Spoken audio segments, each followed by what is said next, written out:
Chapter 1. Entering the Great Tang, Recruiting Xuanzang. In the 13th year of the Jingguan era, on the 3rd day of the 9th month, at Huaxing Temple in the city of Chang'an, Great Tang. Today marks the day when Master Xuanzang opens the platform to expound the scriptures during the grand assembly of water and land. The emperor, accompanied by 1,000 officials, arrives to pay homage. As they enter the temple, a brilliant red light suddenly streaks across the sky. It's falling. It's falling. Protect His Majesty. Protect His Majesty. Arrival at the designated location confirmed. Ding. Check-in successful. Detecting that the host is currently unconscious, the lottery will commence automatically. Just as the officials and guards exchanged bewildered glances, in the back courtyard of Huaxing Temple, Lu Chuan slowly awakens. Damn, my head hurts. I remember I was delivering takeout. Right, that damn basket ran a red light and knocked me over. Lu Chuan surveyed his surroundings and found a rather unappealing statue of Shakyamuni Buddha before him, with a wall inscribed with Namo Amitabha Buddha. Where am I? How did I end up here? Detecting that the host is awake, the system binds automatically. Binding successful. Welcome to the subversion of Journey to the West system. Wait a minute. Am I really ascending? They always say in novels that one encounters a system when crossing over. Could this actually be happening to me? Lu Chuan, incredulous, touched his entire body and meticulously examined the temple, confirming there were no electronic devices, ruling out any prank. I actually crossed over for real. No, wait. A mere mortal like me in the world of Journey to the West. Isn't this akin to delivering meat across 1,000 miles? I must find every possible way to survive. Detecting that the host's thoughts are overly active, the lottery will automatically cease in 2 seconds. Congratulations, host, you have received a splendid Kasaya, impervious to water and fire, bestowing consciousness upon the wearer, who will automatically be recruited under your banner. A 9-ring silver staff, preventing encounters with treachery, with the wielder automatically entering your sect. Mahina Buddhism, requiring the host to compose its teachings beyond the original content. Once inscribed, it becomes truth.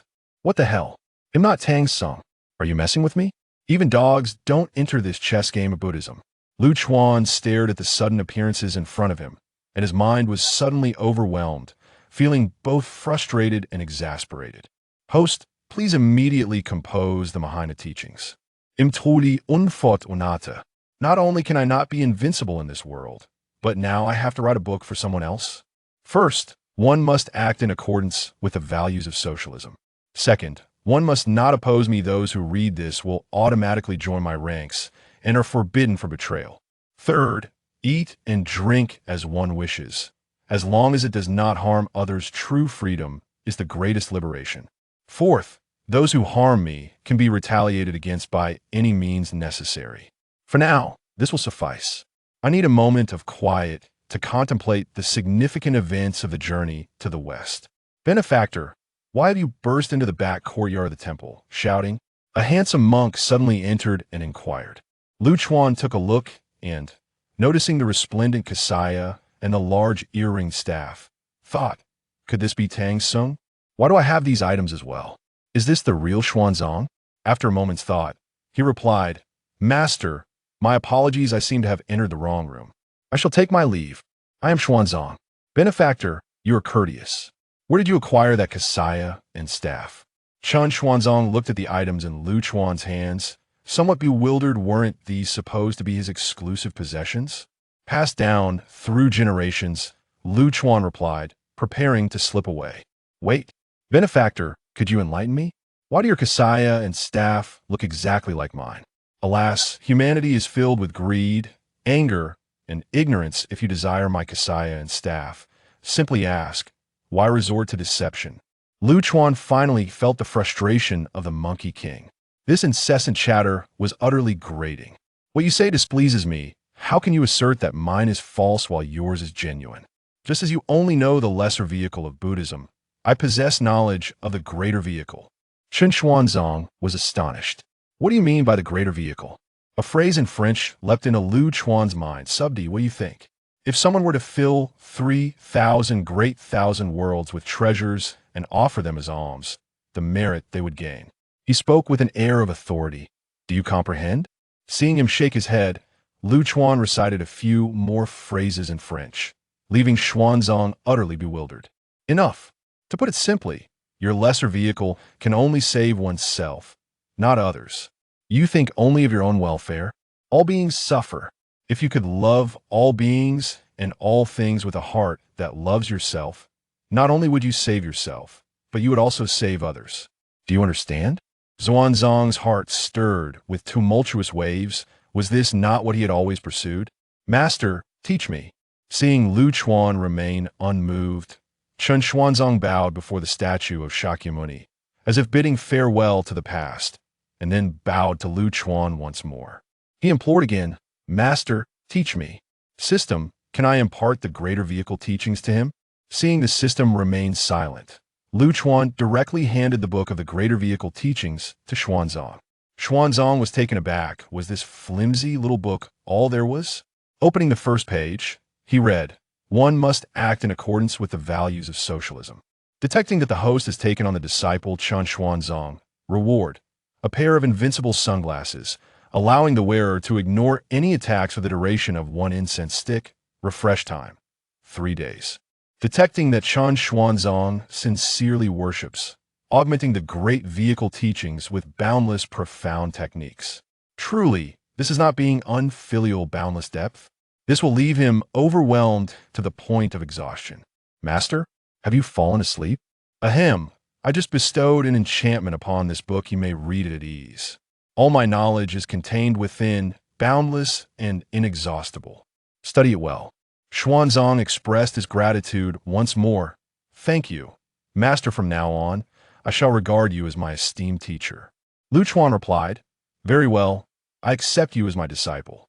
By the way, your kasaya and staff are mere fakes. Remove them and don this one instead. With the new kasaya and staff, Xuanzang was enamored and suddenly asked, Master, may I accompany you to the grand assembly of water and land? I wish to let the world know that you are a great monk of the Dharma. There is no need. Soon, a bodhisattva may disguise themselves to lead you to the west to seek scriptures. It will take 20 years to return, and the Tang Emperor will also swear brotherhood with you. The sooner you go, the sooner you return. Do not expose the truth. Xuanzang pondered, My master is truly omnipotent, able to foresee events yet to unfold my 20 years. He then asked, Should I go or not? Go. Lu Chuan thought, If you don't go, wouldn't I be exposed? You are a crucial pawn, dear disciple. With a heart full of trepidation, Chen Xuanzang arrived at the site of the water and land assembly, recalling the phrase, Freedom at will is the greatest liberation. If I must deceive, then I shall, all for the sake of sentient beings. Xuanzang began his lecture normally, and soon enough, a monk questioned him. The bodhisattva proclaimed, I possess a great vehicle of Buddhism. Would you be willing to journey to the west to seek the true scriptures? Upon finishing, the bodhisattva performed a display of magic, surrounded by a radiant light, resembling a celestial being descending to earth, captivating all present. However, the bodhisattva was stunned, contemplating, Why do the resplendent kasaya and 9-ring staff I just bestowed appear so gaudy? Using my spiritual sight reveals nothing false, yet it feels rather strange. Xuanzang rose and declared, Your Majesty, there is no need for further words. I am willing to journey to the west to seek scriptures, ensuring peace for the Tang for generations to come. No matter the difficulties ahead, I vow not to return without the true scriptures. Emperor Li Shimin laughed heartily. Excellent. I thank you on behalf of all the people. I shall immediately send someone to expedite the issuance of travel documents. Do not delay. Your Majesty, let us swear brotherhood quickly, for time is of the essence. Xuanzang had only glanced at the great vehicle teachings and had grasped its essence, a promising disciple indeed. Lu Chuan, hidden in the crowd, felt immense satisfaction. The Tang Emperor smirked, having had his words preempted, making him seem less significant as a wise ruler. The bodhisattva thought, This is not the usual process. I have yet to lead him to the west and to the Tathagata. Could it be that the Buddha has communicated with Jin Shanzi in advance? How frustrating. Why not inform me beforehand? Am I merely a delivery person, without even revealing my true form? How vexing. Your Majesty, hasten to send someone to draft the travel documents. I truly have limited time. Your brother is most virtuous. Chapter 2. Disciple, I apologize. Alas, my holy monk brother has suddenly grown so anxious, without even properly bidding me farewell. The Tang Emperor, after sending off Xuanzang, felt a deep sense of nostalgia as he returned to the palace with his officials. Clad in a garish yellow robe emblazoned with the words "Some Delivery," Lu Chuan rushed impatiently towards the back courtyard of Huaxing Temple.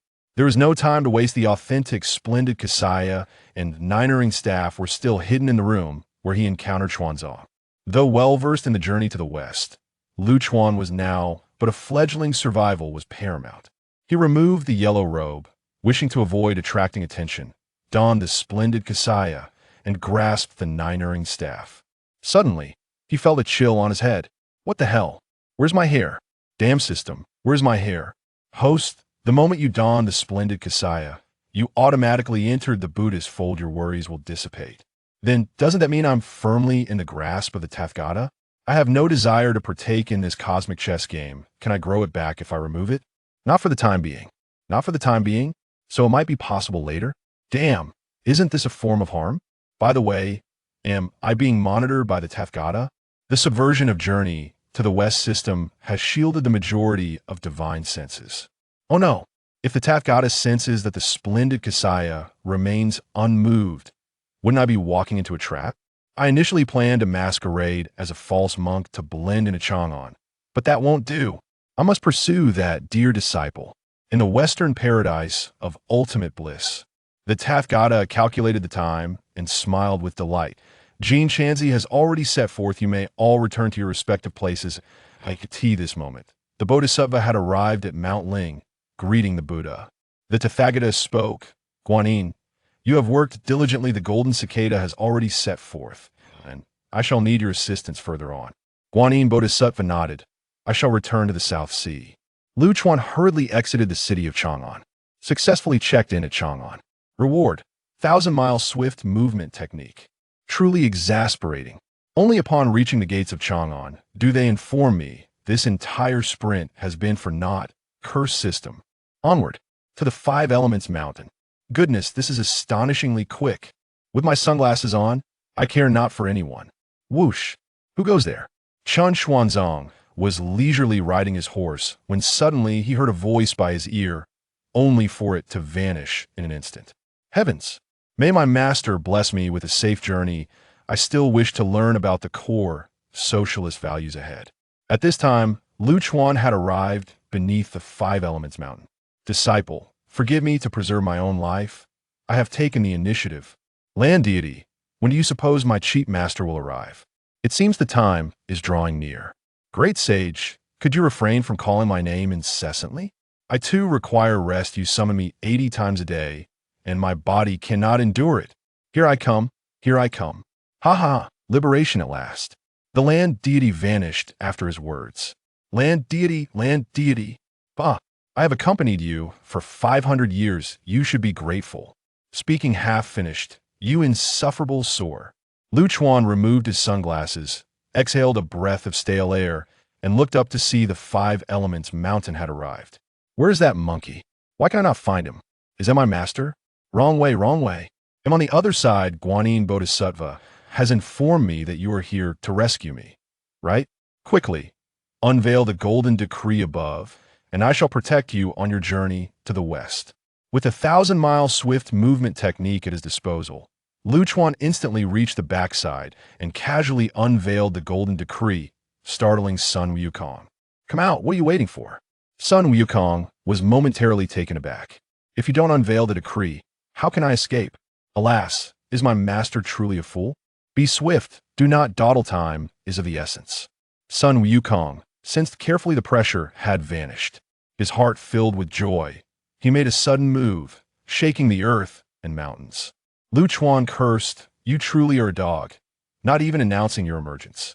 After speaking, he used the 1,000-mile swift movement technique and vanished without a trace. Ding! Successfully checked in at the Five Elements Mountain. Reward: tiny human seed bag, only capable of containing inanimate objects, with infinite space. There is no time to inspect the tiny human seed bag upon reflection. It was merely a spatial pouch. Unremarkable, the original human seed bag of Mithriya Buddha was far more impressive. In less than a quarter of an hour, feeling the ground settle, Lu Chuan returned to the Five Elements Mountain. Now a flat expanse, the mountain had disappeared. Master, are you truly a mere mortal? Do you require my protection? Who could match your speed? I might as well return to Huaguo Mountain and frolic. Lu Chuan pondered without the tightening spell in hand. How could he subdue this monkey to protect himself? While the Tathagata remained unaware, he must find the opportune moment to develop his strength. Ahem, let's do this. This journey is too monotonous. Shall we not enjoy the mountains, rivers, feast on meat, and drink wine? You just claimed to protect me on the journey to the west. Sun Wukong was utterly bewildered. Feasting and drinking? What do you take me for, you bald donkey? Fine, I shall protect him for a time, then slip away midway. Guanyin still wishes to deceive me with talk of achieving the Great Way. Thus, a man and a monkey set forth on their journey. Meanwhile, after an indeterminate amount of time, Chen Xuanzang finally arrived at the Five Elements Mountain, weary from travel. Upon seeing the flat expanse, he wondered where the shadow of the Five Elements Mountain had gone. The land deity leisurely sipped wine from a gourd, having seen off the monkey, finally enjoying peace, only to behold yet another Tang Sanzang arriving. Ding! Successfully checked in at the Five Elements Mountain, rewarded with a little people's pouch, capable only of containing inanimate objects, with an infinitely large space. There's no time to examine the little people's pouch. Upon reflection, it's merely a spatial bag. Rather dull, really. The original pouch of Mithriya Buddha is truly impressive. Within a mere quarter of an hour, I sensed the ground regaining its tranquility, and Lu Chuan returned to the Five Elements Mountain, which had now become a flat expanse, the mountain having vanished entirely. Master, are you truly immortal? Do you require my protection? Who could possibly keep pace with your speed? Lu Chuan mused, perhaps I should return to Huaguo Mountain to frolic. He thought to himself, the tightening spell has yet to be acquired. How then can I subdue this monkey to protect myself? While the Tathagata remains oblivious, I must seize the opportunity to cultivate diligently. Ahem, how about this? The journey has been rather tedious. Shall we not enjoy the mountains, the waters, indulge in meat and wine? You just said you would protect me on the pilgrimage to the west. Sun Wukong was utterly bewildered. Indulge in meat and wine. Who do you take me for, you bald donkey? Forget it. I'll protect you for a while and slip away midway. Guanyin is still trying to deceive me with talk of achieving the Great Way. Thus, a man and a monkey set forth on their journey. Meanwhile, after an indeterminate amount of time, Chen Xuanzang finally arrived, weary and dusty, at the Five Elements Mountain. To his dismay, the landscape was entirely flat. Where was the mountain? The earth god leisurely sipped wine from a gourd, having seen off the monkey, and now enjoyed the peace, only to find another Tang Sanzang arriving. May I inquire if you are the venerable Tang Chonglao? Xuanzang replied, indeed, I am. Pray tell, venerable elder, is this not the Five Elements Mountain? Why do I not see a mountain? The earth god was taken aback. It was over. The monkey had been abducted by a false monk. Tang Chonglao, a monk came just moments ago, rescued Sun Wukong, and has already set off westward for scriptures. Hurry, you may still catch up. Xuanzang was bewildered. I assent this my task? Why is there another? And he succeeded? That old monk Wuden Ti have gathered a multitude to undertake the pilgrimage to the west. Would he? This is too much. After bidding farewell to the earth god, he hastily rode westward. At this moment, Sun Wukong was toying with the golden staff, having not seen it for ages, and found it amusing. Master, you say that if I protect you to the west, I shall truly achieve the Great Way? Lu Chuan scoffed. What are you thinking? You would merely be another underling of someone else, used by them. Sun Wukong pondered, that makes a certain sense. Why then do you still wish to take me to the west for the scriptures? Lu Chuan, feeling exasperated, thought to himself, no wonder Tathagata had him under such control. 500 years of oppression had left him. No, the monkey, utterly foolish.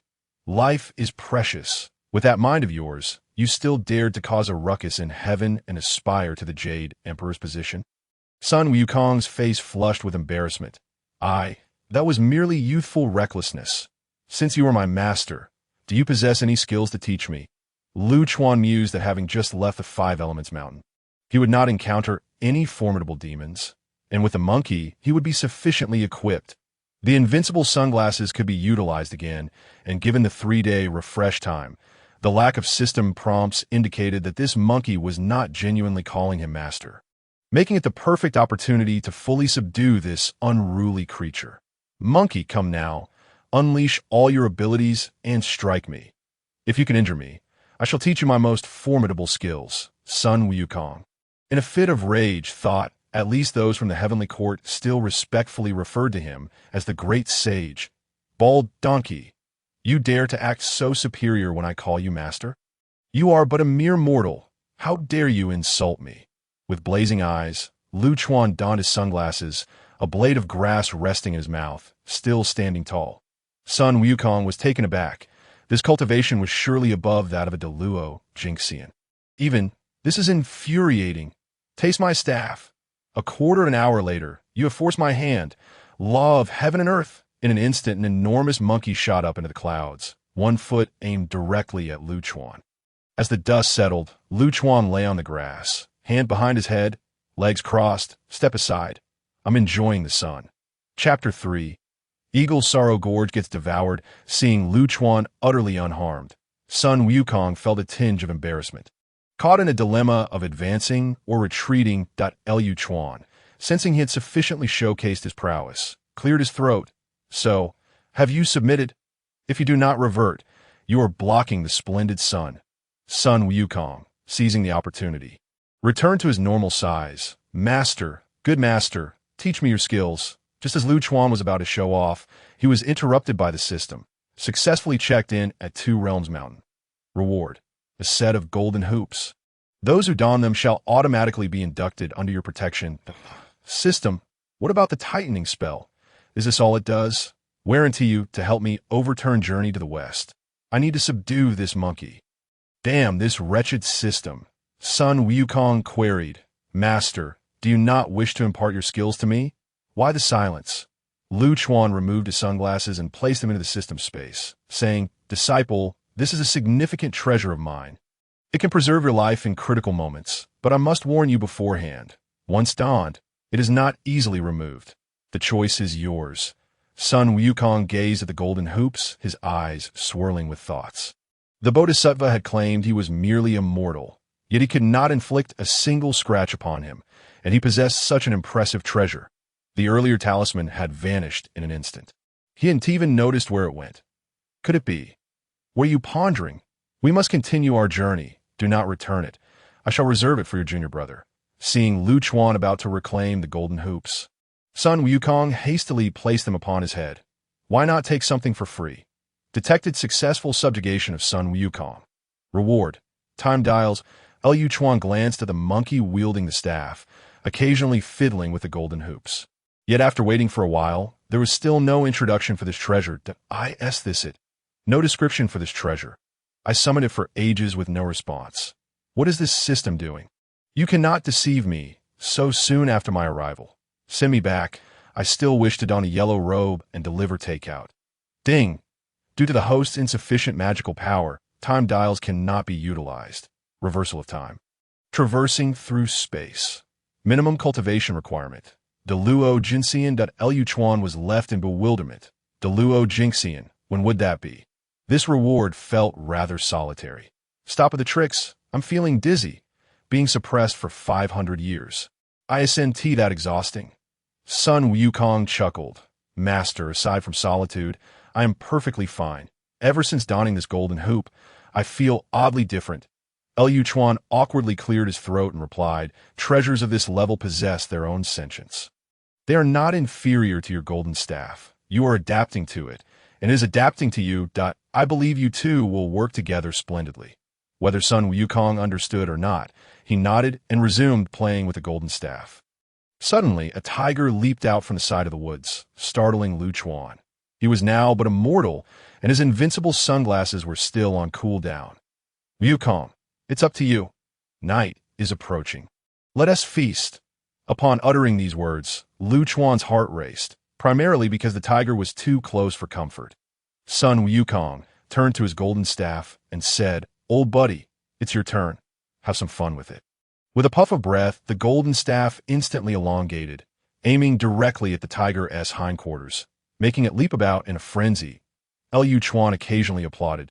Perhaps weary from standing, he retrieved a splendid cassock from the little people's pouch and laid it down to sit.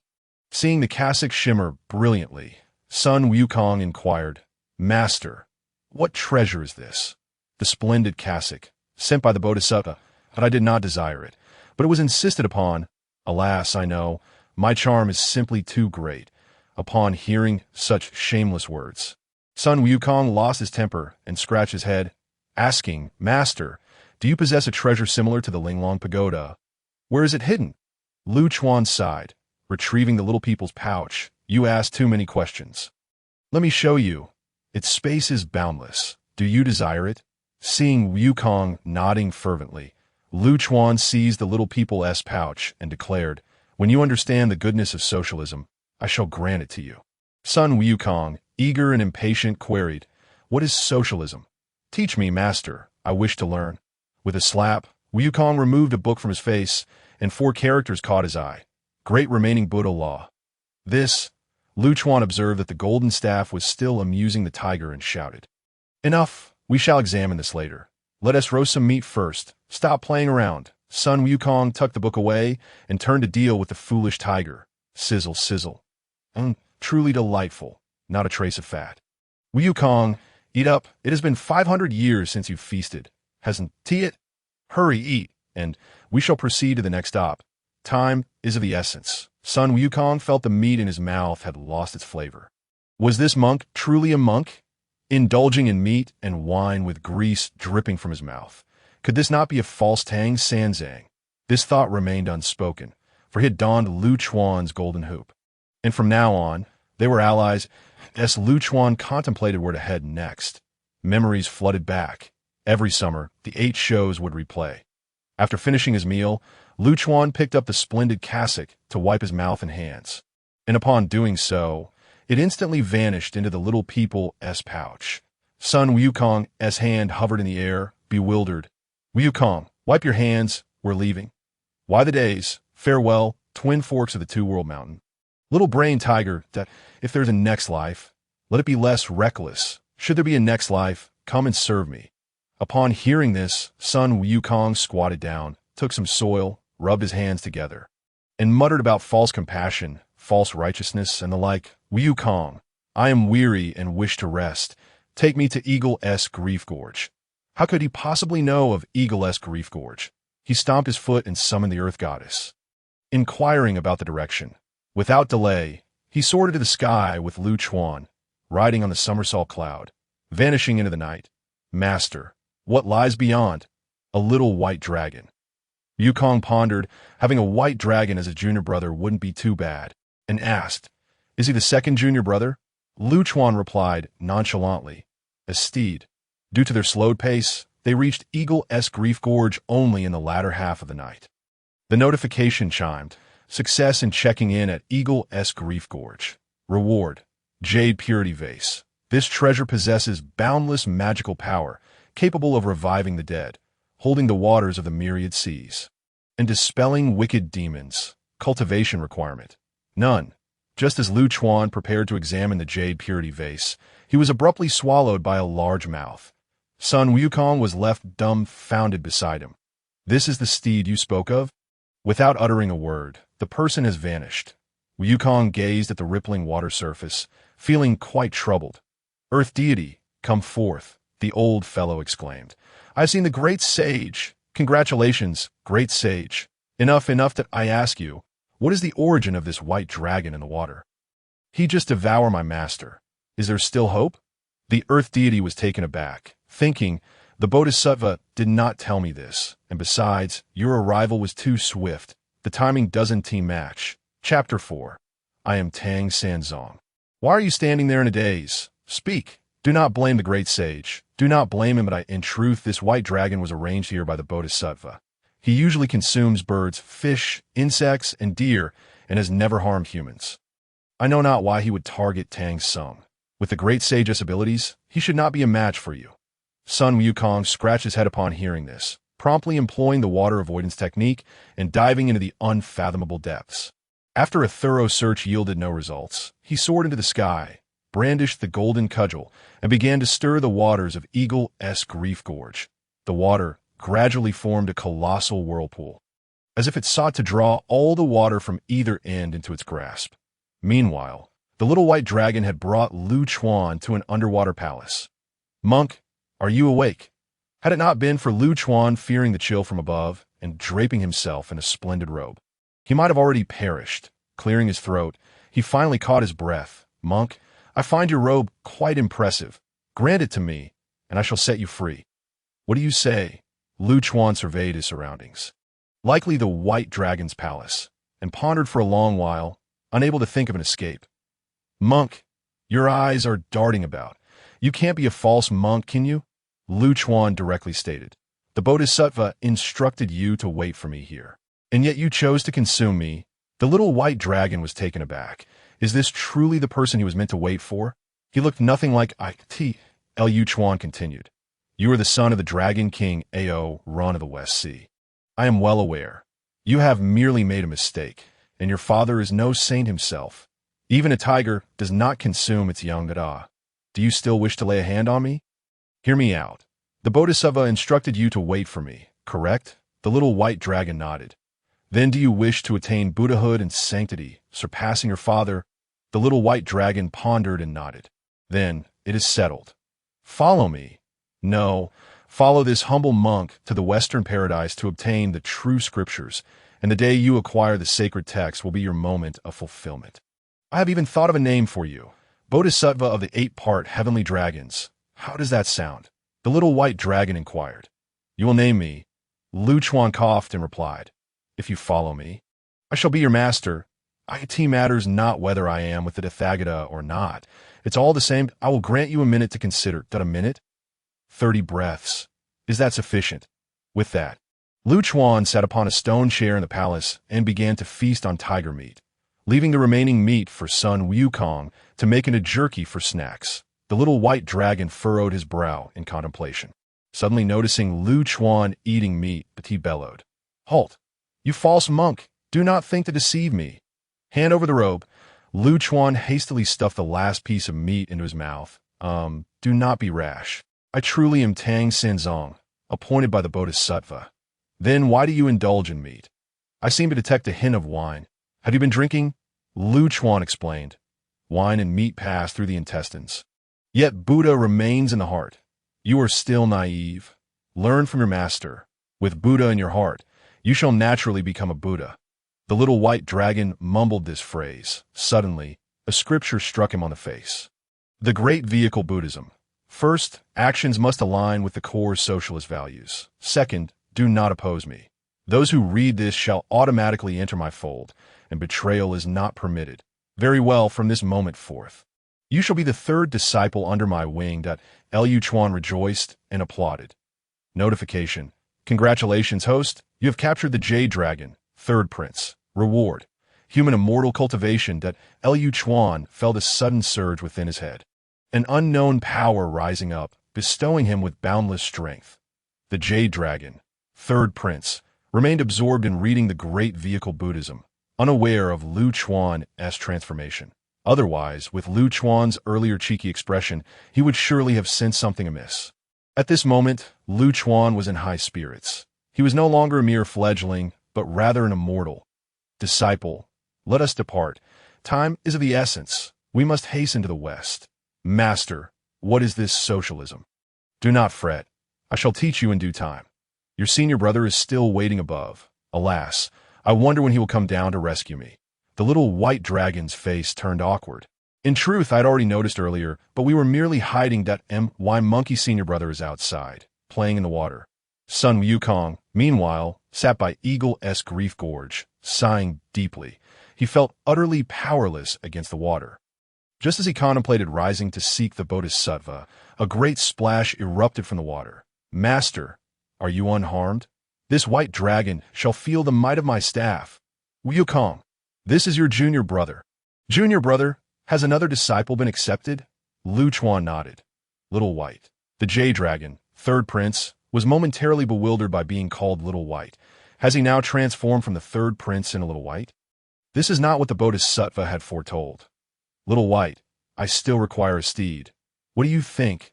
The Little White Dragon subconsciously hesitated, yet having read Lu Chuan's great vehicle Buddhism, he promptly transformed into a colossal white dragon. Now possessing the cultivation of a human immortal, Lu Chuan effortlessly mounted Little White's back, and the trio set forth toward Black Wind Mountain. Master, where is this Black Wind Mountain? How would I know? Just head west. You cannot go wrong. Wukong, you asked too many questions. At this moment, the true Qin Xuanzong was busy gathering firewood and tending to the flames at the original site of Five Finger Mountain. A desolate place devoid of villages or inns, truly nowhere to go to make matters worse. The three monsters at Twin Forks had been waiting in vain for Tang Seng's arrival. While out searching, they happened upon this flat expanse of Five Finger Mountain. After being captured and brought back to Twin Forks, Qin Xuanzong lamented his ill fortune while a bear spirit, a bull spirit, and a tiger spirit boiled water in a cauldron. All the while, Qin Xuanzong silently recited socialist principles. Just as Qin Xuanzong was about to be thrown into the pot, the morning star descended in time, swiftly subduing the three monsters to Tang Zong unharmed. Qin Xuanzong adjusted his robe and replied, No harm done. Thank you, celestial being. Socialism is truly commendable. The morning star was unsure how to respond. What is socialism? However, he refrained from asking. After reassuring Qin Xuanzong, the morning star departed. The following morning, Qin Xuanzong set out once more towards Five Finger Mountain. Meanwhile, our Tang Sanzong was soaring through the skies on Little White, a bald, false monk clad in a robe, riding a dragon while shouting exuberantly, with a monkey on a somersault cloud beside him. Master, the earth deity of the Western barbarians, mentioned a Guanyin Zen temple ahead. Shall we rest there for a while? Very well. That elder Jin also needs to be dealt with, Sun Wukong inquired. Master, have you traversed this path before? Lu Chuan replied nonchalantly. Wukong, what is my status? I am on good terms with the Tathagata. Heed my words, you shall not go wrong. You speak too much. Sun Wukong, initially intending to get angry, reconsidered. He wouldn't dare offend Lu Chuan and simply wished to complete the journey for the scriptures. They had now arrived outside the Guanyin Zen temple, and Little White obediently transformed into a white steed. Lu Chuan knocked on the wooden door of the temple. Chapter 5. Atrocities at Guanyin Zen Temple. Just as Lu Chuan knocked on the wooden door of the Guanyin Zen Temple, he sensed something was amiss. This time, the system did not prompt a successful check-in. This wicked thief, could he be scheming to hoard my rewards? System, do not play dead. Speak. The final interpretation rights belong to the subversion of journey to the West system. Upon reading this sentence, Lu Chuan opened his mouth but did not utter a word. At that moment, someone arrived to open the door. An elderly monk, clad in a tattered robe and donning a Buddhist hat, entered, holding a flickering candle. He appeared to be still in a state of slumber, rubbing his eyes as he stared intently at Lu Chuan. Old monk, what are you staring at? I seek shelter for the night, so please make way, Lu Chuan remarked before leading his companion, the little white dragon, into the courtyard. The old monk and Sun Wukong exchanged bewildered glances, seemingly communicating their disbelief at what Lu Chuan had just said. Sun Wukong, now well acquainted with Lu Chuan's temperament, recognized the reckless behavior mirrored his own from the past. Lost in thought, he flashed a grin at the old monk and swiftly followed Lu Chuan into the courtyard. Elder Jin observed the two, who resembled his own disciples, and remained oblivious to their intentions as he slowly closed the door. Instead of entering the house, he turned toward the side room. How can you sleep so soundly, leaving me to open the door? The young monk awoke to find Jin standing at his bedside with a feather duster in hand. Master, why are you hitting me? I was just about to enjoy some delicious food. After whispering some instructions to the young monk, he soon vanished into the backyard. Jin ambled into the main hall. Nearly blinded by the dazzling robe, I do not know. Lu Chuan, stroking his bald head and fiddling with his nails, interrupted in the Eastern Tang Dynasty, Tang Sanzong, seeking a place to rest for the night. Is that acceptable? I do not know.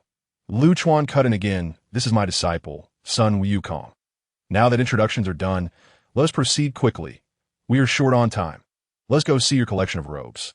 Elder Jin Shi, having been interrupted twice, was left bewildered. What kind of game was this?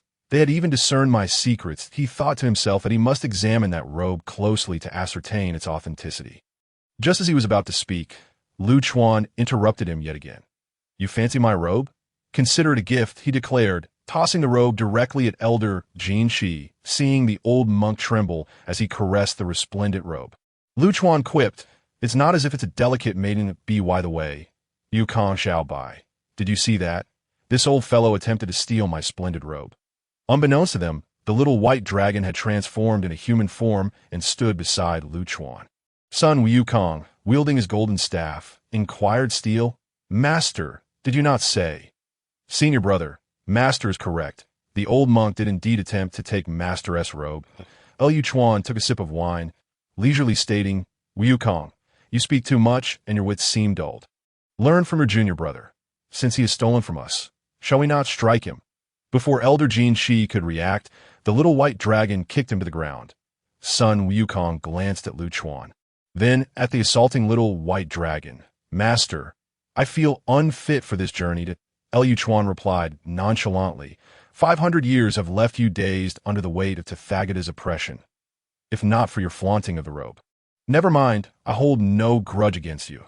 You will understand in due time. Now, immediately, join your junior brother in this battle. Son Wukong, with a wry smile, retorted Flaunt. Do I need to intervene? That old monk is nearly unconscious. Noticing Lu Chuan's stern gaze upon him, Wukong reluctantly sheathed his golden staff and joined in this fierce skirmish. Wiping his mouth and swallowing the last morsel of tiger meat jerky, he noticed Elder Jin Shi's disciples rushing in from the back hall upon hearing the commotion. Lu Chuan waved his hand. Let us strike together. About a quarter of an hour later, the hall was littered with unconscious figures, their bodies marked with footprints. Master, here is your robe. I have retrieved it for you. The little white dragon announced. Shao Bai, you are indeed teachable. Much more clever than your senior brother. I shall impart to you the invincible techniques henceforth. The little white dragon chuckled. Thank you, mastered Lu Chuan, maintaining an air of composure. Crouched before Elder Jin Shi and inquired, will you still attempt to steal my robe? With both eyes swollen, Elder Jin Shi could barely see, coughing before he replied, Benefactor, did you not say you would gift it to me? I have lived for over 270 years and have never endured such humiliation. You are far too overbearing. What a disgrace for a monk. Delicious, would you care for a piece? Elder Jin Shi's fingers trembled as he exclaimed. You are a gluttonous monk. Such a fine robe, alas, what a sin. Lu Chuan scoffed. What are you pretending for? Do you need me to recount how you acquired those robes? By the way, are you not summoning your allies? Where are they? I do not comprehend what you speak. The Bodhisattva is watching you from behind. Your transgressions will be recorded. All of this is your karmic retribution. Elder Jin Shi spat venomously. These words startled Lu Chuan, causing him to glance back at the statue of Guanyin, wondering if she could truly see him. Surely not. He needed to finish his business and make a hasty exit. Just then, a gust of demonic wind swept through the hall, revealing a demon with a bear's head and a human body. The bear demon Bear demon, have arrived late. Elder, you have suffered. Upon seeing reinforcements, Elder Jin Shi shouted, Subdue these three. They have stolen my treasures and seek to silence me. A band of gluttonous monks. Blood will be shed here. Surely the Bodhisattva will not blame us. I shall speak on your behalf and guide you to the path of enlightenment. The bear demon was elated and prepared to engage. It must be noted that this bear demon was of a gentle nature, not a villainous creature. Today's events were a result of Elder Jin Shi's deceit. Lu Chuan had no desire to harm the bear, preferring he focus on his cultivation. However, the foolish creature had come nonetheless. Lu Chuan raised his hand. Little bear, hold your horses. Let us see if you can truly contend with us. Disciples, introduce yourselves. Wukong promptly brandished his golden staff. Performing a series of moves, on the Bodhi, smack, Lu Chuan delivered a swift slap, admonishing, Did I not tell you not to prattle on? Can you not introduce yourself properly? Let me explain. Have you heard of Sun Wukong? The bear demon shook his head. Lu Chuan muttered country bumpkin under his breath before continuing. He is my second disciple. The great sage equal to heaven, Sun Wukong. His repertoire of spells is not abundant. Great immortal techniques. Earthly Fiend 72, transformations, somersault cloud, fiery eyes, and so forth. Surely you have heard of the chaos he caused in heaven 500 years ago, prompting the Jade Emperor to summon Tathagata for assistance. After hearing this, Sun Wukong felt stripped bare, realizing that his master seemed to know him better than he did himself. Wait, why am I the second disciple? So, do you think you can defeat us? Before the bear demon could shake his head, Lu Chuan continued, This is my third disciple, the little white dragon, the third prince of the Jade Dragon. What is your true name again? Never mind, the son of the Dragon King of the West Sea. Can you afford to offend him? The bear demon shook his head vigorously, exclaiming, Then who is your first disciple? Can I join your ranks? I could at least guard the door. Chapter 6. Overcoming through combat, Lu Chuan chuckled. Little bear, return to your cave and continue your training for now. You cannot accompany us just yet. Here, take this entry manual. Be sure to study it diligently. The bear demon, elated, accepted the great vehicle Buddhist scriptures and departed in a swirl of black smoke.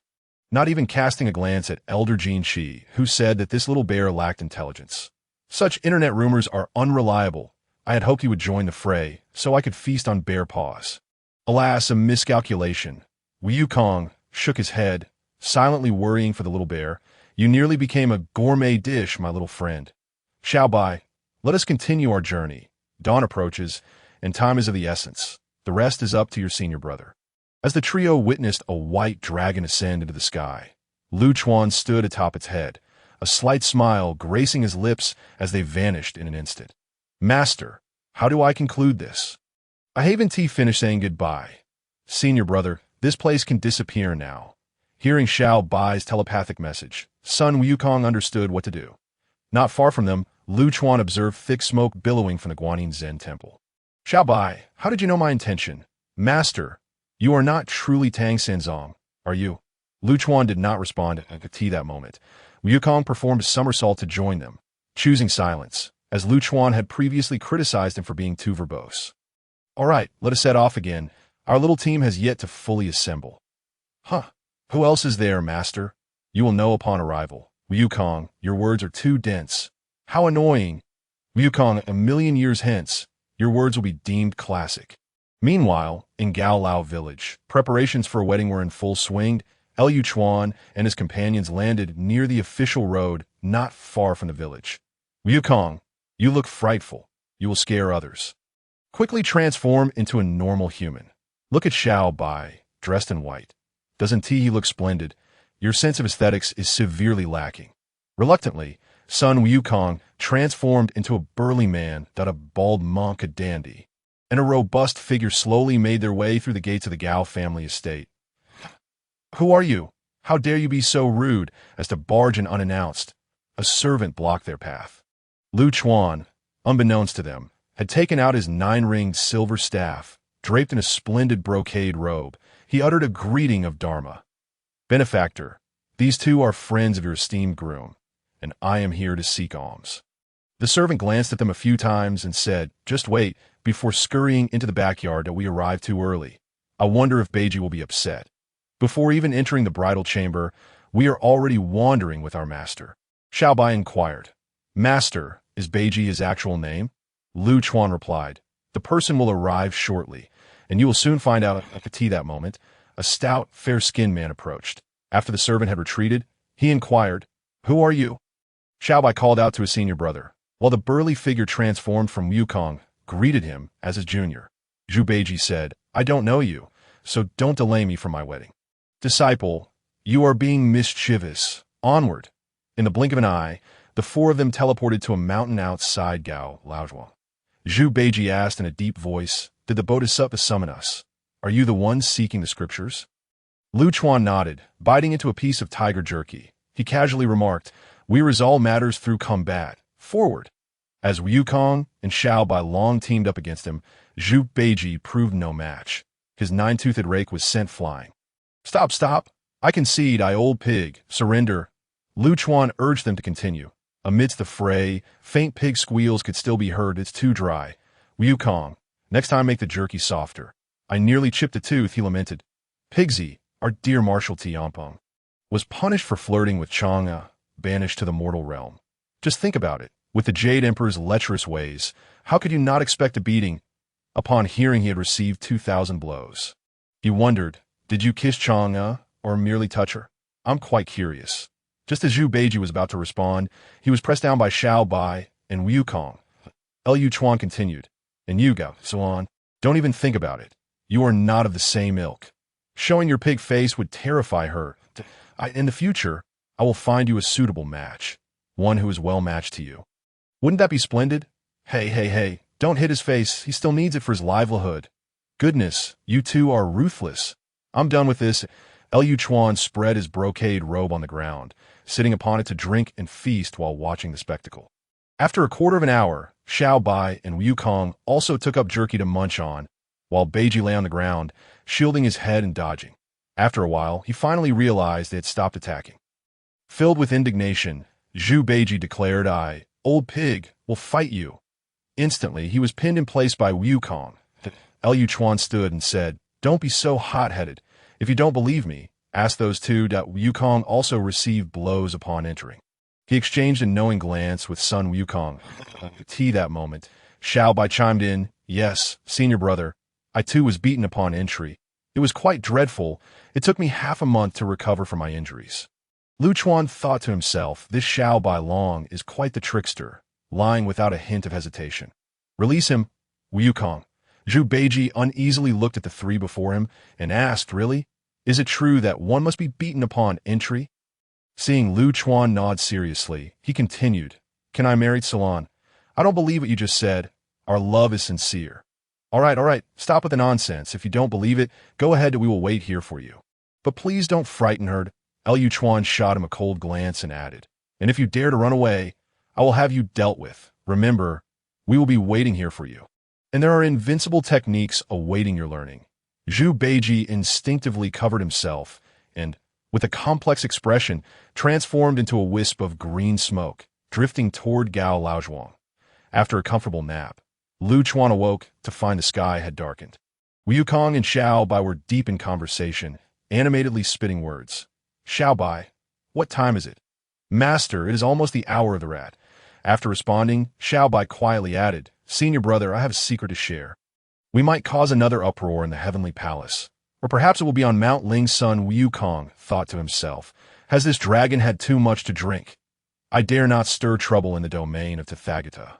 Dear junior brother, 500 years is a long time. How many 500 years can a monkey endure?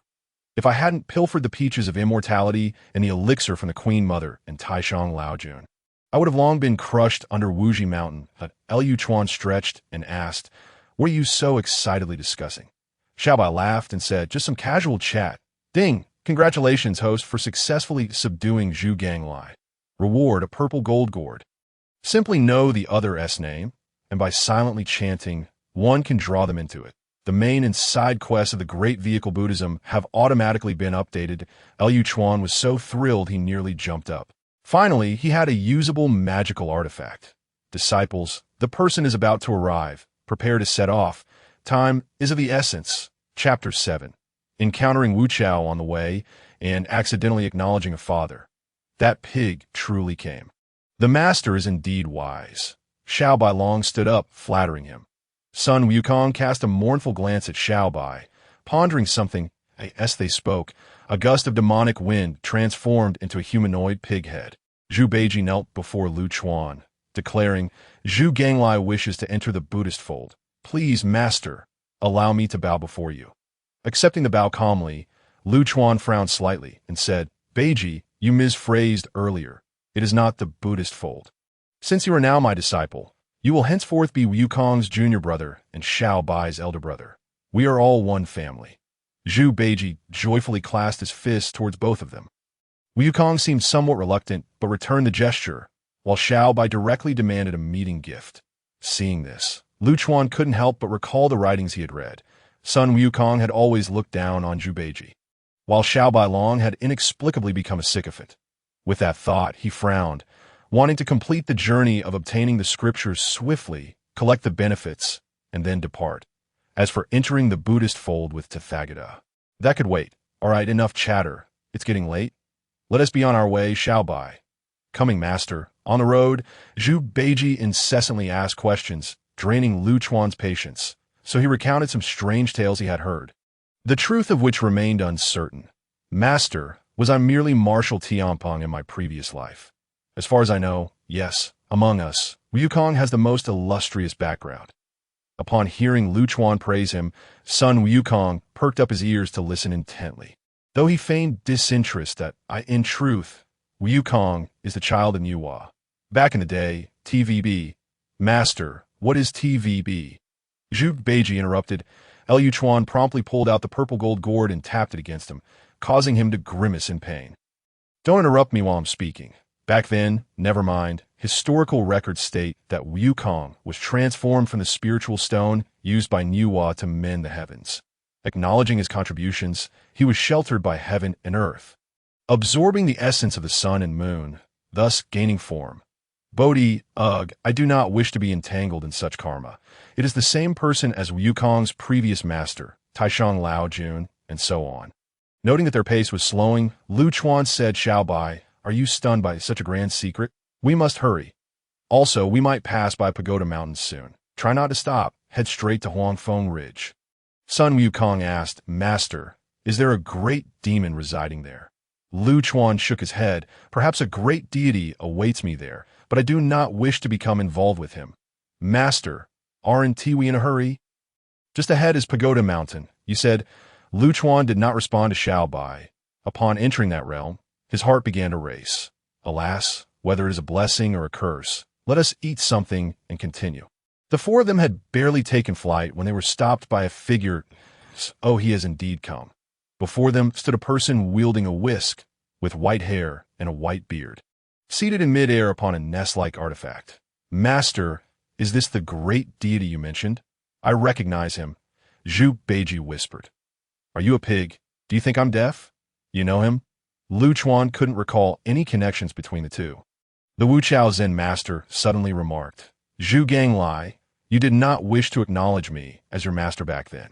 Now it seems to have entered the Buddhist fold. I could see this. Lu Chuan recalled their acquaintance.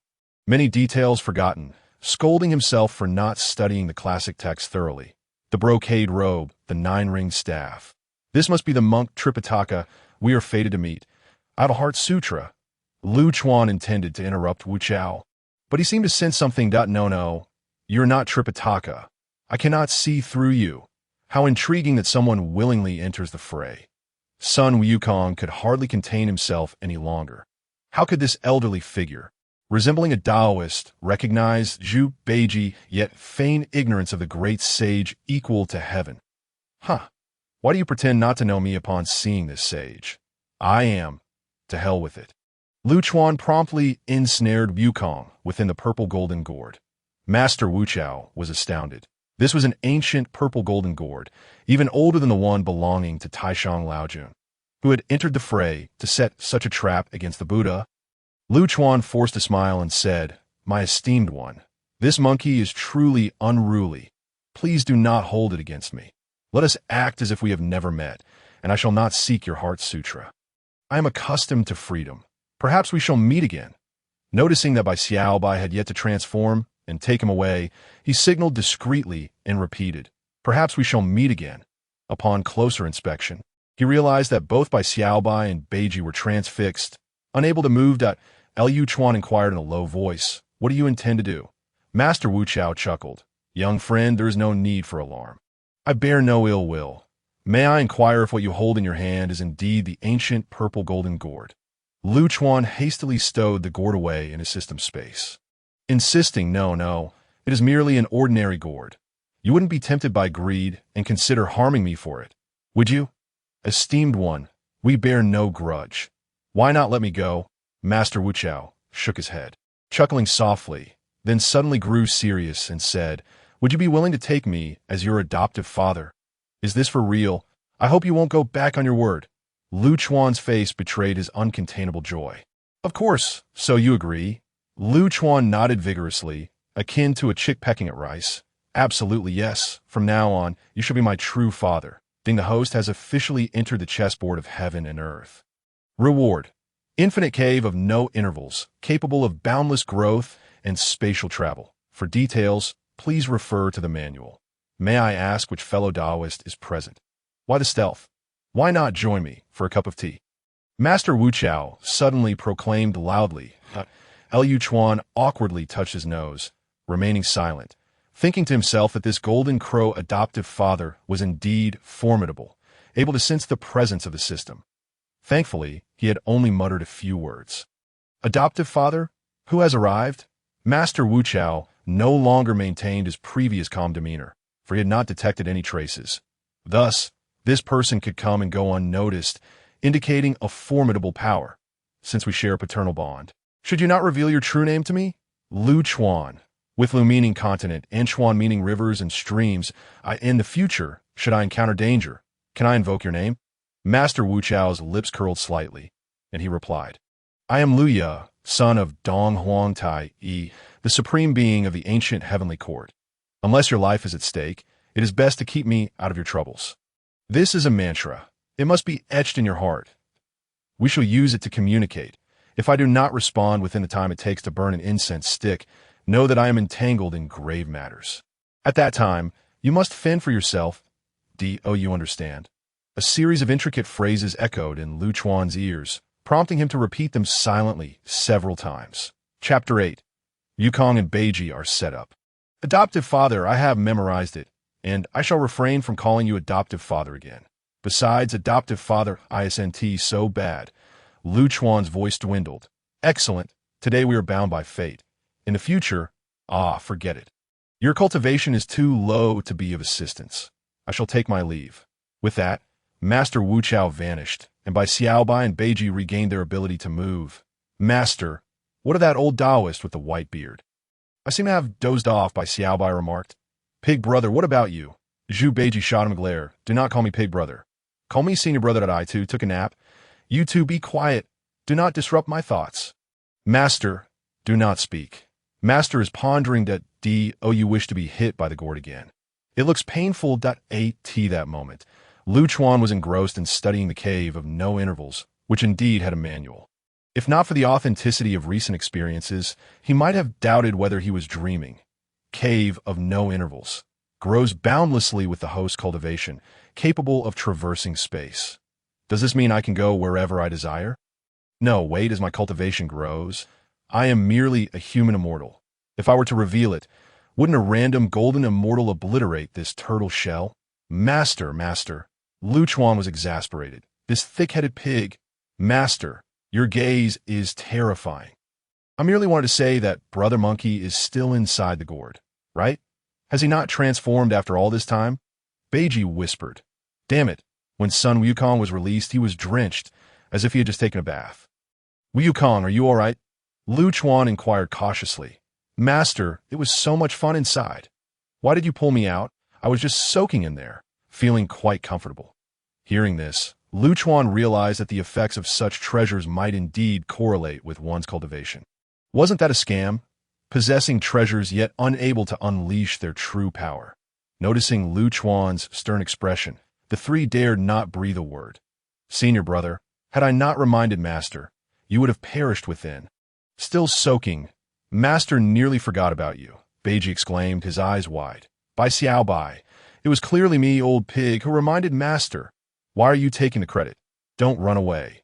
Face my wrath, as Bai Xiaobai and Beiji fled. Son Wukong also attempted to slip away. Wukong, do not act so recklessly. After being suppressed for 500 years, you have yet to learn your lesson. Do you even know who you are dealing with? That you dare to scold them? How can you expect me to trust you in the future? You must learn to assess the situation. Do you understand? Son Wukong shook his head, then quickly nodded. Lu Chuan sighed and continued that Master Wu Chao is an ancient deity with a formidable background, someone we cannot provoke. You know his name? Son Wukong shook his head, afraid to speak. The great Sun Buddha. No, Master, I have seen the Buddha. He has lice all over his head. Lu Chuan was left speechless, pointing at the sun above, unaware of how many generations of descendants from the Golden Crow had transformed into it. Understand nothing, do you? summon them back and let us continue our journey. Throughout the journey, Bai Xiaobai and Beiji continued their bickering, while Wukong seemed to be in shock, remaining silent atop his cloud.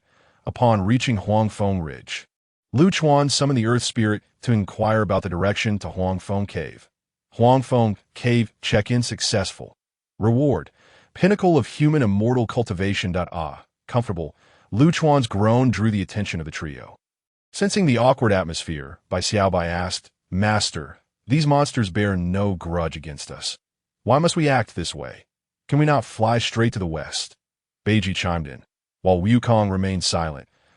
Lu Chuan surmised they might feel a sense of melancholy akin to the sorrow of a rabbit upon the death of a fox. You only know one side of the story on the surface.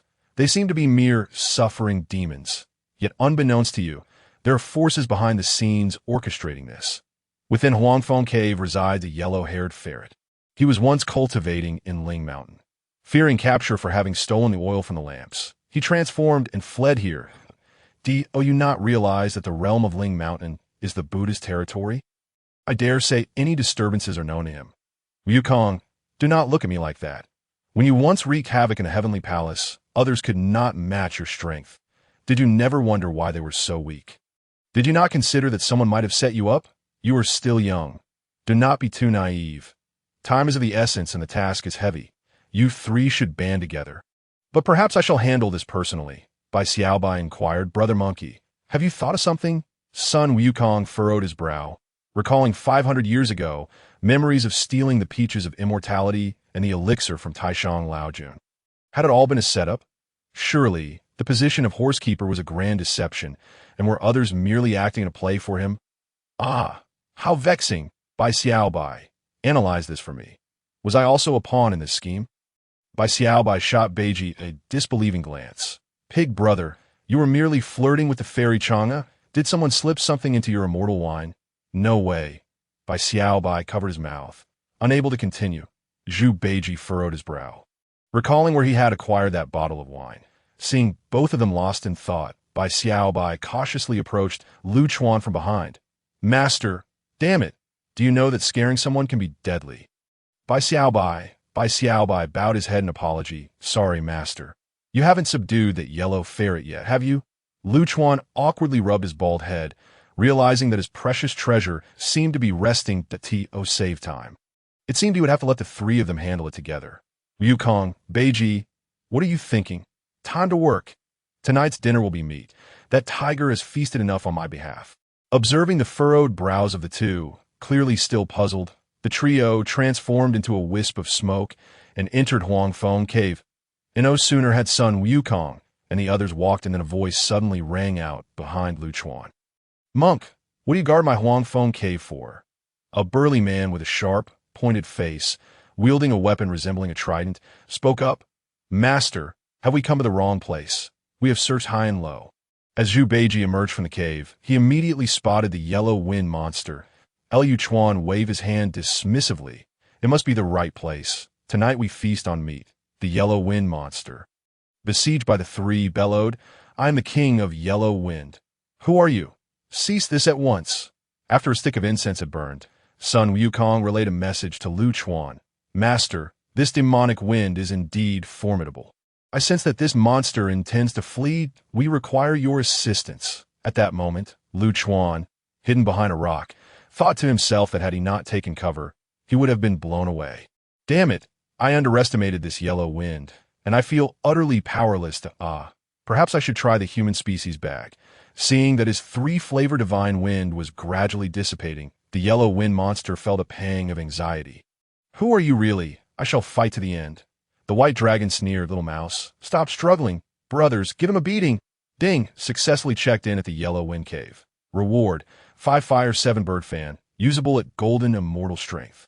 What a beautiful fan. Alas, I cannot use it myself. Strength? Wukong, fan him again. With that, a fiery serpent erupted forth from the end at Lu Chuan. Incensed, shouted, damn it, stop fanning. You've made a complete mess. Chapter 9. All personnel assembled. Give it to me.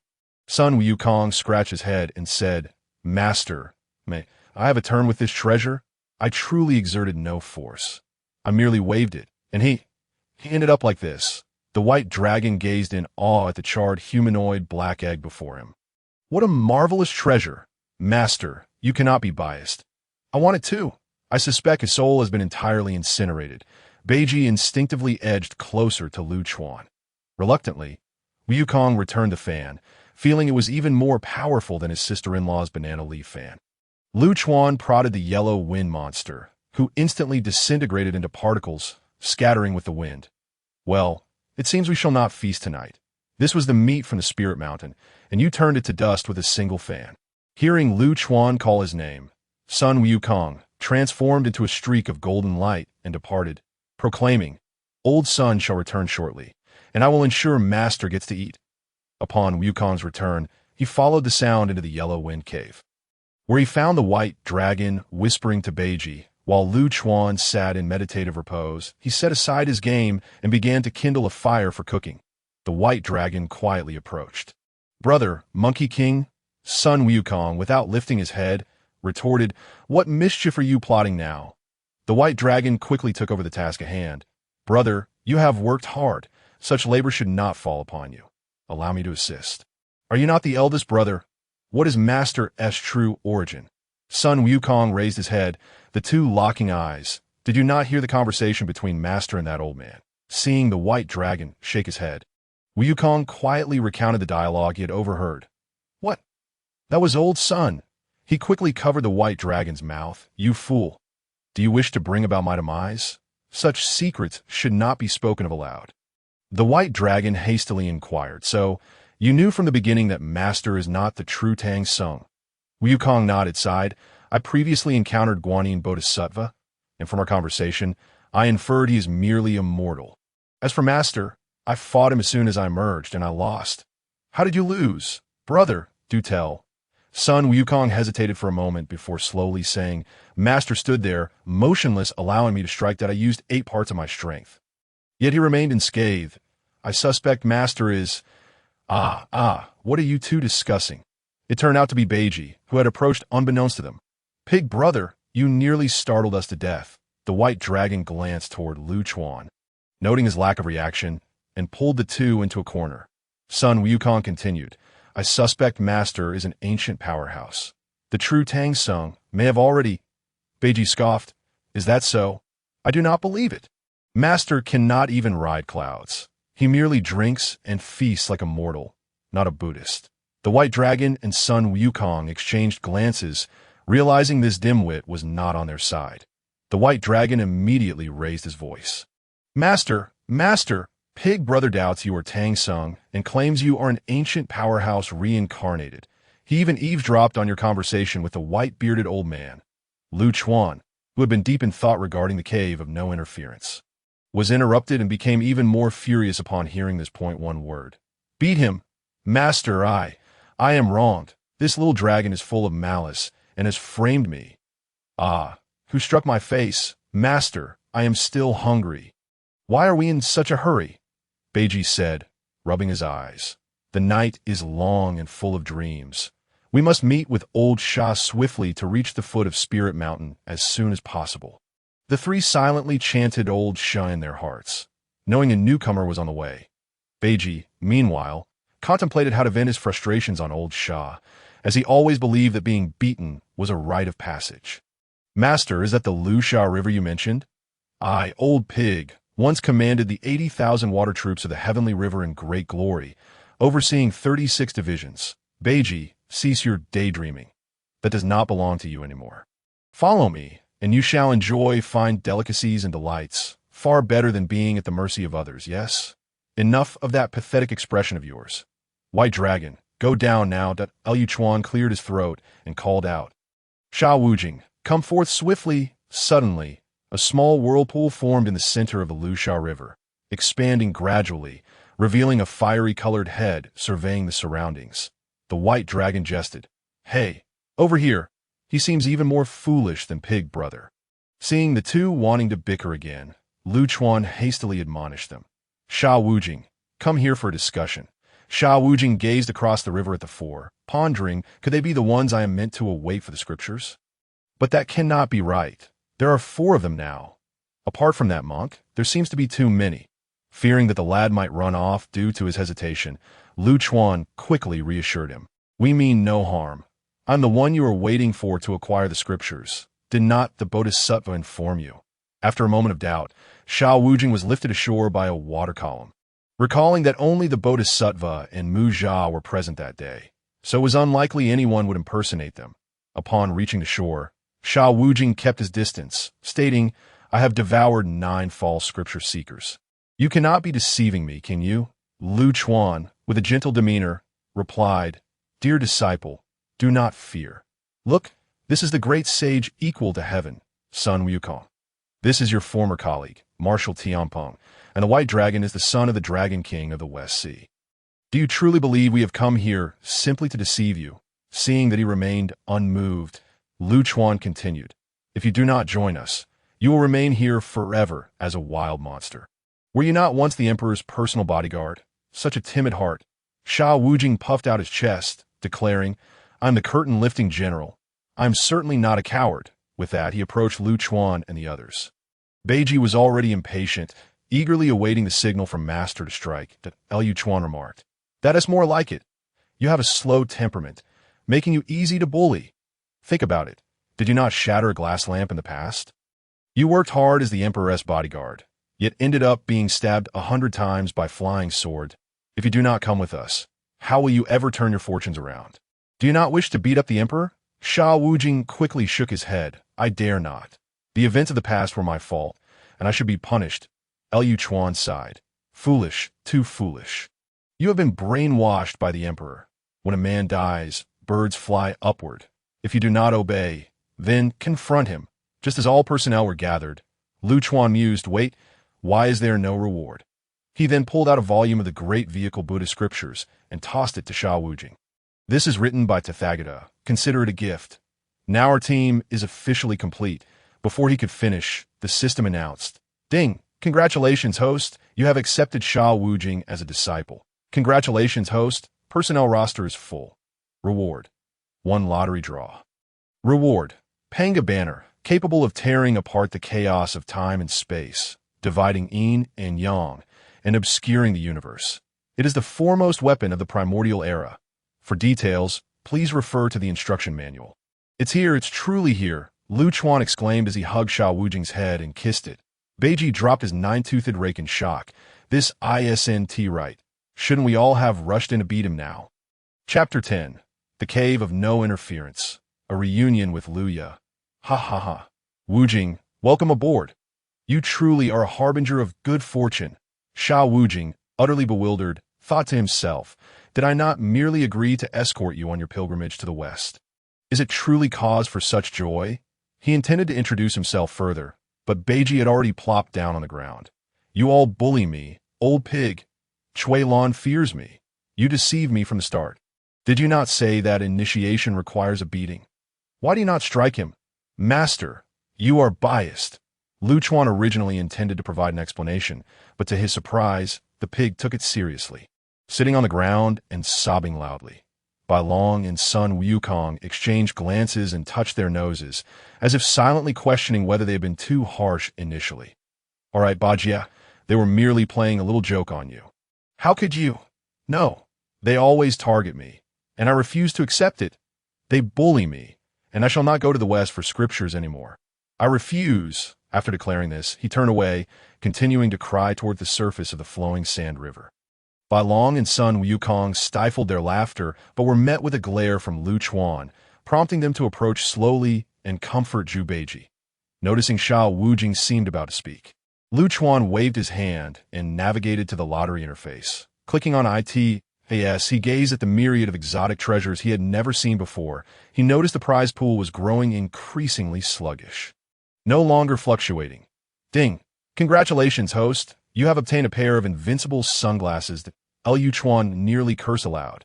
He had thought there was only one pair of invincible sunglasses in this world, but it turned out to be the most worthless item in the lottery pool. Invincible for the duration of a stick of incense. What good is 30 minutes? If I get trapped by someone and run out of time, won't that be akin to catching a turtle in a jar?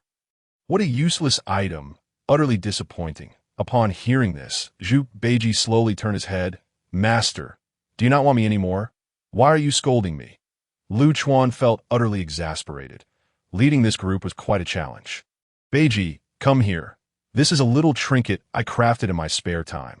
Consider it a token of apology from your senior brothers.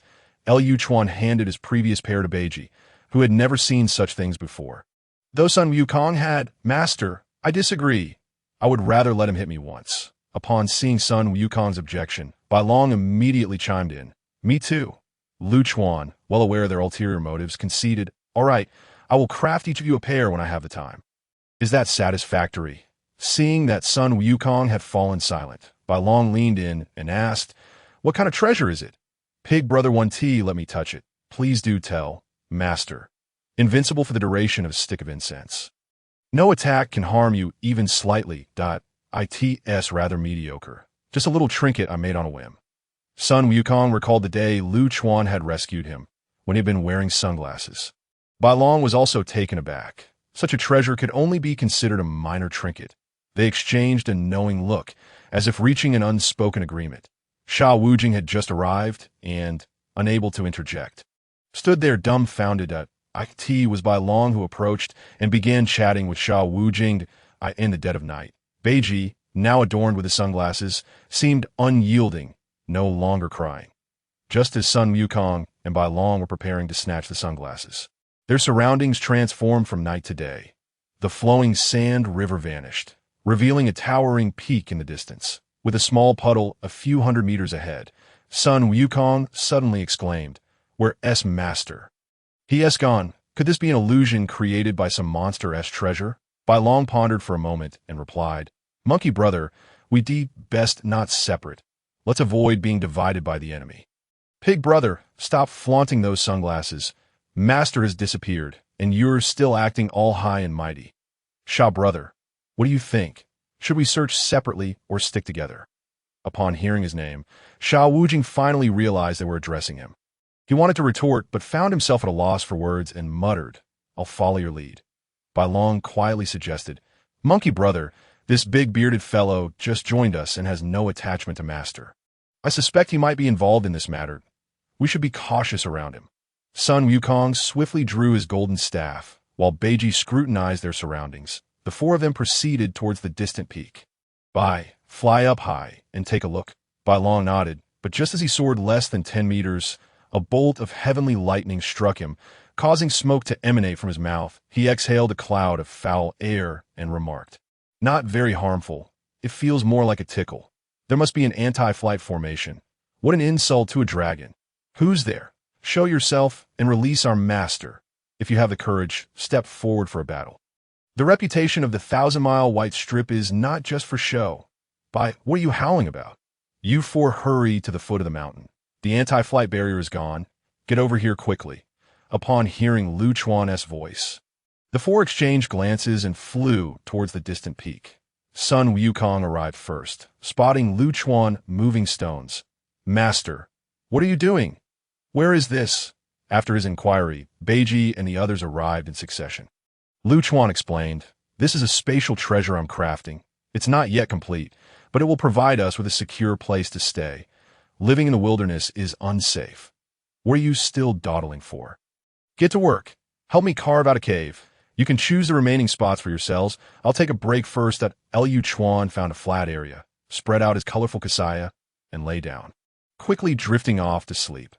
Initially, he dreamt of meeting his online girlfriend, but no matter how hard he chased, he could never discern her face.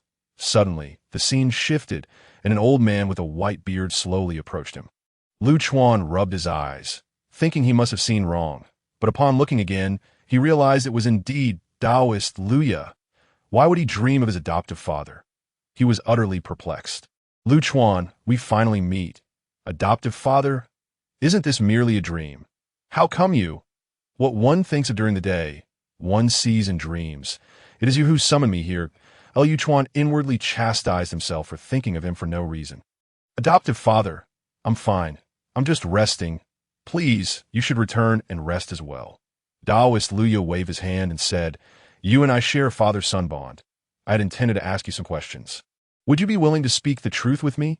Lu Chuan pondered for a moment. Having come to the journey to the West world alone, he found it comforting to have someone to rely on. Since Taoist Luya held no ill will towards him, perhaps he could be of assistance. Adoptive father, whether you believe it or not, I actually hail from billions of years in the future. Having inadvertently arrived here, that I am also here for. Before Luya could finish, he exclaimed, "Wonderful! You are indeed the one to break the game." The third party outside the chessboard. Lu Chuan was bewildered. Adoptive father. Could you clarify a bit more? Lu Chuan, for now, there's no need for you to know too much. From this moment on, I will do my utmost to assist you, which is also helping myself. Since you have entered this game, follow your own instincts. Remember, in times of danger, recite the incantation I taught you, that I shall take my leave. I could see that moment. Sun Wukong and the others had already helped Lu Chuan carve out the cave. Bai, has Master been drinking? Bai Long indicated that he hadn't seen anything, and Beiji and Wu Jing shook their heads as well. Let us wait a bit longer. Master has been asleep for 3 days. If he doesn't awaken by tonight, I will have to break this paradise to seek help from the Supreme Old Lord. Chapter 11. Caught red-handed. Inside, there was no transition of day and night. I suspect it is already deep into the night outside. I can't wait any longer. I, old son, am going to break this turtle shell. As soon as Lu Chuan awakened, he heard the monkey planning to smash the cave. And he was infuriated. Wukong, are you itching for a beating? Bai Long, seeing that he was awake, immediately approached and said, Master, I must speak on behalf of Monkey Brother. You have been asleep for 3 days and nights. Possibly even longer. Monkey Brother wants to rally people to rescue you, but unfortunately, he doesn't know how to get out. Wukong, I misjudged you. Come here, let me pat your head. Next time I craft a little trinket. I'll let you choose first. Sun Wukong beamed with joy. Thank you, Master. Should we set off now? Didn't you always say time is of the essence? Lu Chuan smacked his thigh, quickly got up, donned his kasaya, and instantaneously, everyone found themselves once again by the flowing sand river. Lu Chuan strained to recall what they would encounter next. Let me think about where to go next. There's a Xinyuanzi at Wuzhuang Temple. No, he might be like Luya, a black-hearted thief who pretends to be something he's not. It's thanks to the many years of watching the holiday broadcast that I can remember anything. Ginseng fruit? Master, what fruit are you talking about? Bai Long's ears perked up. He had overheard Lu Chuan mumbling. Ahem, do you all wish to eat ginseng fruit? Lu Chuan inquired. The four replied in unison that they did. Lu Chuan instructed, Next, we shall head to Wuzhuang Temple. The master is called Xinyuanzi, the ancestor of Earth Immortals. If you want to stay alive, behave yourselves. Also, he might be related to Wukong. I'll inform you of the particulars along the way. Now, go wash up in the river. We mustn't let anyone catch a whiff of meat. After all, we are monks. Beiji asked, will the master just give us the ginseng fruit? Lu Chuan laughed, although Xinyuanzi is Taoist. He is quite cunning and surely wants to use us to connect with the prominent figures of the Buddhist sect. Naturally, he will offer us some benefits that he will likely want to be sworn brothers with Wukong. If we can get something for nothing, why not? Just remember, don't let it slip that master is a monk who doesn't consume meat. Once we obtain the benefits, we'll find an excuse to leave and not linger. Do you all understand? As he observed the nodding heads of the crowd, he ceased his hesitations, and a grand procession of 5 individuals made their way towards Wuzhuang. I could see this moment. The real Tang Sanzang had yet to step beyond the confines of the Wuxing Mountain. Enduring the elements alone, a pitiable sight indeed. Awakening Wukong, do you see what is inscribed upon that grand gate? Mount Wanshou, blessed land, Wuzhuangwen, heavenly cave. Master, what relevance does that hold for me? Lu Chuan scolded, can you not engage your mind? What is written upon your Huagua Mountain? After a moment contemplation, Sun Wukong suddenly realized Huagua Mountain, blessed land, water curtain cave, heavenly abode. Not too foolish after all. Consider this, what an obvious hint it is. I suspect Xinyuanzi has existed since the Primordial era, residing in the water curtain cave from that time. Thus, I assert that you may indeed share a familial bond. Upon learning of your origins, do you not think you would feel a sense of kinship? Upon Lu Chuan's explanation, the group grasped the situation, astonished that he possessed knowledge of ancient times, now questioning whether Lu Chuan was an ancient being himself, feigning weakness. Very well, let us descend, keeping our distance. and ascend the mountain path slowly so as not to reveal any flaws. The group sauntered along the mountain trail when the white dragon remarked, "Pig brother, do you think Master is an old silver coin? Knowing so much, even about others' pasts, yet still pretends to deceive for the sake of ginseng fruits." Upon seeing Beiji nodding, the white dragon immediately shouted, "Master, Master, Pig brother claims you are an old silver coin. I propose we give those sunglasses to the other two senior brothers as a form of punishment." Liu Chuan had no desire to walk, and the white dragon lacked the foresight to transform into a steed for him, which infuriated him to the point of drawing the 5-fire, 7-birds fan, ready to give him a swat. "I see you are merely indulging yourself. Be mindful. We are on someone else's territory. Silence." The white dragon shrank back in fear, recalling how the yellow weasel from Lingshan had been reduced to ashes by a single swat. He dreaded that fan, yet had long coveted it, pondering how to deceive Liu Chuan into relinquishing it. "Look at Wujing, so serene. Yet you and Beiji can never seem to cease your bickering. It tires your master." "Ahem. Ahem. Your master is weary." Liu Chuan gritted his teeth, enunciating each word slowly. The white dragon, startled, instantly transformed into a magnificent steed, allowing Liu Chuan to mount as he wished. "Wukong, go. Announce our arrival at this juncture." They followed a young attendant to the exterior of the temple, whereupon Liu Chuan intended to feign the demeanor of a monk, detached from worldly affairs, but was taken aback upon seeing Guanyin. The Bodhisattva of compassion wore a look of astonishment. "Have you arrived here in but a few days? And with everyone gathered, yet the lead character has changed. What has become of my carefully chosen Sanzang?" Suppressing her anger, Guanyin spoke with a gentle demeanor. "Today, I am engaged in philosophical discourse with my friend Zhenzi, and unexpectedly encounter a venerable monk.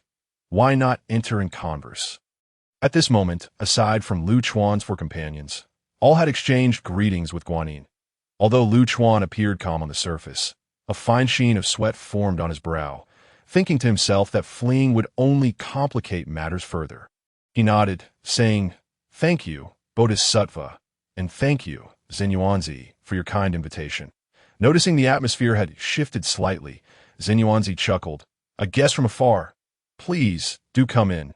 Young one, prepare tea and meals, and do not be negligent." Sun Wukong disregarded Liu Chuan's warning and followed the attendant toward the left wing of the building. Monkey brother, Master's eyes are about to pop out. He is calling for you." Liu Chuan contemplated that the white dragon was indeed clever. That foolish monkey. Stopping Wukong was a precaution in case of unexpected events. Allowing Wukong to assist him in escape, "Bodhisattva, Zhenzi, please do not take offense. My foolish disciple is incorrigibly unruly. I called him over to cleanse his spirit." Zhenzi waved his whisk, no offense taken. "I presume this is the great sage equal to heaven? A name of great repute." Sun Wukong chuckled. Wherever. The antics of the heavenly friends are merely for amusement, not to be taken seriously." Guanyin's expression darkened, while Zhenzi stroked his beard, inviting everyone to take their seats. "I wonder, from where did the monk obtain this cassock and staff?" Faced with Guanyin's inquiry, Liu Chuan found himself momentarily at a loss for words. To claim they were gifted by Guanyin would be imprudent, especially with her presence. Perhaps he could state that he purchased them?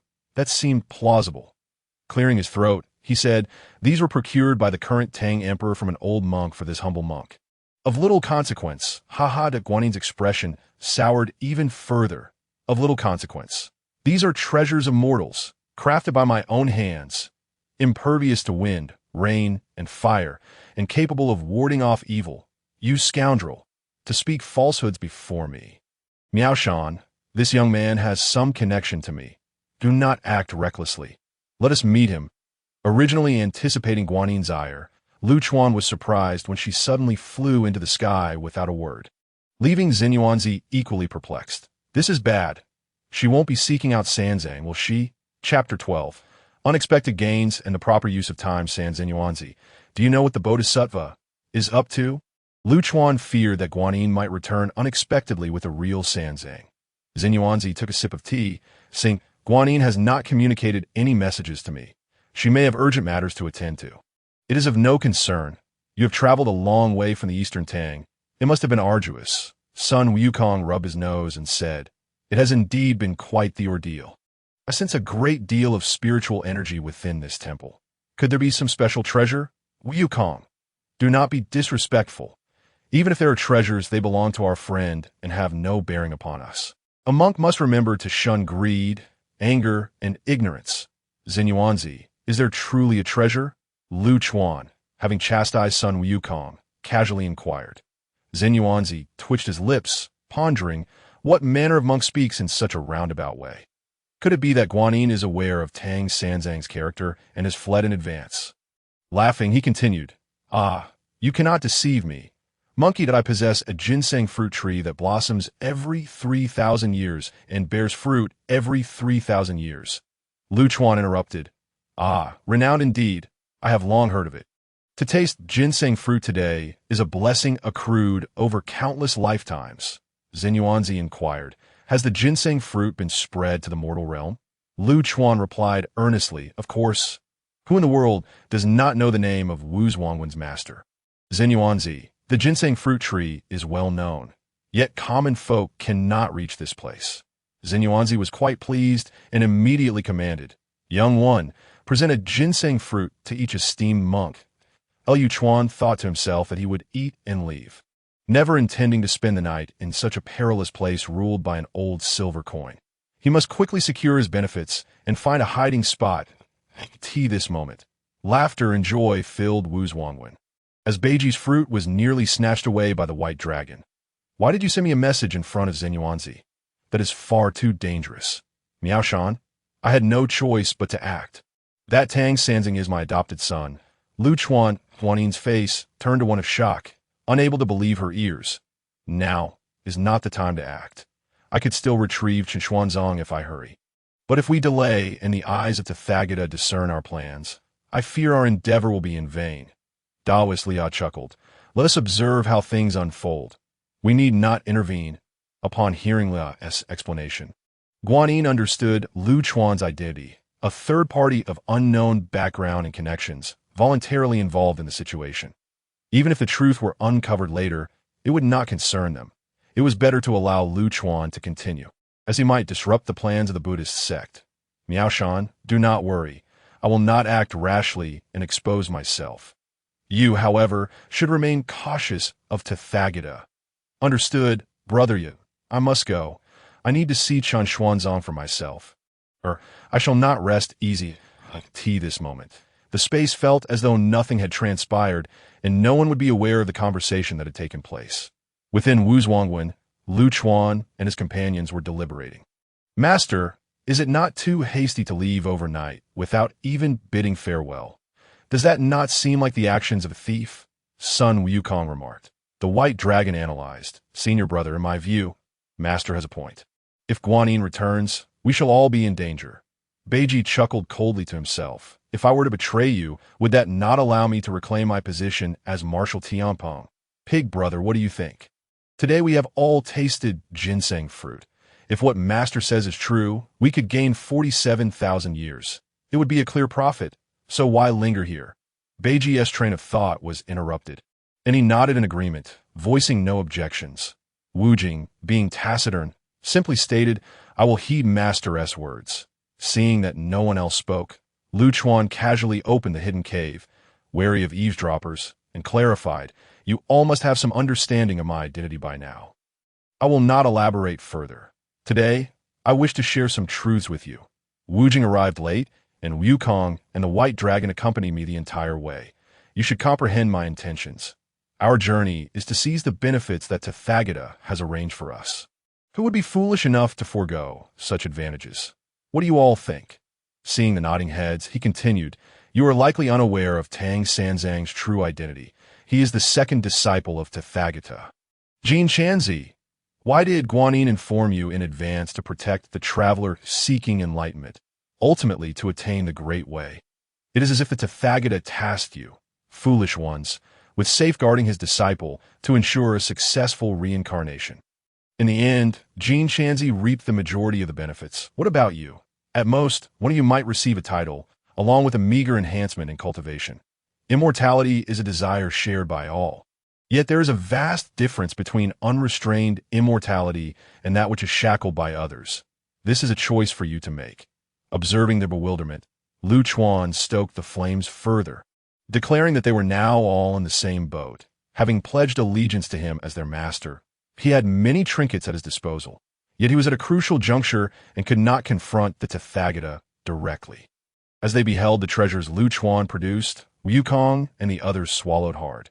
Xiaobai picked up the time dial and inquired, "Master, what is this grinding disc?" "It is an artifact I stumbled upon, rumored to traverse time and reverse it. However, I have yet to utilize it," Lu Chuan replied. And no sooner had he finished speaking than they noticed an enormous turtle looming overhead, observing them as one would a colony of ants. Beiji, terrified, hid behind Wukong, while Lu Chuan gritted his teeth and whispered, "Xiaobai, what have you done?"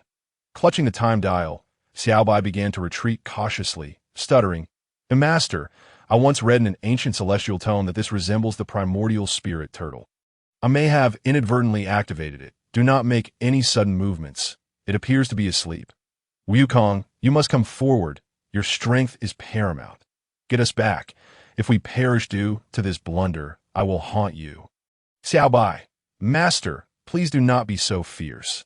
I did not mean to." Before he could finish, they found themselves in the Yellow Wind Cave, the year unknown.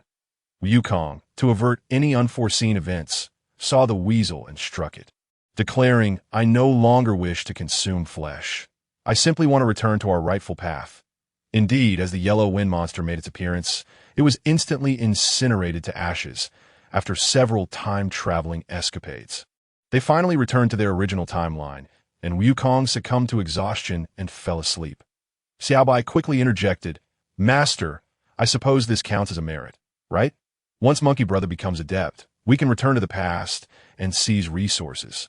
Lu Chuan pointed at him, contemplating that it was indeed valid, though the sight of that giant turtle nearly induced a heart attack. Once he could ensure his own safety, acquiring resources would be a piece of cake. Lifting the gloom from his heart, "Xiaobai, consider it a contribution. Let this be a one-time occurrence. It seems we cannot depart tonight. We shall set out once Wukong awakens," Lu Chuan concluded, stowing away his hidden abode. Xiaobai and Beiji exchanged glances as if they had already conspired in secret. Chapter 13. Fraternal Bonds and Wukong's Recovery. "Master, please rest. I shall look after Monkey Brother alongside Pig Brother." "Worry not," said Beiji. "I must remind you both, when encountering gold, do not fall. When encountering wood, do not wither. When encountering water, do not dissolve. When encountering fire, do not scorch. When encountering earth, do not enter. Do not steal." Lu Chuan finished his admonitions and retreated to his quarters. Beiji whispered, "Is Master hinting at something?" Xiaobai glanced at son Wukong and continued, "Each of us is two, plus Master S2. Monkey Brother and Sha Brother are unaware. You must not let it slip." Beiji thought to himself, "Do they truly believe me to be a fool?" Time had advanced into the late hours of the night. Lu Chuan had meticulously charted the forthcoming route, should Guanyin come to expose him. He would flee. If she did not, all the better. He would take his benefits and hide away. Suddenly, a voice rang out, "Xiao Chuan, do not speak. Listen to me. I am aware of today's events. Your father has already taken care of it. Proceed as you wish to." Lu Chuan awaited further words from Taoist Luya, softly calling, "Adoptive father, are you still there?" This was all too swift. He wished to inquire further. "By the way, I have been quite explicit, yet dawn is nearly upon us. Why have those two not returned?" Lu Chuan continued to wait, gradually succumbing to slumber, only to awaken as the sun rose high in the sky. "Master, it is bad news. Xiaobai, an old pig, had been captured by the Xinyuanzi," said Sha Wujing from outside the door to Lu Chuan, still groggy, sprang up and opened the door, asking, "Where's Wukong? Has he awakened?" Did they explain why? Upon receiving a shake of the head, Lu Chuan felt a pang of anxiety. Wukong remained unconscious, and if a conflict arose, they could only take it one step at a time. Xinyuanzi sat in the hall, arms crossed, eyes closed, remaining silent, as if he had not heard the attendant's report. The attendant refilled Lu Chuan's tea 3 times, and it seemed Xinyuanzi truly had fallen asleep in his seat. Lu Chuan waited, hoping the other would speak first. However, this old rascal remained utterly still and silent.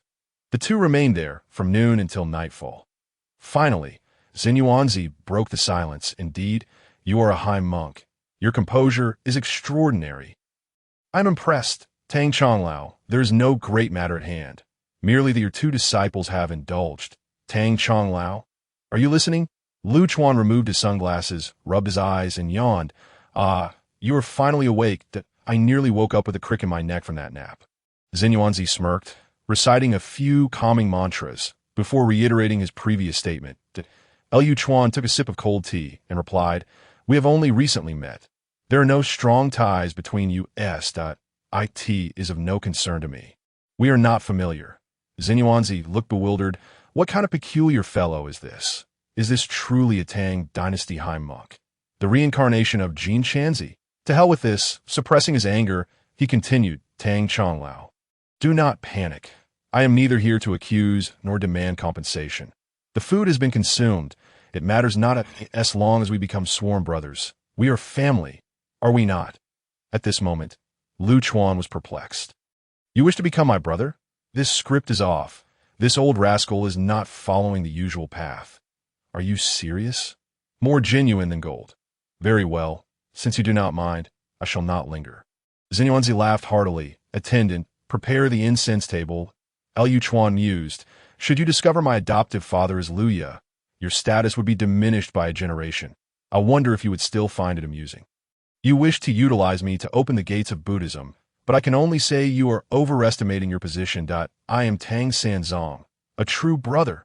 Today, we two brothers shall forge a bond, pledging our lives to one another, sharing both fortune and adversity, with mountains and rivers as our witness, and heaven and earth as our testament, with the sun and moon as our proof.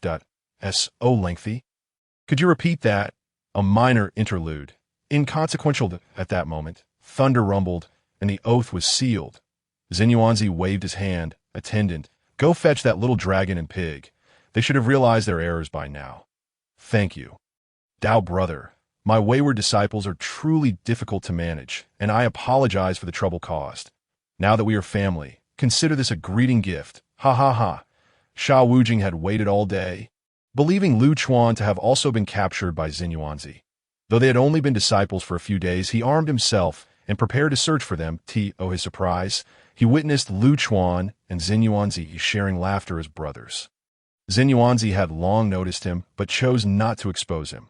Wujing, weapon in hand, sauntered over and said, Master, I found you here. I came to inform you that monkey brother has awakened. Lu Chuan, aware of his heavy thoughts, patted him on the shoulder to signal that all was well and excused himself, while Xinyuanzi announced a feast to celebrate the next day. Upon returning to his room, he found Sun Wukong seated cross-legged on the bed. Recovering that Lu Chuan did not wish to disturb him, so he took Sha Wujing to the adjacent room. Wujing, do not worry. Xiaobai and Beiji are fine. Let Wukong recuperate tonight, and we shall depart tomorrow. Before long, Xiaobai and Beiji indeed returned, their spirits low as they entered the room. Lu Chuan pointed outside and sternly admonished, I told you. Why do you never listen? Consuming even one is the limit. Everything else is merely indulgence. As monks, do you not understand greed, anger, and ignorance? Tonight, you too shall transcribe the Mahayana Sutra and are not permitted to sleep. Master, they have left. Lu Chuan quietly asked, How were you captured? Beiji fumbled for words, unable to articulate. Xiaobai pondered for a moment and said, We went in the dead of night, observed for a long time, and only acted when we saw no one. However, when we descended from the tree, Xinyuanzi was sitting beneath it, drinking tea. It seemed he knew we would come. Lu Chuan sighed, Very well, I am weary. Xiaobai, you shall sleep with him tonight and do not disturb Wukong. Were it not for your reckless actions, we would have been far away by now. Master, what about the sutras? Transcribe them once more. Beiji, are you truly a pig-brained fool to ask such a nonsensical question? You have caused my demise. Xiaobai, it was your ill-conceived suggestion that led to this. Just like a pig being struck by a plow. Lu Chuan, indifferent to their bickering, pondered whether the system had malfunctioned, as a place like Wuzhuang Temple was inexplicably devoid of check-in functionality. The night passed in silence. Has Junior Brother arrived? Please take your seats and see if the dishes suit your taste. Sun Wukong, the White Dragon, and Zhu Beiji were taken aback. Junior Brother, has Master betrayed us? Has he joined Taoism? Only Sha Wujing understood the reason. After taking a seat, Lu Chuan remarked, Naturally, Brother Dao has surely prepared something to your liking. I could see that moment. Xiaobai and Beiji caught sight of Lu Chuan's gaze, fixated on their dark circles, and hurriedly produced the scriptures they had copied overnight. Master, may we commence our meal now? Lu Chuan snorted coldly and warned, Remember this matter. If it occurs again, you shall be expelled from the sect. Now, let us eat. Jin Yuanzi nodded with a smile, thinking to himself that a good brother still gives face. This brother was not in vain. After a hearty meal, the group had barely stepped outside Wuzhuang Temple when a chime sounded. Check-in at Wuzhuang Temple successful. Chapter 14. Wind Spirit Bamboo, Slow Down. Elder Tang. My master instructed me to deliver this to you. He also mentioned that in case of danger, you may invoke his name or seek assistance here. The child shall take his leave. Lu Chuan called the Taoist boy back, urgently scribbling a note and handing him a pair of sunglasses, saying, Deliver this letter and item to your master. He will understand. Go now. Ding. Congratulations, host. You have gained 1 lottery draw. You have met Jin Yuan Daxian. Reward. Great Void Divine Armor. Details in the manual. Draw. Hurry up. Just don't break the sunglasses. Stop. Congratulations, host. You have obtained a pair of invincible sunglasses. What the hell? Is there only sunglasses inside? You black market merchant. I protest. Protest denied. Master, where shall we go next? We have already descended the mountain. The white horse transformed from Xiaobai inquired it. Lu Chuan remained silent, examining the newly drawn sunglasses, muttering to himself, Damn, they look identical. What bad luck? Sun Wukong happened to notice and remarked, Master, did you not just gift those to that young Taoist boy? Is this a newly forged pair? Lu Chuan acknowledged with a hum, but before he could warm them up, Wukong snatched them away, insisting, You promised me. I want this. Fine, take it, but make sure you can use it. Just as he finished speaking, a powerful aura erupted around Sun Wukong, the monkey donning the sunglasses exuding an imposing and invincible presence. Fool, strike me. I'll 1T retaliate. Zhu Beiji chuckled. Take this. Eat my plow. Sun Wukong stood still, unable to be harmed by Beiji's attack. What a treasure. Thank you. Master. Lu Chuan was astonished that the sunglasses could wield such immense power in Wukong's hands. Was it possible they grew stronger in the presence of formidable foes? Beiji, you too should activate the sunglasses. Let me see if there are any areas for improvement. As Beiji emanated a similar aura, Lu Chuan confirmed that the invincible sunglasses indeed grew stronger in the presence of powerful beings. If they were given to a super expert like Hongjun Laozu, he thought, who could possibly withstand a bombardment for even a single incense stick's duration? Sun Wukong and Zhu Beiji engaged in a playful battle, neither able to best the other. After careful consideration, Lu Chuan decided that the sunglasses should not be easily gifted away. What he initially thought was rubbish was not so in the hands of experts. All right, you two have played enough. Come down now. We've wasted several days. Time is of the essence. The group, bantering and laughing, arrived at White Tiger Ridge. Master, is it really necessary to rush? We barely ate enough at Wuzhuang Temple. It was too plain with no meat at all. Exactly. Xiaobai is right. Beiji, you and Xiaobai seem to have found a kindred spirit. Why not learn from old Sha?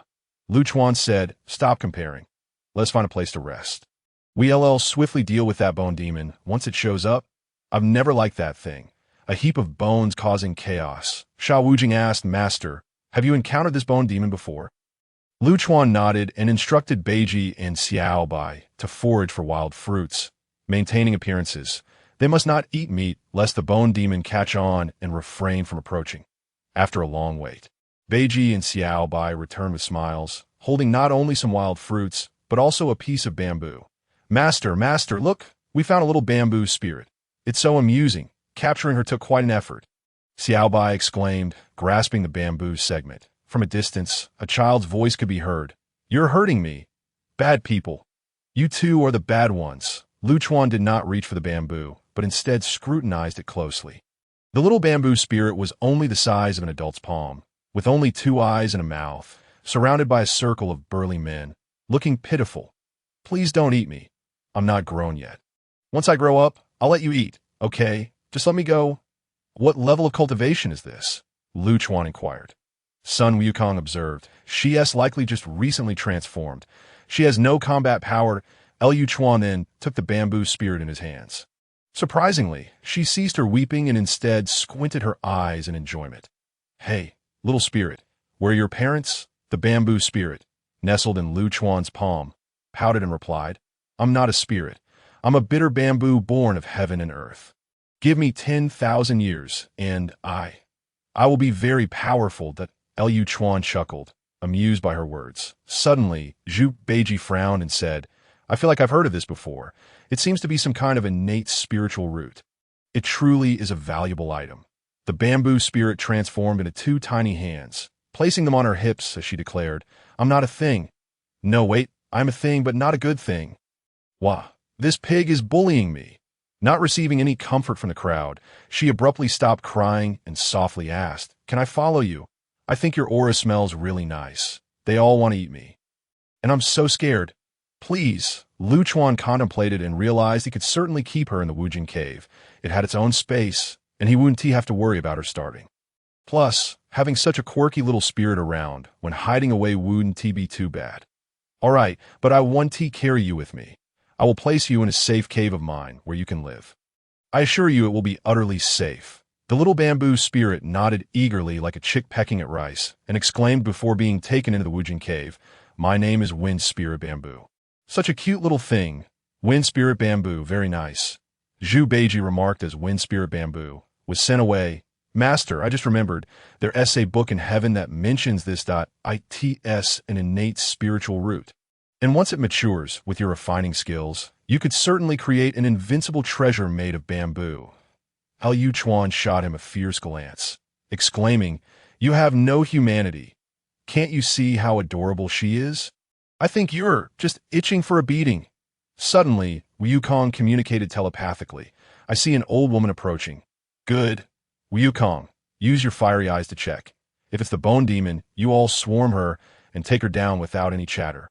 A while later, Lu Chuan and the others pretended to eat wild fruits by the roadside. Upon seeing the monkey and the pig, the old woman was startled and cried for help. Lu Chuan patiently explained for a long time until he saw Wukong nodding. Slowly retreating, Sun Wukong and the others instantly surrounded the old woman, and in the blink of an eye, she transformed into a pile of bones. Who else could it be but the bone demon, dead beyond recovery? After Sun Wukong used his 3 mystical fire to burn her for a while to confirm, the group headed towards Flat Top Mountain. The main objective was to eliminate the bone demon. The system had not announced any rewards, and Lu Chuan was preoccupied with thoughts of the purple gold red gourd of Taishang Laojun. Wukong, I heard you are quite familiar with Taishang Laojun. Well, somewhat, master. Why do you ask? Oh, it's nothing that if you know him well, then we'll kill him. If not, then we'll take lives. Chapter 15. Guanin's interference, infiltrating eyes the great void divine armor, the foremost treasure of the primordial chaos. A life-saving artifact, the axis of heaven and earth, is the womb of the universe, in the beginning of chaos. It was formed from the essence of the primordial yellow, discovered by Pangu, and thus took 100 years to stitch together. Can I truly deserve such a thing? I absolutely adore it. Lu Chuan donned the great void divine armor from the Wujing cave, resolving to wear it at all times from now on. With the invincible sunglasses paired with the divine armor, he felt ready to challenge the Tathagata. Little bamboo, stay here and be well. The spiritual energy is quite abundant. I will visit you when I find time. Wind Spirit Bamboo also chose a good spot, directly rooting herself outside Lu Chuan's cave. You still Haven Tea told me your name? Lu from the continent, Chuan from the river. After saying this, he left the Wujing cave. Wind Spirit Bamboo murmured, Oh, so your name is Lu Chuan. By this time, they had nearly reached Flat Top Mountain's Lotus Cave, preparing to seek out the Golden Horn and Silver Horn. Wait, I just remembered. The Baoxian kingdom we passed earlier is currently facing a crisis. The princess has been abducted by a yellow-robed monster for many years and has yet to return. Which of you is willing to make a trip? Zhu Beiji was the first to speak. "I, old pig, am willing to go, but master, may I borrow that fan for my use?" Lu Chuan pondered for a moment, but ultimately did not comply. Instead, he handed him the purple gold gourd. Although Zhu Beiji's strength had significantly diminished, he should have no trouble contending with Kuei Mu Lang. "Shall Bai, accompany Beiji on this errand. Make haste and return swiftly. We shall await your return at the Lotus Cave. Remember, ensure the princess is safely escorted back, that I believe there are also 2 demon children involved. Well, you may handle that as you see fit." In a certain part of Pingding Mountain, "Master, why has my senior brother not returned yet? It has been quite some time. Could there be an unforeseen mishap? Do not panic, Wu Jing. Wukong possesses 72 transformations. As long as he does not inadvertently reveal himself, those demons will not discern his true form. Right, Feng Ling Zhu?" The wind spirit bamboo, perched on his shoulder, retorted, "Do not call me little bamboo. I am not small. I have lived longer than you. Just wait until I grow up." Lu Chuan playfully grabbed her and tickled her, filling the air with laughter and joy. After another hour had passed, Sun Wukong gradually became visible on the horizon. "Master, I can confirm that there are indeed 2 formidable demons inside. However, I did not see the gourd you mentioned. There are over 100 minor demons, which is of little concern." "Very well, take a breather. Wukong, not underestimate these 2 demons. They are disciples tasked with guarding the alchemical furnace for the Supreme Lord Lao Jieyin and it was Guanyin who arranged for them to be here, and they must not be killed. Otherwise, we would incur the wrath of the Supreme Lord Lao Jun, which would be troublesome." Sun Wukong inquired. "Then what about the acquaintances you asked me about earlier?" "Yes, that is precisely the issue that I am currently uncertain how to navigate this situation. We must acquire the treasure while avoiding offense." Sun Wukong glanced at Feng Ling Zhu and remarked, "Master, how did you manage to bring her out? I was not present. And what if something were to happen to you?" Feng Ling Zhu protested. "Humph, I am not a villain. I will protect him." This statement elicited laughter from Sun Wukong. "With a stature like yours?" Lu Chuan smiled slightly, indicating that Sha Wu Jing was present and had no malicious intent. He intended to mention the life-saving artifact, but swallowed the words, deciding to keep some cards close to his chest. "All right, let us wait for Beiji and the others to return before we take action. Everyone, rest for now." Sha Wu Jing claimed he was not tired, so Lu Chuan leaned against a rock and took a short P.A.S. Feng Ling Zhu noticed Sun Wukong, still watching her. She huffed and burrowed into Lu Chuan's clothing, exposing only a small portion of herself, making a face before peacefully closing her eyes. The sky gradually darkened, and Lu Chuan continued to slumber, noticing that Zhu Beiji and Xiao Bai Long had yet to return. Sun Wukong, after giving Sha Wu Jing a command, set off towards the direction of the kingdom of Baoxiang. Unexpectedly, not long after Wukong departed, Sha Wu Jing spotted a strange cloud drifting in from the horizon. "Master, wake up! There seems to be danger approaching." Lu Chuan also noticed the anomaly and quickly tucked away the sleeping Feng Ling Zhu, donning a pair of sunglasses, upon recognizing the visitor as Guanyin Bodhisattva. Lu Chuan exhaled a sigh of relief, having initially thought it was the Supreme Lord Lao Jun Wu Jing. "You need not bow. There is no need for formalities. I have matters to discuss with your master. You may step aside for now." Once Sha Wu Jing had left, Guanyin stated, "I do not know who you are, but regarding the purple gold gourd and the golden rope, do not entertain any notions of acquiring them. They are beyond your reach. You need not explain. I shall take them away shortly." After saying this, Guanyin vanished on her lotus seat into the distance, leaving behind a message.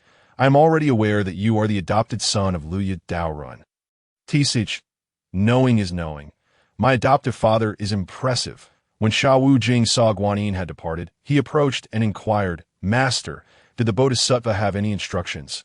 Lu Chuan replied irately, "What can she instruct me on? She comes here for the smallest matters.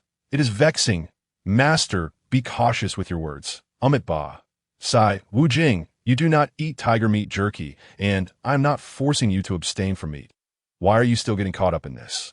Just be yourself and eat whatever you desire, as long as it is not human flesh." Sha Wu Jing uttered Ba again, and under Lu Chuan's watchful gaze, he took a piece of tiger meat jerky. At that moment, Lu Chuan noticed another strange cloud approaching from the horizon and angrily exclaimed, Is this never-ending? I am already aware. I will be leaving shortly.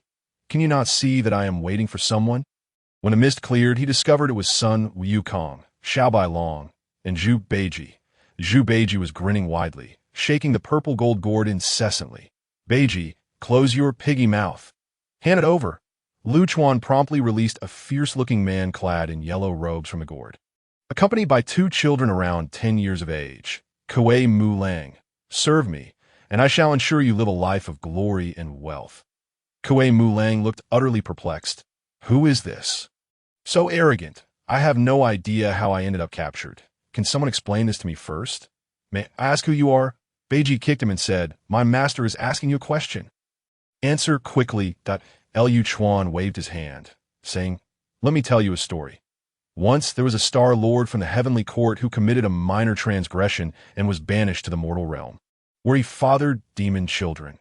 Ultimately, he was captured by a group of scripture seekers. The Star Lord returned to the heavens, his memories sealed, and his 2 children were tragically killed, while his stolen mortal wife returned to remarry.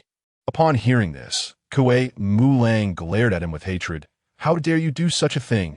I would rather enter the beast path and curse you with eternal unrest for the sake of my children. Before he could finish, Lu Chuan interrupted. Enough. That was the original outcome I was describing. If I had not come here, that would have been your fate. Dio, you understand. Kuei Mu Lang deflated, as if all the air had been let out of him. Just as he was about to swear an oath, Lu Chuan said, Recite it. Once you finish, you may leave. That I can also take in your 2 children. There is currently nothing required of you. Just ensure your safe return to the heavenly court. And I will contact you when the time comes. Chapter 16. The Buddhist path lacks gentlefolk. I do not want them. They're too ugly. You said they were little wolf cubs, didn't you?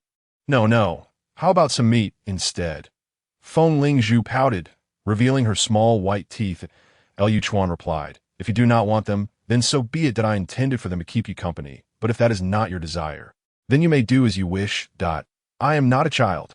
Feng Lingzhu shouted, and as soon as she finished, Lu Chuan's figure vanished, leaving her angrily beckoning the 2 children to engage in various activities. After exiting the endless cave, Lu Chuan asked Beiji what had transpired. Xiaobai explained, Master, you are unaware. Pig Brother nearly drooled all over the place upon seeing the princess. I suspect he has forgotten about Gao Salon. Ichika, Lu Chuan realized. So that is why you were behaving like a bear. It turns out you had taken a fancy to someone else's wife. Zhu Beiji stubbornly replied, What do you mean someone else's wife? That is the one he shamelessly stole. The Princess of Flowers would surely be overjoyed to see me. Pig Brother, you are transformed into a delicate young scholar, claiming to rescue her. How could she not be delighted? What are you thinking? Try transforming into your true form. After being ruthlessly exposed by Xiaobai, Zhu Beiji, embarrassed and furious, insisted on finding Xiaobai for a spar, and the 2 began to fight again. Lu Chuan, having finally lifted the gloom from his heart, laughed heartily, had a bite to eat, and soon the 2 were tired from their tussle and returned to sit by the campfire. Beiji, do you know why Kuei Mu Lang abducted by Huaxiao? When he shook his head, Lu Chuan explained, in their past lives, they were a pair of lovers. Bai Huaxiao was a celestial maiden. After reincarnation, they forgot the vow to be wed, but Kuei Mu Lang remembered. Hence, this incident occurred. If you meddle, I suspect Kuei Mu Lang would seek you out for a duel. Xiaobai sarcastically added, I can't believe it. Pig Brother, you're not merely longing for someone else's wife. You are preparing to be the third party. How infuriating. Eat my old pig's rake. Master, if we follow your reasoning, shall we proceed swiftly until we reach the kingdom of Daughter and then take a break? Lu Chuan nodded. What is it? One by one, look at Wu Jing. He has not uttered a single complaint. The kingdom of Daughter is filled with women and delicious food. Zhu Beiji immediately tidied his attire and, avoiding eye contact, declared, Master, I will follow your lead and I, old pig, will definitely not hold you back. Xiaobai Long and Wukong stifled their laughter as the group quickly departed from the confines of the Lotus Cave. Indeed, the attempt to clock in failed. Accursed Guanyin, by the way, we shall soon arrive at the kingdom of Wajiji.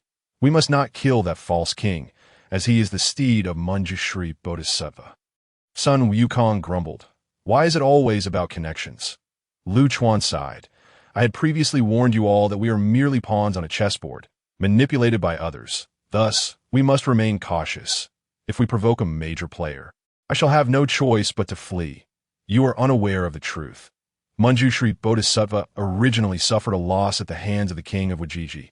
Hence, he sought revenge, sending his steed to impersonate the king, even pushing him into a well to kill him and usurp his wife and children. Tell me, is this something a human would do? Alas, forget it. Wukong, go to the Supreme Lord Lao Jun and request a revival elixir.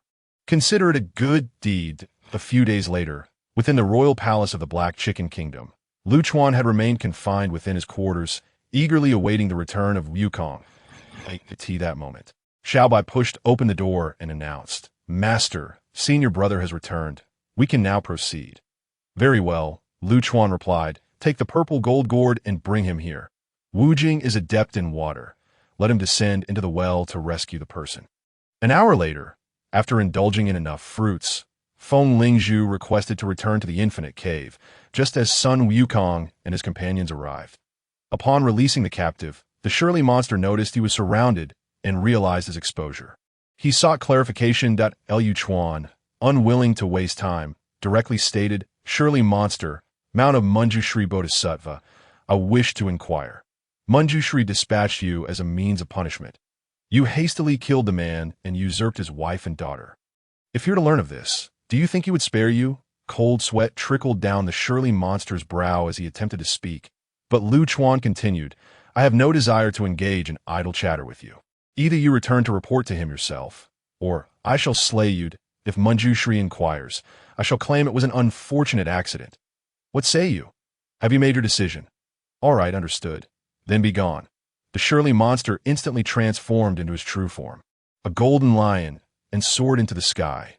After exchanging a few pleasantries with the true king of the Black Chicken Kingdom, the group hastily departed. Ding successfully checked in at the Black Chicken Kingdom. Reward, Golden Phoenix Hairpin, a lethal weapon. What a worthless trinket. Am I to wear this as a grown man? Moreover, I have no feathers now. How unfortunate. Come, Wukong, let us tidy up your nephew. Son Wukong scratched his head, lamenting, "Why must this involve me? Decided I doubt we need to intervene. I suspect Guanyin is awaiting us. Let us go." The group, weary from travel, arrived at the Fire Cloud Cave. Upon landing, they beheld the red boy clad in a crimson belly band, brandishing a red tassel spear atop the mountain. A child must be disciplined. She possesses the 3 mystical fires. Use the 5 fires, 7 birds fan gently. Do not burn her to death. Merely let her experience some hardship. Wukong, you take the lead. We are outsiders, and you are her uncle. Before long, the red boy was howling for mercy, and as she approached Lu Chuan, she suddenly lunged, aiming a spear at his face. Fortunately, he had donned sunglasses beforehand. Otherwise, he might have been disfigured. Strike her, beat her until she is incapacitated. Hold, I have arrived too late. Hand her over to me, Guanyin Bodhisattva declared, sprinkling some holy water upon the red boy with a willow branch. With sunglasses perched upon his nose, Lu Chuan adopted a nonchalant demeanor, uttering not a word, and turned to leave without a farewell. Sun Wukong and the others, upon seeing Guanyin, naturally did not dare to be remiss. After paying their respects and handing the red boy to Guanyin, they hurried after Lu Chuan. Ding successfully checked in at the Fire Cloud Cave. Reward, Primal Wu Earth Essence, which, when refined, may yield 9 heavens resting soil. Possessing boundless power. Lu Chuan grumbled, "The Buddhist order lacks gentlemen, utterly corrupt." "Master, are we not also part of the Buddhist order?" Shao Wujing interjected. "Wujing, remember this. We are not of the Buddhist order. We have our own path. Even if we cannot succeed, let us not join the Buddhists." Wujing nodded solemnly. About it, Lu Chuan gritted his teeth, sighed, and conceded, "Very well, Wukong, go fetch the Dragon King of the West if he refuses to come. Inform him that there are those who wish to flay his nephew and consume his flesh." Sun Wukong inquired, "And what if he still does not come?" "Then we shall teach him a lesson. Fear not, upon seeing you. He will flee like a rat from a cat. We shall await you by the Blackwater River." As soon as Sun Wukong departed, Zhu Beiji called out, "Brother, wait for me. I wish to broaden my horizons." Chapter 17. Xuanzang is taken by Guanyin. Many thanks to Elder Tang and the two celestial beings for avenging me. I was the river deity of the Blackwater River. Yet this treacherous toad dragon deceived me, seizing my river god's abode that I could not contend with him. And for years I have been homeless, resembling a wandering ghost. Liu Chuan thought to himself that this river deity was rather tedious, and hastily reassured him, take heart, take heart. My two disciples are exceptional swimmers and highly skilled in underwater combat. I predict that within the span of a single incense stick, we shall capture that little toad dragon and bring him ashore. After expressing profound gratitude, the river deity stood quietly with Liu Chuan, awaiting developments. Sure enough, shortly thereafter, the surface of the Blackwater River began to churn as if boiling, and Xiao Wujing and Xiao Bailong emerged, each holding the little toad dragon aloft. Ding successfully checked in at the Blackwater River. Reward: 1 lottery draw. After the draw, congratulations to the host for winning a pair of indestructible sunglasses. What the heck? Is there nothing else in that prize pool? Master, why do you appear so unwell? Were you frightened? Xiao Bai, I am fine. Here, take these that I shall give the next pair to Wujing. Xiao Bailong accepted the indestructible sunglasses. Beaming with gratitude, the little toad dragon snorted disdainfully. How can one be so pleased to be reduced to a mere dog? Truly a disgrace to the dragon clan. Liu Chuan took a deep breath and declared, Strike! I refuse to submit. How is it that you discern my intentions without me lifting a finger? Who betrayed me? Was it Ao Run? Was it him? Indeed, it must be him. He would sacrifice even his own son. What chance do I stand as an outsider? Hearing the little toad dragon's indiscreet words, Xiao Bailong halted, casting him a cold glare. I harbor no affection for the West Sea. Do not provoke me. Close your mouth, and you may suffer less. Liu Chuan regarded the two cousins with a sigh. They were both victims of the Buddhist order's machinations. Xiao Bai, cease your actions. Xiao Bailong, seemingly ignoring his words, continued to pummel the little toad dragon. Had Liu Chuan not signaled Xiao Wujing to intervene, Xiao Bai might have nearly beaten him to death. The river deity stood by, too intimidated to interject. At that moment, Sun Wukong and Zhu Beiji arrived. Master, this is Ao and Moang, the eldest son of the Dragon King of the West Sea. He has come on behalf of his father to celebrate his grand birthday. Ao and Moang, upon seeing Xiao Bailong, intended to offer a greeting, but Xiao Bai turned his head away. Having met Elder Tang, Ao and Moang was taken aback by the boldness of this individual before coming. My father had already instructed me to leave everything to the elder and the great sage. Afterwards, I would take him back to the West Sea for trial. The little toad dragon shot a disdainful glance at Ao and Moang, but remained silent. Liu Chuan smiled. Do you see? This could be a calamity. He shows no gratitude. Wukong, what do you think? Son Wukong remained silent, producing his golden staff. Should Liu Chuan give the command, it would be a feast of dragon meat tonight. A flicker of panic crossed the little toad dragon's eyes, and Ao and Moang, noticing, rushed in, striking him until he howled for mercy. Do not look at me. If you do not wish to die, beg for forgiveness and hide your schemes. Liu Chuan and the others observed, and Sun Wukong refrained from exposing their secret communication. All right, cease your actions. If you continue, he may truly lose his life. The little toad dragon proved to be a clever creature. Bowing and apologizing to Liu Chuan while seeking Sun Wukong's forgiveness, in the end, Liu Chuan allowed them to leave. After all, Xiao Bai was his disciple, and he could not bring himself to kill his cousin in front of him. Though Xiao Bai and the little toad dragon were not exactly kindred spirits, they shared a common plight as sacrifices to the Buddhist order. The group journeyed to their next destination. Liu Chuan reclined atop the spine of Xiao Bailong, resting his eyes. Xiao Bai softly remarked, Master, thank you. Liu Chuan smiled faintly, feeling a sense of relief. Xiao Bai, though I am unaware of the specific events of the past. Your father's actions were indeed lacking. Today, you have not spoken with your brother. One who has not suffered cannot understand another's pain. I shall not press you further. It is best if you can come to terms with it on your own. Since you all acknowledge me as your master, I shall not permit anything of the sort to occur again. If anyone bullies you, you shall strike back. If you cannot win, then call for help. If we cannot prevail together, we shall flee as a group My belief is that we share blessings and burdens alike. Both the Taoist and Buddhist sects are plotting, if we wish to survive. Sigh, I digress. Here I have no kin. You are all I possess, that we are family, and that is how it shall be. Throughout the journey, Lu Chuan spoke extensively, and the four listened quietly. They exchanged glances as if communicating something unspoken. Though they seemed to say nothing at all, everything was conveyed without words. Master, I have inquired with the earth deity.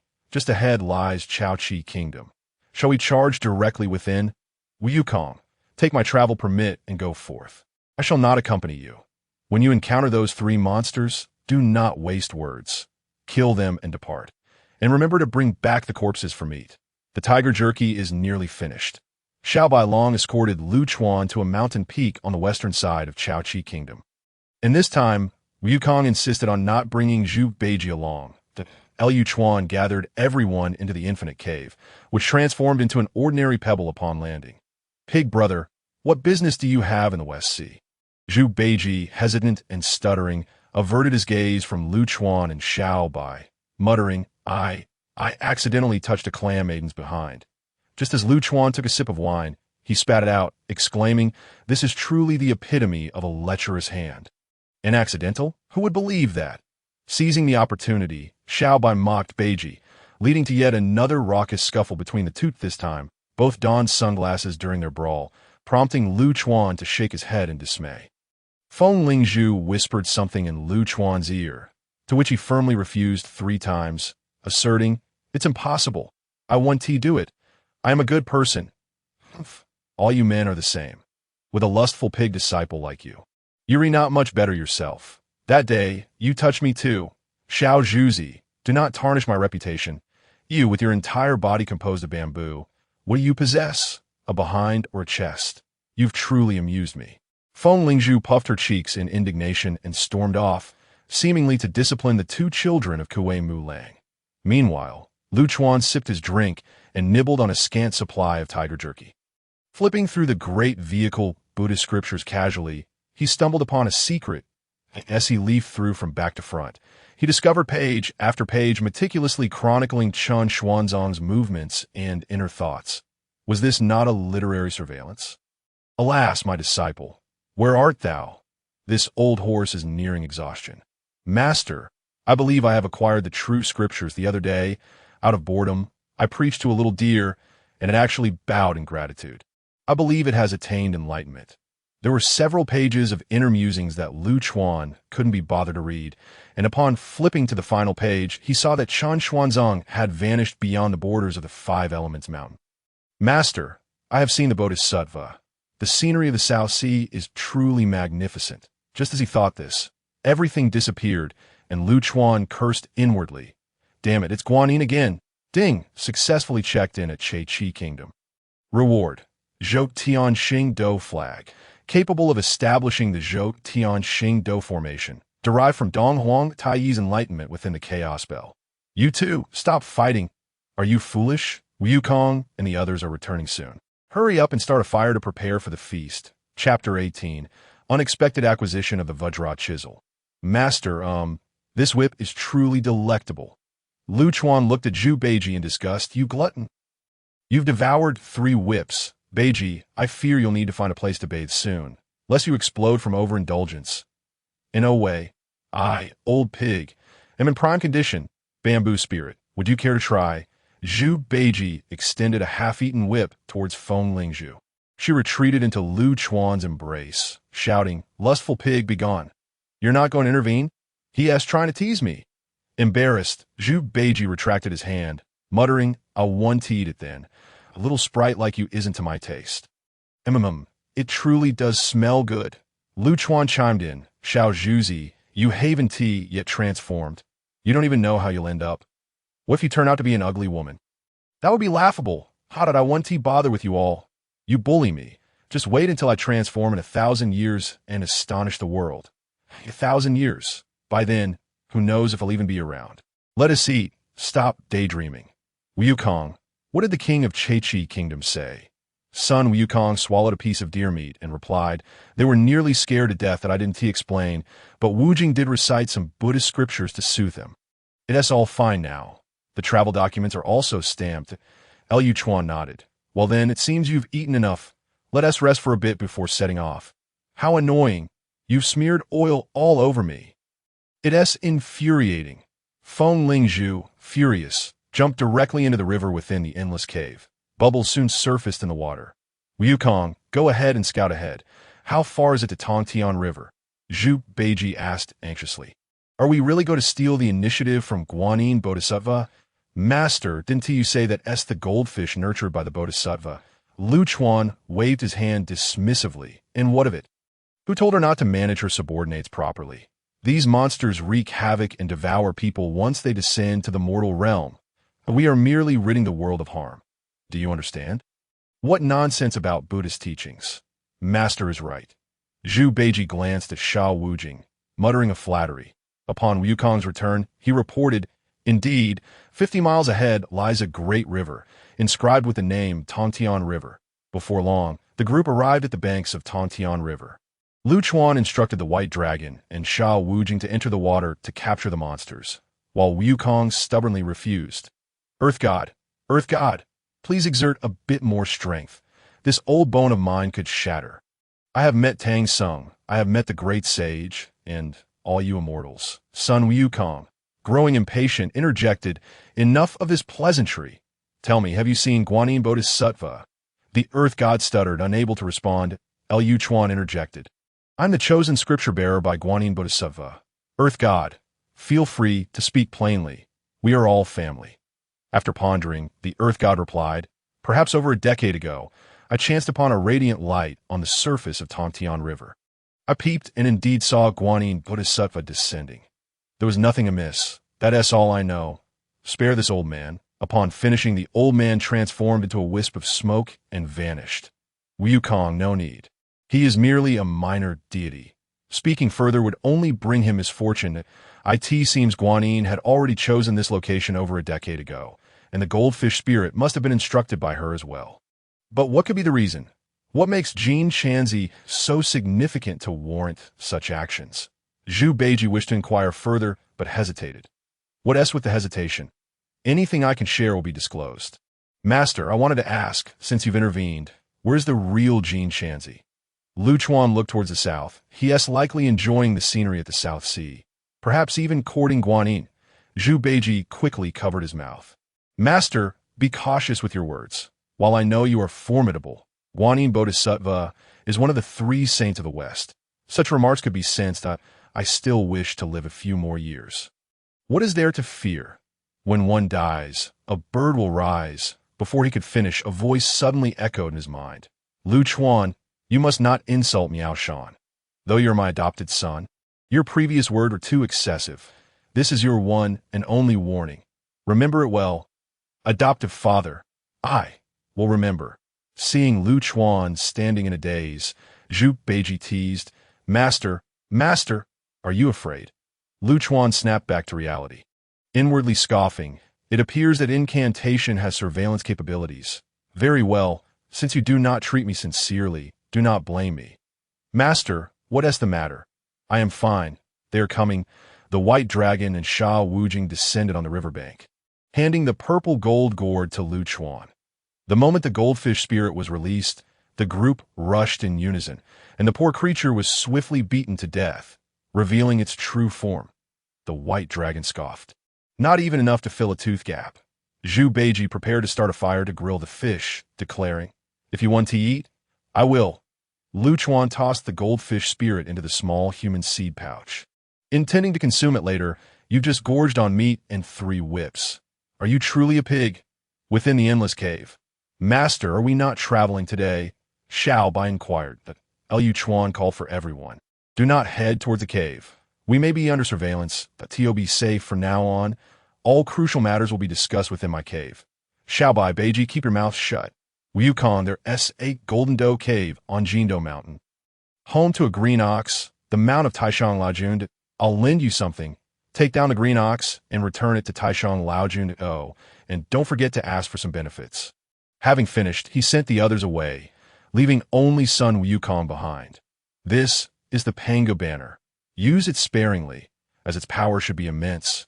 hailed as the greatest weapon of the Primordial era. Sun Wukong was astonished. The greatest weapon of the Primordial era?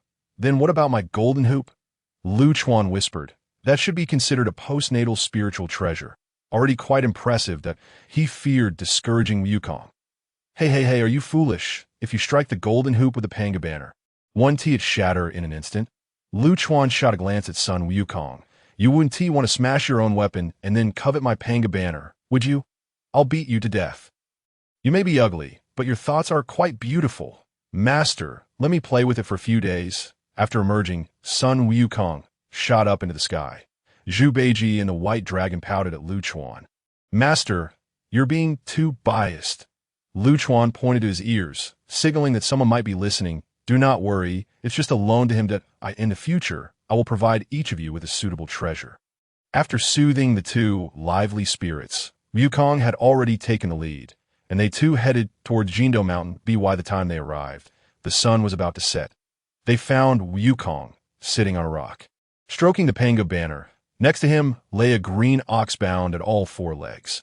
Upon seeing Lu Chuan and the others arrive, Sun Wukong hurriedly concealed the Pangu banner within his robe.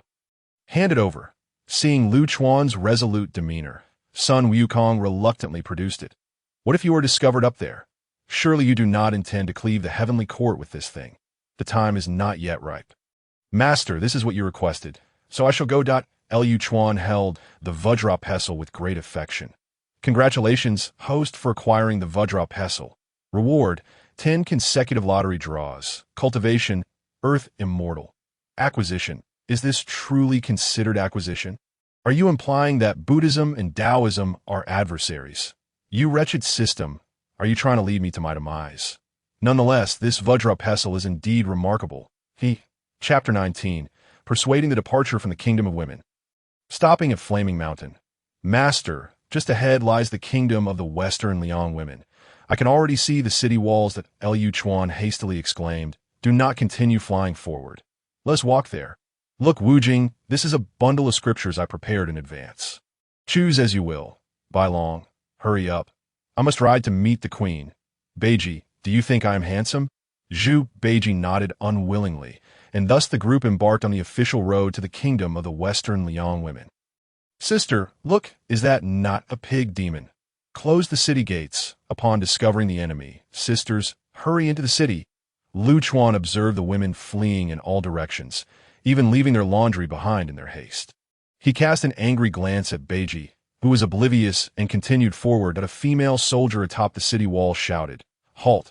Blades are indiscriminate. Depart at once. Lu Chuan cleared his throat and proclaimed, I am but a humble monk from the Eastern Tang Dynasty, passing through this sacred land on my quest for the true scriptures to the west. May I request lodging for a few days? Upon hearing this, the female soldier immediately sent someone to summon the king. The queen appeared on the city wall, glanced at Lu Chuan below, and then turned away. Before long, the city gates opened, and an elderly minister with a golden seal emerged, followed by several maidservants bearing food and fruits. After skillfully providing them with the necessary travel documents, he instructed the maidservants to deliver the provisions, then stated, This esteemed elder, the queen has conveyed that the kingdom of the Western Liang women does not entertain male guests. The food has been prepared for you. Please take your leave. With that, he did not wait for Lu Chuan's response and turned to depart. Lu Chuan stood there in a daze, while Feng Lingzhu, concealed in his embrace, could not contain her laughter and burst out in a fit of anger. He dismounted and slapped Zhu Beiji's head. Master, can this truly be blamed on me? Indeed, it is your fault for frightening them. Now look, we haven't even entered the gate. Let us find a place to wait for Wukong to return. Atop a hill in the kingdom of the Western Liang women, Bai Long had transformed into human form and was munching on jerky. Master, I truly do not believe it is Zhu Ji's fault. Perhaps her two eyes are too dark. Huffed. Ha! Feng Lingzhu laughed uncontrollably on the ground, while Lu Chuan waved his hand and summoned her into the Wujing cave. No, the more I think about it, the angrier I become. I will march forth. Zhu Beiji was taken aback. Master, surely it cannot come to that. They are but mortals. Slaughtering a city would tarnish one's merits. And it could affect one's tribulation. Lu Chuan retorted. When did I mention slaughtering a city? I meant to eradicate that scorpion demon. That scorpion demon possesses little ability. Beiji, you, and by long, can easily triumph over her. Besides, she is quite the beauty. Perhaps she will take a liking to you." Zhu Beiji's eyes lit up, and he promptly set off with Bai Long to locate the Pipa cave. Watching them depart, Lu Chuan took out a piece of jerky and chewed it loudly.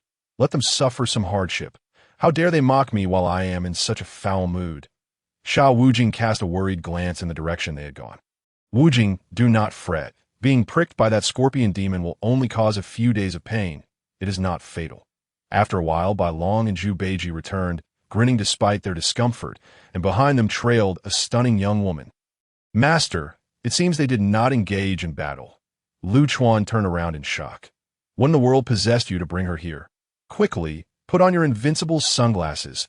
He concealed his hands behind his back, where a purple gold gourd appeared in an instant. Bai Long and Zhu Beiji approached Lu Chuan, heads bowed in shame. They had been tormented by the demon's poisonous spikes and could endure no more. Thus they had no choice but to bring her along. "Where is she? Why do I not sense the aura of Buddhism? Are you daring to deceive me? You must be impatient for a beating." Lu Chuan shouted, "Wait. I am Tang Sanzong." "Huh? What are you?" "A bald head can impersonate Tang Sanzong, the golden cicada. You underestimate me. Hand her over, or I shall not hesitate to prick you." Suddenly, Lu Chuan brandished the purple gold gourd and exclaimed, "Scorpion demon! You, my lady, what is your name? Why does it not work?" Upon seeing the purple gold gourd, the scorpion demon's eyes sparkled with greed, originally intending to capture them all if she could not locate Tang Sanzong. It now appeared she could acquire a treasure. The demon's poisonous spikes recoiled upon nearing Lu Chuan, and before he could activate his invincible sunglasses, it was the great void divine armor that saved him.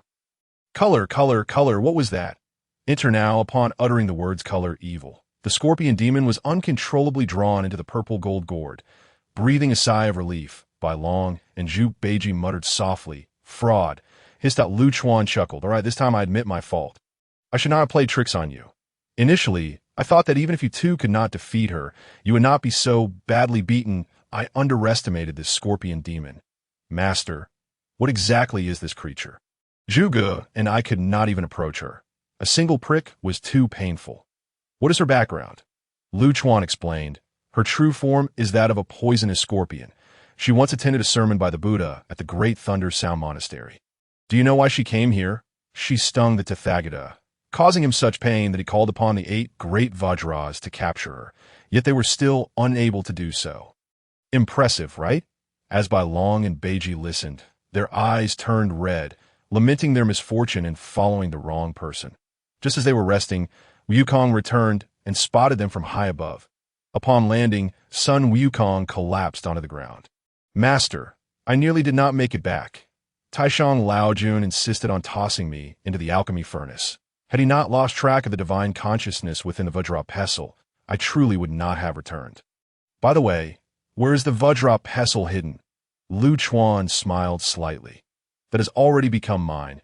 Taishang Laojun's divine consciousness has long since been dispelled. Let them set a trap and fall into it. Wukong, you must be exhausted. Come, let us rest in my cave for a while. I will go inside and tinker with some things." Lu Chuan accessed the interface of the subversion of Journey to the West system and initiated a 10 consecutive lottery draw, refusing to believe he could not draw 10 pairs of sunglasses. Ding! Lottery begins. "Congratulations, host, you have obtained 9 pairs of invincible sunglasses, 1 binding rope. Binding rope automatically restrains enemies, preventing them from using their magical powers." "You wretched system, speak up. Are you playing me for a fool? Why are there 9 pairs of sunglasses? Do you expect me to become a sunglasses vendor? How can this possibly subvert Journey to the West?" Wait, let me think. That if I create an invincible army, each person wielding an invincible pair of sunglasses, I could sweep through the West heaven in no time. Outside the cave, Feng Lingzhu heard Lu Chuan's sinister laughter and stealthily entered. After surveying the surroundings and finding nothing but Lu Chuan foolishly chuckling to himself, she stormed out in frustration, expecting something more entertaining than this. Shortly thereafter, Lu Chuan emerged from the cave and tossed a pair of sunglasses to both Sun Wukong and Xiao Wujing. "Here, take these. Now each of you has a pair. Do not say I am biased." "Thank you, master." Wukong, have you rested enough? Not yet. Not yet. Feng Lingzhu, who had been training the two demon children, rushed over upon seeing this. With a sigh, Lu Chuan pulled out another pair for her. She grasped the sunglasses by the legs, dragging them along the ground with a clatter as she walked away. Wukong, our next stop shall be to visit your elder brother and sister-in-law. It is said that Flaming Mountain cannot be flown over. Chapter 20. Meeting Sweet Sweet, played by the system. Master, we're still some distance from Flaming Mountain, yet it is already so sweltering here. With not a blade of grass to be found, I cannot fathom how the Bull Demon King and his wife endure. Lu Chuan explained. It is said that the Bull Demon King's true form is that of a white bull, revered by the masses as a divine bull. Bulls and Buddhism have had an inseparable bond since ancient times. Perhaps the Bull Demon King and Princess Iron Fan are secretly connected to Buddhism. Of course, this is merely my speculation. And now, let us discuss this boundless sea of fire. That he paused, glancing at Sun Wukong. This sea of fire is the furnace flame of Taishang Laojuan's alchemy furnace. A consequence of Wukong's earlier uproar in the heavenly court when he overturned the furnace. Bai Long exclaimed in admiration, "Monkey King, how mighty you are!" The younger brother expressed his desire. Sun Wukong rolled his eyes and remarked, "If you wish to court death, do not involve me. I, the great sage, do not wish to be confined for another 5 centuries.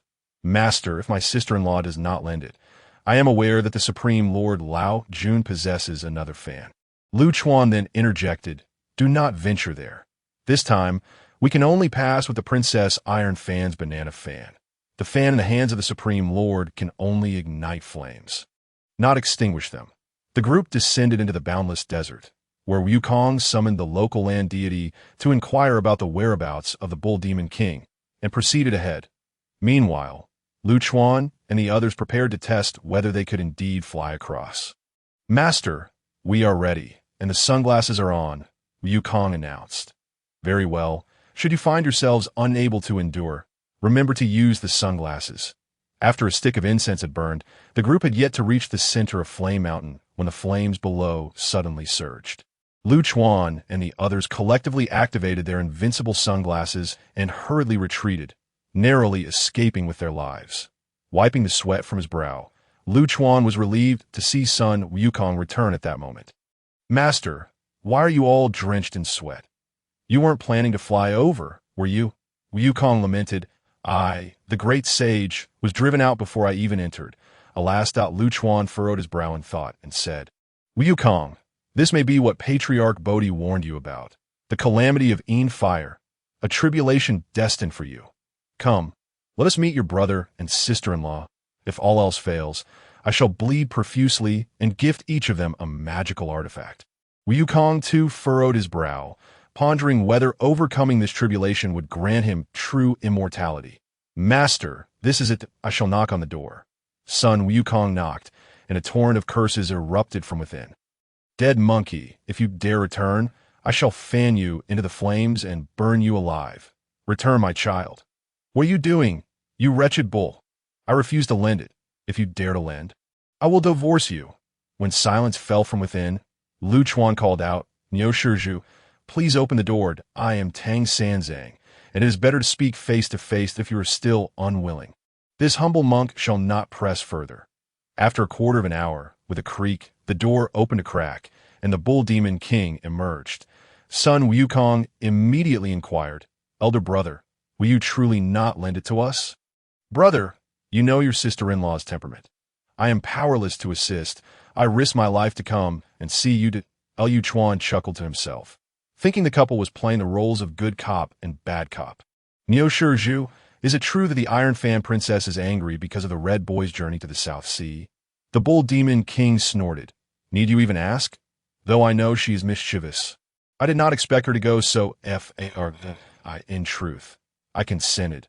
The boy of good fortune is quite capable, and in the future he could achieve great things, far better than following us as a couple." Alas, Lu Chuan nodded, understanding that the Iron Fan Princess was undoubtedly eavesdropping at the door. He continued, "It seems you are both aware. Let me speak plainly. The boy of good fortune can receive the incense offerings from all the people of the world. Consider it. Who among mortals does not desire wealth? This is not a burdensome task. Although there may be a period when mother and child cannot meet, does a mother not wish to see her child achieve greatness and cultivate the Tao? Not only has he entered the Buddhist path, but he is also a disciple of the Bodhisattva Avalokiteshvara, one of the three holy ones of the West. What ordinary monster could ever hope for such a celestial fate? At that moment, the door swung open with a loud bang, revealing a woman of exotic beauty, with willow-shaped brows and cherry lips. You are the real monsters. Do you even know how to speak? You bald donkey? It was none other than the Iron Fan Princess. Lu Chuan murmured, I have encountered the legendary little sweet. The Bull Demon King, standing nearby, thought little of it, but the Iron Fan Princess exclaimed, Old Bull, are you deaf? This is no high monk. He called me little sweet. Lu Chuan quickly covered his mouth and retreated, explaining, Niu Shizhu, do not be angry. Allow me to explain, I was merely referencing a character from a book, who bears a striking resemblance to your esteemed wife, hence my exclamation. This humble monk is a man of the cloth and could never harbor such thoughts. Seeing that they remained skeptical, Lu Chuan reluctantly recounted the tale of a Chinese odyssey, albeit with slight embellishments. Upon hearing this, the Iron Fan Princess concluded that it was unlikely he could fabricate such a poignant story on the spot, and thus spared him, inquiring, Tang Sanzang, is what you say true? Can my son truly cultivate the Tao? Lu Chuan hastily replied, This humble monk swears that he will surely attain the Tao. Otherwise, I would willingly descend to the 18 layers of hell. Master, no. The Bull Demon King and the Iron Fan Princess exchanged glances, both astonished that he would dare make such a grave vow, suggesting he possessed inside knowledge. Monk, take this. This is the banana fan. Remember to return it after U.S. Lu Chuan expressed his gratitude profusely, handing the fan to Sun Wukong before the group took flight towards the Sea of Flames.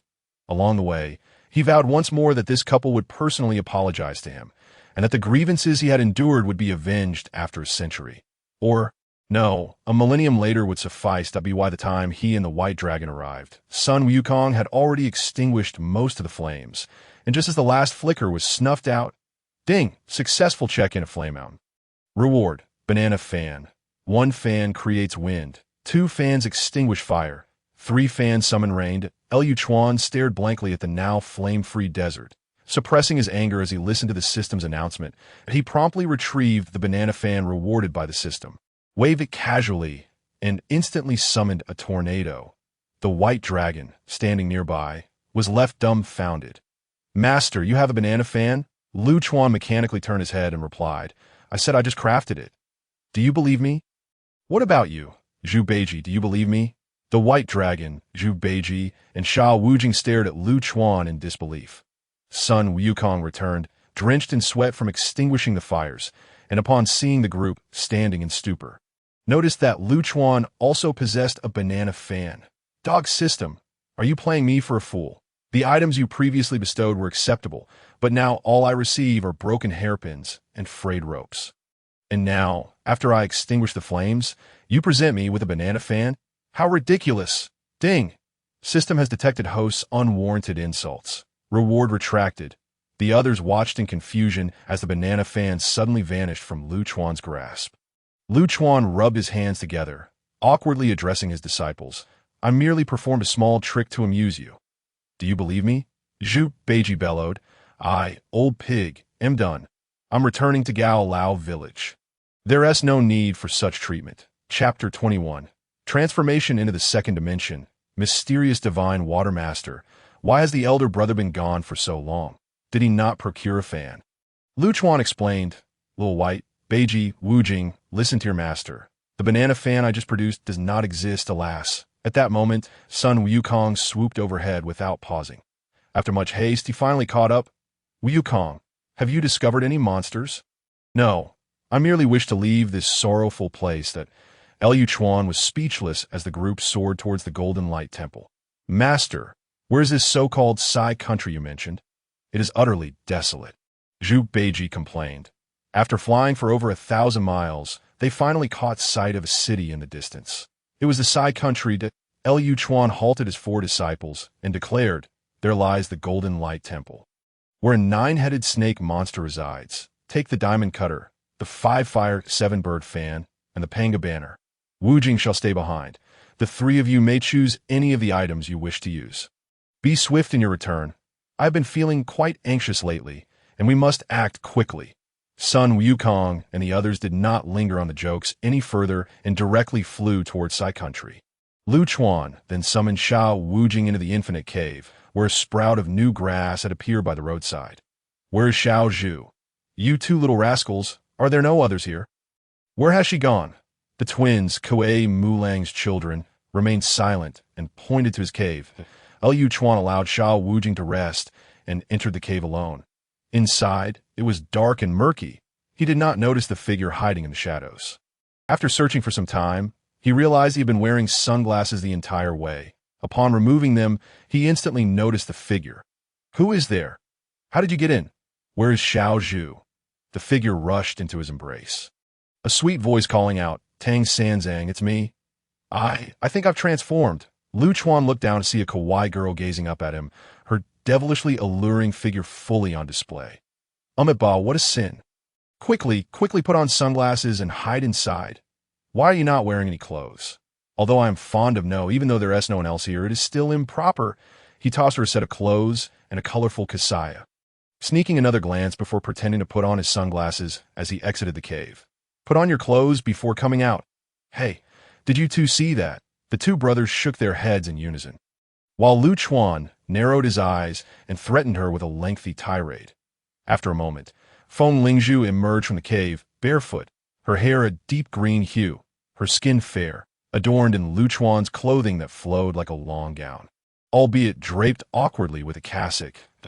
Liu Chuan clicked his tongue twice, observing her petite face and figure. Hiss, she must be around 1.65 meters, with such large, sparkling eyes. Is she not the quintessential two-dimensional maiden of my dreams? What are you dawdling for? Come here, and let me admire you, let me have a good look. Wait, Wu Jing, are you not astonished?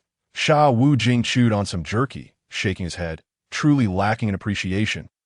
Feng Lingzhu approached hesitantly and sat beside Lu Chuan, no longer as lively as before, rendered silent, merely staring at him with her large eyes. Thinking she was hungry, Lu Chuan promptly offered her a piece of jerky, stuffing it into her mouth. After a brief pause, she finally spoke. Tang Sanzong, I seem to have lost my cultivation. Lu Chuan pondered for a while before explaining. I once read a book that mentioned after your transformation, there is a period of weakness. Your strength will gradually restore, though I cannot specify how long it will take. Do not panic. Even if you truly have lost your cultivation, I am here to support you. So, it is not an issue. Feng Lingzhu softly murmured her thanks. Are you all right? You haven't been possessed, have you? Your sudden change in temperament is a bit unsettling for me. Ding. Successfully checked in at the Golden Light Temple. Reward. 9-colored rainbow garb, which can mitigate some attacks. Liu Chuan suddenly furrowed his brows and stood up, beckoning Feng Lingzhu into the cave. Speak. Are you sent by the system to monitor me? You have but one chance. With that, he brandished a purple gold gourd towards her. Feng Lingzhu appeared bewildered. She had no understanding of what a system was and failed to comprehend his seriousness, which made her somewhat frightened that I don't know what you're talking about. I was merely captured by that pig. I was so thirsty that I drank from the river, and that's why I ended up like this. Your demeanor frightens me. River, are you referring to the large puddle outside the cave? Upon her nod, Lu Chuan hurried outside to take a sip. One word. Refreshing. Suddenly, he recalled that someone had been bathing there that day. Wu Jing. Who was bathing here? Sha Wu Jing, while munching, replied, All four of us bathed that day. Lu Chuan spoke sternly. From now on, whoever dares to bathe in the divine water shall face dire consequences. Sha Wu Jing tightened his grip and nodded vigorously. Liu Chuan returned to the cave, tossing the warm 9-colored rainbow garb to Feng Lingzhu. This is the attire suited for you. A girl should dress beautifully. Hurry and change. Before departing the Wujing cave, he took another sip of the divine water, savoring its exquisite aftertaste, feeling as if his cultivation had risen a notch, though he wondered if it was merely an illusion. Upon exiting, he found Sun Wukong and the others had been waiting for quite some time, with a large, charred creature tossed aside. What is the point of bringing this back? The white dragon explained. It would be more conspicuous to discard it in the city. We should pick through it. The meat inside should be fine. Master, let us make do with it. Fine, let us toss it away. Are you all resting or what? All right, since you have no objections, let us continue our journey. Hand it over. Do not dare to covet my treasures. Sun Wukong muttered about being stingy, while Zhu Beiji grumbled about the futility of it all. The white dragon felt compelled to keep pace with his senior brother, mumbling something about bad luck. You will all have your turn. Follow me into battle. He suddenly felt quite juvenile. On the road, the white dragon inquired, Master, is the thorny ridge truly as perilous as you described? Sun Wukong immediately replied, What does it matter about culture or invasion? I, old Sun, will smash it with a single blow. I, old pig, second that. Sha Wujing added, I will follow Master S lead. Tsh. Old Sha has too many schemes. Lu Chuan clarified, though I may have exaggerated, it is genuinely terrifying that you know why Buddhism has flourished. It is cultural invasion. They subtly implant their ideologies into your mind until you unwittingly succumb. The few monsters at Thorny Ridge embody such individuals. They feign camaraderie with fine wine and meat, gradually undermining your resolve. I suspect that if Xuanzang were to arrive, his psychological defenses would surely falter. Chapter 22. Destroy cultural invasion. I will not die for you really. You do not think I am joking, do you? I am a serious person. Those tree spirits and vine monsters have dark hearts. Each has lived for hundreds or even thousands of years that I will not meddle in a conflict between Taoism and Buddhism. After all, they obstruct the path to obtaining scripture. Sun Wukong suddenly declared, Master, that mountain below should be it. It is filled with large trees and vines. The inscription reads, The thorny ridge stretches for 800 miles. Few have traversed this path since ancient times. Lu Chuan scoffed. How absurd, self-contradictory. A path indicates numerous travelers, yet few have journeyed it. Who are they trying to scare? It seems they have not studied the works of Mr. Lu Sun, who stated, There is no path in the world. When many walk, it becomes a path. Soon, strike hard and eliminate these charlatans. The group landed on a mountainside, with Sun Wukong feeling as though his feet were numb. Yet the earth deity did not appear. Wukong, stop searching. The earth deity has likely perished. What I mean is he has been brainwashed and joined them. Let us head directly to the ancient temple upon arrival. Do not listen to their nonsense. I recall there are 6 or 7 monsters. I will return to the Wujing cave. Wujing, take the celestial binding rope. You all proceed and call for me once you have slain them. Within the Wujing cave, Feng Lingzhu sat listlessly beside a pool of divine water, pondering how dull. Why am I not as happy after my transformation? Kuei-er, what do you think? Kuei claimed he felt nothing, while Kuei-er said he was happy to follow her. These two little sycophants, so they can speak after all. Lu Chuan intended to startle her suddenly, but it was childish. He had already noticed her. Ah, what a futile endeavor. What troubles you, my two-dimensional girl? Feng Lingzhu inquired about the meaning of two-dimensionality, prompting Lu Chuan to share tales of the wonders of his original world. Does your world lack the Jade Emperor? No, Buddha? Is this true?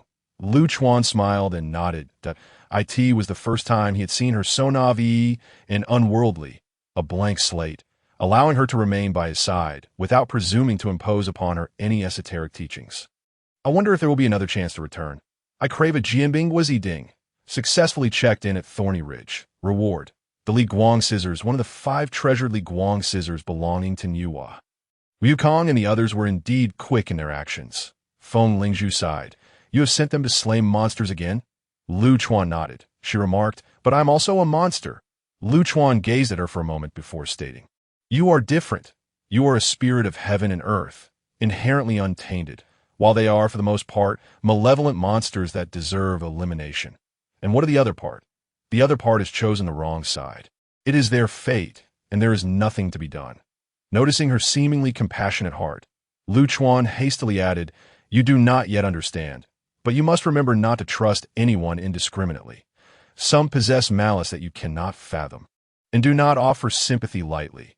This is a world where you either live or die, that if you do not wish to be transformed into a treasure, you must follow me closely. When you can defeat even one of those 4. Should you still wish to leave, I will not hold you back. Brother Monkey, where is Master? I said one should stay behind. 3 are enough. He should have heard us by now, even if he is asleep. Little White Horse, although Master appears to lack strength, did you not notice his cultivation is gradually recovering? Sun Wukong glanced at Zhu Beiji in astonishment. You fool, are quite perceptive. Little White, Master is indeed extraordinary. He is already an Earth immortal. Little White Dragon felt as though he had received 1,000 critical hits. Then why does Master still have me carry him? Why did you not tell me? As Lu Chuan emerged from the Wujin cave, he overheard Little White's woeful voice. What are you discussing? Have you been bullying Little White again? Once resolved, let us continue our journey. The things you have obtained belong to you. Master does not require any of it. Keep what I have given you. You will need it for the next leg. Remember, if anyone attempts to brainwash you, do not listen to their nonsense, that if you can defeat them, do so. If not, let go in one ear and out the other. Should any of you be swayed by others, I must make it clear that I will show no mercy. Cultural invasion is truly terrifying.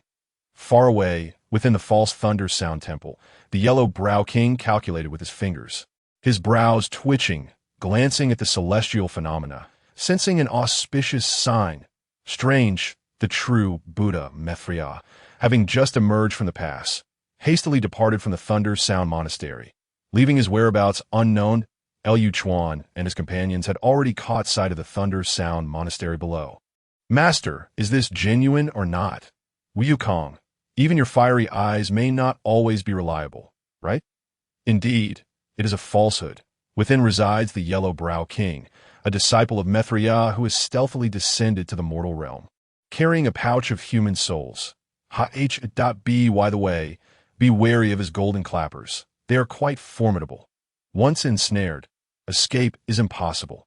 Seeing the 4 of them already enter the Thunder Sound Monastery, Lu Chuan took to the skies to observe the unfolding battle below. After a while, noticing the stillness, he summoned the Wind Spirit Bamboo.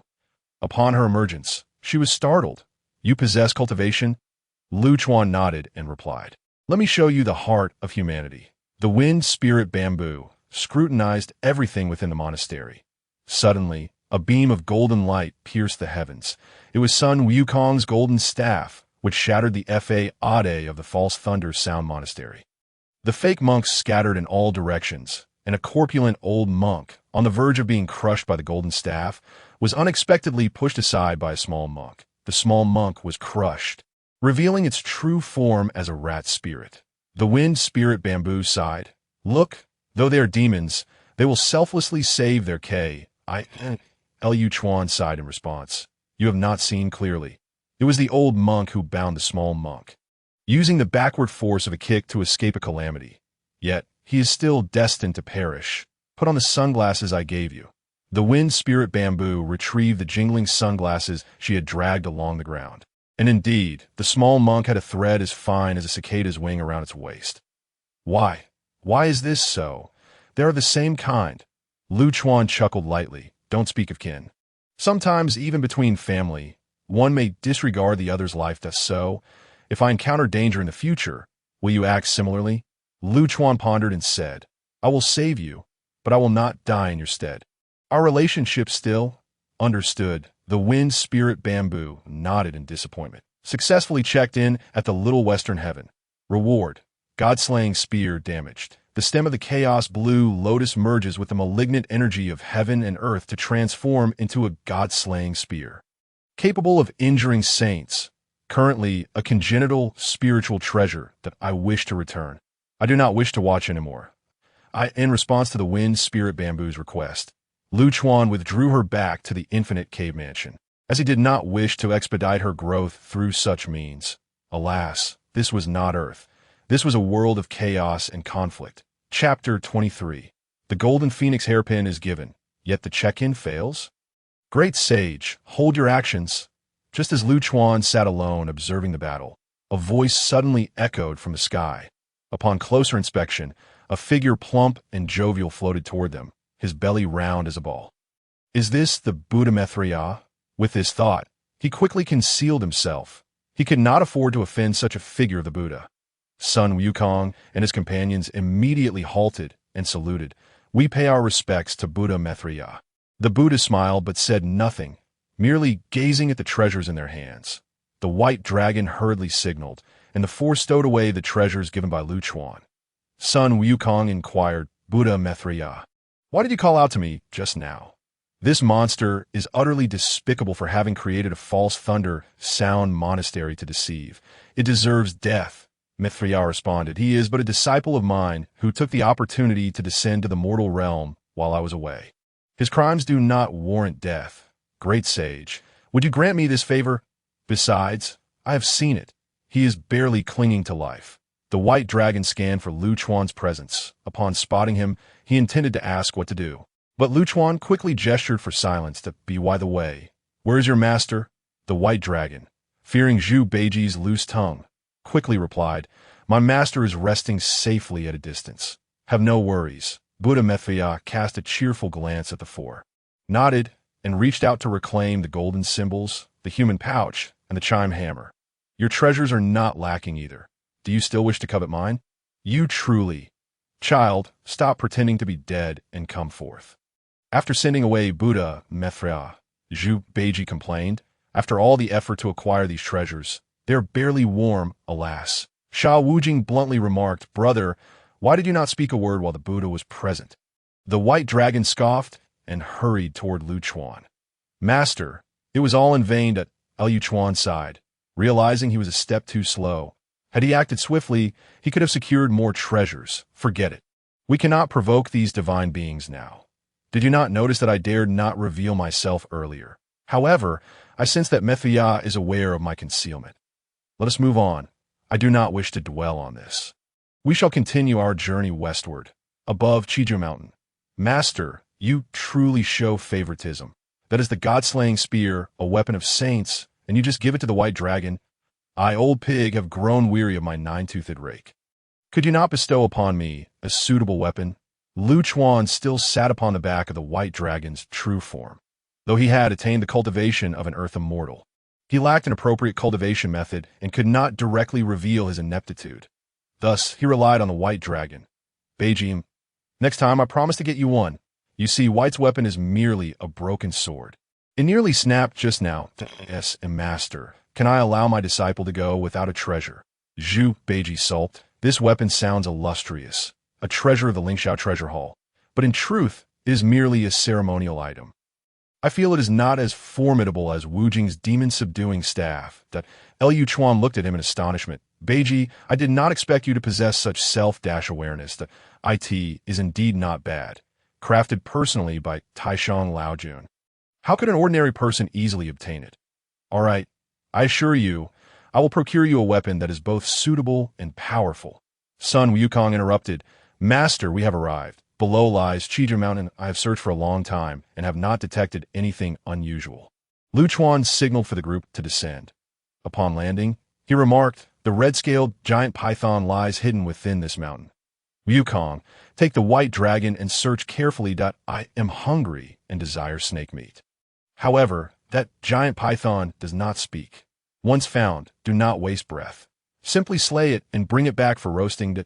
Lu Chuan instructed Sha Wujing to kindle a fire and settle down to await the return with snake meat. I shall go check on the little bamboo. Call for me when you return. Subsequently, Lu Chuan transformed the infinite cave mansion into a space resembling a normal-sized room and entered. There he found the wind spirit bamboo sitting beside the divine water pool, soaking her delicate feet while daydreaming. Wait a moment. Why does this feel wrong? Remove your feet. This is a divine water pool, meant for drinking, not for soaking. The wind spirit bamboo, irked, stood up and made her way back to Lu Chuan's cave at the foot of the mountain. During this time, she had begun to regard this place as home.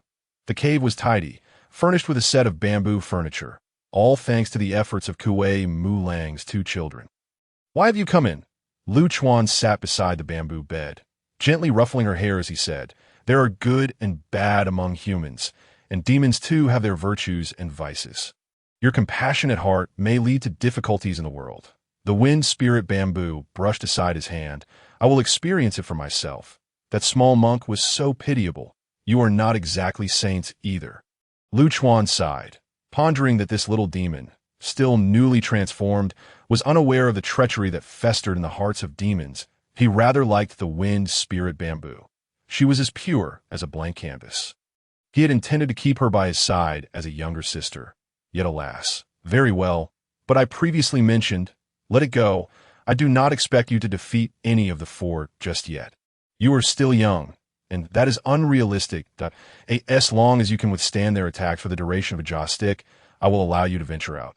The wind spirit bamboo leaped from the bamboo bed and exclaimed, "This is what you promised."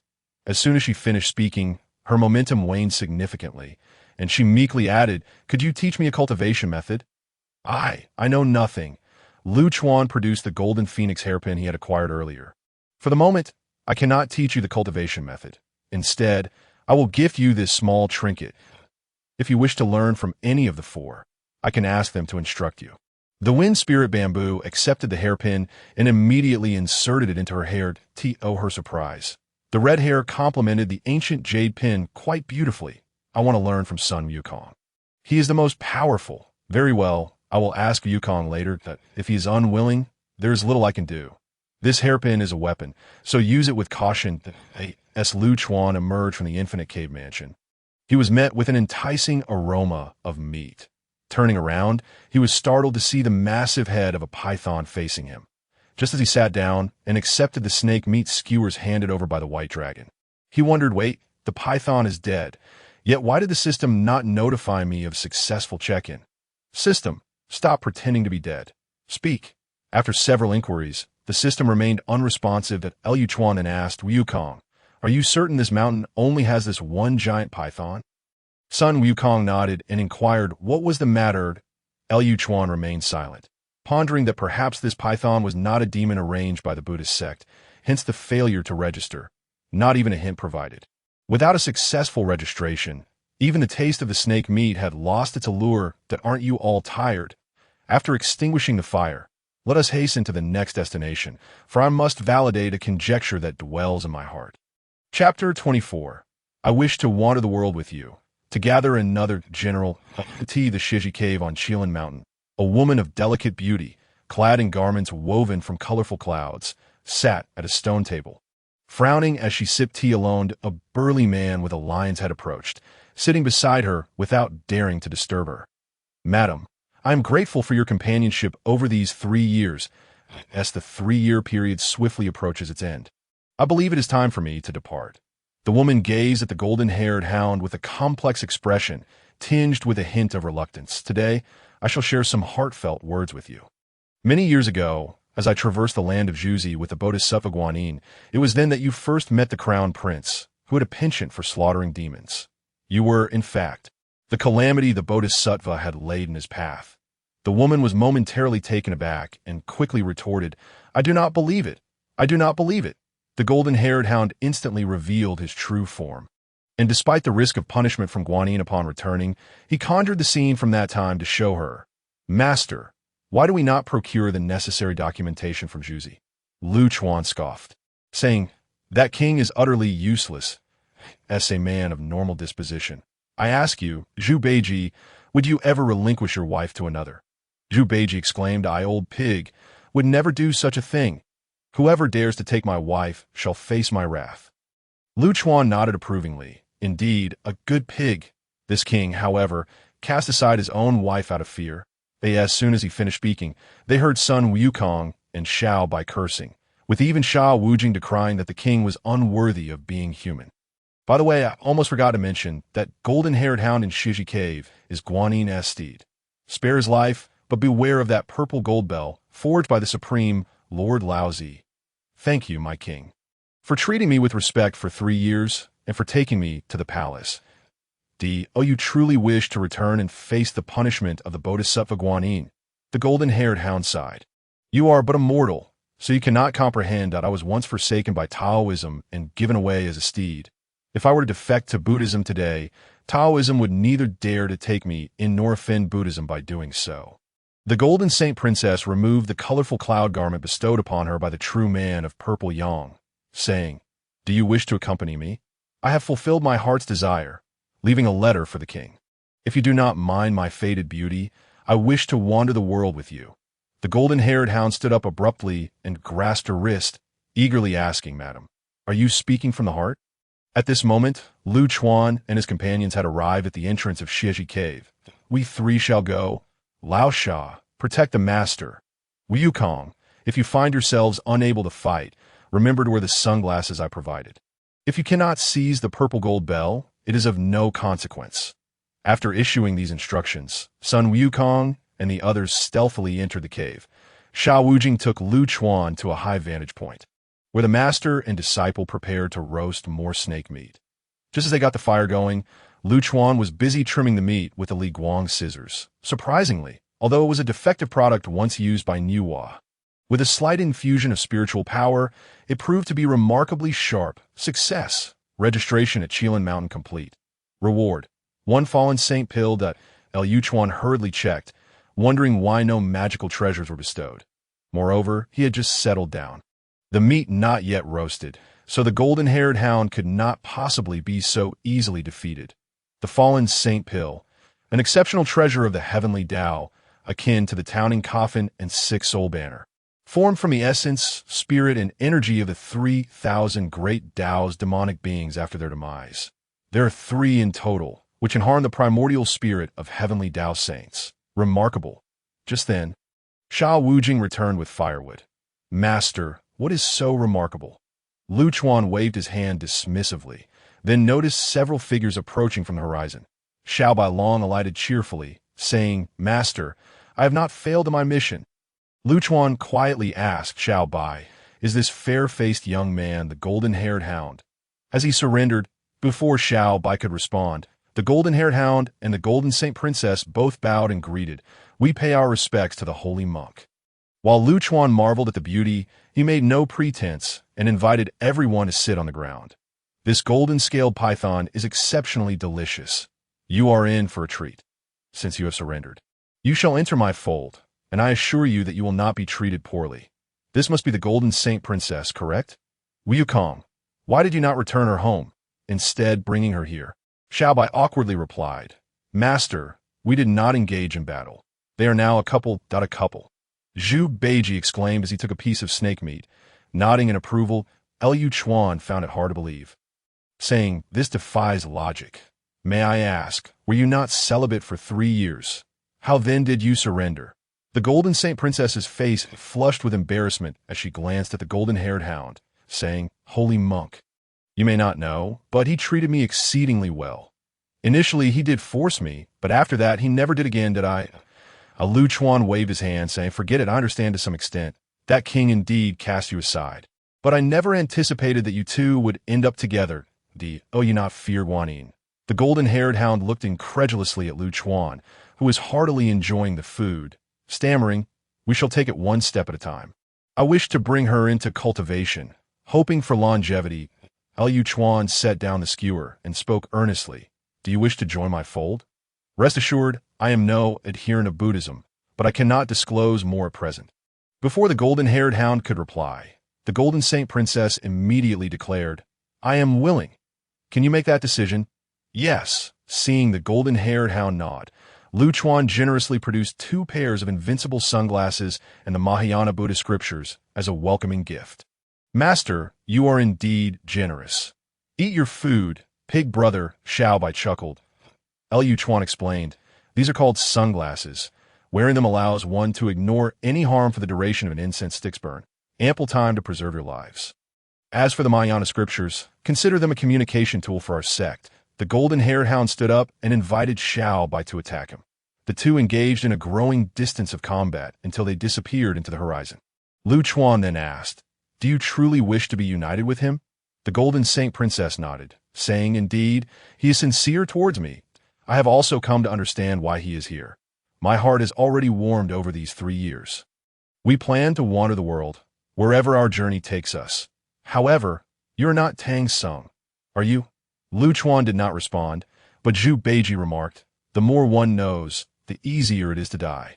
However, you are one of us now, my lady. You are wiser than I, old pig. Beiji, do not be disrespectful. She is now your senior disciple's wife. Show her some respect. As these words left his lips, Xiao Bai and the golden-haired hound returned. You would bestow such a treasure upon us? This is a life-saving treasure. Lu Chuan chuckled. Every one of my fold possesses such items. It's merely a trinket, easily crafted. You too are now one of us. Should you need assistance, seek the organization that if there is nothing pressing, you two may simply enjoy yourselves outside. The golden-haired hound was taken aback, exclaiming, "What sort of sect is this? So formidable. Everyone possesses an invincible treasure. I am fortunate to have joined, for chaos is brewing. By the way, I forgot to mention, this item can only be used once every 3 days, that if you wish to use it again, wait until 3 days have passed. Hand over that purple gold bell, and I shall help you erase the mark left by going. Do you not believe me?" The golden-haired hound hurriedly waved his hands, saying, No, I merely momentarily lost my composure. I did not expect that I was but a frog at the bottom of the well. Outside of Buddhism and Taoism, there exists such an astonishing sect. Lu Chuan smiled, storing the purple gold bell within the system, and after half an incense stick's time, returned it to the golden-haired hound. "Since you do not wish to stay, you may depart. I suspect Guanyin will soon come searching for you. I advise you to find another place to hide for a month." Before leaving, the golden-haired hound and the golden saint princess bowed to Lu Chuan, expressing their gratitude for the precious gift, vowing to return once they achieve success in their cultivation.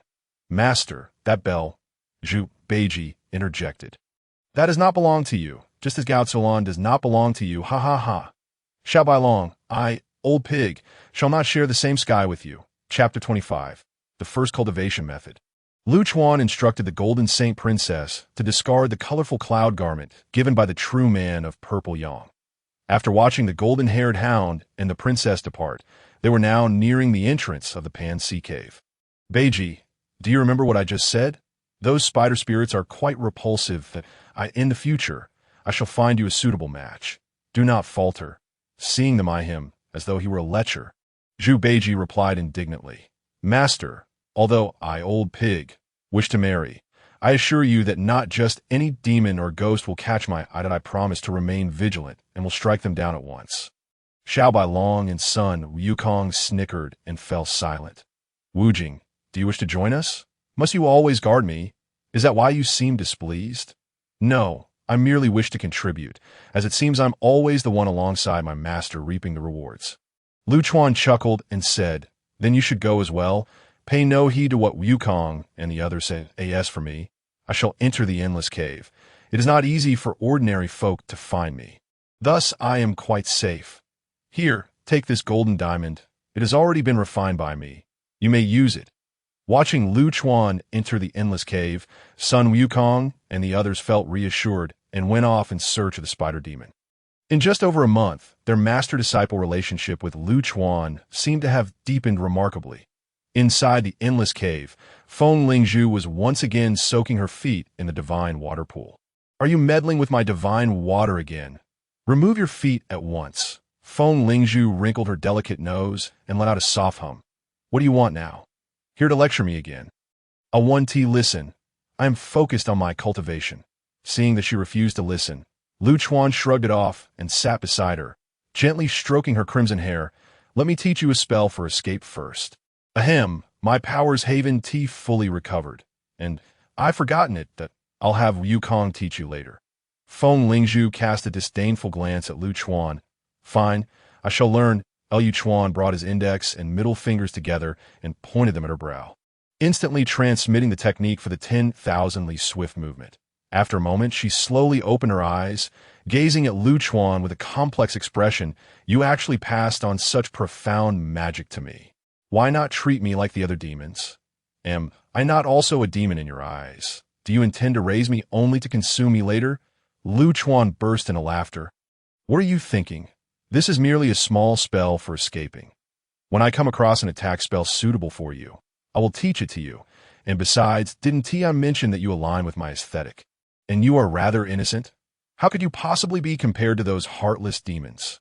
Feng Lingzhu responded with an "Oh, I'll go study it. There are parts that are quite obscure," seeing her enter the cave without a backward glance. Lu Chuan sighed. Still yearning for adventure at such a young age, that I shall try to ensure you learn as much as possible." At this moment, Sun Wukong and the others had returned, still engaged in a quarrel. Upon spotting Lu Chuan lost in thought on a stone, they immediately fell silent. Master, Ah, I was just contemplating. Have you completed your task? I do not consume spiders, and you didn't bring back any dead ones. Did you? No. It seems you Haven T killed them all. Liu Chuan noticed he had not received the system's notification of a successful check-in. Zhu Beiji displayed a troubled expression, while Sun Wukong and Xiao Bai glared at him with animosity. Sha Wujing quickly explained, Master, my senior brother accidentally let one spider demon escape. Old Sha, don't play the good guy. Was that truly an accident? You were clearly enchanted by that demoness calling you brother over and over. Retorted Zhu Beiji. Liu Chuan chuckled. Beiji, is what Xiao Bai said true? I provided you with the Pangu banner. Exert a little force, and I suspect that Spider Demon would turn to ashes. Zhu Beiji stammered, unable to respond, while Sun Wukong and Xiao Bai exchanged cold snorts. All right. I know where she has fled. Continue heading west toward the Yellow Flower Temple. The group immediately set off, and on the way, Sun Wukong voiced his confusion. Naturally, Master is not one to predict the future. Rather, I have known all along that the Master of the Yellow Flower Temple is a centipede demon. They are siblings. And as far as I know, the centipede demon possesses considerable abilities, so do not hold back. Aim for a swift kill, as they journeyed. Liu Chuan, feeling bored, flipped through the great vehicle Buddhist scriptures and discovered that new content had been added. Today, the Jade Emperor raged, wondering about my two sons that I wonder if they have discovered my new allegiance. Being spies is quite thrilling. Today remains mundane in guarding the heavenly palace. Unexpectedly, after all this time. The Emperor of Wei has yet to inquire about matters below, and I wonder how Baiwa is faring. After reading a few lines, most of the content expressed Kuei Mulang's longing for Baiwa and the two children, and he felt that this information held little value. Master, we've arrived. I, old son, can see the Yellow Flower Temple. Liu Chuan pulled back his thoughts and looked down, but alas, without the fire eye of insight. He could only discern clouds and small objects below. Fortunately, he was not afraid of heights that can't see clearly. Let us descend and resolve this swiftly. Sun Wukong stationed Sha Wujing beside Liu Chuan, and the three of them stormed into the Yellow Flower Temple. The fleeing spider demon was lamenting to the Lord of the 100 Eyes when she saw Sun Wukong and the others enter. Her face paling in terror. Senior brother, it was they who killed my sisters. We truly did nothing. They came to us unprovoked. The Lord of the 100 Eyes waved his whisk and said, Esteemed friends, I am unaware of my master. Hold on, let us speak. Sister, join me in confronting them. Upon seeing the Lord of the 100 Eyes revealing his true form, Sun Wukong instantly drew the 5-fire, 7-birds fan and fanned it 3 times. Xiao Bai wielded the god-slaying spear with deft precision, while Zhu Beiji charged forward with the Pangu banner. Senior brother, save me. Senior brother, you. How ruthless. The spider demon was pulled in front of the Lord of the 100 Eyes, blocking Xiao Bai's strike, while the god-slaying spear pierced through her body, causing her to fall to the ground and reveal her true form, dead beyond revival. I could see this moment. Sun Wukong shouted, Everyone, put on your sunglasses. His eyes are peculiar. Indeed, once they donned their sunglasses, Sun Wukong and the others were no longer affected by the hundreds of eyes. In less than a quarter of an hour, the centipede demon was left with but a breath. Check-in at the Yellow Flower Temple successful. Reward: Ziwei Kenshin skill, which when activated, automatically absorbs the morning and evening purple aura to strengthen oneself. A technique for refining the body and honing the heart. By the heavens, I finally have a cultivation method. Liu Chuan thought, having treasures without a method is futile. I can now cultivate. Who would believe that even at the golden immortal level, I had yet to acquire a cultivation method? Upon hearing the commotion outside, Xiao Bai rushed out to check. Master, are you all right? Why are you kneeling on the ground? Old Sha, what happened to Master? Seeing Sha Wujing shake his head, Xiao Bai leaned closer and whispered, Master, if you don't say anything, we might just end up killing that centipede demon. Liu Chuan was lost in the joy of acquiring the cultivation method, completely ignoring Xiao Bai. Senior brother. Upon hearing Xiao Bai, he made a gesture across his neck. Before the centipede demon met her demise, she cried out, Who are you? I curse you. Thousands of years of cultivation destroyed in an instant. Chapter 26. I merely wished for immortality. What has happened to Master? Xiao Bai spread his hands. old shot, doesn't he know? How would I?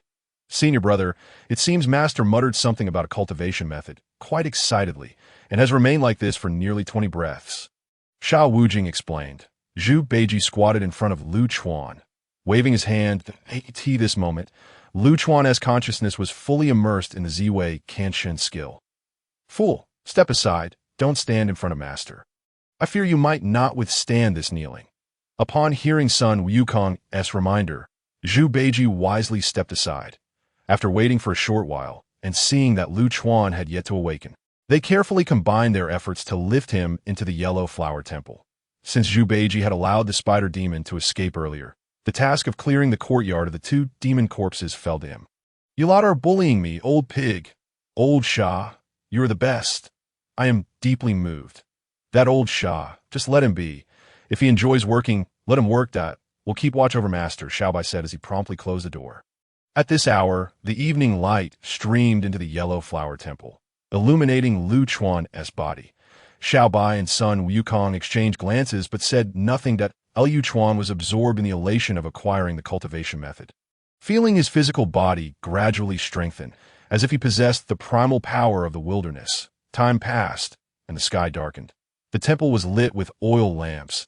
Liu Chuan slowly opened his eyes, looking down to see that he was kneeling on a mat.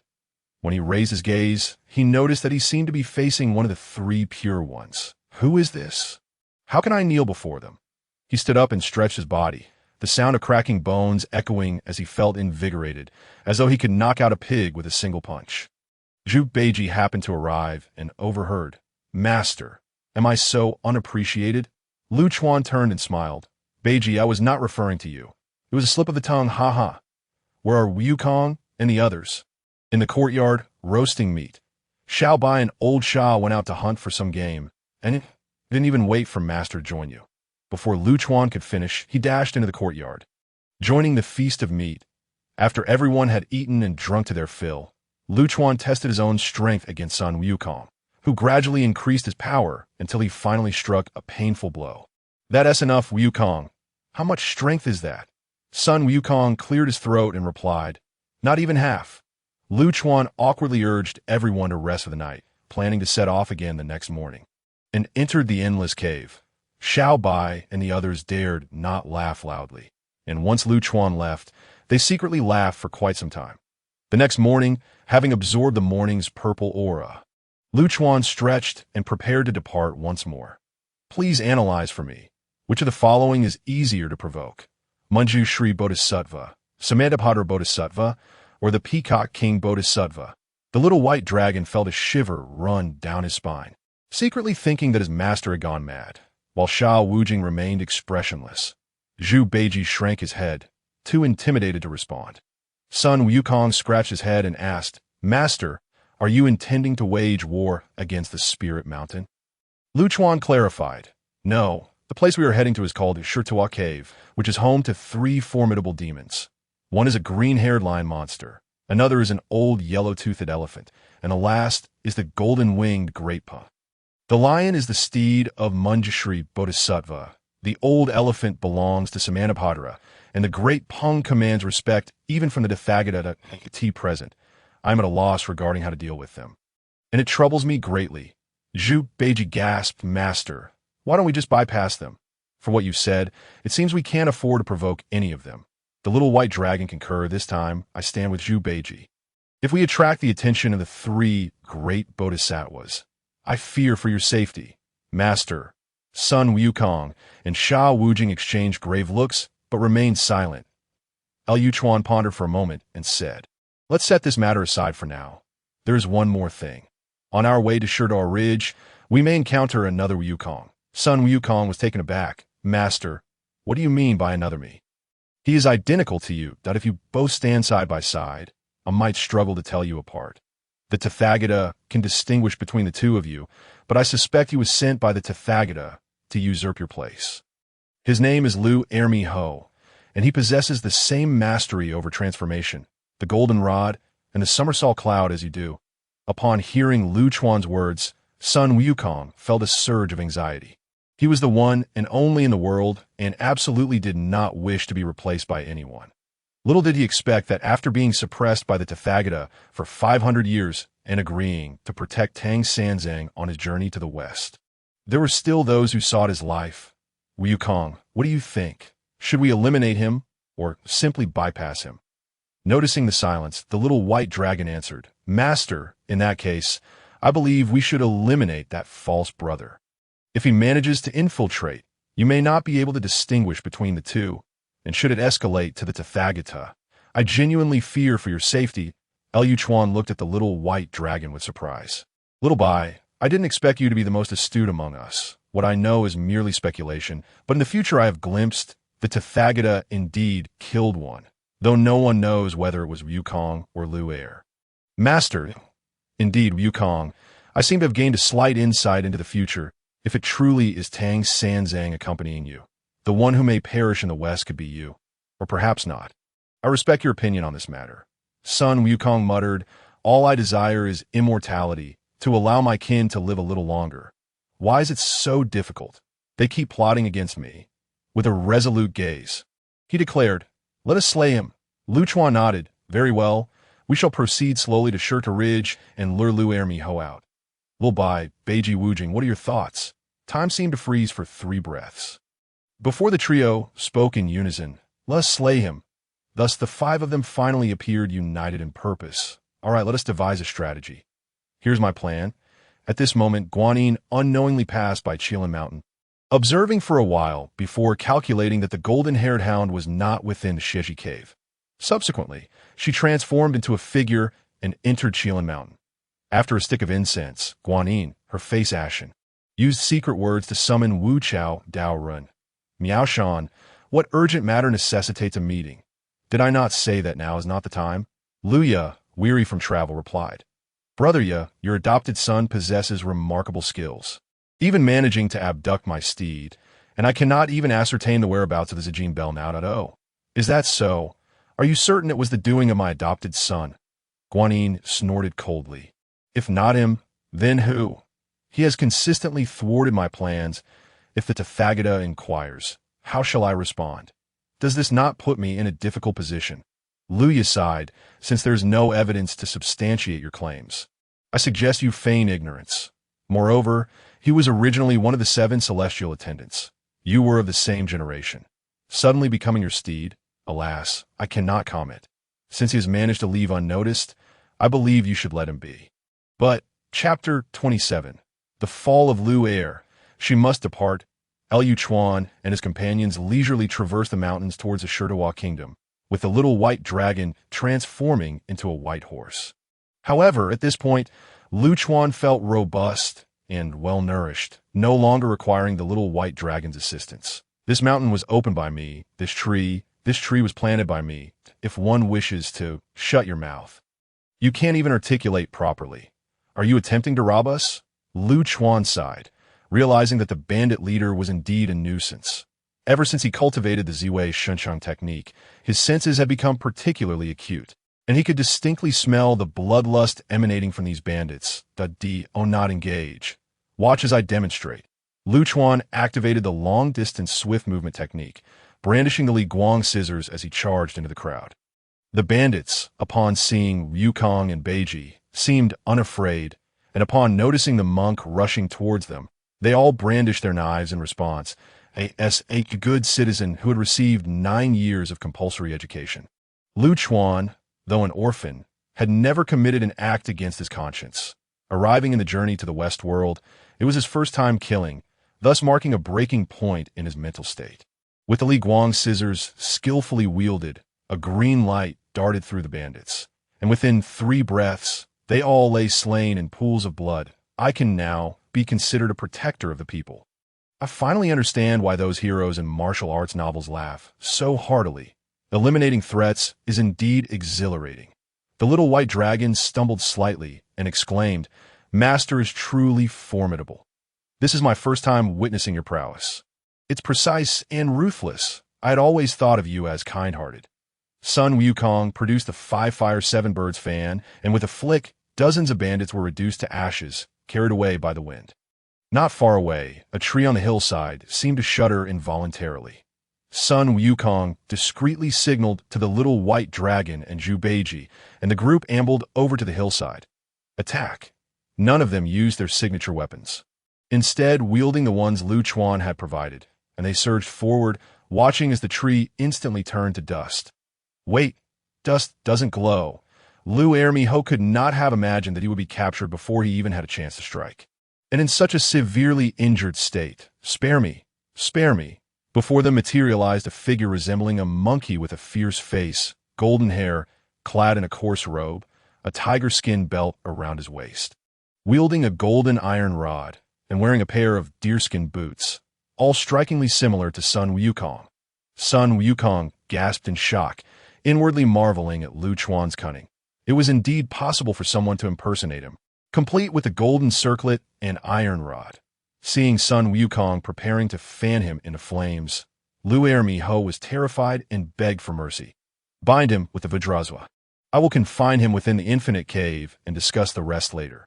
Before long, Lu Ermiho found his arms bound and suddenly found himself in an unfamiliar environment, gazing fearfully at the 5 disciples before him. Master, I am Wukong. Lu Chuan, seeing him continue with his nonsense, bellowed, Beat him! I shall go have something to eat. Do not kill him. Hearing the cries, Feng Lingzhu emerged from the cave and saw Sun Wukong and the others beating Lu Ermiho. Her expression filled with confusion as Lu Chuan ate while explaining, and seeing her disbelief, he led her closer after finishing, revealing Lu Ermiho groaning in pain. Lu Ermiho, how did the Tathagata arrange for you? I expect you to speak the truth. Lu Ermiho, feigning death, suddenly became animated, looking incredulously at Lu Chuan. Master, you have been deceived by evil. I am the true Wukong. Don't hit me, don't hit me. After a while of beating, Lu Chuan, feeling fatigued, asked again, You have one last chance. If you do not speak, there will be no further opportunities. Lu Ermiho's eyes darted around, surveying his surroundings, then glancing at Sun Wukong and the others sitting nearby. Eating meat. With a sigh, he spoke in a low voice, You are not Tang Sanzang. Continue. You are indeed not Tang Sanzang. The old dog Tathagata has plotted against me. He intends for me to replace Sun Wukong. Yet he set this trap for me. How dare he insult me so? Why did he not kill me back then? The Buddhist sect is full of hypocrites, deceitful. Trash. I hate it. I believe the Tathagata's lies about achieving true enlightenment. Nonsense. Sun Wukong, dare you fight me? I, Lu Er, am not inferior to you. Why can I not become a saint or a Buddha? I refuse to accept it. Seeing Sun Wukong approach with a face full of fury, Lu Chuan quickly intervened. Wukong, do not fall for the enemy's provocation. He then turned and said, I am indeed not Tang Sanzang, but I am also the Tang Sanzang of the dead. Ha ha ha. However, the initial decision to allow someone like you to become a saint or a Buddha was a monumental blunder on the part of the Tathagata. Ridiculous. I suspect that the Tathagata promised you that I would be unable to distinguish between the two of you, and ultimately, it would escalate to the Spirit Mountain, where the Tathagata would keep you and eliminate Wukong, allowing you to rightfully take his place and enjoy the fruits of his labor. How do you know? You are indeed a pawn of the Tathagata. I accept my fate. However, 1 billion years from now, I shall return. I will eradicate the Buddhist sect. The 6-eared macaque murmured as if swearing an oath. Suddenly, Feng Lingzhu rushed over and implored, Can we spare his life? You all heard it. He was deceived. It was not his original intention. Lu Chuan regarded her sternly, stating, I have warned you repeatedly, do not adopt a martyr's mentality. You are not a bodhisattva saving the suffering. You are merely a small demon struggling in this chaotic world. Why can you not comprehend this? Do you realize the consequences of letting him go? He would not hesitate to report me to the Spirit Mountain, having already deduced that I am not Tang Song. In the end, I would perish along with Wukong, Beiji, Xiao Bai, and Lao Sha, either suppressed or dying alongside me. Wukong, take action. Lu Chuan, with one arm wrapped around Feng Lingzhu's waist, held her head down to shield her view, swiftly retreating into the cave. Sun Wukong approached the 6-eared macaque and declared, You should never have impersonated me. Truly you should not. You should not have provoked my master. Your petty schemes are utterly laughable. Ha ha ha. A prisoner at your feet. Dying without regrets. Fear not. You shall not meet a good end either. Ha ha ha. With that, the six-eared macaque was struck down by Sun Wukong, reduced to nothingness. At that moment, the six-eared macaque vanished from the realm. Inside the cave, Feng Lingzhu bit down hard on Lu Chuan's shoulder, tears flowing uncontrollably from her eyes. She could not fathom it. Her thoughts drifted back to the bamboo grove, where she had once lived blissfully with the other little demons. If not for him, she would still be joyfully residing in that grove, missing the flying little green, the burrowing hui-hui, and everything beneath the bamboo. Why?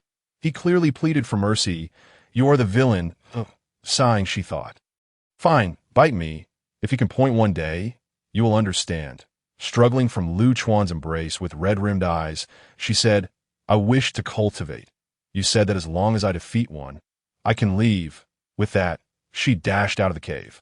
Lu Chuan opened his mouth to speak, but found words stuck in his throat. Ding! Successfully disrupted the Tathagata's plan. Reward. 1 lottery draw. Reward. The sun-shooting divine bow, 3 divine arrows, capable of shooting 9 arrows simultaneously. Wielding immeasurable power. Even without arrows, it can harm. One of the ancient artifacts. Chapter 28. The Strange Affairs of Lion Troop. Escape. Upon seeing Lu Chuan emerge, the four looked at him and inquired, Master, what happened to that little bamboo girl? Lu Chuan waved his hand dismissively. Children, they do not understand. Ignore her, by the way. Wukong, she wishes to learn some skills from you. Are you willing to teach? Master, am I not better than you at teaching? Wukong responded. You are unwilling to teach. Lu Chuan retorted. Son Wukong replied seriously. All my skills were taught by the ancestor. Forget it, I shall teach her. I do not wish to put you in a difficult position. Do not touch the things he left behind, lest you become entangled with the causes and effects of the spirit mountain. Finished speaking, Lu Chuan collected the free-spirited iron staff left by the six-eared macaque. The next day, in a certain area of Lion Troop Ridge, Lu Chuan gazed vacantly at the legendary Lion Troop Ridge spanning 80,000 miles.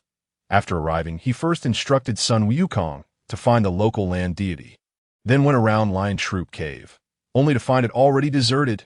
At that moment, a white light flashed rapidly from the horizon. Master, I've investigated thoroughly. The mortals of Lion Troop country have never heard of the great Peng golden-winged eagle. What about the peacock princess? Lu Chuan inquired hastily. The little white dragon shook his head. Currently, an old monarch rules Lion Troop country, and he has no daughter. Only 2 princes that know. I did not say the peacock princess is the daughter of the king of Lion Troop country. What news are you inquiring about? Master, truly there is none. I had no choice but to use the charm technique, and they all claimed ignorance about who the peacock princess is. Lu Chuan replied irritably. Most likely, she is the daughter of the bodhisattva of the great peacock. What a nuisance, do not ask further. The more he thought about it, the angrier he became. The Lion Troop cave was deserted, and the golden-winged eagle of Lion Troop country was also missing. Clearly, someone had summoned the peacock Ming Wang to take action. With this turn of events, how could they gather resources? No, we must leave quickly. The path ahead has been compromised. Sun Wukong and the others followed Lu Chuan. Bewildered as they headed westward, they had never been here before and were unaware that this place once housed 3 powerful demons. Although Lu Chuan had shared much in advance, upon arrival, they found nothing, and they began to doubt Lu Chuan's memory. Wukong, use the somersault cloud and take me ahead. Quickly, with a swift rush, they sped past, reaching the countries of the Bhikshu and the bottomless cave, finally halting in Fengxian County. Lu Chuan slumped to the ground, muttering, It's all gone, my treasures. It must be that Guanyin woman. Yes, it must be her. Do you not know the principle that severing a person's fortune is akin to killing their parents? Damn it. Sun Wukong, seeing Lu Chuan angrily curse towards the south, couldn't help but break into a cold sweat, thinking, oh no, Guanyin must not hear this. It has nothing to do with me. Master, how about you take a rest? You must be tired from the journey that I can roast some meat for you while we wait for Old Pig and the others in a pavilion of the South Sea Guanyin Temple. Yeah, may I take him as my disciple? Miaoshan, he's still a child, immature in disposition, unaware of our relationship, and oblivious to the fact that you're doing this to protect him, which is a great virtue. Why bring him close to endure grievances? Here, taste this. It is the ice heart tea I specially brought for you. Meanwhile, Lu Chuan was gnashing his teeth, tearing into snake meat as if it were guanine. He muttered incessantly, "Damn guanine, Tathagata is not your real father. Why are you saving him? I will push through Spirit Mountain and strip you bare when I see you. Silence, unfilial child." A sudden booming voice echoed, causing Lu Chuan to drop the skewer of snake meat in shock. "Foster father, do not speak, eat your food, and listen quietly. Has your brain gone awry? Do you not know that cursing from behind invokes karmic retribution? Some mighty beings can locate you instantly as long as you utter their names. Were it not for my visit to the South Sea, you would already be a meat skewer. Who have you cursed with such foul language?" After Lu Chuan quietly mentioned the Tathagata and the Jade Emperor, Lu Ya's hand shook, and he accidentally knocked over a bowl of ice heart tea. What is wrong? Is there a problem? Ha. Miao Shan, nothing is wrong. Merely a slip. I am currently reprimanding that unfilial child. You may enjoy your tea in peace. When Lu Chuan noticed no one was responding, he inwardly called out, "Foster father, where is he? Has he been scared away? Silence. How could I acknowledge you as my foster son? That would entangle me in great karmic retribution. Listen well, if you possess any means to save your life, quickly flee and hide for 5,000 years. No, 10,000 years. I suspect you have already drawn someone's attention that if you still recognize me as your foster father, do not mention my name if captured. Foster father, smack. Master, what are you doing?" Lu Chuan pulled son Wukong eastward an instant. "I'm being watched. We must meet up with Beiji and the others first. I ask you, are you willing to follow me?" On the somersault cloud, son Wukong blurted out, "I am willing." After a brief moment, a white dragon appeared, flickering through the mist. Little white, over here, master. Why are you going back? We are not far from Spirit Mountain. Monkey brother is truly impressive. We chased after this." Lu Chuan interrupted, "There is something urgent." Before he could finish, a streak of rainbow light dashed from the south, and 5 breaths later, Guanyin arrived on her lotus seat before the group. Son Wukong and the others simultaneously bowed. "We pay our respects to the great Bodhisattva." Lu Chuan remained silent. With a smile, Guanyin looked at Lu Chuan, her eyes glinting with amusement, perhaps even a hint of murderous intent. "Wukong, you and the others retreat to a distance. I wish to speak with him." Once the four had withdrawn, completely out of sight, Guanyin said, "Who sent you to disrupt matters?" Seeing him silent, she continued, "If you choose not to speak, so be it. Since you were his foster son, you can guess a portion. I shall grant you this favor. You may go, but son Wukong and the others will not accompany you. You have less than half a moment to decide." "What half a moment?" After Lu Chuan inquired. He instantly recalled his foster father Lu Ya's words about hiding for 10,000 years. Guanyin observed him vanish in an instant, surprised, such a technique, intriguing. Just as she finished speaking, her brow furrowed, drawing a willow branch from her jade bottle. She flicked it in the direction Lu Chuan had departed. Not far from where Lu Chuan had fled, he cursed audibly. Damn it! Suddenly, he felt a calamity approaching, and with a thud in his head, he spat out a mouthful of blood. Glaring back, he fled without looking back. Not long after Lu Chuan left, son Wukong boldly hid behind a cloud to spy, but upon not seeing Lu Chuan, he somersaulted to stand before Guanyin. "Where is my master?" Guanyin inquired. "Are you two very close?" Seeing that son Wukong remained silent, he initially intended to speak further, but suddenly fell silent, like tea that moment. A golden cloud swiftly approached from the west. Chapter 29. The dragon bone is shorn. The hidden cards are revealed. Cursed, cursed. Lu Chuan cursed as he ran, daring not to invoke the names of any deities. Returning to Guanyin's side, son Wukong listened to their conversation. Growing increasingly alarmed, Zhu Beiji, the white dragon, and Sha Wujing dared not approach, standing at a distance in silent observation. Guanyin Bodhisattva, I greet you. Have you seen Jin Chanzi? Guanyin was equally astonished, never expecting that the Tathagata would dispatch 8 arhats. She had not seen him. Then what is this? My affairs are not for you to inquire about. Just attend to your own duties, she replied. Point one of the arhats, presumably the golden body arhat, quickly stated. Bodhisattva, do not take offense that we too bear the Tathagata as mission. Since we have not seen him, we shall take our leave. The 8 arhats paired off and rushed off in 4 directions. Sun Wukong hastily inquired, "Bodhisattva, have they taken my master?" Guanyin struck Sun Wukong on the head. "You impudent monkey! That is not your master. Did you not already know? I entrusted you with the task of protecting Tang Sanzang on his journey to seek the scriptures. Instead, you followed a little trickster. You know where the real Tang Sanzang is. Should he encounter peril and perish on the way, do you comprehend the punishment you would face?" Sun Wukong anxiously scratched his ears and cheeks. "That is my master, Tang Sanzang. He is the one who freed me from beneath the 5 elements mountain. That I do not understand what the Bodhisattva is saying. I must go find my master." After uttering these words, Sun Wukong attempted to leap away. You wish to be suppressed for another 500 years. Guanyin's words halted him in his tracks. After a brief pause, Sun Wukong seemed to contemplate something before resolutely heading east without a backward glance. Arriving before Zhu Beiji and the others, he directly asked, "My master is in trouble. Do you dare to fight?" "It is those 8 monks." Sha Wujing revealed the Vajra chisel on his wrist. The white dragon remained silent. Pulling out the god-slaying spear, Zhu Beiji hesitated for a moment before producing the Pangu banner that Lu Chuan had lent him. Sun Wukong took out the fire and 7 birds fan and concealed it in his bosom, wielding the golden cudgel in hand, and the 4 of them hastened eastward. However, they were unexpectedly intercepted by a figure. Sun Wukong spoke in a deep voice, "Bodhisattva, we must go save our master." Guanyin, holding the jade pure bottle, shook her head and said, "I cannot allow you to pass. The great endeavor of seeking scriptures has yet to be completed. You may go, but I will accompany you as the 8th member." The 4 were filled with indignation yet dared not voice it, glancing at Sun Wukong, awaiting his decision, for he was the strongest among them. Guanyin was about to continue her gentle persuasion when she suddenly noticed their weapons. Apart from Sun Wukong's golden cudgel, the others' treasures, this spear, this banner, and the Vajra chisel. Did he gift them to you? Why is it that you alone do not possess one, Wukong? You strive so hard for him. Is it truly worth it?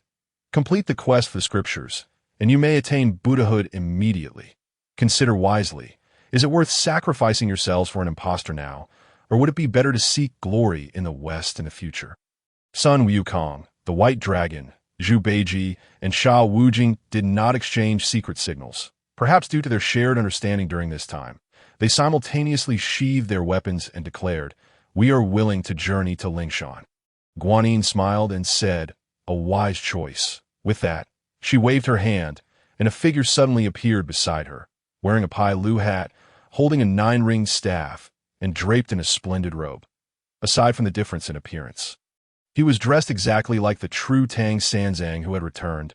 "Have you not yet met your master? How can you be so oblivious? He is but a mortal, capable of walking to Lingshan."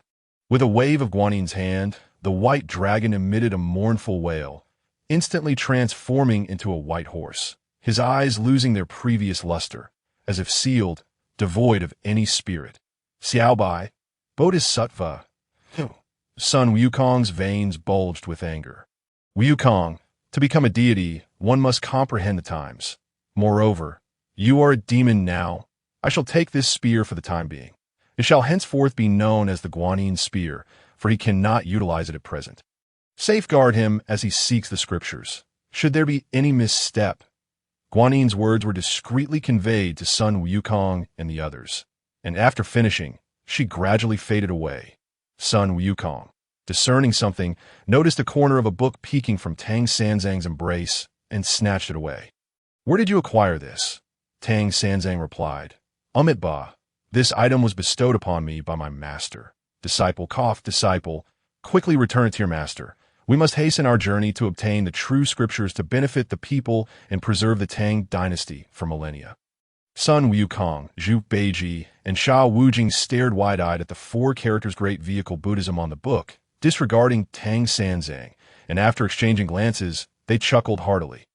Lu Chuan had already employed the art of swift travel to its utmost, fleeing for a while before hiding in the nether cave for half a day, swiftly escaping eastward. Yet he was still discovered. "Hey, you bald donkeys! I am your father. You have been chasing me for days. Still pursuing? Benefactor, I advise you to turn back. I am the tiger subduing Arhut. Quickly accompany us back to Lingshan to pay respects to the Tathagata.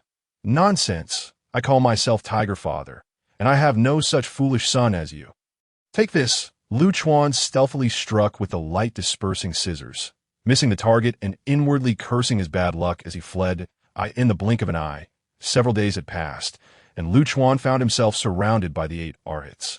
He panted heavily, his voice hoarse, cursing all the while he fled, but the 8 Arhats remained unfazed, showing no anger. Speak. What do you want? A human seed bag, a purple gold gourd to buy your life. Is that acceptable? Damn, I didn't expect you to be so unscrupulous. Surely the innate Wutu essence should suffice. Do not be too greedy. Damn it, you lack martial virtue. Sneaking attacks, you disgraceful scoundrels of the Buddhist sect. Ouch, take it easy, don't hit my face. Just as the 8 Arhats prepared to restrain Lu Chuan and take him back to Lingshan, a dark figure sprang forth, seizing Lu Chuan and vanishing in an instant. The leading Arhat, pondering, produced a stone given by the Tathagata, searched in all directions, and, confirming Lu Chuan's disappearance, said, "Let us return to Lingshan and accept our punishment." When Lu Chuan awoke, he had no idea how much time had passed. Upon opening his eyes, he saw a dark figure sitting at a stone table not far away, shrouded in black mist. The shadow rasped, "Awake? You have quite the luck, managing to last so long in the hands of 8 Arhats. Not bad. A good seedling, and no need to search. I find this little trinket on your face quite appealing. I shall save your life, and this shall serve as payment. Where do you wish to go? I will take you there. We owe each other nothing." Lu Chuan stretched his limbs and inquired, "Who are you? Why did you save me? Who sent you? I can offer you my precious sunglasses. You can go back." The shadow scoffed, "Silence. Who could command me? You have 3 breaths to specify the location. The capital of the Great Tang, Chapter 30, a centenary family selling cut cake in the Great Tang. Cut cake. Cut cake, delicious and inexpensive. 1 tael of silver per pound. A delicate little girl with a chubby face said sweetly, "Mother, I want to eat cut cake." Always thinking about eating. We can hardly afford food. Have you forgotten how the Zhongzi family sold their house over a piece of cut cake? The woman in coarse cloth said, pulling the little girl along. The cut cake vendor, seeing this, blocked their path, saying, "Wait a moment." The woman, instantly placing her hands on her hips, shouted, "What? Are you trying to force a sale?" The vendor shook his head and replied, "If you recount what just happened in detail, I will give you these 3 pounds of cut cake for free."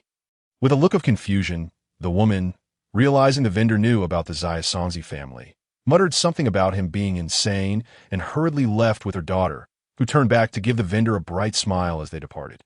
As the sun began to set, the cut cake vendor, facing the sunset, gradually disappeared at the end of the road, outside the dense forest of Daxing Mountain.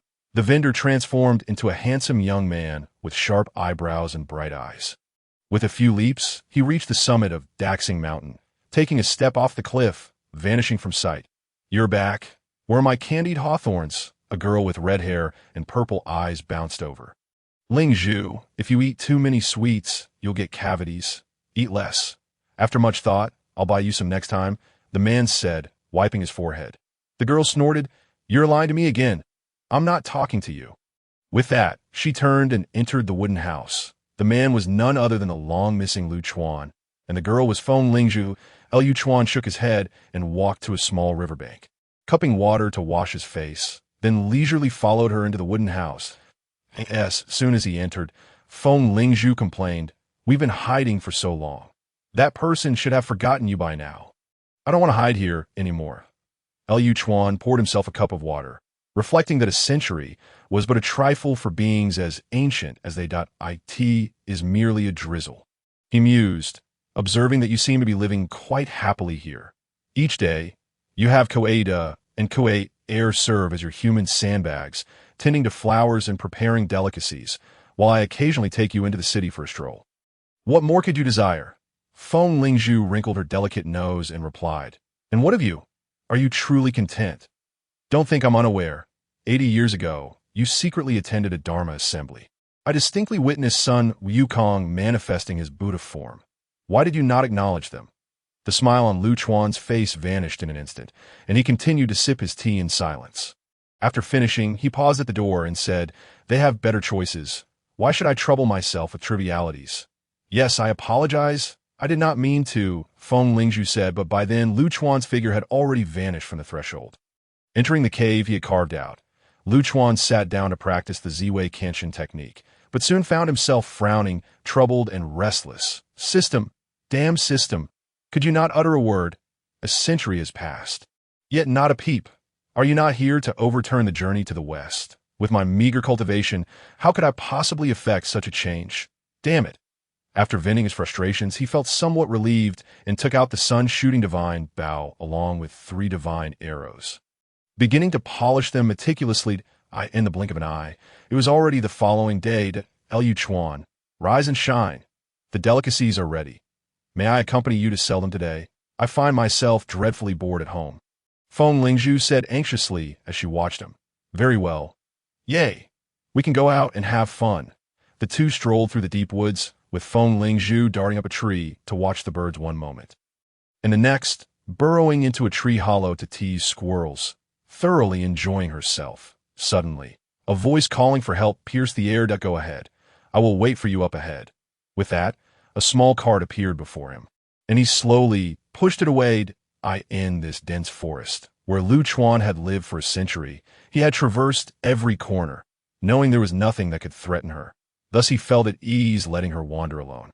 Moreover, after practicing the Ziwei Kenshin technique, Feng Lingzhu's current combat prowess should not be underestimated. Naturally adept at surviving in the woods, Feng Lingzhu quickly approached the source of the voice, her striking red hair drawing attention. There, by a small stream at the bottom of a ravine, a leopard was poised to pounce on a young scholar. "I am doomed," he exclaimed, closing his eyes, resigned to his fate, but instead of the anticipated attack, he felt no pain. Slowly opening his eyes, he beheld a woman crouching before the leopard, gently stroking its head. The menacing beast now resembled a mere house cat, eyes narrowed in contentment. "I am Chunming. I am deeply grateful to this lady for my rescue." As Feng Lingzhu turned her head, Chunming was struck by her beauty, red hair, violet eyes, fair skin, and naturally red lips that, though unparted, appeared to be imbued with joy. Akin to a celestial maiden descending to earth, marred only by a faint red mark on her face, as if she had recently been pinched. "Lady," Feng Lingzhu addressed the leopard, "you may go now. Remember, do not harm others. If you are hungry, come find me." The leopard let out a soft growl before swiftly disappearing into the depths of the forest. "Let us go. I shall lead you out. In the future, do not wander too deep. You may not even know how you might perish." Chunming's face lit up with hope, and he explained, "Thank you, kind lady, I have come in search of medicinal herbs. And until I find them, I cannot leave." "What herbs do you seek? Perhaps I possess them." Chunming hastily replied, "Tiger heart, wolf liver, leopard gall, snake. Stop right there. In Lu Chuan's words, what you are describing is poaching. You may appear decent, but you are truly not a good person." With that, Feng Lingzhu turned on her heel to leave. "Lady, if you possess such herbs, I implore you to share them with me. My mother is gravely ill. I need the medicine to save her. If it were not for desperation, I would not have taken such risks. I have diligently studied poetry for 5 years, but have failed to achieve success. And my family's fortunes have dwindled to near nothing. If I cannot find the right medicine today, I fear I shall be buried here." Feng Lingzhu halted, allowing him to catch up, and as they walked, she said, "I think you may have been deceived. Coincidentally, my brother is a renowned physician. Perhaps he could examine your mother. If that fails, you may return here to rest." Lu Chuan, having waited long enough, noticed that the first rays of dawn had slipped by. Seeing the girl still not emerge, he contemplated entering to find her. "Look how high the sun is. Never mind. It appears you are merely half-hearted in your endeavors. Let us head to the city, since you were the one who called for help." Upon seeing this, Chunming hurriedly approached and greeted, "I am Chunming, and I pay my respects to young Master Feng." Lu Chuan curled his lips in a slight smirk. "Young Master Feng? Damn it, this girl is in need of a good scolding for sure." Feng Lingzhu quickly transmitted a message to him, explaining the situation. Lu Chuan regarded Chunming with surprise, increasingly finding him familiar, and thought to himself, what sort of rogue healer could this be? Since the girl had promised to help, They might as well investigate. Seeing that he had acquiesced, Feng Lingzhu generously cut a piece of delicacy from Lu Chuan's cart for Chunming. Not forgetting to promote their business, Lingzhu Delicacies, a century-old establishment. Oh, you know how much this is worth. Faced with Lu Chuan's ire, Chunming found himself at a loss, not knowing whether to eat or not. He had indeed heard of the delicacy's reputation, known throughout Chang'an, but had also heard tales of it being so finely cut that it could leave one financially destitute. What surprised him even more was that the sister was stunningly beautiful, while the brother appeared to be a genteel young man, yet did not fit the rumors circulating in the streets. Chapter 31. An unexpected encounter with a descendant of Xuanzang and an unforeseen fainting pushing the cart ahead. Lu Chuan walked while Feng Lingzhu bounced along, glancing around, attracting the attention of passers-by with the addition of the disheveled Chunming. Lu Chuan, look at the girl in the carriage ahead. She keeps peeking out at you. Even after we've walked so far, she still stares, I must say. Having long hair certainly adds to one's charm. Do not speak nonsense. She may be looking at you to not create trouble for me. I have yet to settle accounts for the incident with that official's son from years ago. How could I not? It was his fault for behaving so atrociously. Upon hearing this, Chunming found the delicacy in his mouth suddenly less appealing. Nearly choking. Young Master Lu, your delicacies are truly delicious and renowned as a century-old establishment. Why do you not settle in the city? And why have you been staring at me throughout our journey? Lu Chuan cast a sidelong glance at him, thinking the young man was rather astute. You are Chunming, are you not? I merely observe that you bear resemblance to an old acquaintance of mine. There is no need for fear. I shall not gouge out your eyes. Chunming wiped the cold sweat from his brow, stretched his neck, and swallowed the last bite of delicacy. The earlier fright in the forest and the fatigue of the journey dissipated, replaced by an unexplainable sense of comfort, prompting him to steal a few more glances at Feng Lingzhu and Lu Chuan. Where is your home? Near Xingshan Temple in the eastern part of the city. Then let us go. We shall first pay a visit to your mother. Lu Chuan recalled that the area around Xingshan Temple was primarily inhabited by common folk, with beggars mingling among them. It seemed that he truly was in dire straits. Enough of this. You must honor your promise to her. Feng Lingzhu reluctantly set down the candy person she had been holding, pouting as she followed behind. Accompanying Chunming to a cluster of modest residences behind Xingshan Temple, Lu Chuan noted that although the streets were crowded, they were remarkably clean. The shops and vendors were diligently arranging their goods. And while it could not compare to the grandeur of Chang'an's main street, it possessed a warmth of human connection that Lu Chuan found appealing. We have arrived. Young Master Lu, young lady. Chunming opened the door to a dilapidated courtyard. I do not bear the surname Lu. I am known as Zhu Darren. Lingzhu. Lu Chuan shot her glare. What is it? Must you always scowl at me? I was merely jesting. Chunming, feeling awkward, explained, I had not inquired about your names. And I assumed you were related. It is my fault. Please forgive my rudeness. Please do come in. My humble abode is simple, and I hope you will excuse the lack of hospitality. Mother, I have returned. Mother, please wake up. Hearing Chunming's cries, Lu Chuan ceased his examination of the surroundings and hurried into the house. Finding Chunming kneeling before a clay bed, repeatedly calling for his mother, on the bed lay a middle-aged woman. Her complexion pale, lips tinged with purple. Upon entering, Lu Chuan sensed that the woman was not in immediate danger, but was drawn to the memorial tablet beside her. Chun Clan Patriarch, Master Sanzang, eternal and unyielding. Forever remembered. Indeed, a descendant of yours, I thought, as I recognized the familiarity. I cannot treat the sick with outsiders present. You must step outside and I will call for you once I'm finished. After Chunming exited, Lu Chuan checked the pulse of the woman on the bed and discovered a wisp of dark energy swirling within her, the internal organs riddled with issues, and it was a miracle that she still clung to life. Very well, considering our shared past, I shall bestow upon her a wisp of purple energy. Lu Chuan summoned a surge of violet energy to penetrate the woman's body. The dark mist seemed to sense impending danger and began to flee in all directions. The internal organs that had just been mended by the purple energy were now riddled with wounds, as if they could feel the agony. The unconscious woman could not help but furrow her brow. Lu Chuan let out a cold snort, gripping the woman's wrist with all his might. The dark mist, ensnared by several tendrils of violet energy and realizing escape was futile, attempted to perish alongside the woman. This was dire. In that moment of distraction, the dark mist swiftly slithered along the woman's meridians and burrowed into Lu Chuan's arm, causing him to lose consciousness in an instant.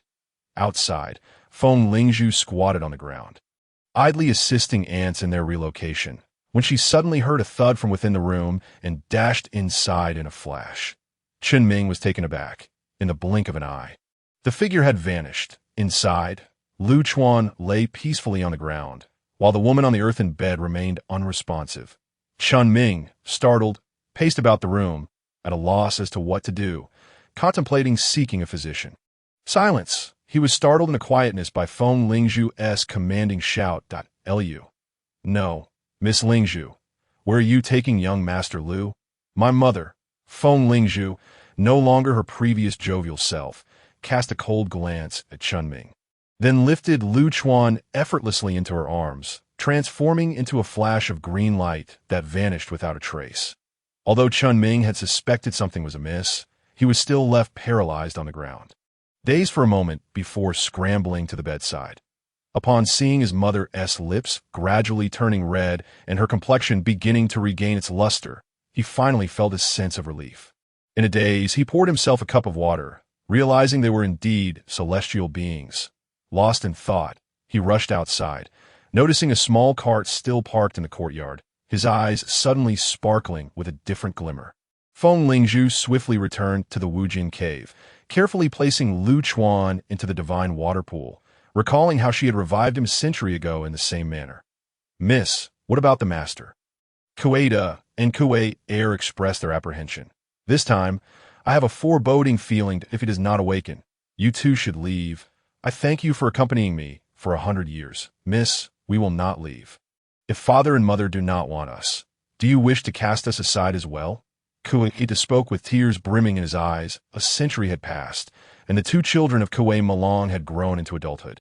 Kuei-da and Kuei-er had inherited more of their father's formidable stature. They were forced by circumstance and did not abandon you. They have surely returned to the heavenly realm to serve. It would be best for you to seek them, as hiding here is not a viable solution. What if our enemies come seeking revenge? There will be no one to avenge us. Kuei-er glanced at Kuei-da, who solemnly declared, We shall accompany the young lady for another 3 years. Should the master remain in slumber, we will ascend to the heavenly realm to seek our father's assistance. Feng Lingzhu nodded, no longer refusing their goodwill. Time flowed swiftly, and 3 years passed in the blink of an eye. Feng Lingzhu bid farewell to Kuei-da and Kuei-er, earnestly cautioning them not to divulge their whereabouts. After sending them off, she sat in a daze at the cliff's edge, letting the mountain breeze wash over her as she watched the sunset. Creak! Who's there?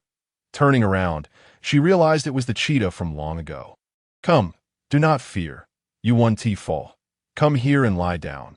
Didn't I tell you to find me when you were hungry? Why haven't you come in 3 years? The cheetah let out a low growl, seemingly aggrieved, as if to say it had come many times. Feng Lingzhu chuckled, gently stroking its head. Ha! My fault. From now on, you shall accompany me. Chapter 32, A Decade in a Flash. Things changed. The time had arrived in the 5th year. Lu Chuan remained in the divine water, resembling a lifeless body. Each time the cheetah approached the riverbank for a drink, it would be startled, creeping cautiously to sip and then scurrying away, primarily because the divine water was exceptionally delightful. And Feng Lingzhu felt it was almost becoming sentient. What are you afraid of? You've been drinking this water for 2 years. Each time you act like a little mouse. The cheetah affectionately nuzzled Feng Lingzhu's fair leg, causing a ticklish sensation. After a playful bout between them, she returned to the wooden house, leaving the cheetah staring blankly, unable to comprehend why its master suddenly seemed disheartened, quietly lying on the wooden steps and gazing at Lu Chuan floating in the divine water. In the blink of an eye, 8 years had passed.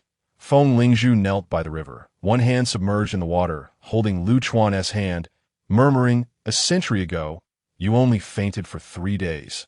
Woke up after a soak, and now it has been 8 years. Last year, I broke through to the golden immortal realm that if you awaken now, I will not leave. Lost in thought, her eyes reddened slightly. "Didn't you always ask me why I gouged out that princess eye?" He exposed himself in front of me, and I saw it. So disgusting. At that moment, I finally understood what you meant by the malevolence of human hearts. I didn't want to, but I couldn't help it.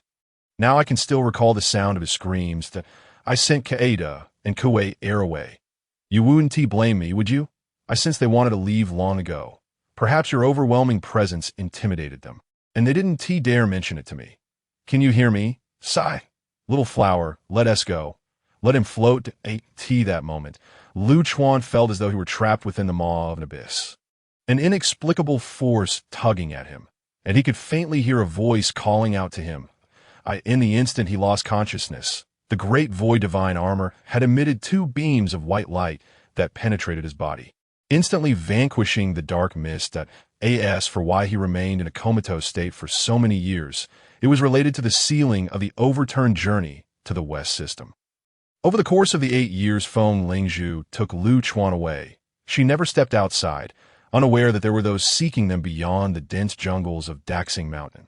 Your Highness, this secluded mountain is exceedingly strange. Many brothers have perished over the years, and we simply cannot find a way to the summit. A middle-aged man resembling a merchant lamented. Is that enough? Hee. Yes, it's enough. Your Highness is magnanimous. Hee. Stop with the flattery. Increase our manpower and continue the search. I distinctly remember her saying to look for her at the mountain peak. Yes, Your Highness, take care. The prince was none other than Chun Ming from years past, who had gained a reputation as the cake prince among the common folk. His carriage traversed Chang'an Street, attracting much discussion among the onlookers. Did you see? That person became a prince through selling cake. A phoenix rising from the ashes. No, soaring to the branches. Whatever, it doesn't matter. The prophets are rolling in, and I've heard the current emperor is on his last legs with several daughters. I refuse to believe I can't do as well as this pretty boy. Puff. It's been 7 or 8 years. Look at how many vendors there are selling cake in the streets. Stop dreaming and just learn the family trade of pig slaughtering. After Chun Ming walked away, he let out a cold chuckle, commanding, deal with those gossip mongers. I don't want to hear any more tales of the cake prince. Understood.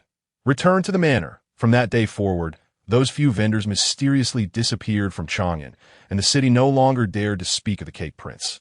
Even the number of cake sellers dwindled by half. Time flew, and 2 more years passed.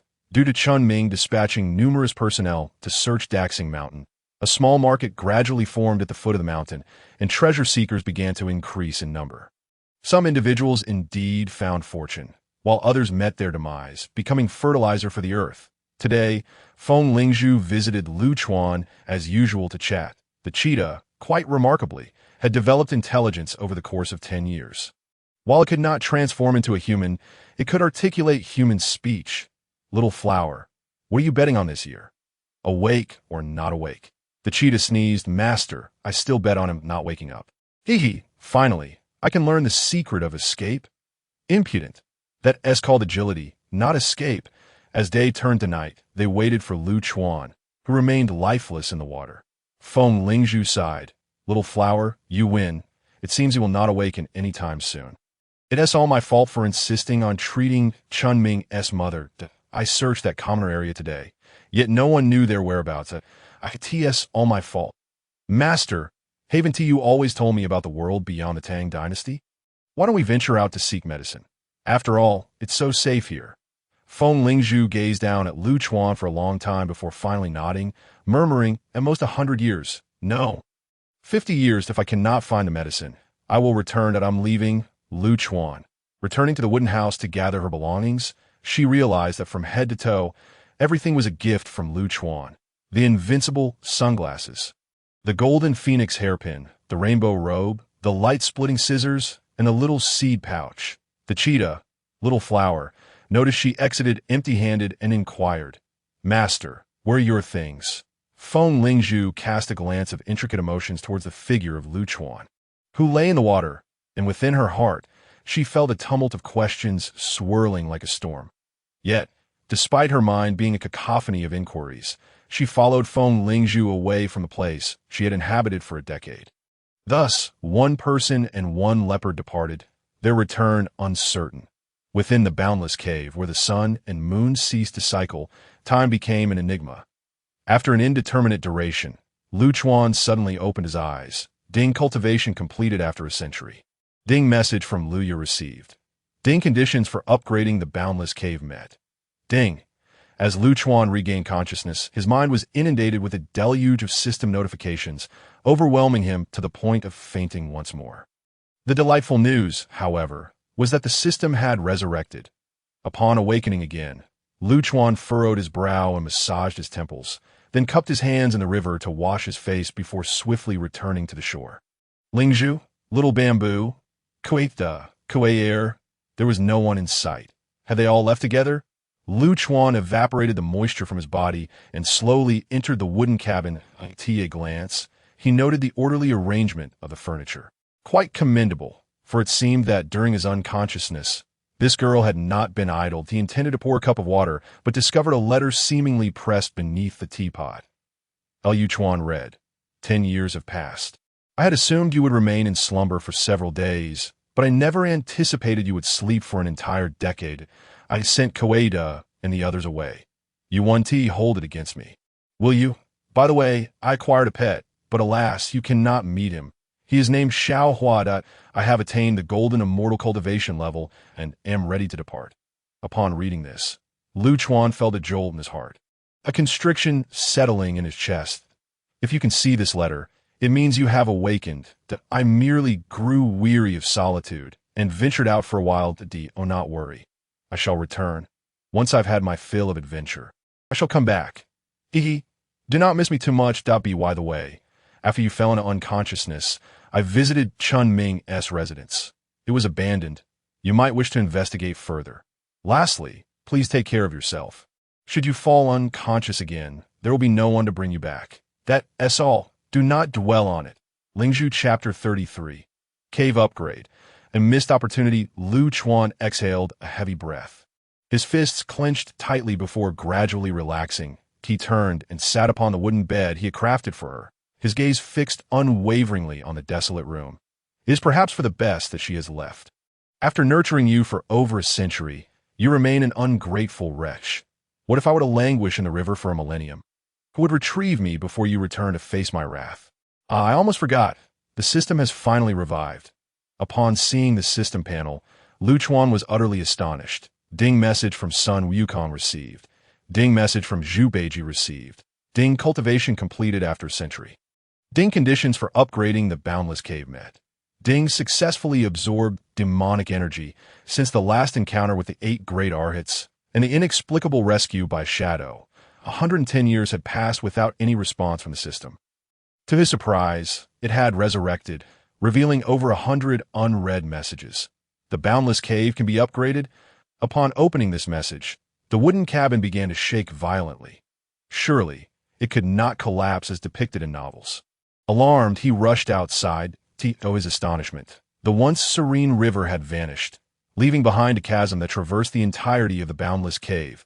The tremors intensified, and as he contemplated exiting until the upgrade was complete, the hourglass in the system's repository began to tremble restlessly. The moment Lu Chuan grasped it, the hourglass slipped from his fingers, soaring directly into the peak of the mountain where he had excavated the cave. It seemed to trigger some mechanism, causing the mountain to quake violently, boulders the size of grinding stones plummeting heedlessly, evoking an apocalyptic scene. By heavens, leave my wooden cabin alone. After uttering this exclamation, the ground beneath the cabin settled into stillness. However, as he approached the chasm by the river, the earth beneath his feet began to tremble anew. Lu Chuan leaped onto the roof of the cabin, surveying the apocalyptic landscape around him. The landslide and fissures were beyond description. After observing for a while, he felt that the upgrade would not conclude anytime soon, so he retreated back inside. 10 years of unconsciousness, and upon awakening, he found himself utterly alone. He collapsed on a Feng Lingzhu's bed, pulling the blanket over his head and succumbing to sleep once more. Uncertain of how much time passed, Lingzhu, Lu Chuan awakened abruptly. It was merely a dream. He had indeed fallen asleep. He threw off the covers, inhaling a hint of fragrance that lingered in the air. Momentarily stunned, he meticulously tidied the bed before pushing open the door.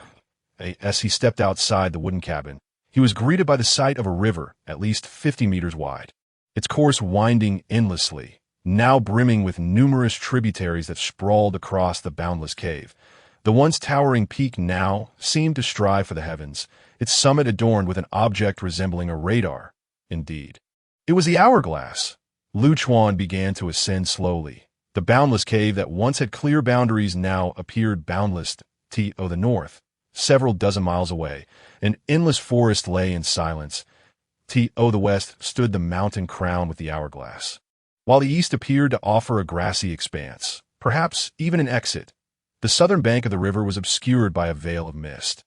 After the initial surprise, Lu Chuan examined the introduction to the boundless cave, and laughter erupted uncontrollably. The beginner-level Hongmeng space, a radius of 100,000 kilometers, automatically absorbing external spiritual energy and transforming it into primordial Hongmeng energy, capable of temporal jumps and reversing time, subject to the host cultivation level. Taking a deep breath, Lu Chuan felt an overwhelming sense of rejuvenation. The boundless cave and the hourglass were intertwined. Who would dare pursue me now? I could simply return to the past, and you would find it impossible to capture me, trailing behind to eat my dust. Ha ha! Unbeknownst to him, the tremendous upheaval caused by the cave's upgrade had released a trace of primordial Hongmeng energy, transforming the deep forests of Daxing Mountain. An elderly farmer, while foraging for herbs, inadvertently broke his leg and, after calling out for help for a long time without a response, resigned himself to becoming a meal for wild beasts. Unexpectedly, a gentle breeze swept by, miraculously healing his injury. When he descended the mountain, he moved with remarkable agility and rushed home, insisting that his family relocate to this newfound paradise. Strangely, the tale grew increasingly exaggerated, spreading throughout Chang'an City, claiming that an unnamed immortal had descended upon Daxing Mountain. Countless wealthy gentlemen flocked to the site, and even those within the royal palace came to investigate. This moment, Lu Chuan had sealed the Hongmeng space and commenced his meditative cultivation. Initially curious about the messages from Yukong and Beiji, he hesitated before deciding to focus on enhancing his own strength. Time flew by, and 5 years later, Lu Chuan was still immersed in cultivation. Daxing Mountain had become a bustling hub, with many nobles from Luoyang and Yuzhou arriving, hoping to strike fortune. The 10th year, Lu Chuan remained devoted to his training, while Daxing Mountain had been thoroughly scoured.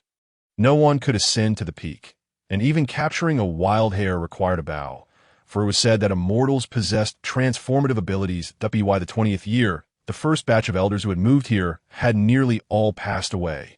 Yet their descendants remained fervently obsessed with searching for the immortal. In the 40th year, Lu Chuan awakened once, disturbed by the noise of a fierce battle in the cave beneath the mountaintop. Enraged, he activated soundproofing. The 46th year, Feng Lingzhu returned. Initially taken aback, she was astonished to find a town had emerged at the foot of Daxing Mountain. Without lingering, she made her way to the summit, attempting to enter once, twice, but to no avail. She was unaware that this was no longer the boundless cave, and Lu Chuan had sealed it for his training. "Master, are we unable to enter?" Feng Lingzhu bit her lip and produced a pouch of seeds, spilling forth an array of rare flowers and herbs, forming a small bundle. "Xiaohua, let us depart. He must be fine by now. We shall wander the world and first settle the score with that foolish bear. How dare it inflict pain upon me for merely plucking a few herbs? I shall seek vengeance."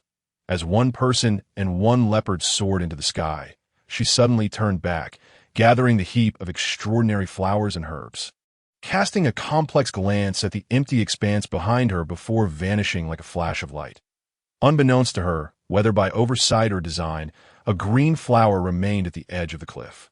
By the 51st year, Lu Chuan awakened, first deactivating the soundproofing. Stretching lazily, he stepped out of the cabin to wash his face in the river. To his astonishment, fish swam in the water, and overhead, a few birds flitted by. Are birds and fish manifesting from thin air? After taking another sip of river water, he found it lacked the previous enchanting quality. He had thought he had inadvertently upgraded, unaware that a pair of eyes from beneath the riverbed were observing him. Little did he know, the Ziwei Shinsen technique could only cultivate to the peak of golden immortal. Seclusion proved to be remarkably pleasant. He finally understood why those prominent figures often secluded themselves. It was time to venture out. Upon emerging from the Hongmeng space, a delicate green flower floated gracefully before him. Chapter 34. Farewell, Chun Ming. Gratitude to the celestial being. Liu Chuan grasped the verdant blossom, a waft of familiar essence enveloping him. Spirit bamboo, he retrieved the Great Enlightenment Sutra, only to discover that this essential introductory text had transformed into the Hongmeng canon. After perusing it for a considerable time, he abruptly halted, realizing that he had never admitted her into the fold, hence had not bestowed upon her the Great Enlightenment Sutra. Liu Chuan, O Liu Chuan, why have you chosen to isolate this place? She must be seething with frustration. With both hands cradling the green flower, he continuously formed hand seals, and with a single gesture, the flower melded into the Hongmeng space, infused with her essence. Upon his next return, even if he were to enter seclusion once more, she would be able to traverse freely. After calming his thoughts, he instantaneously appeared atop a massive stone at the base of the mountain, leisurely beginning his descent.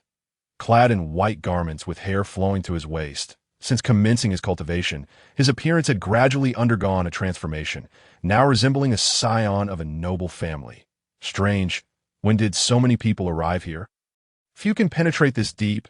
And wait, why are the trees grown so tall? Hey, are you here searching for treasure? What tools are you wielding? Found anything of value? In response to the inquiry from a burly man a dozen meters away, he initially intended to disregard them, but since the man was so familiar, he decided to inquire about the current situation. Good sir, may I ask what treasure you seek? I am merely wandering without purpose. The burly man, setting down his shovel, remarked, You seem to be of affluent lineage. It's best not to venture too deep without proper preparation. Be wary of unforeseen dangers, in broad daylight, who would dare commit an act of violence. Surely there are many others like you here in search of treasure. You must be jesting, Liu Chuan replied with a smile. Believe it or not, I, Guo Dasheng, speak the truth. Ever since the word spread of a celestial being's descent here, every few years a few souls have met a gruesome fate, their bodies desiccated. With so many people, I doubt any treasures will be found. Regale me with your tales of celestial beings. I'm fond of stories. And I promise not to interrupt, Liu Chuan urged. Dasheng's eyes sparkled upon spotting a piece of broken silver, and he chuckled. All right, I shall indulge you. 50 years ago, it was rumored that a deity resided here, who healed a sick individual, prompting their entire family to relocate. Strangely enough, many ailing souls who lingered here for an extended period found themselves miraculously cured. If not the work of a celestial being, could it be the doing of a ghost? As the tale spread, even the palace took notice. Yet they found naught but a silver mine, which was exhausted a decade ago. Gradually, Daxing Mountain transformed into a town. I can't recall the exact year, but according to my grandfather, someone ventured into the mountain at night, and the anguished screams that echoed were haunting. When dawn broke, the corpse was unearthed by early risers. In the years that followed, others fell victim to mysterious fates. They say the celestial being was enraged, yet no one wished to leave, believing those who perished had offended the deity. Thus, we recite daily, May the celestial being show mercy. I've been digging here for over a decade. And look at me, still alive. Liu Chuan nodded, discreetly leaving a mark upon him before taking his leave. Upon exiting Daxing Mountain, he estimated that the number of treasure seekers within the mountain had surpassed 10,000. Shaking his head, he made his way toward Chang'an City. Having perfected the art of swift travel, he arrived at the residence of Chun Ming in mere moments. He wished to discern the nature of Chun Ming's mother. Yet the place had long since changed ownership. Have you heard? This year, the prince consort has grown younger yet again. He's 70 or 80. He still appears as if in his 30s. They say a celestial being has been invited to his home. Alas, who can deny it? My grandfather has passed, and yet this old prince consort seems to grow younger by the day. If only I had the means, I would have long since paid a visit to the prince consort's estate.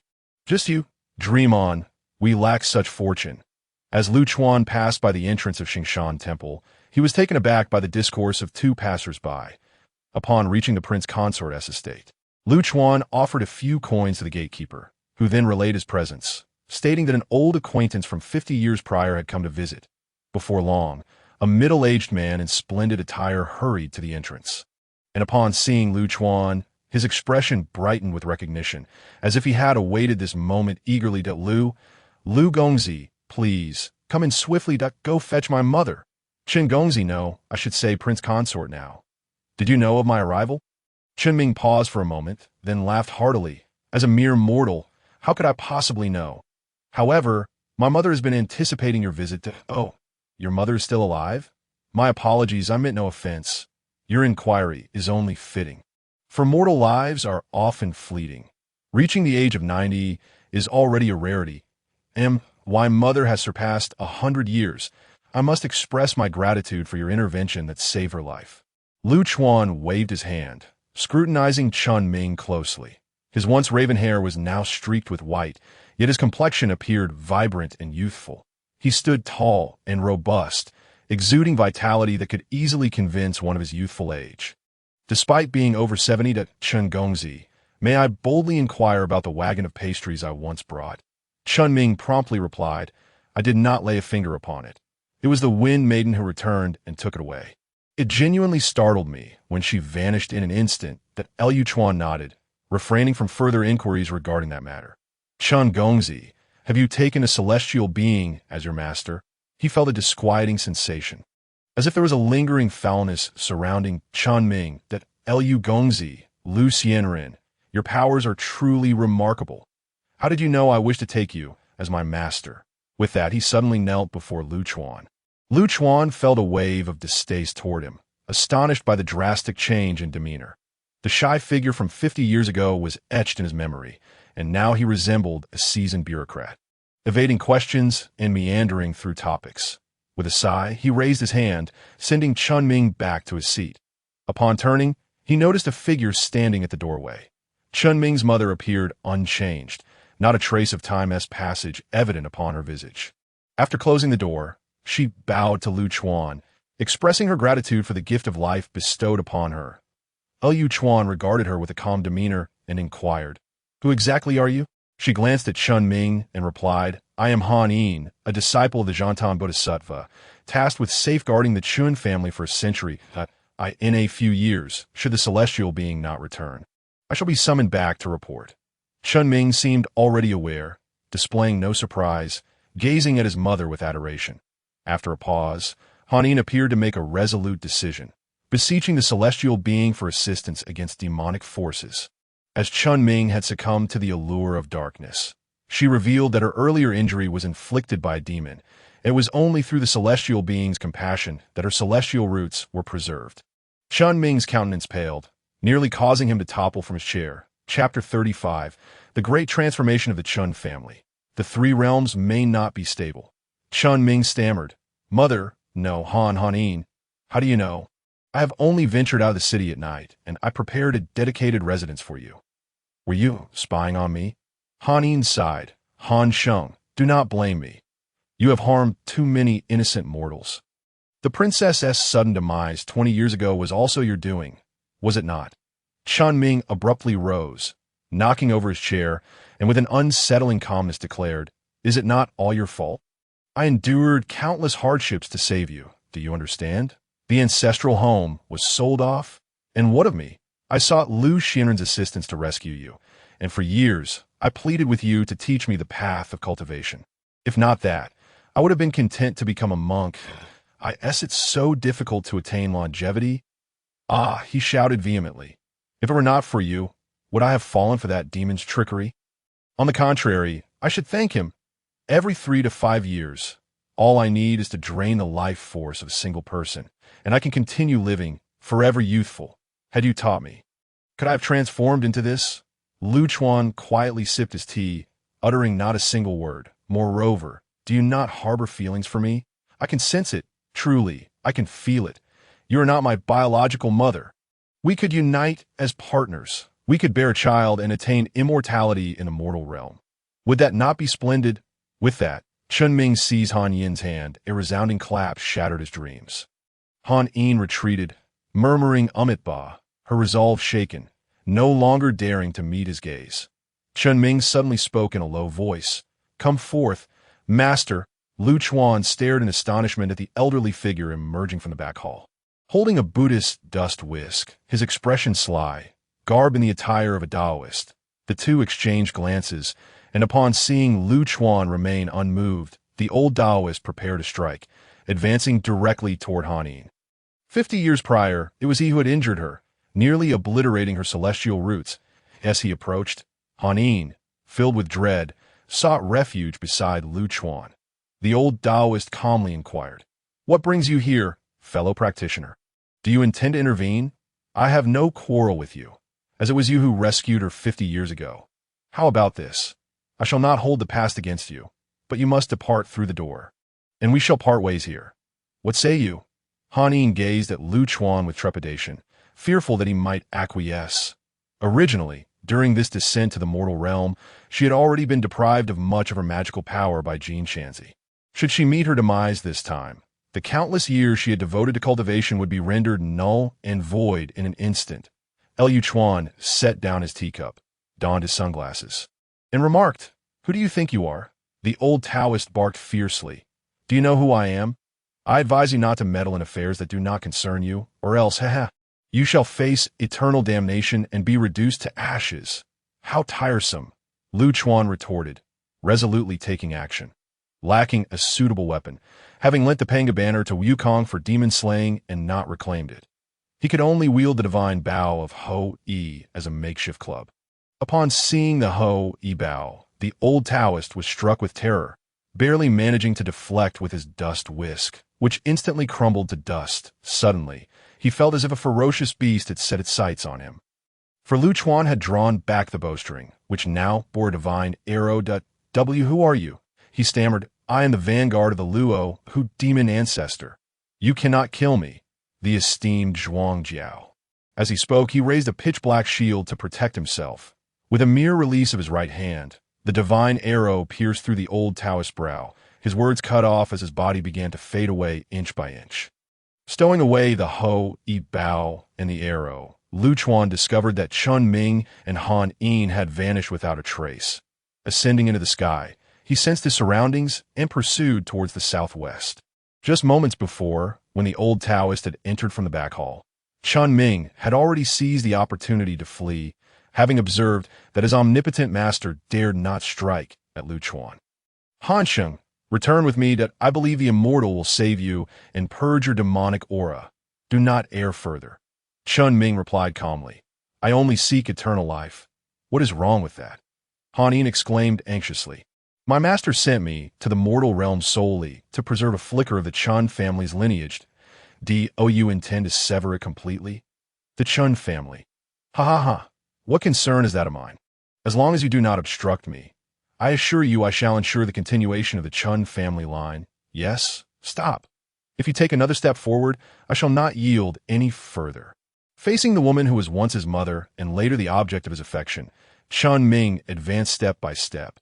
And with each step he took, she retreated. Suddenly, a black flying dagger shot forth from Chunming's sleeve, aimed directly at Han Yin's face. She raised her sword to defend herself, yet the protective shield before her was on the verge of shattering. In that fleeting moment before the shield broke, a wisp of black energy surged from the dagger towards her brow. Having watched from the sidelines for quite some time, Lu Chuan sighed and instantly positioned himself in front of Han Yin, grasping the black energy and stating, "I sense something amiss. It appears you had a hidden agenda. Farewell." His palm closed. A piercing scream echoed, followed by an eerie stillness. "Thank you, immortal, for saving me once more." "He is not inherently evil. He can," Lu Chuan interrupted. "He cannot. Even if he is a descendant of Chan Xuanzong, that does not grant him immunity, especially since he just attempted to kill you. How could you overlook the fact that he disregarded the kindness of your upbringing?" Chunming sat despondently on the ground, the omnipotent figure he once admired now a stark reminder of despair. His lips incessantly murmured, "I only wish for eternal life. I only wish for eternal life." As the purple energy from Lu Chuan descended, Chunming vanished, leaving behind Chun Xuanzong, his former first disciple, extinguished forever. Perhaps it was now appropriate to refer to him as Jieyin Shanzi, the Bodhisattva of sandalwood merit. Han Ying closed her eyes, tears streaming down her face. I shall report truthfully to my master. Han Ying takes her leave. Liu Chuan watched her depart, shaking his head as he cast a glance at the distant city of Chang'an. Murmuring, it seems the three realms are on the verge of chaos, as demonic entities infiltrate the realm of humanity. Upon returning to the Hongmeng space, he had intended to continue his cultivation, yet his mind remained restless. Unable to focus, with the impending turmoil in the three realms, he contemplated venturing out in search of the wind spirit Bamboo, yet feared that she might return and be unable to find him. He opened the panel of the overturning journey to the West system and randomly clicked on a message. Ding! Achieved a century of cultivation. Reward: 10 lottery draws, 6 soul banner, damaged, a celestial treasure of the heavenly Tao's malevolence. Alongside the Towning heavenly coffin and the fallen saint pill, it is a product of the endless resentment of the 3,000 paths after the death of the heavenly demons. What the hell is this? I'm not a demon. Lottery draw, reward: indestructible sunglasses X8, postnatal spirit treasure, dragon slaying knife, divine made needle. That I'm fed up. The three realms are about to be thrown into chaos, and I only get sunglasses? Am I meant to keep running? Why not grant me some formidable treasures or techniques? He contemplated exiting to catch a few fish from the river for a taste, when he suddenly noticed another message below. Successfully broken the seal. Could it be that I've been unable to receive system notifications due to a seal placed upon me? Damn, it must be that shadow that saved me. Chapter 36. Overnight Fortune Ding. Successfully broken the seal. Reward: select one from the prize pool at will. Upon seeing this message, Liu Chuan nearly leapt for joy. Select at will. What a delightful phrase. Wait, select once, not one item. Huh. Does that mean I can take as many as I like in one go? Once he confirmed the selection process, a myriad of stars flickered before his eyes. Liu Chuan swallowed hard and rubbed his hands, striding forward. As he approached the nearest light cluster, an introduction suddenly popped up. Postnatal spirit treasure. 7 cultivation sword, capable of cutting through stone and steel without exception, can instantly transform into 7 blades. Postnatal spirit treasure cuts through anything. This ridiculous system is trying to confuse me with junk. The good stuff must be further back. Liu Chuan ventured deeper, and the further he went, the more light clusters appeared. He paid no attention to items like Nuwa's blood jade or the 3 live stone, even spitting at the willow branch. His eyes dazzled as he scanned the items, until he suddenly spotted an object radiating a purple hue hidden behind several light clusters. The chaos bell? He exclaimed. Could it be that gathering the Taiji diagram? Pangu banner and chaos bell would allow me to forge the heaven-opening divine axe. Wait, I recall that the heaven-opening divine axe possesses tremendous attack power and was shattered because it could not be accommodated by the heavenly Tao. I must look again. Liu Chuan aimlessly searched, when suddenly a countdown for selecting treasures rang in his ears. 1 incense stick. Why the hell didn't you tell me this from the start? Intentionally hiding the good stuff, you dog. Cough? He dared not curse aloud, recalling a time years ago when he had insulted the system, causing the immortal binding rope, or whatever to be reclaimed, nearly driving him to madness. As time ticked away, aside from the chaos bell he had inadvertently discovered, he saw no further treasures. Resolving to stop aimlessly searching, he channeled all his energy into the Ziwei Kanshin technique, instantly releasing myriad strands of purple energy centered around himself. He hoped these treasures would recognize their worth and be proactive. Suddenly, he sensed something, as if an object were intentionally avoiding his purple energy. Enough was enough. Countdown for selecting treasures. 15 minutes. As the system announced the time. Beads of sweat began to form on Liu Chuan's forehead. That I found you. Liu Chuan opened his eyes, swiftly flying toward the direction, carefully dodging those worthless treasures, fearful of accidentally colliding and being framed by the system, which would eject him. Upon arrival, he was taken aback by the scene before him. Dozens of light clusters flickering with a purple hue. Taiji diagram. Earth-piercing. As he examined each one, he discovered that the purple energy he had released swirled around a light cluster glowing with golden light. The creation jade dish. Oh my dear mother. Countdown. As Lu Chuan approached, he heard the countdown for expulsion. Without further thought, he suddenly felt a powerful pulling force from behind, awakening him to the grim reality. Have I been schemed against again by this dog system? You skipped right to one. Are you even on my side? In a flurry, he reached out, grasping what turned out to be a broken orb. My jade dish, come to me. He exerted all his strength to pull the creation jade dish towards him with his purple energy. However, the pulling force from behind was too strong. After several attempts, he was almost ejected, and with a desperate swipe, Lu Chuan was expelled from the selection area. Inside the wooden house of the Hongming space, Lu Chuan slowly opened his eyes after an unknown amount of time. The first thing he did was look into his arms. Nothing. The jade dish was gone. At least he remembered that broken orb was in his possession, seemingly yet again falling victim to the system's machinations. Filled with disappointment, he checked his system warehouse, only to find two new items within: the Chaos Orb and the Creation Jade Dish. A tremendous delight surged through him as Lu Chuan took them out. Trembling as he caressed the treasures, Creation Jade Dish, an unparalleled treasure imbued with the mysteries of the 3,000 paths, recording the ultimate truths of the heavenly Tao. It contains various interpretations of the universe, granting those who behold it thoughts that transcend the worldly and heavenly realms, allowing for a deeper understanding of the essence of life. Lu Chuan swallowed hard before hastily checking the description of the Chaos Orb. He remembered it was also a supreme treasure of chaos, and he had struck it rich, thinking it was merely a broken orb. Chaos Orb, a supreme treasure formed from the primordial essence of the Hongming, containing spatial laws and 49 layers of restrictions. The Chaos Pearl and the divine acts of creation, along with the Chaos Qinglian and the Creation Jade Dish, collectively form the 5 supreme treasures of chaos.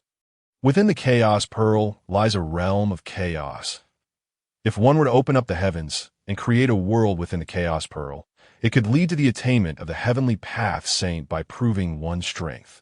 The Heavenly Path Saint, that denotes invincibility within the confines of the Heavenly Path, yet outside of it, one might as well be caught with one's trousers down. Am I to engage in a game of semantics with the likes of Laozi? Enough of that. Although Lu Chuan yearned to elevate his abilities swiftly, he harbored reservations, perhaps a consequence of having witnessed too much in his previous life, fearing the prospect of becoming a puppet of the heavenly path. Thus, he set the Chaos Pearl aside and scrutinized the Creation Jade Dish with great care.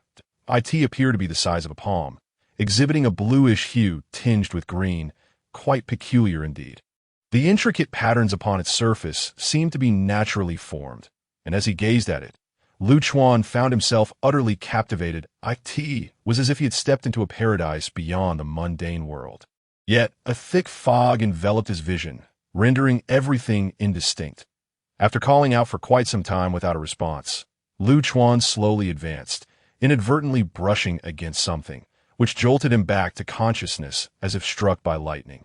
His head feeling as though it might explode. Taking a deep breath, he immediately settled onto the ground in a meditative posture. As time passed, 10 years slipped by in the blink of an eye. Suddenly, a head emerged from the river beside the wooden house, glancing left and right, eyes fixed unwaveringly on the wooden structure. Confirming that no danger lurked, it splashed down with a plop. Turning over, it was a woman with the body of a human and the tail of a fish. Her cascading hair concealed her bosom, and in the sunlight, the corners of her eyes sparkled with iridescent hues. Her cherry-red lips glistened, and her face, shrouded by her long hair, revealed arms as delicate as lotus stalks resting on the riverbank. Fixated on the wooden house, suddenly she dove back into the water, vanishing from sight. The door of the wooden house creaked open slowly, and Lu Chuan approached the riverbank, stretching lazily. The sun within this primordial space felt remarkably real. Almost blinding, he appeared to be in good spirits, humming a tune from his homeland as he sat by the riverside. Abruptly, a peculiar expression crossed his face as he gazed at the water's surface and chuckled. Realizing that a small creature was hidden here, had I not inadvertently stumbled upon the path of divination, I would have remained oblivious to your presence for who knows how long.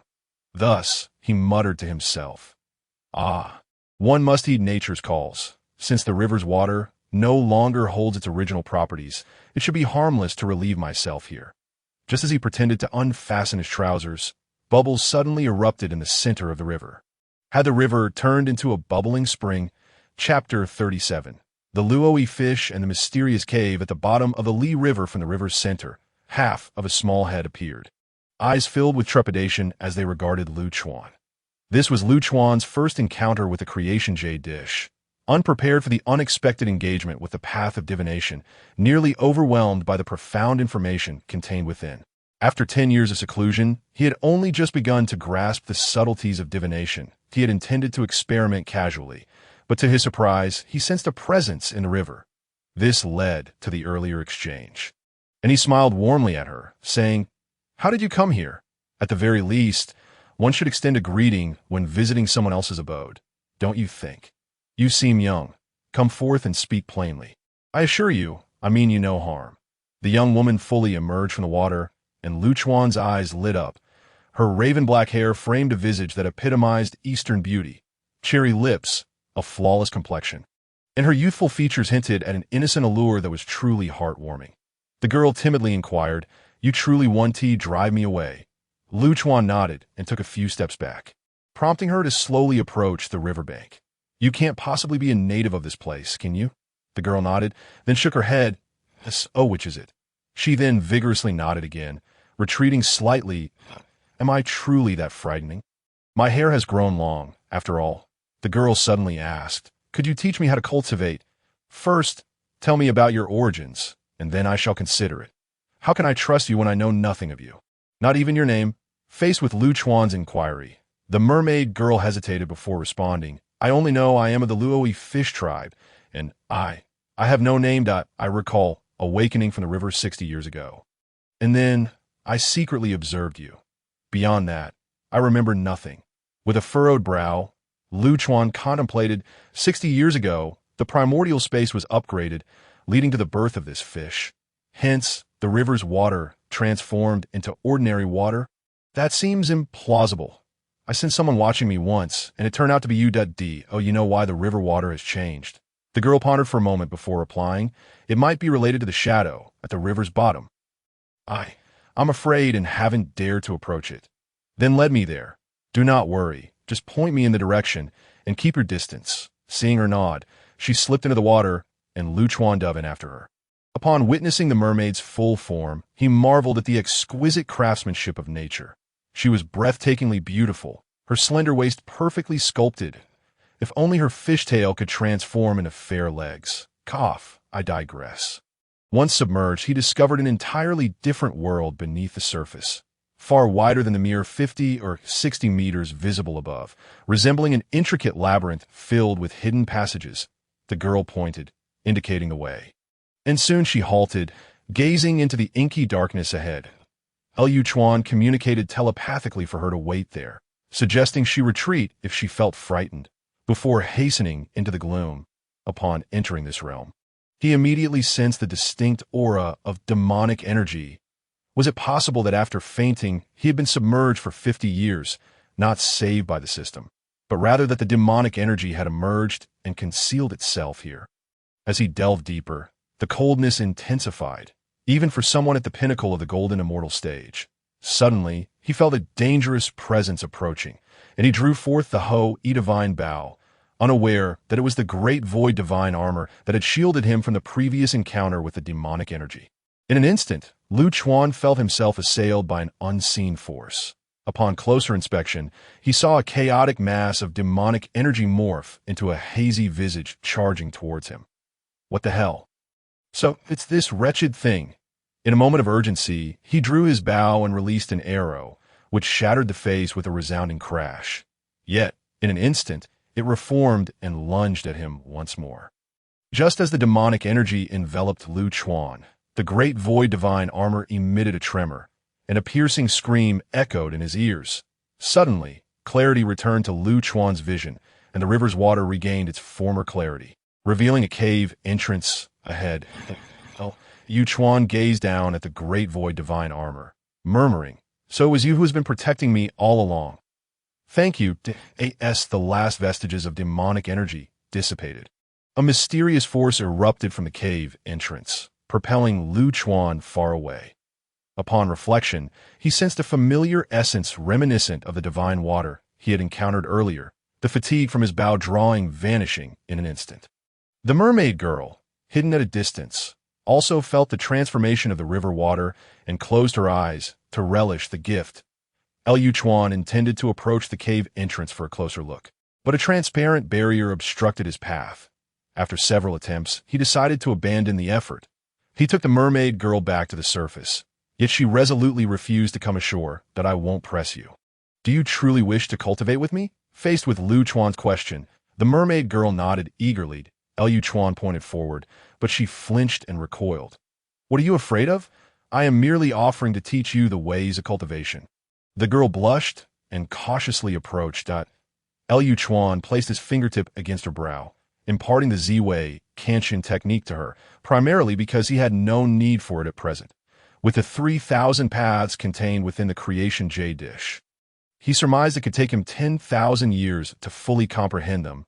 As he transmitted the technique, the girl fainted midway, unable to fully grasp the Ziwei Kantian due to her insufficient cultivation base, which was markedly inferior to that of the wind spirit bamboo. Having transmitted the technique partially, he lifted her from the water. The moment he did, Lu Chuan nearly spat out a mouthful of blood. She hadn't informed him that her fishtail would vanish upon reaching land. Hastily, he removed his long robe to cover her, especially her exquisite legs, which were quite distracting, before laying her upon the bed and covering her with a blanket. "Alas, having been a virgin for a century, I deserve a hearty pat on the back for withstanding such temptation." Lu Chuan sat on the steps of the wooden house, pondering the path of divination for a long while, but still could not discern even a hint of the whereabouts of the wind spirit bamboo.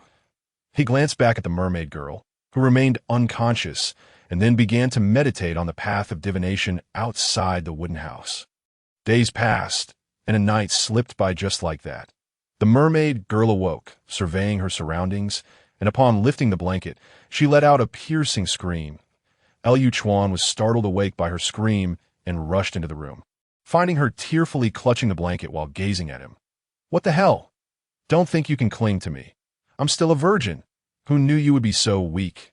I only transmitted half of the technique. And you fainted. I'm just sad. I felt it. I'm still pure." Lu Chuan sighed in relief. "If you can feel it yourself, then why are you crying? You scared me half to death. I'm just sad." "You saw it all?" Lu Chuan's face flushed, and he explained, "You can't hold me responsible. If you had fainted and drowned in the water, you would truly have been the most unfortunate fish in the world. I was merely trying to save you. You wouldn't want to pin that on me, would you?" The mermaid girl spat, wrapped her quilt, her bare feet touching the ground as she dashed out of the wooden cabin and leaped into the river with a splash. "Oh, why must you do this?" He thought. "Wait, she is a mermaid. My quilt." Before he could finish his thought, a drenched quilt was tossed ashore. Swiftly catching it, he felt the moisture evaporate, suddenly reminding him of life back on Earth. In his hometown, there flowed the Li River, where he had spent his childhood. The Li River had sustained generations along its banks, providing fish, a place to dry clothes and quilts, and a source of water to assist his neighbor's grandmother. Over 100 years had passed since he arrived in this world. "Those people were likely gone now," Lu Chuan murmured. "Perhaps I shall name you Li River from now on." Chapter 38. Wind Spirit Bamboo, in Peril. Chaos across the three realms having settled on a name for the river, Lu Chuan returned to the cabin. The mermaid girl, seeing him depart, cautiously poked her head out and murmured, "Jing Chun. Is that someone from his hometown? I have no name, so I shall call myself Jing Chun." When Lu Chuan emerged from the cabin, she quickly submerged again. Uncertain of where she had gone, he suddenly felt a craving for cake. Lu Chuan arrived at the summit of Daxing Mountain, sitting there in a daze. Another decade had slipped by. How could he be so playful? With nothing to occupy his time, he began to check messages sent by Wukong and the others, surprised that they still had means to contact him. "Master, it's Wukong. I apologize for not following you back then. I feared being trapped for another 500 years. Xiao Bailong has forgotten you." Upon reading this, Lu Chuan's head buzzed. His first instinct was disbelief. He had treated Xiao Bai well. It was impossible for him to forget him in just a century. Back then, he had lost his dragon bones due to Guanin's interference. and the divine spear of slaying gods had been seized by her as well.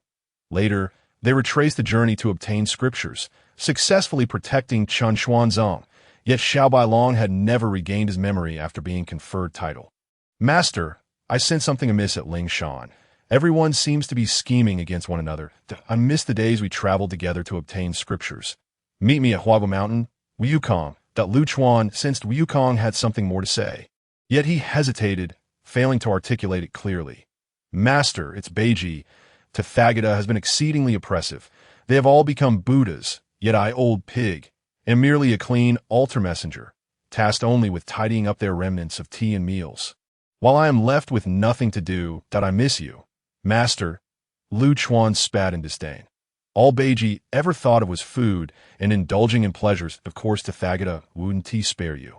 He retorted, taking a deep breath. He opened another message from his godfather, never expecting that the single transmission incantation taught to him by Luya could still be captured by the system. Lu Chuan, my son.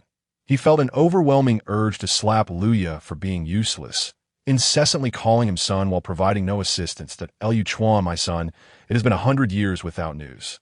I'm worried about you. Please respond swiftly. I shall seek justice for you. Save it. I'm not falling for this trap, he retorted. When Guanyin blocked me, where were you when those 8 bald donkeys assaulted me? If it weren't for the great void divine armor I wore, I might have become a mere patch of grass by now. Hypocrites, fuming, Lu Chuan cursed, only to hear the enchanting music emanating from the cave below the mountain. What bad luck! After all these years, has that cave become a sanctuary for illicit affairs? With a wave of his hand, a wisp of purple energy swept over the cave, instantly transporting the naked couple to the bustling streets of Chang'an. Don't blame me. You've passed it down through generations. Having said that, he blocked the cave entrance with a massive stone. Next, he began to open the unread messages, discovering they were all warnings directed at him. Host, are you there? Are you there, host? Unexplained disconnection. Warning 1. Warning 2. Warning 99. Imminent host reassignment. Warning 285. Warning failed. After reading this, Lu Chuan couldn't help but laugh in anger. This damn system didn't lift a finger to awaken him, yet was addicted to sending warnings. System, stop playing dead. If you're aiming to overturn Journey to the West, then provide me with resources. Resources, do you understand? What good are you without anything to offer? Self-solve, I've already fulfilled my duty. Get lost. Just get lost. 70 years later, Lu Chuan exited the wooden cabin with a long, piercing cry that startled a flock of birds into flight. The mermaid girl Jing Chun also popped her head up from the water. Jing Chun, after all these years, how has your cultivation progressed? You still haven't completed half of your techniques. Over the years, the mermaid girl had transformed and ventured ashore several times, gaining a wealth of worldly knowledge. Boldly, she approached the shore, announcing, I have a name now. I am Jing Chun. Lu Chuan was taken aback. Jing Chun. How do you know that name? Stammering, the mermaid recounted how she had eavesdropped years ago at Lu Chuan's side. It was his fault for not naming her all this time. Since you wish to be called that, so be honest, you resemble it only slightly. His thoughts were suddenly pulled back to earth. He struggled to recall Liang Jing Chun's appearance. She was the granddaughter of his neighbor, a graduate of a prestigious university, graceful and beautiful, who had become a diplomatic translator. Lu Chuan had fallen for her at first sight. Their brief conversations revolving around gratitude for caring for his grandmother. They were from different worlds. Lu Chuan had never attended university and made a living delivering food. Lu Chuan, why have you fallen silent? If you're unhappy, I could change my name? No, if you like it, that's enough that I was just about to forget that name. Thank you, Jingchen. By the way, how is your cultivation progressing? I reached a bottleneck long ago. But you were in seclusion, Jing Chun replied. Lowering her gaze, that Lu Chuan felt a jolt. It seemed the waters of the Li River were indeed extraordinary. It appeared that wind spirit bamboo had cultivated rapidly while soaking her feet in it. It must have something to do with the Li River's waters. After passing on the remaining half of the ZY Kenshin technique to her, Lu Chuan shut his eyes to begin deducing wind spirit bamboo's whereabouts. At that moment, his deduction skills had reached a minor completion. He should be able to locate her. After a stick of incense, Lu Chuan furrowed his brow. The location remained uncertain, but it indicated she was in danger. Fortunately, without life-threatening risks. There were variables surrounding her. A cheetah, could be the pet she had mentioned. Sighing, Lu Chuan continued his cultivation back in the cabin. 50 years later, the sudden thud jolted him awake. An outsider had entered. Lu Chuan rushed to the entrance, discovering a bloodied boy lying on the ground. He hurriedly placed the boy into the Li River, using his own purple energy to heal his wounds. "Who is he?" Upon Jing Chen's inquiry, Lu Chuan replied uncertainly, "If I am not mistaken, he must be that cheetah. Only those who left their aura on that flower could enter." Over the years, Lu Chuan had shared numerous tales about wind spirit bamboo with Jing Chen, particularly relishing his mischievous adventures during their journey for scriptures, embellishing the stories so that Jing Chen developed a unique fondness for him. Of course, he himself had been solely focused on cultivating his deduction skills, remaining oblivious to this aspect. A month later, the boy awoke, instinctively preparing to attack upon seeing Lu Chuan. "With that little frame of yours, behave yourself.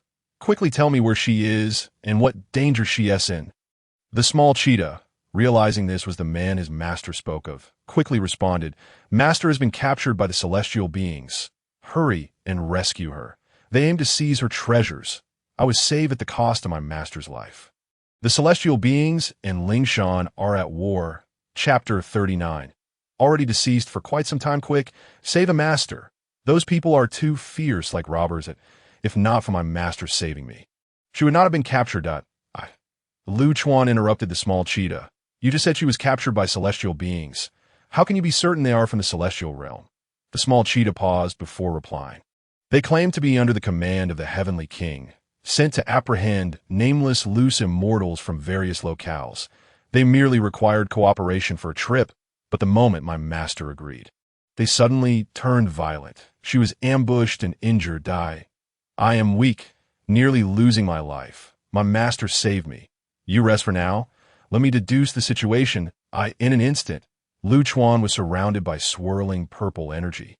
Muttering incantations, his hands trembled violently as blood began to seep from the corners of his mouth, frightening both Jing Chen and the small cheetah. Within moments, Lu Chuan opened his eyes, spitting out a mouthful of blood. Indeed, they were in the celestial realm, but he could not pinpoint the exact location. Don't panic. Since they're capturing people indiscriminately, there must be a reason. Where have you all been these years? First, tell me the situation outside, and then I will devise another plan. By the way, your name is Xiaohua. I just sensed a causal entanglement near her. Could that be you? Xiaohua had only recently transformed, standing at the height of a mere 15 or 16-year-old boy. Upon hearing this, her delicate face flushed with embarrassment, for it was her master who had named her so during my early, naive days. With a nostalgic expression, she continued, "Back in those days, I was utterly famished and thought to seek some food. Let me recount the events from the moment you left this place. After departing with my master, I randomly chose a direction, searching for herbs while on the move." Lu Chuan interjected, "Searching for herbs?" Xiaohua pouted. "Indeed. Was it not because of you that my master and I guarded you for a decade without respite? We hoped to discover rare flora that might awaken you to our dismay. My master was also lost, and we soared over an endless sea for an indeterminate time before finally spotting an island. My master suggested we rest there for a few days, but to our astonishment, we stumbled upon a garden of medicinal herbs, including the elusive lingji, a herb of immortality. Just as we began to gather them, a 9-headed python erupted from the ground, causing us to abandon most of the herbs and only manage to bring back a few unfamiliar ones. The python relentlessly pursued us, and after taking a wrong turn, we encountered a tortoise immortal who informed us that we were outside the islands of Shumi Mountain. The entire ordeal consumed nearly 50 years of our lives. As she recounted this, Xiaohua cast an angry glance at Lu Chuan. Upon our return, my master could not go home. You cannot fathom her sorrow at that moment. And what are the herbs you brought back for me? Humph. Naturally, they were taken away in my master's fury. Why leave them by the entrance if she could not return home? Lu Chuan sighed, feeling awkward. Who would have guessed he was in seclusion at the time? Had it not been for the raucous noises from those two rascals in the wild, he would not have sealed the Hongmeng space. And then, my master consumed those celestial herbs, allowing me to successfully transform that I traveled alongside her, indulging in delightful escapades and forging numerous friendships, while also encountering many perils. My master has grown formidable. Those little demons regard her as their leader. Yet every time I inquire about our return to Daxingshan, she becomes despondent, and soon after, we were pursued. Those little demons were annihilated by the heavenly forces. They claimed they were worthless and executed them on the spot. That Luchuan's anger flared. The heavenly court. Do you recall any distinguishing features about them? Xiaohua pondered briefly before responding. They all wore masks, obscuring their faces. I only remember them clad in silver armor, wielding silver spears. For many years, Luchuan had refrained from contacting Darren Lai, fearing he would become a pawn destined for sacrifice. After some deliberation, he resolved to gather information first. He retrieved the Hongming Classic and sought out Quimawang. Alas, the tedium of my watchful existence feels akin to my 100-flower shyness. Today, while playing cards with the soldiers in the lower realm, I lost several elixirs. What a stroke of misfortune! But splendid news. 100 Flowers has conveyed to me that the two children have returned. It appears the master has begun to strategize. How infuriating! How could he be so utterly useless? Isn't that old fellow stationed in the Western Heavenly Court? How can he afford to be so idle? He instructed Jingshan to take good care of Xiaohua while he ventured alone into the cave. System, am I permitted to initiate contact with my disciples? Yes, but there's a risk of being discovered by those of exceptional cultivation. After contemplating for a moment, Luchuan decided to reach out to Quimawang. As Quimawang was playing cards, a sudden voice startled him, causing those nearby to tense up. They had all heard of the recent unrest across the three realms. Do not be alarmed.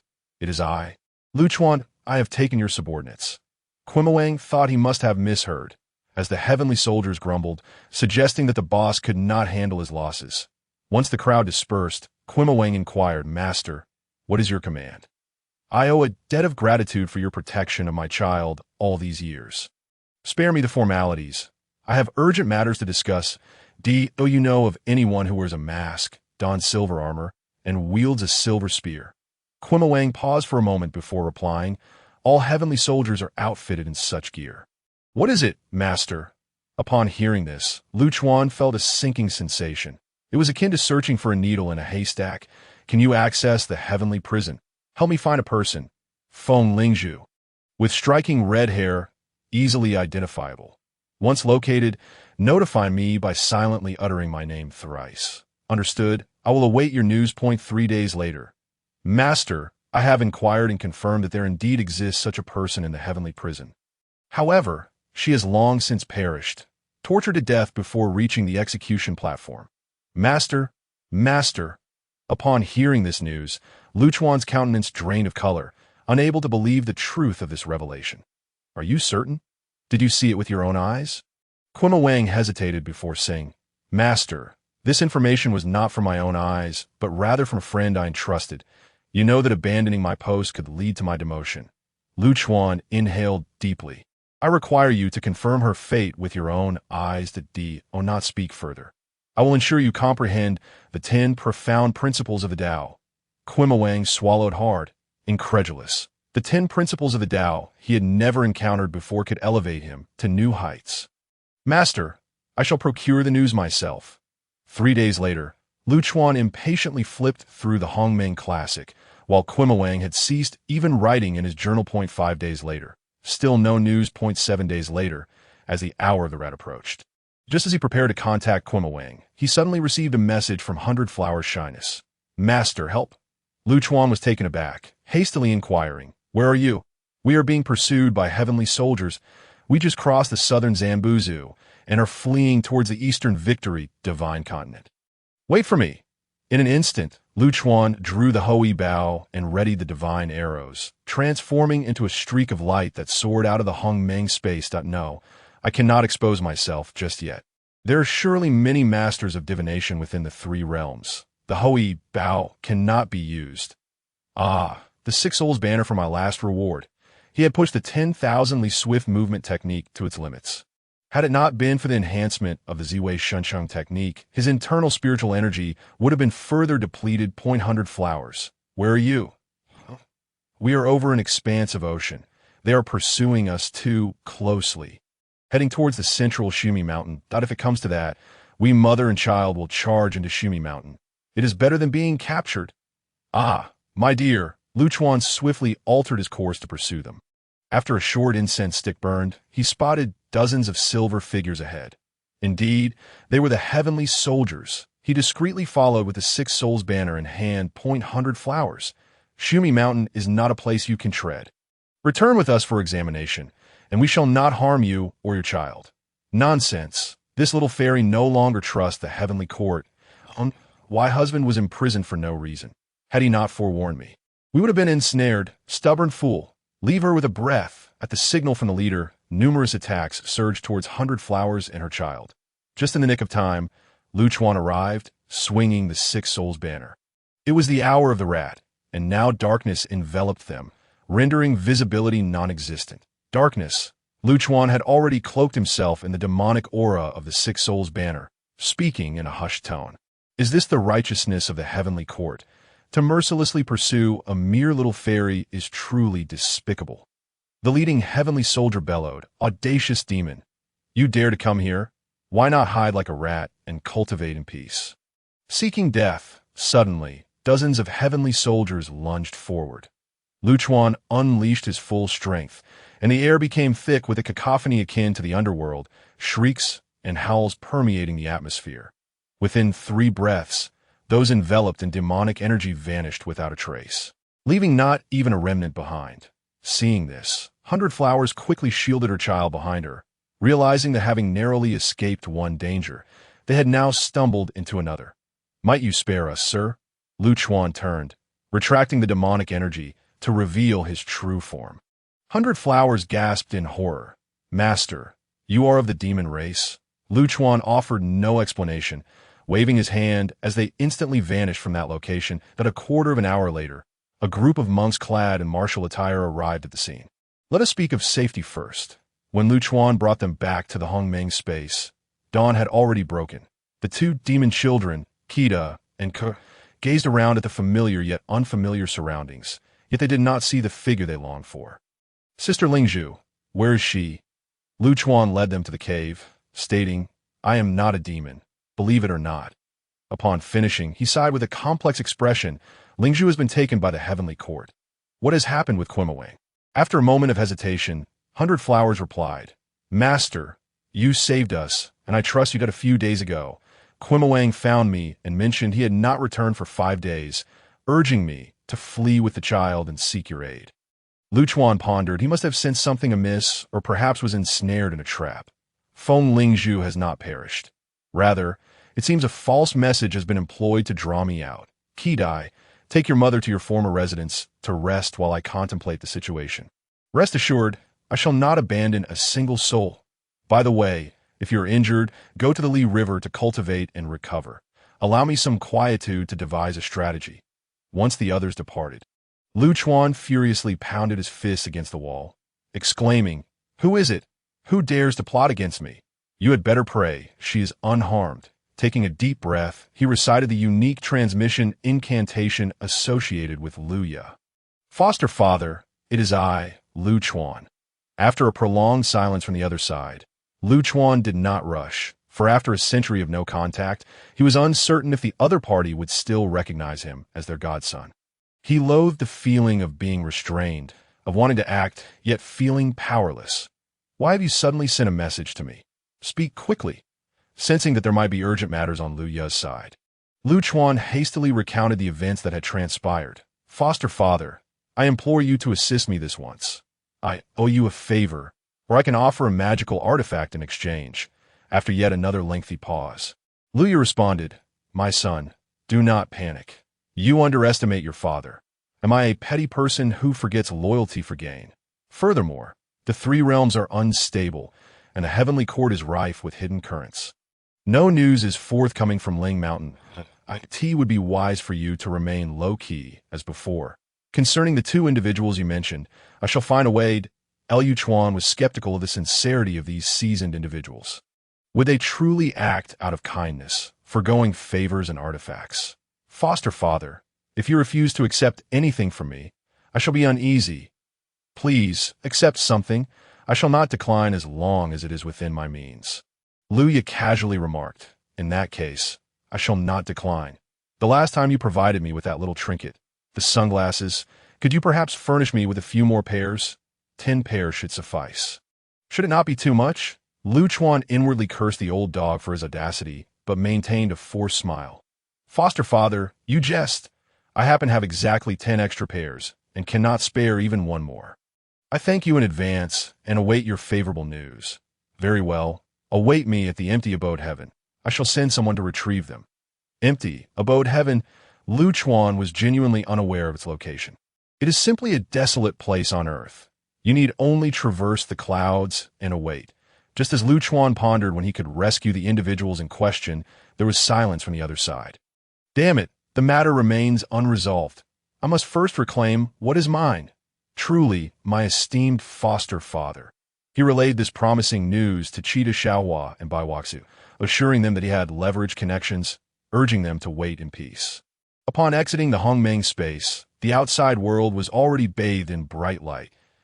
Lu Chuan instantly transformed into a wisp of azure smoke, vanishing from his spot, seeking a location with thick clouds to await Lu Ya's subordinates.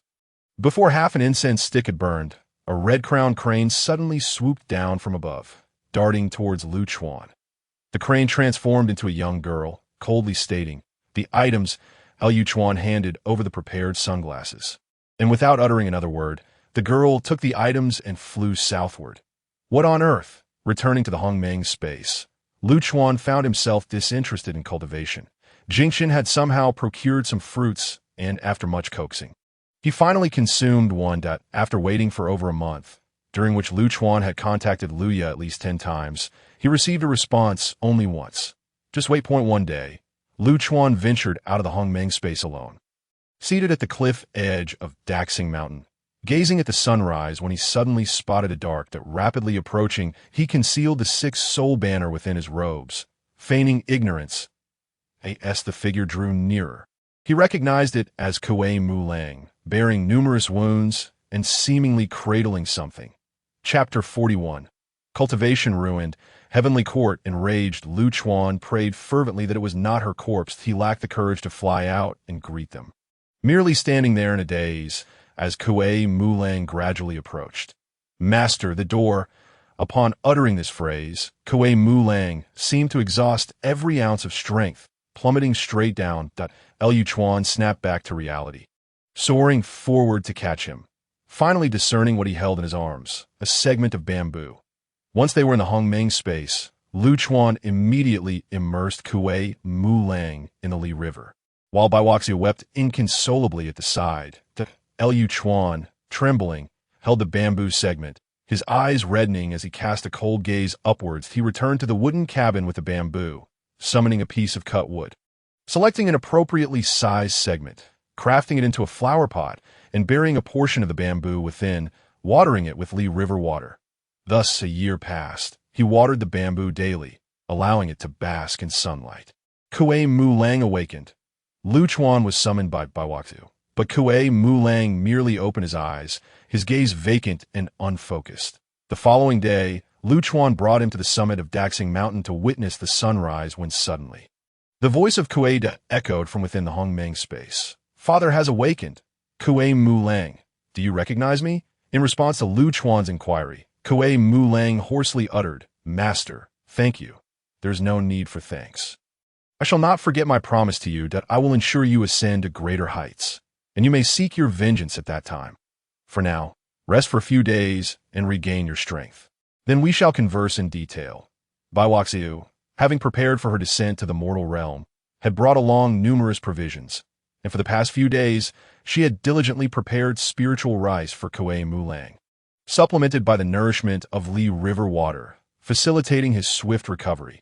You see, why do you refuse to heed my words? I have told you countless times that the world is fraught with peril and human hearts are difficult to fathom. Yet you still ventured out, deceiving me with tales of leisure. Do you not realize that the celestial herbs and spiritual medicines of the 3 realms are predominantly controlled by the Buddhists and Taoists? Even if there are others, they are planted by powerful loose immortals. Indeed, You narrowly escaped one calamity, yet you dare to venture forth again. You have not evaded this tribulation. Let this be a lesson for the future." As Lu Chuan reprimanded the little bamboo, Kuei Mulang's voice resonated from outside the door. "Master, I have recovered. Although my cultivation has diminished significantly, I am no longer in grave danger," inviting him inside. Kuei Mulang sighed, stating, "I was betrayed by someone, bringing disgrace to your trust and nearly costing me my life. Speak slowly. There is no rush from now on. Focus on your cultivation here." Kuei Mulang nodded and continued. "That day, I sought out a close friend for information. He informed me that the heavenly prison is now directly overseen by the Jade Emperor, which frightened me so much that I dared not pursue the matter further. He also mentioned that the Star Lord of the Greedy Wolf goes out for an hour every midnight, so I decided to go. Unexpectedly, as soon as I entered the heavenly prison, the Greedy Wolf Star Lord was waiting for me. I had been deceived. Who was it?" Lu Chuan could not help but inquire. "He Tianxiang, one of the 36 heavenly generals. Very well. I shall remember him." Kuei Mulang continued. "I was immediately surrounded and imprisoned, never even seeing the person you mentioned. They tormented me daily, scorching my spiritual sea with heavenly fire, demanding to know who had sent me and why I was inquiring about the red-haired woman. I claimed it was the Tathagata, which frightened them into hastily reporting to the Jade Emperor. Haha, I had them spinning in circles. Things only worsened from there. The food in the heavenly prison was dreadful, and they abused me." Lu Chuan was left speechless. Kuei Mulang was indeed a remarkable character. Time passed, and in a haze, I heard the warden mention that a noble person had come to my rescue. Having been scorched by heavenly fire for so long, I remained in a state of half-consciousness. When I finally awoke, I found myself outside the southern heavenly gate. Beside me lay a segment of bamboo. I vaguely heard a girl's voice repeatedly uttering Tang. That Lu Chuan quickly asked, "What else did she say? Why did you not send me a message earlier?" Kuei Mulang shook his head. "Nothing more. No one within the heavenly prison could convey messages that I assumed she was the person you sought, so I brought her to the mortal realm. Had I delayed even a moment longer, I would have been discovered by patrolling heavenly soldiers. I never anticipated that you would indeed be in the Tang Dynasty, in such a trivial mortal realm. It seems my life is destined to continue." "And how did her condition come to be?" Kuei Mulang contemplated before responding.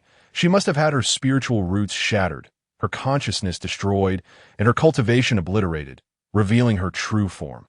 Upon hearing this, Lu Chuan clenched his fists, his teeth grinding in frustration. He could not fathom why such a kind-hearted being as Feng Ling Zhu would be captured and tormented by the heavenly court. "Focus on your cultivation here. I too must enter seclusion." Upon witnessing his instantaneous disappearance, Kuemu Wolf let out a deep sigh and went in search of his wife. By walks at long last, their family was reunited once more that a century passed in the blink of an eye. Unbeknownst to anyone, the 4 great gates of heaven had become a battleground, with demon cultivators causing disturbances at regular intervals. At times, entire squads of patrolling heavenly soldiers were annihilated, while at others, 100 ghosts were unleashed to disrupt the celestial order. The Jade Emperor, furious on several occasions, dispatched the likes of Erlang Shun, Neza, and the great king of the pagoda to guard the gates, yet none had ever encountered these demon cultivators. Another 100 years slipped by. Lu Chuan's cultivation remained a mystery, while the mermaid Jingchen had ascended to the golden immortal stage. The cheetah Xiaohua spent her days idly gazing at Lu Chuan's cave abode, captivated by a bamboo plant that had now grown to 3 meters tall. Its stalk shimmering and its leaves sharp as blades. The path of divination had reached fruition, yielding a reward of the river chart and the Luo book for defense, intended for forecasting celestial secrets or arranging formations to suppress focal points. It was time for him to educate the little bamboo. After a 50-year retreat, he awakened. "Come here." Lu Chuan dispelled the restrictions in front of his cave. Xiaohua scampered eagerly to the bamboo's side, exclaiming, "Master, I have come to see you." "This time, you truly did not misjudge. He is indeed remarkable. Am I to be subjected to your listening while I speak? There must be a proper order, once I finish my words and step outside. You may speak freely." Seeing Xiaohua reluctantly depart, Lu Chuan chuckled and shook his head. "Indeed, he is good. Albeit a bit dulled, he is not cultivated at all, and after 200 years, his progress is almost negligible. But today, I shall show mercy and refrain from lecturing you. Stay at home and continue to accrue interest. The bamboo seemed to understand, swaying slightly. With a gentle smile, Lu Chuan transformed into a wisp of azure smoke and vanished, while Xiaohua immediately leaned closer. Indeed, the demon cultivator spoken of in heaven was none other than Lu Chuan himself. The six-soul banner had achieved great merit. Now, with his mastery in the path of divination, he had concealed half of himself within the mists. Unless captured, no one could hope to find him. Today he had no intention of visiting heaven. The southern Jambu continent had scarcely any temples. Instead, he set his sights on the eastern victory, divine continent. Intent on shattering the statues of the greedy wolf's temple point 15 days later, the greedy wolf Star Lord, sensing something amiss while in heaven, calculated with great fury that the incense offerings of an entire realm were on the brink of vanishing. Chapter 42. The Path of Curses reaches minor accomplishment, Star Lord. What are your instructions? One celestial soldier inquired. That I cannot leave my post. You must investigate the lower realms that I suspect there are demonic activities in the Eastern Victory divine continent. Conduct a thorough inspection of all temples and report back with any anomalies, the greedy wolf Star-Lord commanded, suppressing his rage. However, Star-Lord, our duty is merely to guard the heavenly prison. What if we are? What if what? We are all working for the Jade Emperor's peace of mind. Enough talk. Hurry and return by the time these celestial soldiers had completed their investigation of all temples in the Eastern Victory divine continent. Lu Chuan had already returned to the Hongmeng space. In recent years, he had noticed the fortunes of the Tang Dynasty gradually waning, unsure if it was the handiwork of heaven, especially given the temples erected everywhere. Perhaps the Jade Emperor's dark hand was at play. As the years rolled on, Lu Chuan had passed on the Ziwei Shunshin skill to many, intending it as a foundational practice for newcomers, yet he could not fathom why their progress was so slow. Somewhere in heaven, the heavenly pivot spoke. Have you managed to uncover anything? Is that dark artifact a creation of the demon clan? The greedy wolf Star Lord replied, Jade Emperor, the purpose of that artifact remains unclear. However, they claim that the little demon managed to hold out for an entire incense stick duration. Had they not launched a surprise attack, capturing him would have been uncertain. Could we seek the assistance of the heavenly virtue lord? The Jade Emperor pondered. After a moment of thought, he added, I'll investigate further. If that fails, I shall consult with the Supreme Lord. Remember, this matter must not be disclosed to outsiders. Rest assured, my lord, I understand. Currently, many spies from the Jie sect and Chan sect have been eliminated, and the patrolling heavenly soldiers maintained seamless coordination, leaving no room for oversight. I heard that little demon is the disciple of Luya. Cold sweat trickled down the greedy wolf Star-Lord's brow. Jade Emperor, forgive my insolence. I cannot afford to offend the Zen Master, and thus had no choice but to release him. However, that little demon has had his celestial roots severed, his consciousness shattered back to his true form. There should be no unexpected consequences, though I cannot fathom why he also took Camus Wolf. The Jade Emperor waved his hand dismissively. Very well, it has come to this. Should any troubles arise, remember to report to me. Do you understand? It is not prudent for heaven to create formidable foes at this time. Yes, I take my leave. Wiping the cold sweat from his brow, the greedy wolf Star-Lord thought to himself that the Jade Emperor might not discover anything. In an instant, he transformed into a shooting star and vanished from sight. Master, does our sect not have a name? Faced with Xiaohua's inquiry, Lu Chuan found himself momentarily taken aback. He had often referred to their establishment as a distinct faction, but had never designated it with a name. Now, those who had left had scattered completely, and the original crew was nowhere to be found, including his master, who was but a shadow of her former self. Do not speak of your master in such a manner. Who told her not to heed my words? A little lesson won't hurt. You are quite protective of your master, little leopard. Suddenly, Lu Chuan spoke with a serious tone. Years have passed that she wished to awaken. She would have done so long ago that if you continue to languish, in a few short years, your lifespan will be exhausted, and you shall never see her again. Xiaohua bowed her head in contemplation. She could indeed sense it, and in that moment, she secretly resolved that even if she were to be reduced to ashes, she would never abandon her master, Ta. Why did you leave? Did you not wish to hear me recount the old stories? Thus, a century slipped by swiftly. The temples dedicated to the greedy wolf-star lord in the lower realms lay in ruins, the statues of the four great divine continents reduced to mere fragments by Lu Chuan's hands. Ding! The path of curses reaches minor accomplishment. Reward: 7 repair sword. A postnatal spiritual treasure, capable of slicing through stone and steel, instantly transforming into 7 blades.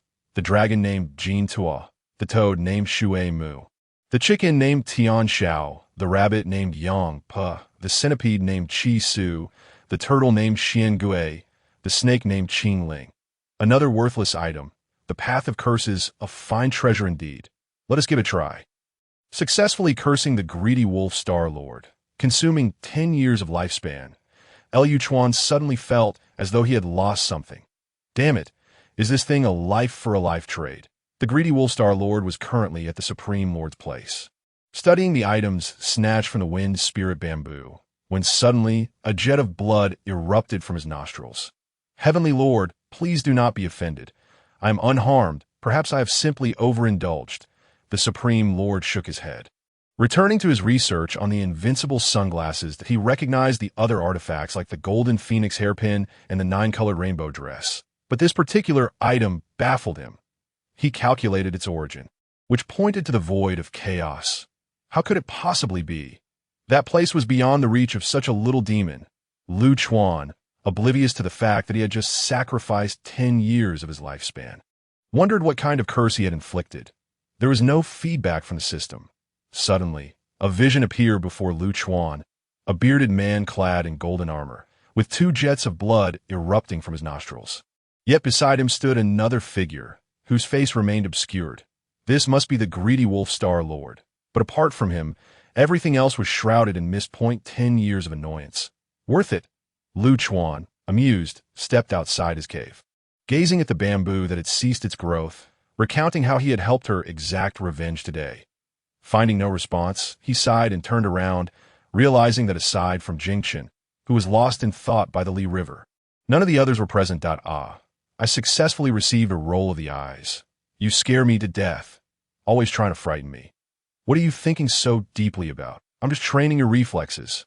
Yet every time it ends in failure. Jingchun rested her chin on her hands and asked, are we to remain here indefinitely? Lu Chuan's expression shifted. Do you wish to leave? Seeing her silence, Lu Chuan initiated his teaching mode, engaging her with tales of the wind spirit bamboo. Suddenly, the Hongmeng space came under attack. Lu Chuan rushed to the exit and was astonished to find thousands of heavenly soldiers standing outside. Led by someone he did not recognize. Continue the assault.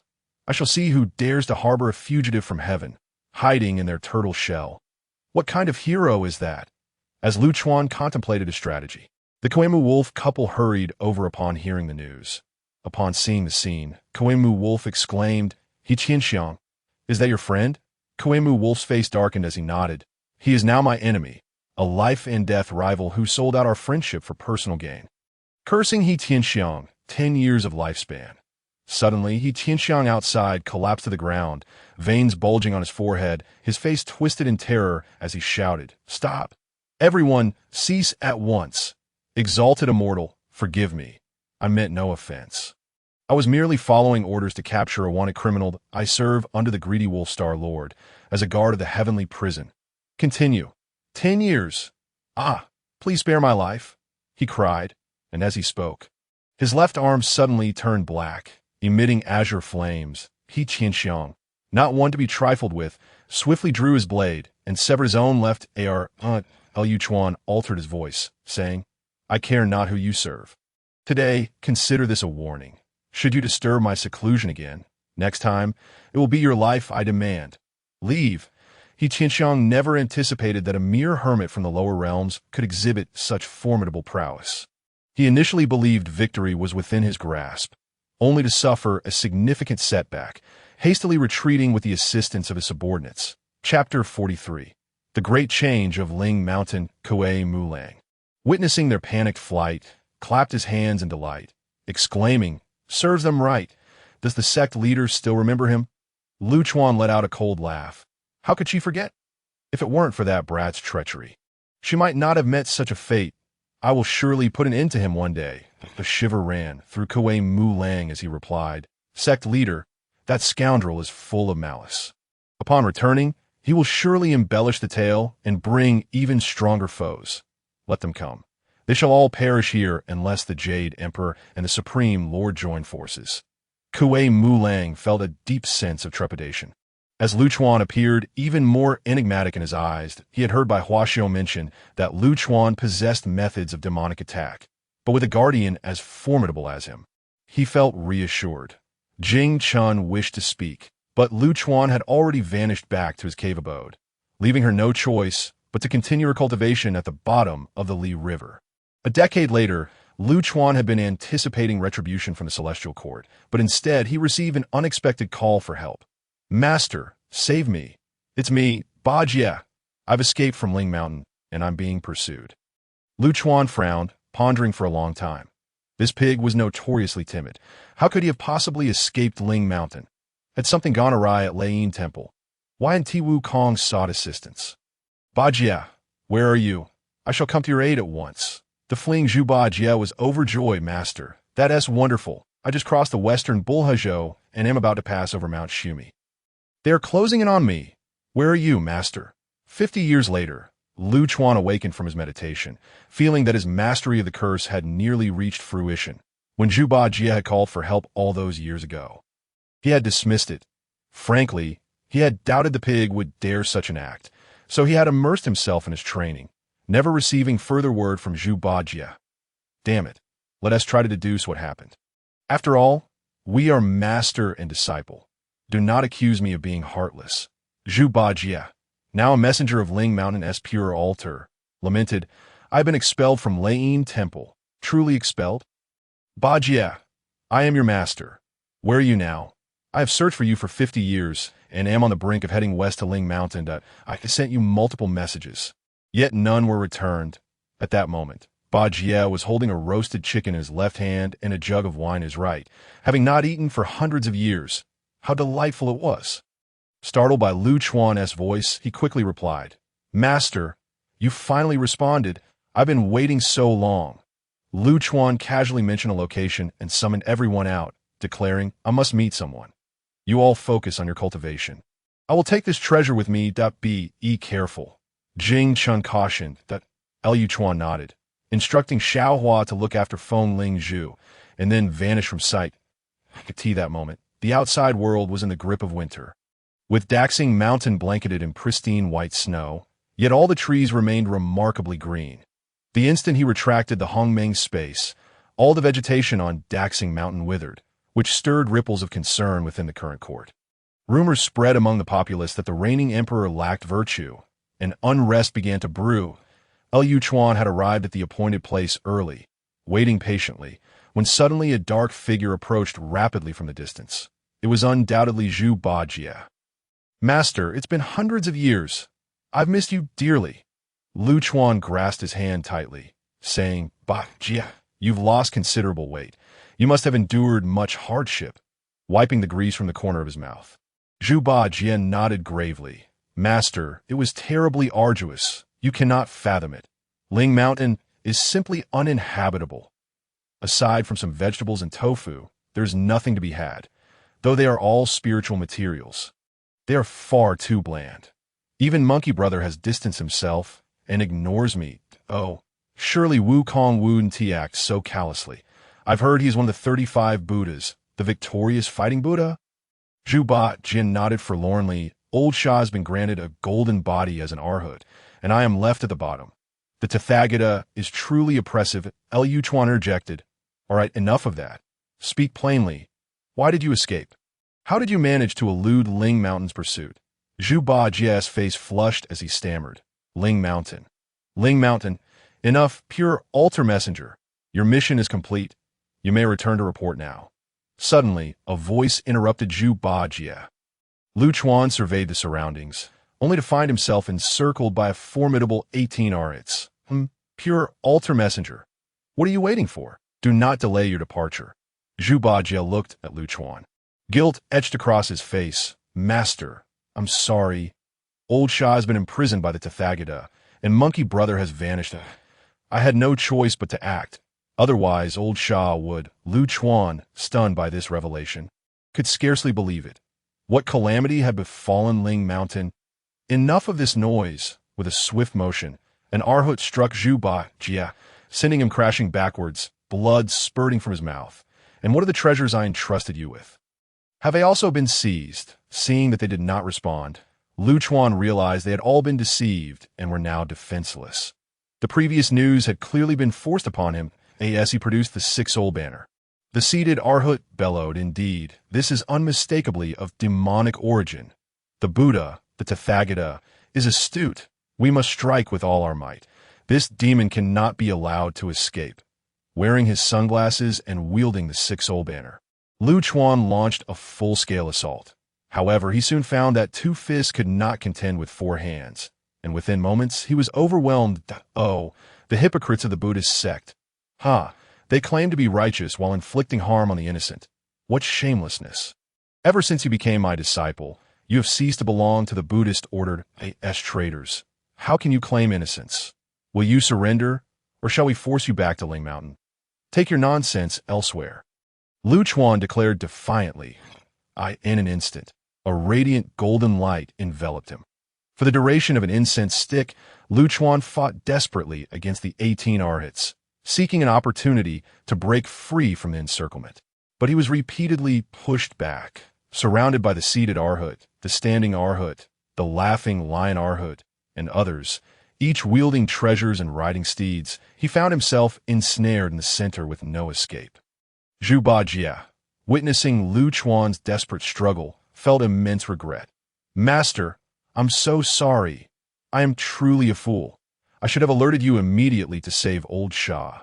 As the time of the incense stick drew to a close, Lu Chuan suddenly grinned, producing a pill from his robe. The fallen saint pill. Let us perish together. Ba Jie, run! Upon hearing this cry, Zhu Ba Jie activated his full power and fled rapidly, trusting that his master would not harm him. Even though he had betrayed Lu Chuan was enveloped in a swirl of purple energy, and in the final moment before the invincible sunglasses shattered, he shielded the fallen saint pill with his body, channeling all his might into it. The combined force of the 18 Arhats Buddhist light attacks caused the surrounding space to tear apart violently, and each of the Arhats spat blood. In the instant the fallen saint pill detonated, Lu Chuan slipped into the Hongmeng space, unaware of the extent of the impending damage in the fleeting moment before losing consciousness. He uttered, Time-Space Leap, Chapter 44, Eastward Campaign Against the Celestial Court, Resurrection of Fengling Zhu. As Lu Chuan uttered Time-Space Leap, he instantly lost consciousness. Meanwhile, Zhu Ba Jie, having fled a considerable distance, gazed back at the fracturing space, swallowing hard. The artifacts of the 18 Arhats had all been corrupted, their steeds reduced to mere blood mist. At that moment, only the totem Arhat retained a flicker of consciousness, although the Buddha-gifted pagoda in his grasp had shattered into several pieces.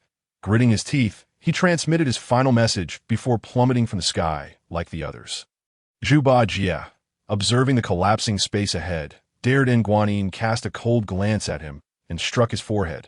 In an instant, Zhu Beiji fell unconscious. Upon returning to the Great Thunder Sound Temple, Guanyin placed the individual on the ground of the main hall and said, The person has been brought back. I shall return to the South Sea. Before Rulai could utter a word, Guanyin had vanished without a trace. Rulai looked at the hall, where the Arhats and Zhu Beiji lay scattered across the floor, and inquired, Do you all have any strategies? Manju Shri Bodhisattva stepped forward and suggested, I propose an eastern expedition. Samantabhadra Bodhisattva concurred, adding, This is indeed our intention. Rulai, with a stoic expression, replied, 18 Arhats have been rendered ineffective. This matter requires careful deliberation. We shall wait for their reincarnation to ensure the success of our grand plan. At this moment, Manju Shri Bodhisattva and Samantabhadra Bodhisattva, you two are tasked with dispatching various Buddhas and monks to see if Ksitigarbha is willing to return. I bid farewell to the Buddha Rulai. Within the Hongmeng space, Lu Chuan gradually regained consciousness. Upon opening his eyes, he saw Jing Chun, Kuei Mulang, and Xiao Hua all present. "How long have I been unconscious?" "Over 9 years," Jing Chun replied. Lu Chuan rose and assessed his condition. He felt nearly restored. With a sigh, memories of the past flashed before him. He had long believed that Zhu Beiji might have betrayed him, but the truth was far more tragic. He had indeed been betrayed. Compelled by the pressures of the Buddhist sect to rescue Sha Wujing by luring him out. "Are you feeling unwell?" Jing Chun asked with concern. Lu Chuan, pulling his thoughts together, managed a faint smile and said, "It's nothing. You need not worry. I was merely tricked by those hypocrites of the Buddhist sect and suffered a hidden loss." Kuei Mulang gasped. "The Buddhist sect? Are you not?" Lu Chuan laughed heartily. "Tang Sung? Not at all. I was merely retaliated against by them. That Tang Sung is but the reincarnation of Rulai's second disciple, the golden cicada that I disrupted his reincarnation and cultivation path, thus incurring Rulai's enmity. Well then, I shall take a walk. You should all focus on your cultivation." Lu Chuan reassured them. He approached the exit and cautiously surveyed the surroundings, confirming there was no danger before stepping out. Once outside, he took stock of his surroundings and found them desolate and barren, akin to a wasteland. "System, when am I?" he inquired. "System, are you pretending to be unresponsive again? Can I not survive without you?" Lu Chuan aimlessly flew for several days, yet encountered no sign of life. Could this possibly be the era of barbarism? No. Even in barbaric times, there were people. Could it be that Hongmeng had not yet come into being? He lamented, "If I return now, I might still fall victim to Rulai's schemes. I am truly too weak." Disheartened, Lu Chuan returned to the Hongmeng space, which instantly shrank to the size of a grain of sand. Concealing itself amidst the vast earth, a century passed, and a rare new shoot sprouted from the bamboo. At the entrance of the cave point 200 years later, Lu Chuan's mastery of the path of cursing reached fruition, and he gleaned insights into the path of slaughter from the creation jade plate. Throughout this time, the system remained unresponsive. 500 years later, the wind spirit bamboo regained its sentience. Lu Chuan was called out by Xiao Hua. Initially, he intended to express his frustration, as the path of slaughter was on the verge of completion, but upon emerging, he saw a small, short-legged bamboo spirit looking at him in fear, and his eyes grew misty. "Master, the master has awakened!" Xiao Hua exclaimed joyfully. "Do not speak nonsense. She has always been alive, merely asleep for too long. Are you afraid of me?" When faced with Lu Chuan's inquiry, the bamboo spirit hid behind Xiao Hua, saying, "You are frightening. Do not eat me. I have not yet grown up." Lu Chuan's heart ached for her, and the aura of slaughter dissipated entirely. In a soft voice, he asked, "What is your name?" I remember my name is Wind Spirit Bamboo." Lu Chuan murmured, "Could this be a cycle of reincarnation? A lovely name, very melodious. Rest assured, I shall not consume you. Take good care of her. I am going into seclusion." Lu Chuan, unusually distant, entered another 20 years of seclusion, achieving mastery in the path of slaughter. Ding! Congratulations! Host has broken through to the Deluo Golden Immortal stage. Reward: Heaven-suppressing coffin, a supreme treasure of the heavenly path. Reward: 10 consecutive draws. The Hongmeng space subsequently upgraded, capable of defending against any attack from a Deluo Golden Immortal. Let the draws commence. Rewards: Invincible sunglasses X5. A wisp of heavenly Tao purple chi, refining and can transform one into a heavenly Tao saint. Spatial divine ability. Cultivating to the utmost can allow the host to collect all treasures from the opponent. Earth Escape Golden Light Technique. When casting, transform into a beam of golden light, traveling 1,000 miles underground in an instant. The Chaos Bell possesses the might to suppress chaos, the power to reverse time and space, the ability to refine yin and yang, and the capability to alter the very fabric of the universe.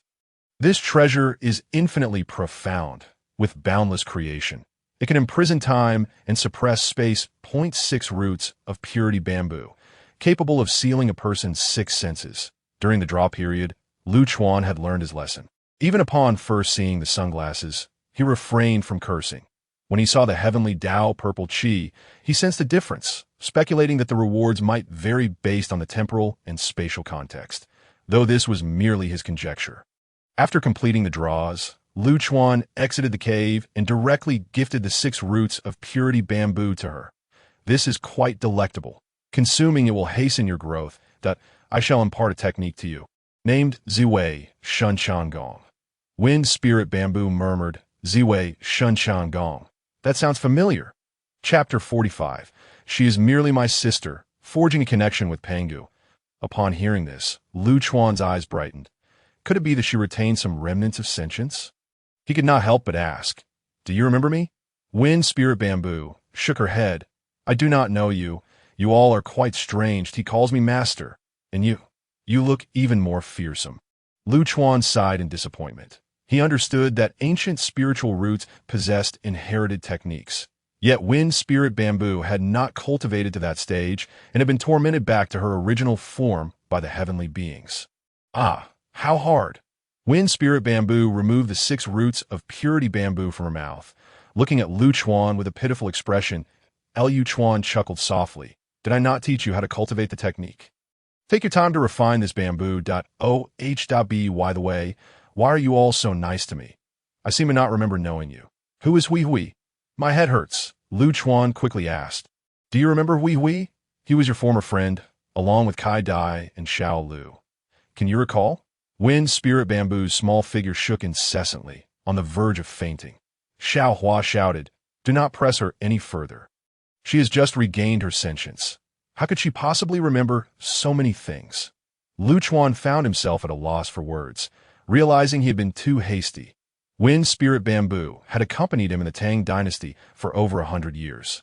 Though they were not exactly inseparable, they had hidden together to survive. I apologize for my impatience. I shall go cultivate. Xiaohua, you take good care of her. Remember, do not go outside. Wait.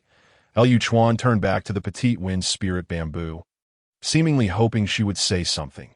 Can you tell me about the past? With a wave of his hand, he brought Wind Spirit Bamboo into the cave. Xiaohua looked back at the sealed cave with reluctance. What do you wish to know? Wind Spirit Bamboo, transformed into a small bamboo, bounced on a Lu Chuan's bed and spread her arms, saying, Everything. Do you truly wish to hear? Wind Spirit Bamboo's small eyes glimmered with mischief. Of course, long ago I inadvertently arrived in this world, leveling up by battling monsters along the way, during which I met a bamboo spirit. Leveling up by battling monsters? Listen closely. Perhaps I inadvertently provoked a big boss and had to flee for my life. She accompanied me for over 100 years, but one thing. She always longed to venture out. With her meager cultivation, alas, it turned into a tale of sorrow. All the life-saving treasures I could offer were given. Yet she was still captured by evildoers. Was she not foolish? Foolish, Wind Spirit Bamboo nodded earnestly. Indeed, too foolish by the time I returned to rescue her. Her cultivation had dissipated, and her sentience was lost. What was your relationship? Lu Chuan remained silent for a while before replying. Sister. Sister. Sister. Do you think I am her? You might be her. I am uncertain. 100 years later. Ding. Congratulations. Host is cultivated for 1,000 years. Reward. Hongmeng Talisman. Containing the mysterious laws of Hongmeng, can be used as a means of communication. Lu Chuan awakened from his cultivation. After 100 years, he had finally perfected the paths of deduction, cursing, and slaughter. It turned out that after his conversation with Wind Spirit Bamboo, he had entered seclusion, intending to continue his comprehension of the 3,000 paths within the creation jade plate. However, he had been unable to acquire new techniques, prompting him to consider this method. Hoping it would not disappoint him, to be honest, this thing is somewhat useless. As long as one enters my fold, they can communicate with me. No, the others under my banner cannot communicate. Is this suggesting I should grow stronger? Lu Chuan removed the seal from the cave and stepped out, where a flash of red caught his attention. She had actually transformed. How? Wind Spirit Bamboo playfully gazed at Lu Chuan. Do I look like her?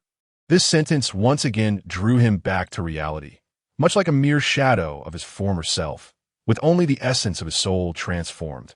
Sensing Lu Chuan's disappointment, he explained, Jing Shun helped me open a spring from the Li River within the wooden cabin, and my cultivation speed has accelerated remarkably. I am quite fond of the atmosphere here. Lu Chuan managed a faint smile. As long as you like it. Feng Lingzhu continued to inquire. Is it not appealing? Lu Chuan chose not to respond, retreating back into the cave dwelling, when suddenly a thunderous sound erupted from the outside world. He quietly observed from within the Hongmeng space, when a large face suddenly loomed closer. Inquiring, "May I ask which fellow Taoist is present here? Might you step out for a moment?" Lu Chuan silently wished for them to remain quiet inside, since the other party could detect the Hongmeng space. It was possible they could also eavesdrop on their conversation. Taking a deep breath, he instantly manifested in the outside world, discreetly retracting the Hongmeng space. Before him stood a towering man wielding a mountain-splitting axe. "What business do you have with me, esteemed friend?" "I am Pangu," he replied with a hint of formality.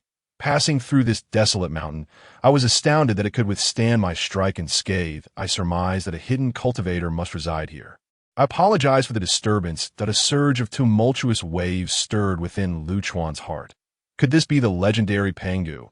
He had always believed himself to be of lowly power, hence hesitating to explore this place, never suspecting it to be a realm of primordial chaos. "Esteemed friend, do you harbor any unspoken concerns?" Lu Chuan awkwardly smiled.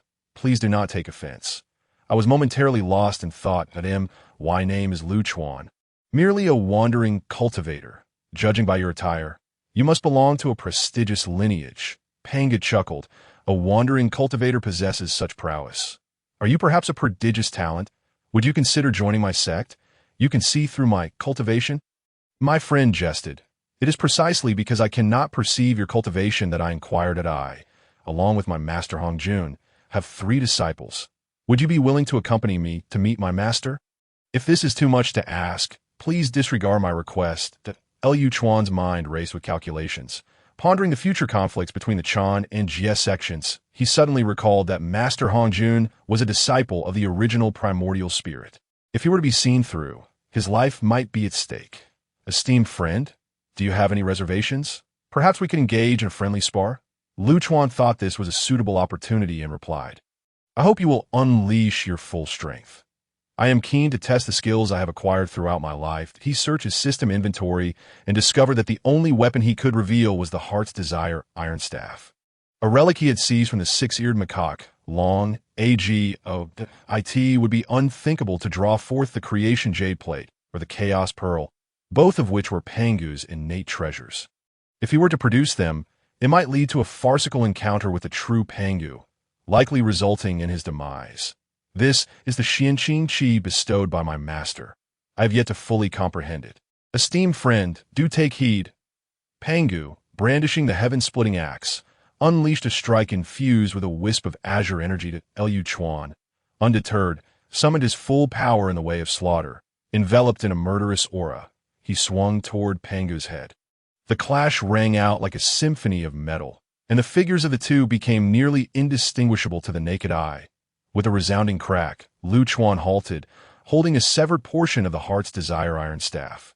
On the verge of tears, in less than 10 breaths, it had been cleaved in two since he had not yet reached his limit. Though Pangu's strength was tremendous, sending jolts of numbness through his hands with each strike. He felt that in a life-and-death battle, if he went all out, he might not be at a disadvantage. Pangu, with a serious expression, clasped his fists and said, "I apologize.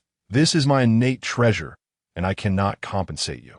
However, it is indeed miraculous that you have cultivated the way of slaughter to such an extent without any hint of bloodthirst." Lu Chuan laughed heartily. "No harm done. Brother Pangu, you jest that a mere trinket is of little consequence. It is your formidable strength that truly impresses me. Since you have extended such warm hospitality, I shall graciously accept. I hope my presence will not lead to my dismissal upon meeting your master." Chapter 46. The Gathering of Hongjun and the 3 Pure Ones. "Brother Pangu, may I inquire about your senior brothers? What is there not to ask? My eldest brother is Laozi, and my 3rd brother is Tongtian. They are both exceptionally amiable, and I am certain they will warmly welcome you." Lu Chuan thought to himself. If only you knew the extent of the infighting between the Chan and Jie sects over the fate of the world, you would not speak so lightly, especially considering how Tongtian had betrayed Jiangxia. It was indeed quite distasteful. Naturally, he refrained from sharing this with Pangu, as he had no desire to become entangled in their considerable karmic ties. They had not yet established their respective sects, and if he were to lay a foundation here, the thought exhilarated him. "You Taoist friend, what brings you such mirth?" "Oh, I was reminiscing about past events. I once had a few disciples myself, but alas, we parted ways in the end. I envy your sect. Hearing you speak of it makes me want to see it. 10 days later, Lu Chuan followed Pangu through the endless chaotic void, arriving at the foot of a great mountain, where he beheld a stone tablet inscribed with the 3 characters, Hongjun Cave. "Master, your disciple has returned, and I have made a friend, Taoist Lu. Shall we not enter?" Hongjun, with an expressionless demeanor, regarded Lu Chuan. After Lu Chuan bowed in greeting, noticing Hongju in silence, he felt a twinge of discomfort, wondering if anything had been discovered. "Young friend, you are quite remarkable. You flatter me. I am merely a wandering cultivator without a master or background. It is Pangu, Taoist friend, who is truly unfathomable." Hongjun chuckled. "Though my little disciple was born in chaos, he cannot compare to you that he has cultivated for 18,000 years in the chaos to achieve his current state, while I see you are merely a couple of thousand years old." Pangu, taken aback, exclaimed, "Master, is this true? Indeed, would I deceive you? You continuously pester me about creating the world and benefiting all beings. I have pondered this for some time and granted my consent." "Thank you, Master." Hongjuan's tone shifted. "However, it is not the right time yet. When the moment arrives, I will not hinder you." That Lu Chuan thought. This escape was worth it. I have witnessed such a scene. Just as their conversation grew lively, 2 more individuals entered the cave. One was a young Taoist with an ethereal demeanor, and the other appeared righteous, but, upon closer inspection, bore a countenance filled with ambition. "That we greet our master." "Good. You 2 have also arrived. I have matters to discuss. Please take a seat." "What is it, master?" inquired the ethereal Taoist. Pangu interjected, "Eldest brother, this is my formidable friend, a wandering cultivator whose strength is on par with mine. By the way, master, during my spar with Taoist Lu, I accidentally damaged his magical artifact." "Might I?" "Enough, you little rascal, coveting my treasures," Hongjun retorted, producing a shimmering stone. "This is the dividing treasure rock. Young friend, take what you can. It depends on your fortune." Lu Chuan's eyes sparkled with excitement, but Tang Tian observed and remarked, "Perhaps you should reconsider. That artifact is of little worth. If you choose, it would be taking advantage of you." Tang Tian's tone was dripping with sarcasm. "Your eyes are glued to it. What are you pretending for?" Pangu defended. "This was sanctioned by Master. Brother 3, are you meddling too much?" "Silence. Can you not learn from your eldest brother? Always so impatient. How can you establish a sect and guide the world?" "Young friend, please do not mind. Take one as you wish. It is better to sever ties cleanly." Lu Chuan discerned that Hongjun subtly wished to avoid deep entanglement with him. He did not hold back, releasing a wisp of purple energy to absorb from the dividing treasure rock. "Ding! Congratulations, host. You have acquired a new magical artifact, the Burning Sky Feather Fan gained from the dividing treasure rock. Made from the feathers of birds such as peacocks, cranes, eagles, geese, and pheasants. With a flick of the fan, flames can be unleashed, burning the heavens and boiling the seas." "Humph. It is indeed the Burning Sky Feather Fan." Upon witnessing Lu Chuan obtain a magical artifact, Tang Tian let out a cold snort, remaining silent the entire time. "Thank you. If that is the case, I shall not impose further. Farewell." Seeing that Hongjun showed no intention of retaining him, Pangu could only escort him out with disappointment. "Lu Taoist friend, my master means no harm." Lu Chuan waved his hand. "No need. I appreciate your kindness, Brother Pangu, but I must caution you about your junior brother Tang Tian. This is all I shall say. By the way, it was a pleasure to meet you. This little trinket is for you. Once worn, it will reveal the incantation to activate it, as a token of gratitude for the magical artifact. I have actually established a small sect myself. The Hidden Gate, should fate allow. We shall meet again." As Lu Chuan uttered the words Hidden Gate, thunder rumbled from the depths of chaos. Pangu paid it no mind. For such occurrences were not uncommon before the chaos had been fully opened. He merely held the invincible sunglasses, lost in thought, until Lu Chuan had walked far away. Only then did Pangu scrutinize the invincible sunglasses, which, when activated, could ignore any attacks for the duration of an incense stick's burning. When Pangu donned the invincible sunglasses, they became his exclusive possession. Master, look! Hong Jun examined the invincible sunglasses closely. Did this young friend give this to you? Tong Tian scoffed. What a worthless object to present. How laughable. Eldest brother, you are so naive. Do not let the wicked deceive you. Junior brother, why do you harbor animosity towards Lu Daoyu when this is our first encounter? Hong Jun interjected. Tong Tian, you have misjudged this time. He is not inferior to either of you, and may indeed possess slightly greater strength. This treasure is no ordinary object. I cannot see through it.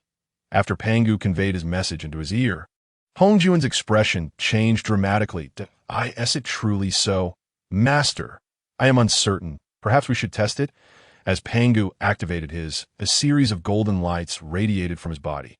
Hong Jun pointed and unleashed a stream of towards him, only for it to be neutralized by the golden light surrounding Pangu, inflicting no harm. After a brief moment, Hong Jun remarked, I have underestimated him. Very well, this is your opportunity. Guard it well. Tong Tian, puzzled, inquired, Master, what cryptic game are you two playing? Hong Jun chuckled. It is not to be spoken of. Now, to the matter at hand. I have summoned you today because it is time for you to venture forth from the mountains. The chaos has yet to unfold, and I shall send you down the mountain to establish your own teachings and enlighten the world. From the treasures within Baoyan, you may each select 10 items. What you find depends solely on your own fortune. The eldest shall reincarnate into the mortal realm to enlighten humanity. The second shall descend only after fully mastering deciding his own path.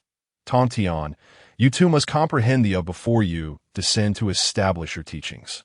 I shall obey your command, Master. Upon emerging from Hongjun Cave, Lu Chuan wandered aimlessly.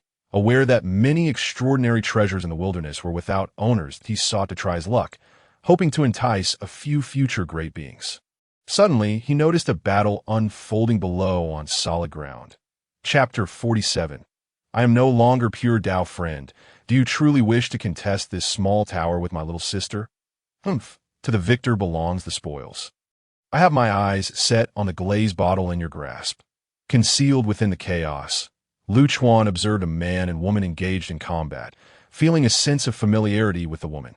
No, could this be the jade pure bottle? Is this Guanyin in her youth?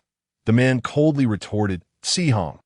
In this unbroken chaos, brimming with treasures, do you still rely on your lineage to compete with me? Who does not know you as the duo Bao Daoist, having seized countless treasures with your myriad magical artifacts? Do you still claim this treasure is fated for you? Pa! Today I shall not yield, Si Hong. Do not blame me for my ruthlessness. Lu Chuan also spotted the tower-shaped treasure, initially considering whether he could seize it, but the two continued to battle over it. Suddenly, the duo Bao Daoist produced a sword that lunged toward Si Hong's face. My life is forfeit. Despite their earlier discord, Lu Chuan recognized that Guanyin was a disciple of Pangu, and he wished to weaken her strength before her teachings could be established. Sighing, Lu Chuan summoned unleashing a rootless flame that instantaneously shattered the sword wielded by the duo Bao Daoist. Who goes there? Lu Chuan descended gently beside Si Hong. I see no reason for lethal force, do you? The duo Bao Daoist squinted at Lu Chuan, sneering, Fortune indeed favors you. Wherever you go, there are those to protect you. Yet, I shall not relinquish this treasure, not even a modicum of courtesy. You truly are reminiscent of your master. Let us spar. With that, Lu Chuan took the initiative. Utter nonsense. I am the carefree immortal, at ease within the heavens and earth. What master do you speak of? Sword domain in hand. Unfazed by the onslaught of myriad sword intents, Lu Chuan mused that Tong Tian's judgment was indeed astute. The duo Bao Daoist was formidable, and surpassing Tong Tian in strength was merely a matter of time. Not wishing to entangle himself in excessive karma, he refrained from lethal blows, merely dismantling the sword domain. With his tactics thwarted, the duo Bao Daoist staggered back several steps, clasping his fists. Thank you, esteemed immortal, for your mercy. I shall no longer contest this treasure. Until we meet again. With that, he swiftly departed. Si Hong stared at Lu Chuan, unsure of how to break the silence. Lu Chuan was the first to speak. I saved your life. I shall take this item, and you have no objections, correct? Dao, No, esteemed immortal, none at all, Si Hong stammered, fearing he might kill her to silence her. That is good. I am a close friend of your future master. Do convey my regards after you take your vows. By the way, I advise you to be kind to others. Being overly calculative is not beneficial. With that, he collected the small tower and departed. Once Lu Chuan was out of sight, she muttered, relying on his profound cultivation to bully a junior. How despicable. And to speak of a future master, who does he think he is? Lu Chuan sped through the chaos. Delaying his investigation of the small tower, he discovered numerous massive beast carcasses but found no other treasures. After delving deeper, he slipped into the Hongmeng space, which transformed into a speck of dust. Drifting in the chaos, Lu Chuan, how are you? Are you unscathed? Who was that person outside? Feng Lingzhu approached with concern, touching him here and there. Hey, where are you touching? Do I appear to be in trouble? Wait, have you recovered your memory? Faced with Lu Chuan's scrutiny, Feng Lingzhu lowered her head, unable to meet his gaze, stammering, No, I just feared for your safety. What if we were trapped here? Look at me when I speak. As her head sank lower, let me go. Lu Chuan hoisted her onto his shoulder and returned to the cave, observed silently, her expression complicated, and dove into the depths of the Li River. Little leopard Xiaohua remained motionless, her expression one of disappointment. Inside the cave, Feng Lingzhu curled up in the corner of the bee. Lu Chuan inquired coolly, when did you regain your memory? Speak. On the first day, no, not then. Today, faced with his advancing presence. Feng Lingzhu froze. I want to tell you, but I heard from Xiaohua that you were being hunted down and fled here. And so, I will eventually return to deal with them. Are you worried I might act impulsively? Seeing her nod, Lu Chuan nonchalantly replied, You underestimate me. You hold yourself in too high regard. Feng Lingzhu suddenly raised her head, glaring at him in anger, before pouncing onto him. Lu Chuan, what do you mean by that? Lu Chuan swallowed hard, reclining on the bed, staring up at her, his heart racing exponentially. Why you're a girl. Get off me. Don't move. What did you mean earlier? Do you like that fish spirit? No. Feng Lingzhu leaned closer, their faces nearly touching. Humph. Then why does her name resemble that of your former crush? Don't think I've forgotten. You told me once, Lu Chuan explained. Is that all? Is it really such a big deal? All right, I'll tell you. After you left, I stayed here for many years. Sometimes, feeling lonely, I would sit by the river and talk to myself. Who would have thought a mermaid lived in the river? When the place transformed, she emerged, and I simply named her that. Beautiful. Fish? I suspect you've been up to no good during your time away. What kind of reasoning is that? We call them mermaids. Feng Lingzhu's lips curled into a slight smile. So, am I beautiful? Beautiful, beautiful. You are the most beautiful. Now let me get up. Such insincerity. What are you doing? Where did you learn this? As they parted, Feng Lingzhu whispered closely, I'll tell you later. Don't you want to? Stop pretending. I want you to be my man. Here 100,000 words are omitted. Uncertain how much time had passed, the clouds settled, and the rain ceased. Lu Chuan, expressionless, dressed, muttering, I am no longer pure. Feng Lingzhu scoffed. Men are just like that. I thought I reversed the roles. Once more, Lu Chuan pressed down upon her. As time flowed, a century later, a resounding rumble disturbed everyone within the Hongmeng space. That Lu Chuan gazed at the chaos outside as it gradually became transparent, until it vanished. Pangu had finally opened the heavens. The struggle for fortune had begun. Feng Lingzhu clung to Lu Chuan's arm as they watched this grand spectacle unfold. Mountains rose from the ground. Rivers flowed from west to east, and the chaotic mist gradually dissipated. Ding! The Hong Huang mission is activated. Compete for the heavenly Tao fortune in the name of the hidden gate. Time, no deadline. Chapter 48. Turmoil and conflict, establishing dominance upon their return to the Hongmeng space. Kuei Mu Wolf appeared preoccupied, standing like a pupa. Old Kuei, speak your mind. Master, I feel I have hit a bottleneck in my cultivation. Another 100 years have passed, yet I have made no progress. That Lu Chuan retorted. So, you wish to venture outside? Kuei Mulong hesitated for a moment before nodding and explaining, in such a grand era, only a few meager records exist in books. I feel that my arrival here is predestined by heaven. The ways of lurking and ruling you have bestowed upon me. Never mind, your mind is in turmoil. Go, traverse the world under the name of the Hidden Gate. However, unless absolutely necessary, do not expose my identity. Can you manage that? Indeed. Good. This is the Hongmeng Talisman. It contains supreme mysteries and can also serve as a means of communication for our sect. Refine it. He then produced a pair of sunglasses, stating, "This is a little trinket I crafted. It may save your life at a critical moment. Take it." Kuei Malong stared blankly at Lu Chuan. "Sect Master, have you been orchestrating today's situation all along? You even prepared a means of communication for the sect? In a way, yes. Since you are venturing out, you represent our hidden gate. Naturally, I cannot allow you to go out and suffer. Endure more in all matters. Heroes emerge in chaotic times that a small inability to endure can disrupt a grand scheme. Go. Rest assured, everyone possesses a communication talisman, but if you wish to contact your wife and children, you may do so at any time." "Thank you, Sect Master. Kuei Malong shall not tarnish the reputation of the Hidden Gate." That Lu Chuan suddenly added, "Wait, I have a thought. Would you be willing to infiltrate the Jiejiao?" Ultimately, Kuei Malong bid farewell to his wife and children. Embarking alone on the path of fortune contention, Lu Chuan sighed. "What fate awaits you is entirely up to you." He had intended to utter some grand words, but upon looking back, he found himself surrounded by women and children, instantly deflating half his enthusiasm, and began to miss Sun Wukong and the others. Upon returning to his cave, he had planned to analyze the next steps, but unexpectedly, Feng Lingzhu rushed in, tearing at his clothes. Afterward, he resumed his cultivation, remarking, "You performed admirably today."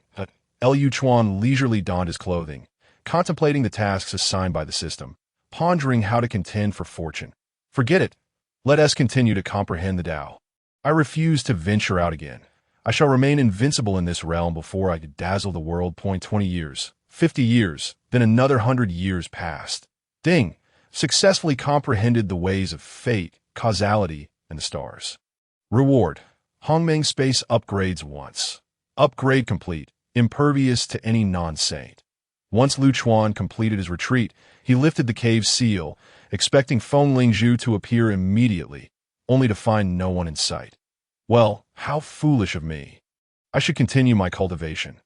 Suddenly, he noticed something amiss outside, bustling with activity. Seizing the opportunity, he teleported outside, discovering the area was marked by signs of construction. Just then, a man appeared, floating in the air while transporting timber. "Hey, who are you? Why are you here in our sect?" Lu Chuan had kept the changes to the Hongmeng space minimal, concealed amidst the rocks, which made it unsurprising that others had not noticed. He retorted curtly, "I was about to ask you the same. Are you not aware that this place has already been claimed?" The man looked puzzled. "Impossible. This is a site painstakingly selected by the elders of our sect. We have been here for days without seeing anyone. You aren't trying to claim our territory, are you? Call your superior. You cannot make decisions here." The man, infuriated, dropped the timber and declared, "Just wait," as he saw the man take to the air.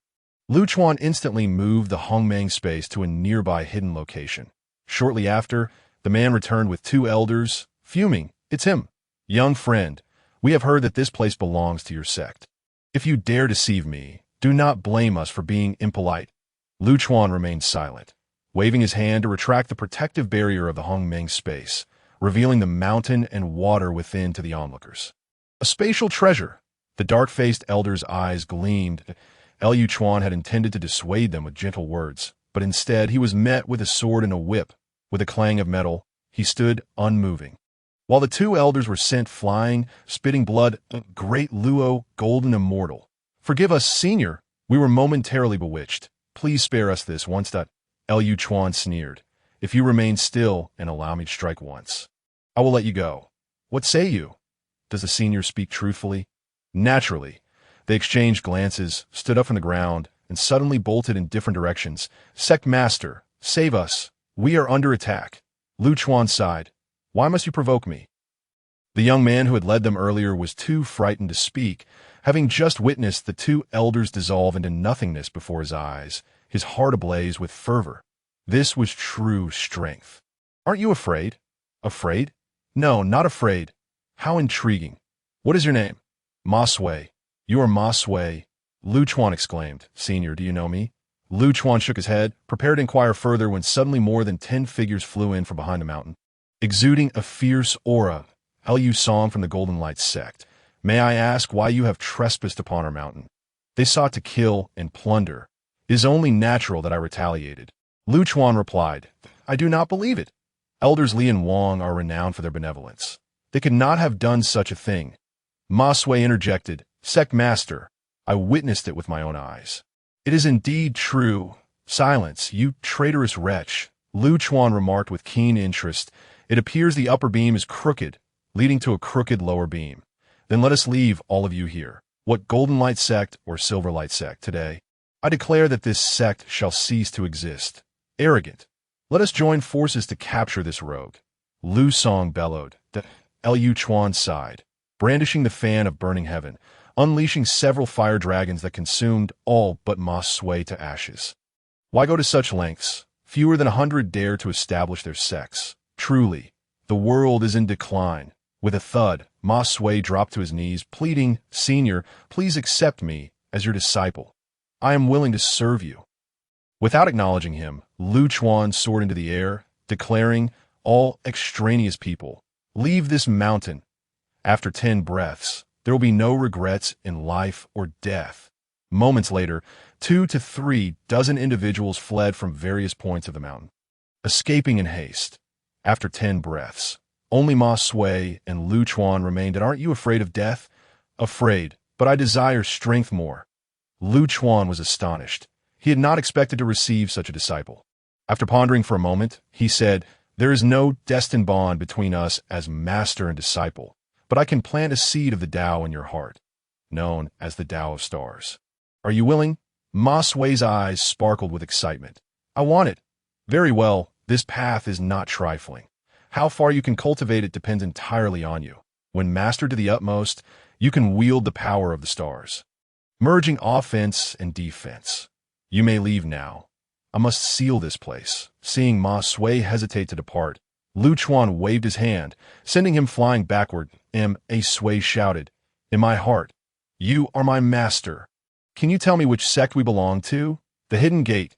Ma Sui was cast 100 miles away, staring blankly at the slowly disappearing mountain, murmuring to himself, I belong to the Hidden Gate. Chapter 49. Jiangxia delivers himself. The demon child emerges from the mountain on the day he provided Ma Sui with an opportunity. Lu Chuan incorporated this mountain under the banner of the Hidden Gate. Initially, he had thought this desolate mountain would see no visitors. Yet, that day, as Lu Chuan was deep in his cultivation, he was abruptly interrupted, causing his ire to flare. Xiaohua, go out and see who disturbs my tranquility. Seizing the moment, Feng Lingzhu stormed in. Why am I not pregnant after all this time? Naturally, Lu Chuan would not disclose his control over the yuan-yang energy to her. After all, empty shots would not lead to pregnancy. He had reflected afterward on when he had started to have feelings for her. The two had inexplicably come together in such chaotic times, and having a child now would truly be foolish. Ahem, Lingzhu, perhaps one of us has a physical issue, or maybe your cultivation is too high, making it difficult to conceive. Are you so eager to have a child? Since her death, Feng Lingzhu had transformed entirely. Sporting long red hair, she called feminine charm. Her appearance unchanged, yet her temperament had shifted significantly. She often tore his clothes, leaving Lu Chuan retreating into closed-door cultivation every few days, truly frightened. I don't care. I want to have a child. Give me one. It's still daytime. Let go of me. I'm getting angry. Feng Lingzhu's eyes turned red, looking at Lu Chuan with a pitiful gaze. Have you grown weary of me? No. Yes, you have. At that moment, Xiaohua announced from outside the cave, Sect Master, the visitor has been sent away. He claims to be Jiangxia, saying he comes on his master's orders to search for extraordinary individuals. In the future, he will distribute celestial honors according to merit, and upon discovering our barriers, he wished to meet you to... Lu Chuan seized Feng Lingzhu's hands and whispered, Stop causing a scene. Return and wait for me. I will finish my business first. Very well. Xiaohua waited for a response, but eventually saw her master emerge, looking quite upset, and assumed he had been reprimanded by Lu Chuan again. Master, did he bully you once more? As the ethereal bamboo spirit turned her eyes, glistening with impending tears, she nodded gently. In the fleeting moment of turning away, she broke into a cheerful smile and returned to her abode, eagerly awaiting. Xiaohua, that person hasn't wandered far. Please bring them in. Have you been bullying the master again? Lu Chuan chided with a stern gaze. Do not speak without understanding. Hurry along. Shortly thereafter, Xiaohua entered, leading a gaunt Taoist. Master, the person has arrived. Please, have a seat. Jiang Zia initially presumed the visitor to be a reclusive wanderer, but upon entering with Xiaohua, he was taken aback. Two exceptionally robust young men fixed their gaze upon him. A beautiful maiden played by the riverside, and a middle-aged woman appeared to be engaged in some culinary endeavor. The delightful aroma wafting through the air. Strangely, the spiritual energy here seemed to be several times that of the outside world. Perhaps even dozens of times. He could not ascertain the exact measure. Finally, his attention settled on the young man before him. Master, this individual exuded a pressure reminiscent of his own revered master, unfathomable in depth. Thank you. Soon after, the girl playing by the river returned with tea. With a clatter, she set down the teapot and cups before departing. Liu Chuan cleared his throat tactically. Please do not take offense. They are not fond of outsiders. Enjoy your tea. Jiang Zia took a sip, his eyes sparkling. What exquisite tea! It surpasses even my master as finest Tao. Liu Chuan, having shown him due respect, cut to the chase. Are you a disciple of Pangu?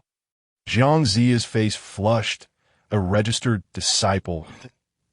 Oh, you know my master. It had been many years since they last met, the last time being before the creation of the world, during a visit to Hongjun Cave. Have you met Hongjun Laozu? Indeed, at that time, the universe was shrouded in ignorance, chaos unbroken, with countless treasures. Jiang Zia, filled with excitement, never anticipated stumbling upon the secluded haven of his master as friend. May I inquire, esteemed senior, if I could borrow a few individuals? Years later I shall. Your master has instructed you to prepare in advance, and then assist Zhou, correct? Jiang Zia was taken aback. Senior, Lu Chuan waved his hand. Do not be alarmed. My friendship with your master ensures we will not be adversaries in the teaching of the way. Quite the contrary, I can lend you a helping hand. Jiang Zia, suppressing his excitement, inquired, what is your intention, esteemed senior? Me. I lack for nothing and seek nothing. My aim is the peace and tranquility of the world. He spoke with such conviction that even he believed the way. How is the human teaching's influence? Jiang Zia retorted, human teaching. There is no such doctrine. The teaching of the way was co-founded by Lao Jun and my master, while the Jie sect was established by Tang Tian Shihua. Have you perhaps misremembered? Lu Chuan pondered that his arrival might have, to some degree, altered the course of history. Maintaining his composure, he replied, It seems I may have erred, since you have found this place and are a disciple of Pangu. Let us do this. I shall impart a technique to you as a token of our meeting. Before Jiang Zia could respond, Lu Chuan pointed at his forehead, imbuing him with a fragment of fragrant essence. Upon awakening, Jiang Zia exclaimed, Thank you, esteemed senior. This technique, serendipitous acquisition of mine, is known as the Earth Escape Golden Light Art. It allows for instantaneous travel across vast distances. In times of peril, it should prove beneficial. Furthermore, aside from the girl who served tea, among the others outside, whom do you wish to take with you? Jiang Zia pondered for a moment before responding. May I choose that pair of brothers? Lu Chuan nodded and summoned Kuei-da and Kuei-er. Over the years, these two mischievous children had matured into young adults, both attaining mid-level Earth immortal cultivation. Previously, he had promised Kuei Mulang that should he rescue Feng Ling Zhu, he would assist him in comprehending the 10 heavenly laws. Regrettably, Kuei Mulang had also fallen into a trap. Fortunately, the outcome was not entirely bleak that on the day Feng Ling Zhu awakened, Lu Chuan had called upon the three of them, ultimately guiding Kuei Mulang to comprehend the paths of concealment and dominion, rendering him a capable leader. Kuei-da and Kuei-er had grasped the paths of transcendence and entanglement, respectively. Kuei-da excelled in offense while Kuei-er specialized in controlling souls. Reducing enemies to puppets, he had even offered by Huaxiu a chance to enter the Creation Jade discs, but she had declined, the reason for which remained a mystery to Lu Chuan.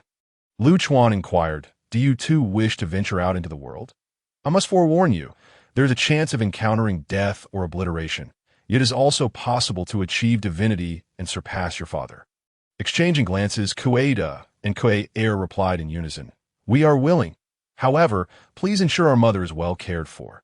Rest assured, with me here, your mother will face no danger. Take these 2 trinkets. I know you have long coveted them. Remember, preserving your life is paramount. Should calamity strike, I am still here for you, do you understand? Lu Chuan, as expected, provided them with 2 pairs of invincible sunglasses for protection. Understood. Go now, bid farewell to Ling Zhu and your mother. Jiang Zia watched with envy. He had descended the mountain empty-handed, while these youths received treasures and were afforded a safe retreat. Chapter 50. The Celestial Demons Beyond the Realm by Hua Xiao. Tearfully bidding farewell to Kuei-da and Kuei-er was met with an eye roll from Jing Chun, who then went to comfort her. Lu Chuan, feeling helpless, thought, I'm only doing this for their own good. This is the grand design of the universe. No, it seems I might have inadvertently placed them in opposing factions. I hope they one day end up in conflict. Never mind, I shall address that later. Alas, the atmosphere at home grows increasingly desolate, with only Xiao Hua and myself remaining. The aura feels far too Lu Chuan. Upon seeing Feng Lingzhu enter, he sighed, instinctively beginning to remove his garments and casting a spell to set up a barrier. Another tempestuous day lay ahead. Afterward, Lu Chuan embraced her slender waist, inadvertently reflecting on his solitary life in the previous incarnation. It had been several centuries since, surely, technology on Earth must have advanced significantly by now. Stop drawing. Why do you women enjoy doodling circles on a man's chest? Feng Lingzhu leaped up with a start, disregarding any potential exposure, her large eyes fixed upon Lu Chuan as she demanded. Do you have other women? Is it that girl Jing Chun?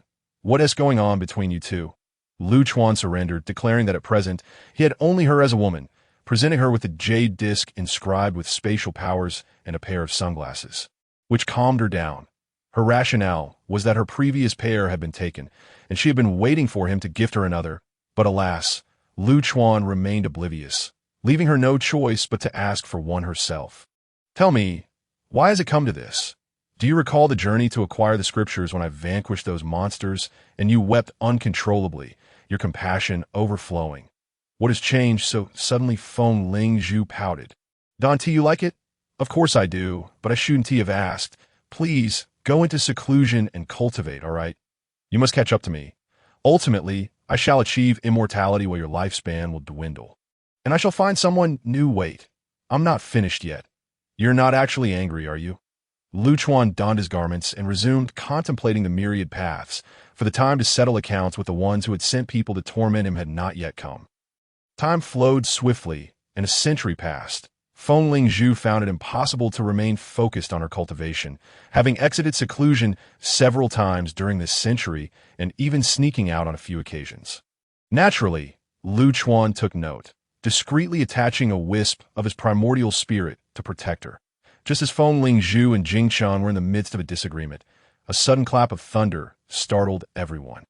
The target is Lu Chuan's cave dwelling. Master, we must not approach. The master is cultivating, it must be his technique being practiced. Let us wait, Xiao Hua urged, while Jing Chun pulled her arm, preventing her from advancing. Feng Lingzhu huffed and shook off both of them, anxiously gazing in that direction. Inside the cave, Lu Chuan was drenched in beads of sweat, a voice incessantly tempting him within his mind. I am you, and you are me. Release me, and we shall share in the glory. Who are you? Get out of my world. I am you. Lu Chuan faced a man before him who bore an uncanny resemblance to himself, though the other wore a crimson robe and had a beguiling glint in his eyes. You seek death. Lu Chuan launched a ferocious attack. The two mirrored each other in both technique and movement, locked in a stalemate, each unable to gain the upper hand. At that moment, in the 36th layer of the heavenly realm, Hongjun Laozu was sipping tea when three figures suddenly soared into view. Why do you come, junior brother and sister? Nuwa spoke first. Senior brother, I cannot believe you have not noticed someone undergoing the trial of the heart demon to become a sage. If they succeed, they will stand on equal footing with us. Junior sister, The two junior brothers, there are predetermined fates in the cosmos. Why trouble yourselves? Can you locate that individual? Grandmaster Hun Kuan calculated and expressed his confusion. They are not even within the 5 elements. Taoist Luya furrowed his brow in agreement, indicating he too could not discern the matter. Senior brother, do you know who it is? Hong Jun Laozu poured each a cup of tea. It cannot be divulged. Cannot be divulged. Why speculation may be incorrect, but it is close to the truth. Nuwa rolled her eyes. That's as good as saying nothing at all. Senior brother, can you not reveal even a hint? Hong Jun Laozu shook his head in silence before suddenly stating, it is nearing its conclusion within the primordial space. Lu Chuan remained locked in battle with his heart demon for an indeterminate span, unable to gain the upper hand. Suddenly, he recalled the path of good and evil he had comprehended years prior. Sensing a shift, the heart demon bellowed, what are you doing? Do you intend to transform into a demon and take my place? Lu Chuan scoffed coldly. I am who I am. Even if I become a demon, I shall remain myself. However, you will no longer be you. Go die, you great sand sculpture, just as he was about to strike. The heart demon suddenly morphed into an otherworldly fiend, cursing Lu Chuan as a madman, declaring that even in becoming a demon, it would not share its body with him. I end that moment of distraction for Lu Chuan. The otherworldly fiend actually managed to escape. In the abode of Hong Jun, the ancestor of the Luo, Nuwa and her companions observed him alternating between frowning and calming, utterly perplexed by their senior brother's intentions. Strange indeed. One moment it seems he has passed the heart demon tribulation, and the next there is no outcome. Nuwa inquired, Senior brother, what does this mean? Has he succeeded or not? Hong Jun sighed. To speak candidly, I truly do not know. The final divination indicates no result. The Master of Chaos Kuan and Luya also furrowed their brows, pondering what it meant to have no result. The Master of Chaos Kuan had 2 disciples, the Taoist of Guidance and the Taoist of Zhunti, both striving to attain sainthood. Although Nuwa and Luya had no disciples, their eagerness stemmed from a desire to know who among them would be the first to achieve sainthood, as forming an alliance with such a person could provide a significant advantage in the future struggle for destiny. Frustrated by the lack of answers from Hong Jun, they departed without further delay. Within the primordial space, Lu Chuan opened his eyes, still trembling with unease. He had not anticipated that the otherworldly fiend would be such a formidable adversary, nearly driving him to mental chaos. Fortunately, its own fears had caused it to flee. Upon noticing the protective barriers of the cave dwelling had lifted, Feng Lingzhu and the others rushed over. Bai Hua Xiao, seeing the master unscathed, expressed her concern briefly before taking her leave. Feng Lingzhu, on the other hand, conducted a thorough examination of him, leaving Lu Chuan quite uncomfortable. What are you doing? I'm perfectly fine, Lu Chuan continued. I am well. I merely encountered a slight mishap during my cultivation. You may return now. Just as he was about to check on Feng Lingzhu's cultivation progress, a notification chimed. Host cultivation time has exceeded 1,500 years. Reward: increase in primordial space spiritual energy by 10-fold. Experiencing this change, Lu Chuan realized that the concentration of spiritual energy in the primordial space was now 30 to 40 times that of the outside world. Feng Lingzhu felt it too. Husband, did you do this? Husband? Feng Lingzhu pouted. What? Do you not wish to acknowledge it? Lu Chuan smirked slightly. No, it's just that we haven't settled down yet. It hardly seems appropriate to speak of marriage. Regardless, you are my husband, and I enjoy calling you that. Lu Chuan sighed, utterly at a loss on how to deal with her, even contemplating invading her primordial spirit to see if it had been usurped. Please, can't you be a bit more reserved? I can manage on my own. Chapter 51. Farewell to Pangu. Life is like chess with that. Feng Lingzhu left contentedly, while Lu Chuan, resembling a modest spouse in his long robe, suddenly heard a voice beside him. Young friend, it has been many years. I trust you have been well. That Lu Chuan was taken aback, panic setting in for the first time as he found himself subjected to a forced telepathic communication within the primordial space. May I ask which esteemed elder this is? You are quite forgetful, young friend.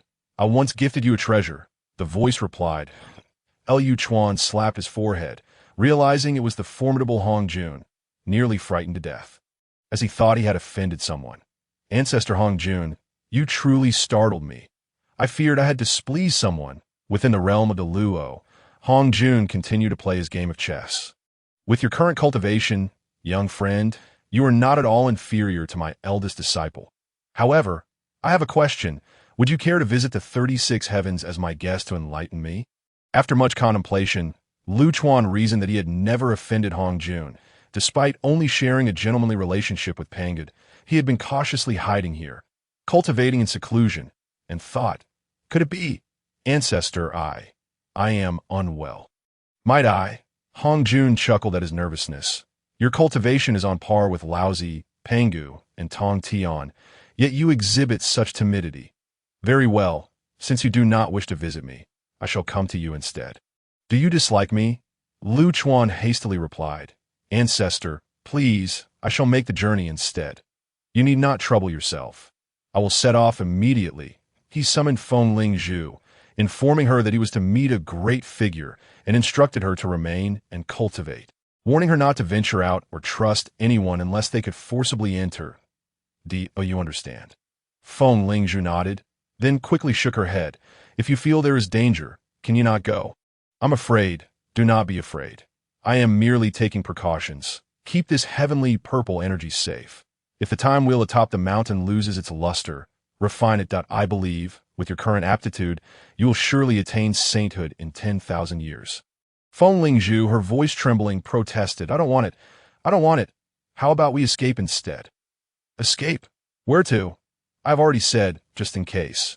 Even if we return to our former state, I am still no match for Tathagata and the heavenly court. Enough. No more chatter. I shall return swiftly. As Lu Chuan vanished from sight, Feng Ling Zhu felt a void in her heart, the jade pendant in her palm emanating a purple energy swirling like a dragon. Lu Chuan stood high above, gazing down at the world that had emerged from chaos. The mountains and rivers were faintly visible, a stark contrast to the previous murky void. Taking a deep breath, he propelled himself with an air cannon, arriving at the 4 heavenly realms, and with only 4 levels left to reach the summit of heaven. Upon reaching the 33 heavens, he sensed a feeling of being watched. Wishing to avoid recognition from the inhabitants, he quickly ascended to the 35 heavens, the realm of pure clarity. Yuan Shi Tianzun, also known as Pangu, was engaged in discussions with the 12 golden immortals of the Chan sect regarding significant matters. Sensing the presence of an outsider, he hurried over, and upon seeing Lu Chuan, his face lit up with J. Oh, why you doubt you? Pangu, no, I mean, esteemed leader of the Chan sect. Ha! Lu Dao you jests. It has been many years. I'm delighted to see that your cultivation has not diminished at all. What brings you here? Lu Chuan, unreserved, replied, Your master summoned me. I do not know what instructions he has for me. Why master? He has not shown himself for hundreds of years. You do not know why. Seeing Lu Chuan shake his head, Pangu continued, Might I inquire if you have joined any sect? Would you be interested in joining my Chan sect? You and I could work together to enlighten the world. I have established a small sect of my own, though it lacks talent.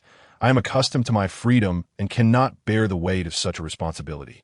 However, if you face difficulties, I would certainly lend a hand. I am rather laid back, and I apologize for that. Pangu sighed. Very well. I am not one to force others against their will. Since your master has invited you, Lu Dao you should hasten to visit.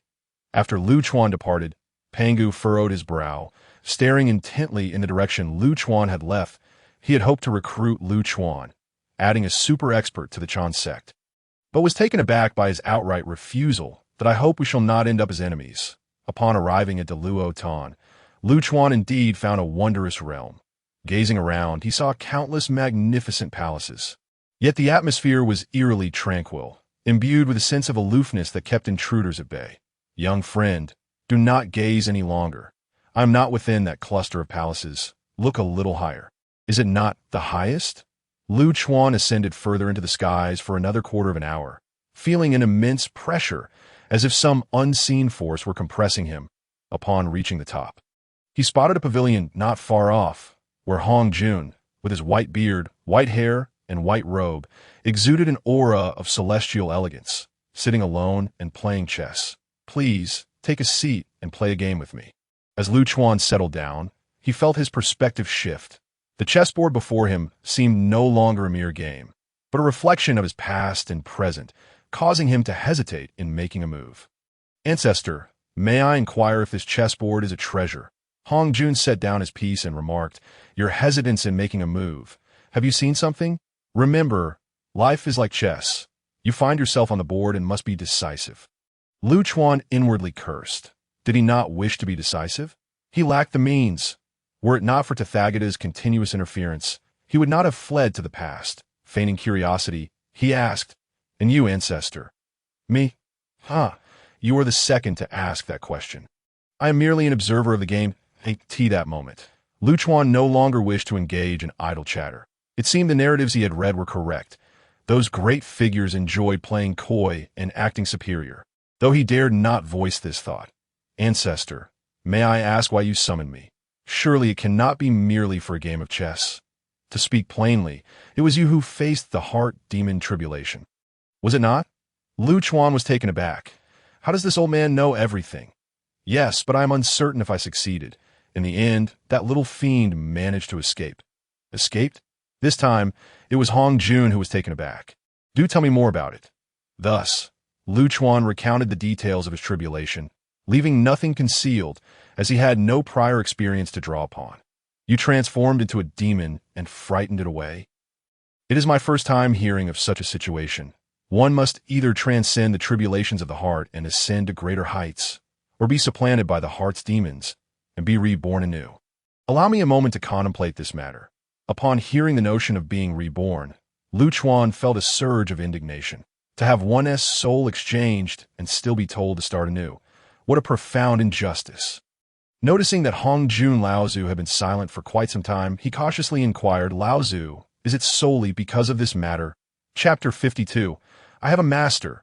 Engaging with Tang Tian, Hong Jun Laozu stood with his hands clasped behind his back, his ample sleeves concealing his palms, while his fingers moved swiftly, seemingly calculating something. Sensing Hong Juan's disregard, Lu Chuan, in his boredom, contemplated playing a game of chess. "No," Hong Jun Laozu exclaimed. Unfortunately, by then, the black piece had already been placed. Suddenly, it appeared as though a switch had been flipped. The sky erupted with thunder, only to settle into tranquility within mere moments. Hong Jun Laozu gazed at the chessboard, murmuring, "The will of heaven," before turning to Lu Chuan and adding, "Since you have managed to place a piece on the board, it seems I have misjudged you." Lu Chuan froze, his right hand suspended in midair, paralyzed by fear, as it seemed he had inadvertently stirred trouble. "Laozu, you just asked me to play chess, and seeing you deep in thought, I merely placed a piece." Hong Jun regarded him with an enigmatic look and remarked, "Your move is far from trivial. It may alter a certain outcome." Alas, it is all the will of heaven. Relieved that Hong Jun bore him no ill will, Lu Chuan exhaled and asked, "Have you come to any conclusions regarding the escape of the heart's demons?" Hong Jun nodded, then shook his head and queried, "Who exactly are you?" A cold sweat broke out on Lu Chuan's brow.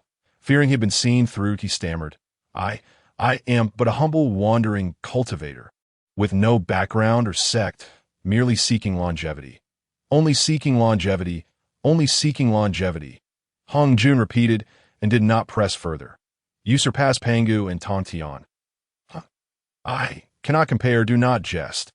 Hong Jun Laozu explained earnestly, "Alas, my disciple Laozi is overly prudent, never striving for power. Pangu, in his arrogance, recklessly wielded divine power during the creation of heaven and earth, resulting in a compromised foundation. Yet you should be considered his first acknowledged friend. Tang Tian is too benevolent. Would you be willing to take me as your master?" He hurriedly added, No, that is inappropriate, forget it." Lu Chuan thought to himself, cursing silently, "I would be honored. I am in desperate need of a formidable support, esteemed one. Moreover, benevolence from Tang Tian. How do you see that? He targeted me upon our first meeting. Laozu, would you reconsider? I am indeed willing." He gazed at Hong Jun with eager anticipation. Hong Jun Laozu chuckled reproachfully. "You are quite cunning, aren't you? Very well. Since you are willing, I shall also bear some of the consequences." Lu Chuan promptly knelt, exclaiming, "Master, please accept my 3 bows." Hong Jun suddenly proclaimed, "In the primordial chaos, the original spirit is free. With the original spirit above, I, Hongjun, pay my respects. Today, I take a disciple, and the cycle of cause and effect begins. On another day, should thunder strike, Hongjun shall accept it. With that, Hongjun laid a finger upon Lu Chuan's forehead that he anticipated receiving some extraordinary technique, yet felt nothing. Instead, a four-petaled lotus appeared at Lu Chuan's brow, only to vanish in an instant. The entire Deluo Tan resonated with thunder, resembling a scene from the apocalypse.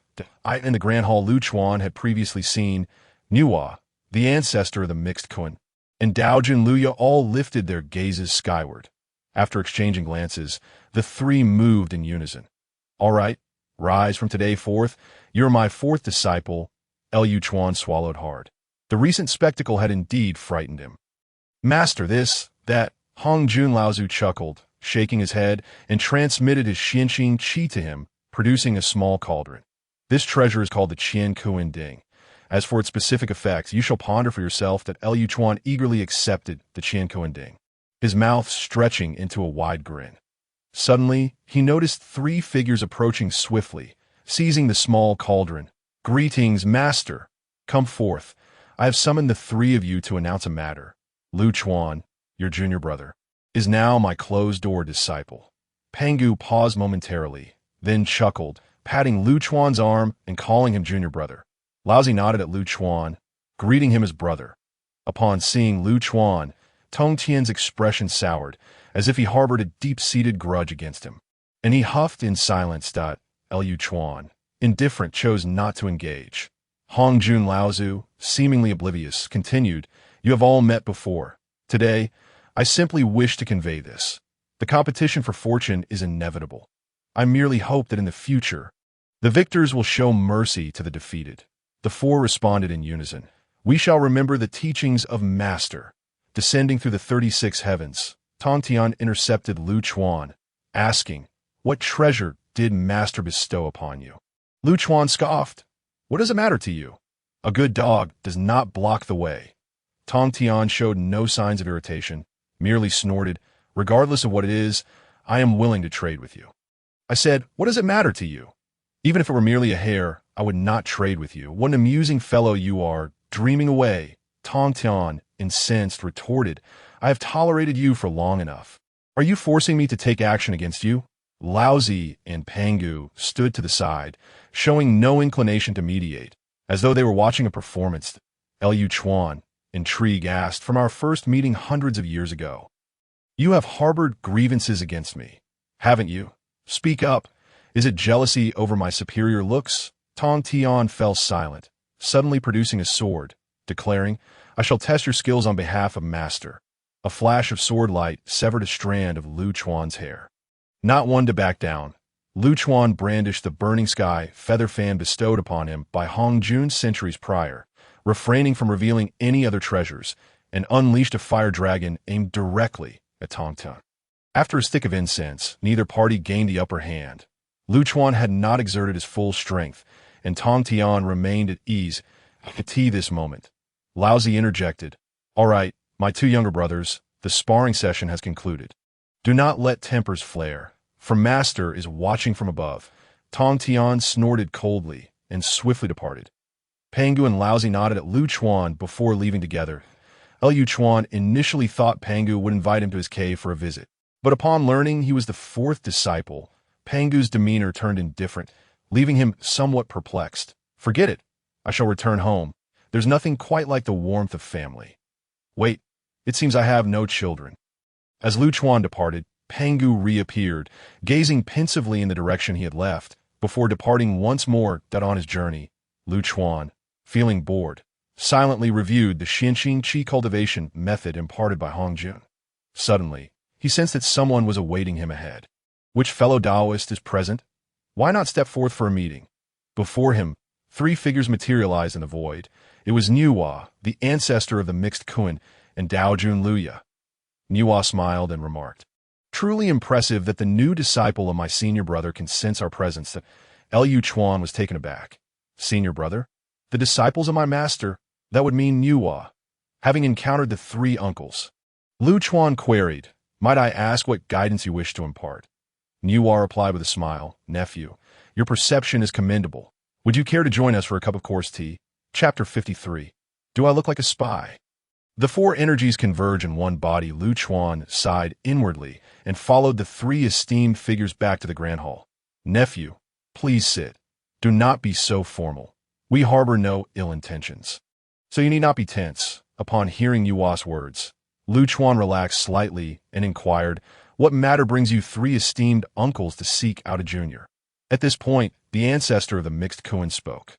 "We merely wish to observe what kind of exceptional young person has been accepted as a closed-door disciple by my senior brother. Who would have thought you would approach half-saint cultivation at such a tender age?"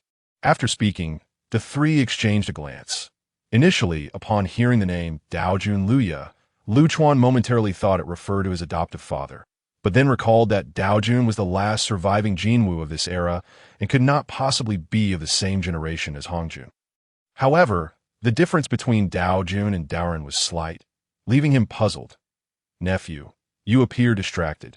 Do you have urgent matters to attend to, or do you simply wish to avoid idle chatter with us three old fellows?"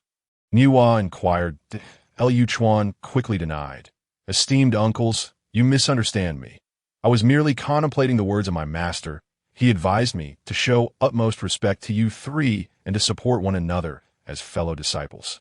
When senior brothers and sisters have the time, they should introduce me to you." The ancestor of the mixed Kuan subtly signaled to Nuwa and Daojun Luya. "It seems our nephew here is the most slippery one. Can this matter proceed?" Nuwa replied nonchalantly, "Lu Chuan, the reason we three have come to see you today is indeed of great importance. It is just a matter of whether you possess the courage to accept it. Please speak plainly, esteemed uncle." "Very well. Regardless of whether you accept or not, you must establish a heavenly oath. Not a word shall be divulged." Lu Chuan felt a cold sweat trickling down his back. What monumental secret could this possibly be? "I truly do not wish to know that we suspect that senior brother is no longer himself. The impending battle in the 36 heavens could be cataclysmic, and we require substantial support and hidden resources. To be honest, the three of us might not stand a chance against senior brother." Lu Chuan sighed. He had only just found a master, and now he was being told that this master might be an imposter. "Uncle Master, do you see me as a spy?" Without hesitation, Nuwa and the Patriarch of Hunkin nodded in agreement. "Indeed." Even the usually silent Lord Liya took a moment to nod. "Uncle Master, I am truly a good person." "Then you should agree to our request," said the Patriarch of Hung Kun. Lu Chuan recalled his earlier encounter with the ancestor Hongjun. The conversation had been no different from that which he had had a century ago. "Uncles, do you have any evidence?" After a prolonged silence, Lord Luya spoke. "Senior brother has transcended and transformed before our very eyes." "Impossible." Nuwa sighed. "Did we all see wrong? Ever since senior brother returned, the world has undergone tremendous upheaval. Various sects are vying for fortune, and the mortal realm has become the main battleground. We cannot bear to see the suffering of the people. We must plot in secret to prevent chaos from erupting." Lu Chuan inhaled deeply, struggling to believe. If what they said was true, then the ancestor Hongjun must be a fraud, lacking the genuine power of Hongjun. "Have you not tested him?" Nuwa retorted. "Do you think we have lived all these years in vain? The three of us were evenly matched against him, and I even suspect he was not using his full strength. All right, we have conveyed what you need to know. Now it is time for you to make a decision." I want to be the most miserable pawn, will I?" Lu Chuan asked cautiously.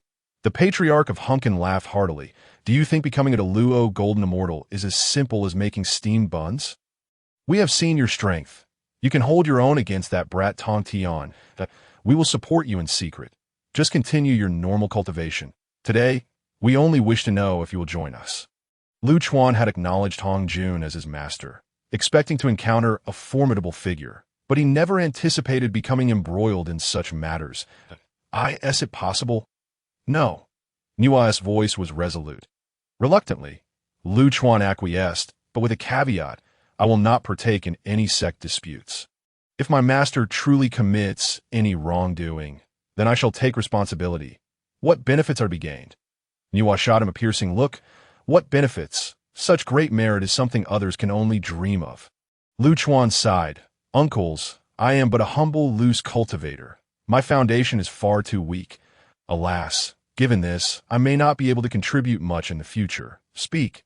What do you desire? Cultivation methods. Cultivation methods. Yes, cultivation methods. If one's strength is lacking, even the mightiest treasures can be taken away at any moment. But cultivation methods are different. Once learned, they belong to oneself. Liu Chuan's explanation caused the three great figures to regard him with newfound respect. Nuwa smiled. Do you know how many years we have cultivated to reach this realm? About 20 to 30,000 years, I suppose. Ignorant, Lord Liu exclaimed in indignation. A full 120,000 years was required to merely enter the door. Lu Chuan inhaled sharply. 120,000 years. Are you trying to deceive me? You have become saints, and yet only just entered the door? Uncle Master, I have made up my mind. I do not seek treasures, only the cultivation methods you possess. Even if I end up practicing something utterly unrefined, I will have no complaints and will accept it willingly. Nuwa, Liu, what do you think? Can he truly master our three methods in a short time? Senior brother, we all understand the difficulty. Perhaps we should pass them on to him by the time he has completed his training. 400,000 to 500,000 years will have passed, and the state of the world will be of no concern to you. At last. Lu Chuan left with an impassive expression, and the three great figures found themselves holding a small black object. Upon returning to the Hongmeng space, Feng Lingzhu burst out of the wooden house and leaped into his arms, the two of them pressing closely together. Cough. Why are you coughing? I have long found you displeasing to the eye. Are you trying to seduce my husband? Let me tell you, it's futile. As long as I live, you can forget about it. Feng Lingzhu glared at Jing Chun like a little wildcat, while Jing Chun, though silent, shot back a defiant stare that Liu Chuan felt his head was about to explode. It was as if he had just escaped a wolf's den only to fall into a tiger's lair. Was it only a matter of days? Oh, you're not speaking, are you? That means you tacitly agree, right? I knew it. I knew you coveted my husband's beauty. Jing Chun seemed to have touched a nerve. What's wrong with me admiring the sect leader? My name is that of his first love in a past life. I'll tell you this. I will eventually be just like you. Lu Chuan pressed his forehead, daring not to speak further, and slowly retreated from the battlefield. He only wished to return to his cave dwelling to digest the Xianqing Qi. The ancestor Hongjun had already imparted it to him. And although Nuwa and the others claimed it to be false, he felt that Hongjun would not harm him. He had acquired the Xianling Qi from the Patriarch of Hunkin, the Xuanqi from Lady Nuwa, and the Xianming Qi from Lord Liu. He had studied them extensively on the way, but they remained obscure and difficult to comprehend. Stop. Ignoring the simultaneous scolding of the two women, he instantly returned to his cave dwelling and sealed it. Chapter 54. She has departed. You are fated with the West. As soon as Lu Chuan sat down, preparing to study the four energies of Xian, a notification chimed, successfully learned the foundational four energies. Reward. Lifespan increased by 500,000 years. He jumped off the bed. Was it truly 500,000 years? System, did you make a mistake? 500,000 years. Could you not just say immortality outright? Also, there's something I've endured for too long.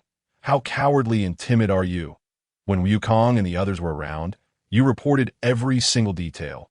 Yet when there are great figures, you dare not utter a word. Detected verbal abuse from a host. Lifespan deducted by 100,000 years. Damn, you cowardly wretch. Lifespan deducted by 100,000 years. That I was wrong. Lu Chuan gritted his teeth. That is 200,000 years. Was that just me cursing you a couple of times? Lu Chuan calmed himself and examined the Qian Kuanding bestowed by Hong Jun. Qian Kuanding returns to the source, enhances the grade and quality of treasures, weapons, and spiritual materials. Suddenly, Lu Chuan conceived a brilliant experiment. He secretly released a bit of the seal. The two women had indeed finished their quarrel, and Feng Lingzhu sat alone on the wooden steps a short distance away, murmuring to herself, "Come." Upon hearing Lu Chuan call her, Feng Lingzhu's face lit up with joy, scampering into the cave. "Husband, I knew you cared for me. Hurry." She began tearing at Lu Chuan's clothing. Wait, let me show you a treasure." Feng Lingzhu's cheeks flushed. "Treasure? I'm feeling shy. How about lying down and watch?" Lu Chuan shouted, "You filthy woman! I meant this treasure, the Qian Kuanding. Why do you have such thoughts?" Feng Lingzhu pouted. If you give me a child, I want to think about that. Enough with the constant talk of pregnancy. There will be plenty of time for that later. Just look. This thing can enhance your aptitude. Why not give it a try? Feng Lingzhu's eyes widened. Is it true?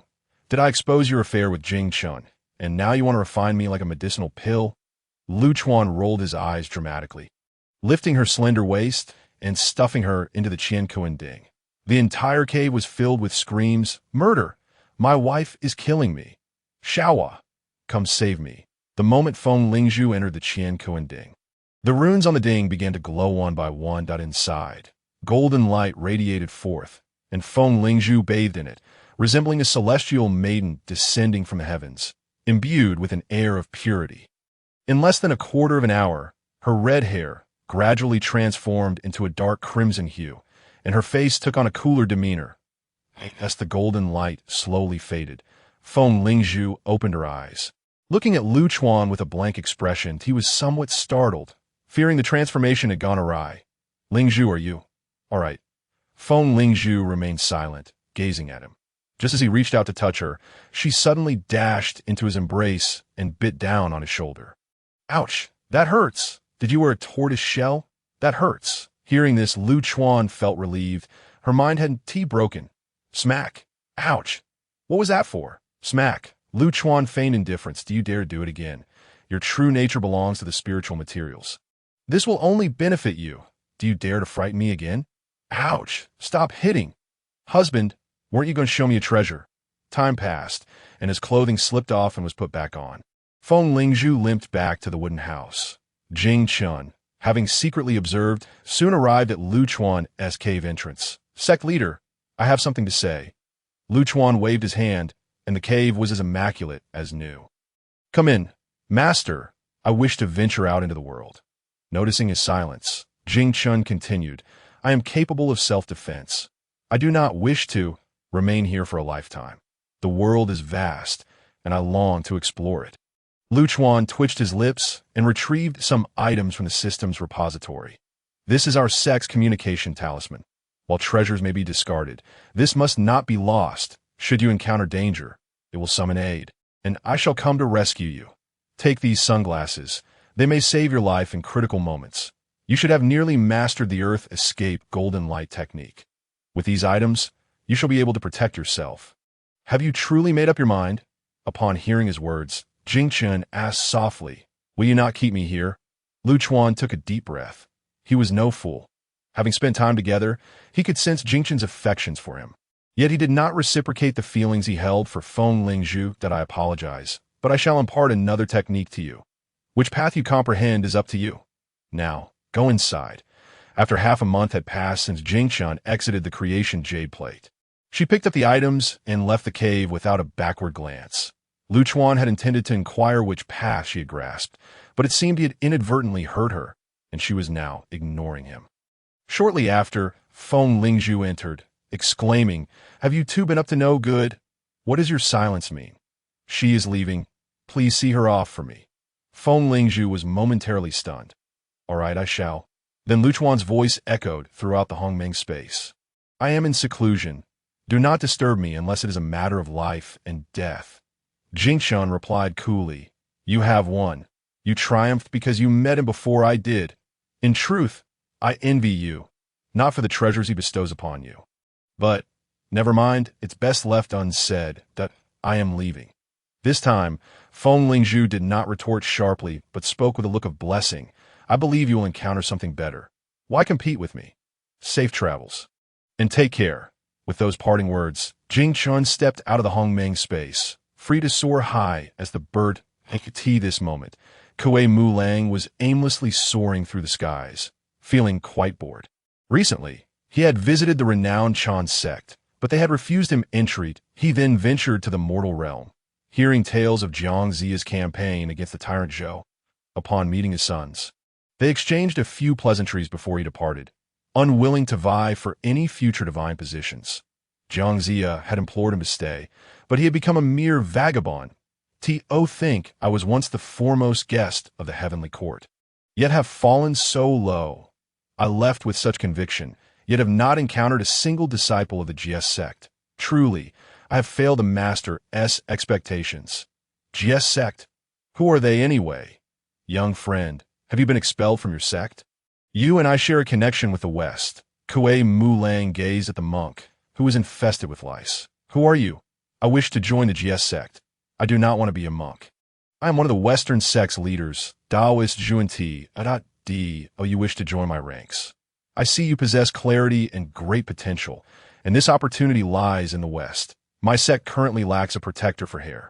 Upon seeing Kuei Mulang's silence, Zhunti continued, if that is the case, I shall bestow upon you the title of Wolf, Respected One.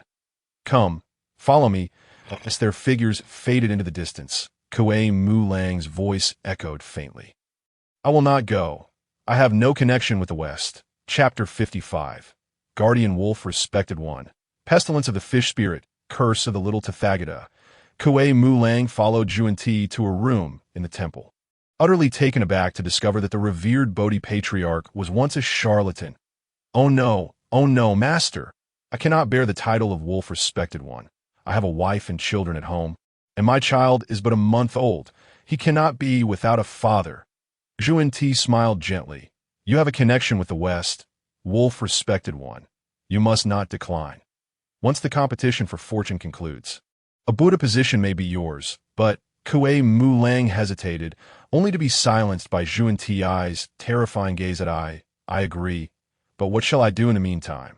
Zhunti waved his Taoist robe. Do you understand why I have conferred upon you the title of Respected One? You see this temple. You are one of the 4 respected ones. I am currently seeking the other 3. Your duty is simply to protect this place. With no choice left, Kuei Mulang reluctantly acquiesced, fearing that angering this old Taoist might cost him even the title of Respected One at once Zhunti departed. Kuei Mulang roared, Heaven is unjust. I was merely a gatekeeper in the heavenly court, and now I'm still a gatekeeper here. I refuse to accept this. A crack of thunder erupted, causing Kuei Mulang to shrink his neck and close the door. Temporarily subdued. Meanwhile, far away on the battlefield of Shangzhou, a fierce battle raged. Jiangxia furrowed his brow. According to his plans, they should have lost no more than 1 skirmish. Yet now, either both sides were succumbing to madness, or flames were igniting unexpectedly. Something was amiss. He suddenly looked up at the sky, where a woman in white floated, observing the battlefield with great interest. Lei Jinzi, take Kuei Air up for a closer look. As they approached, Kuei Air's eyes widened. Aunt Jingchen. Jingchen was equally surprised to see Kuei Air, suddenly recalling something, and called out, Shout, Air, do not approach me. Aunt Jingchen, why are you here? Are you here to help us? Seeing their recognition, Lei Jinzi relayed Jiangxia's instructions, and Jingchen consented to meet in the camp below. Inside the tent, Jiangxia was equally astonished to see Jingchen. Isn't this the esteemed one? May I inquire what brings you here? Is it at the behest of Senior Liu? Jingchen replied calmly, No, I did not expect to find you all engaged in a battle of sorcery. I merely passed through and paused to observe. As Kuei Air called for Kaeda, the two stumbled into the tent, crashing to the ground, while the soldiers bringing provisions inexplicably bled from their noses. Jiangxia calculated quickly, realizing with dread, this is a calamity star. Seeing his expression change, Jingchen understood her secret of cultivating the path of calamity had been revealed. She was now a calamity star, bringing misfortune wherever she roamed, ranging from minor accidents to severe consequences. The reason she had abruptly departed from Luchuan was to avoid bringing him disaster. Thus she hastily left the Hongmeng space, wandering ever since. Young lady, would you lend me your strength? We and Senior Liu. I can find an opportunity to infiltrate the opposing side. Jiangxia clasped his hands in gratitude. Thank you. Jingchen addressed Kaeda, and Kuei Air from now on, do not initiate conversation with me unless I speak to you first. Until Jingchen flew far away, they remained bewildered. What just happened? Jiangxia explained, You two need not overthink. You have been with me long enough to know. She cannot remain here. She cultivates the path of calamity. Until she can fully control herself, anyone near her will be affected. At worst, they may fall into chaos during cultivation. Kaeda and Kuei Air's expressions shifted. Oh, what was your conversation with her? Indeed, She has gone to the side of King Zhou. I suspect this war will conclude shortly. Time flew by, and Lu Chuan awoke from his meditation, feeling immensely satisfied. Not only had he perfected the Tao methods he had previously learned, but he had also discovered a way to cultivate the Xuanzi, 4 Qi together. So the future Tathagata is so bent on targeting me. It would be unreasonable for me not to collect some interest from him. Curse the Tathagata. First, let me take 1,000 years of his lifespan. Upon succeeding in the curse, he wondered, why is this the only feedback? At the very least, I should know what kind of predicament he has been reduced to. In the distant Lingshan, Jieyin Temple, the Tathagata was arranging matters for the Eastern expedition when he suddenly felt a heavy blow to his chest. Spitting out blood, he roared, "Who dares to cause trouble in Lingshan?"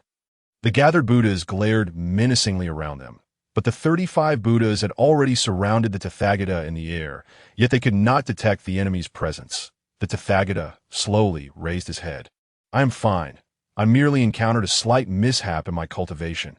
You all may withdraw." Once the Buddhas exited the main hall, the Tathagata's fury boiled over. He sensed it. This was a curse from the past. It could not be. Absolutely impossible. During the competition for fortune, the deity of curses had perished, and even if he were alive today, it would be... No. Could someone have returned to the past? Did they not fear the repercussions of karma? Did they not fear the flames of karma consuming them to death? Impossible. Just as the Tathagata prepared to calm his mind and heal, another wave of heart-pounding dread surged forth. Poof! Blood seeped from both his mouth and nose. A terrifying sight, he bellowed to the heavens. "Who are you?" And collapsed unconscious. This moment, Lu Chuan, far away in the primordial wilderness, reveled in his newfound fortune that he had just received feedback. 50,000 years of lifespan consumed. The Tathagata has birthed a heart demon. Ha! Serves him right. Let him send people to hunt me down. I have made my decision. I shall curse him once every 100 years, when he finally goes mad. I will return to enact divine justice upon the lunatic. What a delight. Are you deaf? Stop pretending to be dead. I am aware that you have awoken. Outside the cave, Feng Lingzhu is relentlessly battering against the barrier. Lu Chuan had barely felt joy for 5 seconds before he began to anticipate the impending chaos. What a calamity! After allowing Feng Lingzhu to enter, she lunged forward, directly leaping into Lu Chuan's embrace and instinctively perched herself upon his waist. Is she trying to evade me? After such an extended period of seclusion, Lingzhu, calm yourself. I am uncertain regarding the duration of my retreat, which cultivator does not dedicate themselves to their practice, drowning in. Feng Lingzhu roared, "It has been over 200 years. Do you not understand? Hiss, how could you know that there is no protection here? Be gentle." Feng Lingzhu retracted her small hand and even took a whiff, inciting Lu Chuan's fury. "What do you mean by that?" She nonchalantly replied. "It means nothing. A solitary man and a woman. What do you think it means?" Lu Chuan, feeling utterly despondent, lay back on the bed, allowing her to have her way. Before long, the two had swapped positions. Had he not set up the barrier beforehand, he would have had no idea how far their sounds might carry. After their encounter, Feng Lingzhu attended to Lu Chuan like a devoted wife, assisting him in dressing. This has become her routine. After achieving her desires, she becomes exceedingly gentle. Lu Chuan gazed at her profile, unable to resist cradling her face in his hands, and earnestly suggested, "How about we become Tao partners today?" In Chapter 56, the Chaos Pearl finds its master, and the Celestial Court is established. Feng Lingzhu's eyes glistened with unshed tears as she whispered, "Husband, is this true?" Lu Chuan nodded, affirmatively stating, "Indeed, but you may not conceive for the time being, as I have been controlling my primal essence." Feng Lingzhu's expression shifted rapidly from heartfelt emotion to disbelief, and then to anger within mere seconds, ultimately gritting her teeth and demanding, "If you do not provide me with a satisfactory answer today, I sob, you are bullying me." Lu Chuan embraced her, allowing her to strike him, and slowly explained, "Before I attain sanctification, I will surely leave you a seed. However, if any unforeseen events occur, I cannot guarantee my own safety. Do you understand?" Feng Lingzhu sniffled, her voice thick with emotion. "Are you speaking the truth? You won't deceive me again, will you?" I wondered why I could never conceive. It turns out you were the problem. Well, do you no longer wish to become Tao partners with me? Today I, Lu Chuan, and you, Feng Lingzhu, shall become Tao partners, sharing life and death, weathering hardships together, with heaven as our witness and earth as our mediator, never to part in life or death. Should we violate this vow, may heaven and earth forsake us. Feng Lingzhu gazed at Lu Chuan with deep affection, as if still lingering on the earlier moments, her eyes sparkling like blossoms, her small hands restlessly roaming. Stop it! Did you eat the 6 pure bamboos I gave you last time? Yes, I did. My cultivation now surpasses what it was before. I have reached the pinnacle of the golden immortal stage. Lu Chuan cast several more barriers and slowly produced the chaos pearl. This item you shall refine and use as your life treasure. When not in use, swallow it, N01, aside from myself. Must see it. Husband, what is this? You want me to consume it. This is the chaos pearl, the supreme treasure born of the primordial source. With it, attaining sanctification is merely a matter of time. Thus, you must understand its significance. No one can know of it, do you understand? Even if we have children in the future, it must remain a secret. Unless we become invincible. Observing Lu Chuan's meticulous demeanor, Feng Lingzhu recognized the gravity of the matter. Understood. But if you give it to me, what about you? My sanctification is not so simple. I am an unparalleled genius. Ha ha ha. You are boasting, Lu Chuan then asserted. Refine it here in my cave. I shall protect you. 3 months passed, and Feng Lingzhu had yet to awaken when a voice resounded through the realms. Piercing the heavens and the earth. The celestial court has been established. I am the new ruler of the celestial court. I welcome all righteous beings to witness the ceremony. Lu Chuan furrowed his brow tightly after hearing this. How could the celestial court be established so suddenly after his solitary retreat?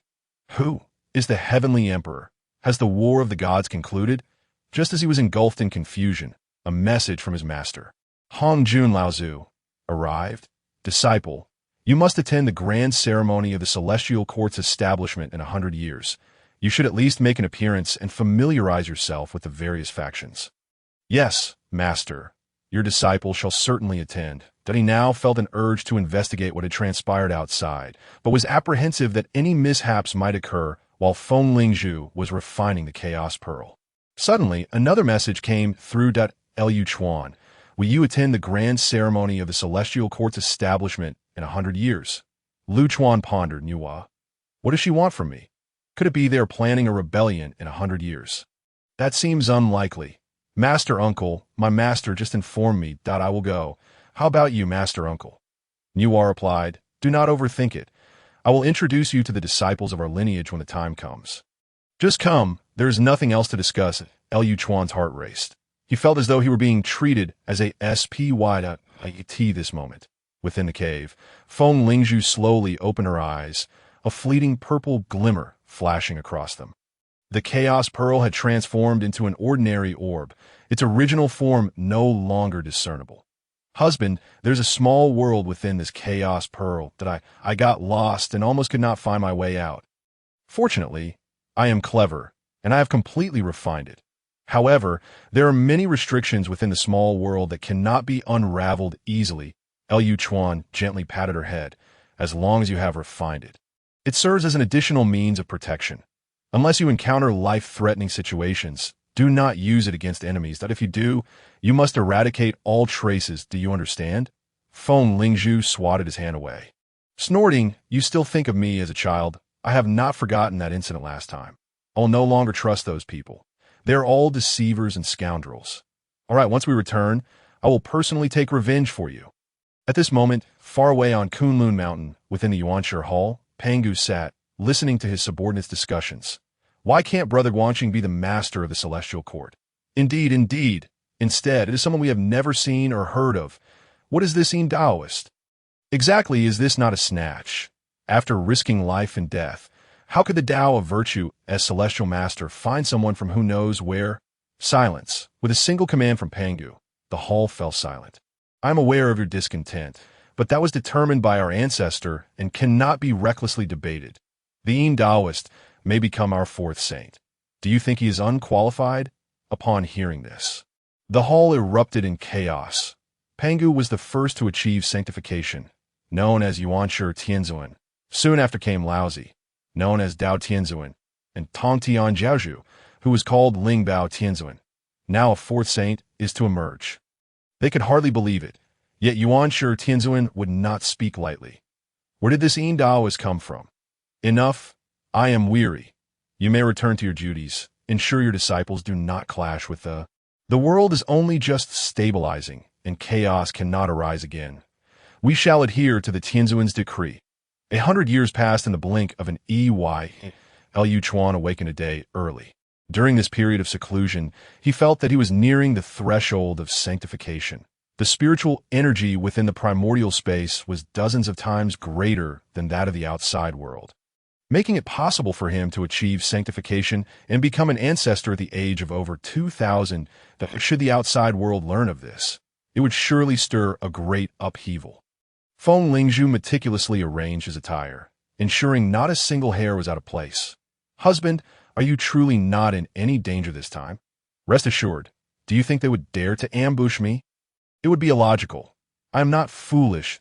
If I sense anything amiss, I will return immediately to take you away, that I will wait for you at home. Liu Chuan then inquired, after all these years, has not a single one of them returned? Feng Lingzhu shook her head. Xiaohua has been gone for many years. Bai Huaxiao has been in seclusion in the northern forest for an extended period and does not venture out. It is just the two of us here. Liu Chuan could never have imagined that the hidden gate was gradually withering away.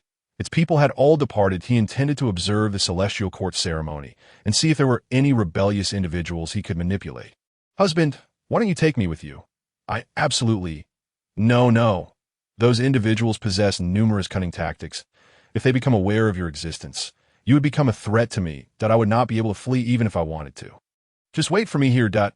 In chapter 57, it becomes difficult to attain sanctification in this lifetime.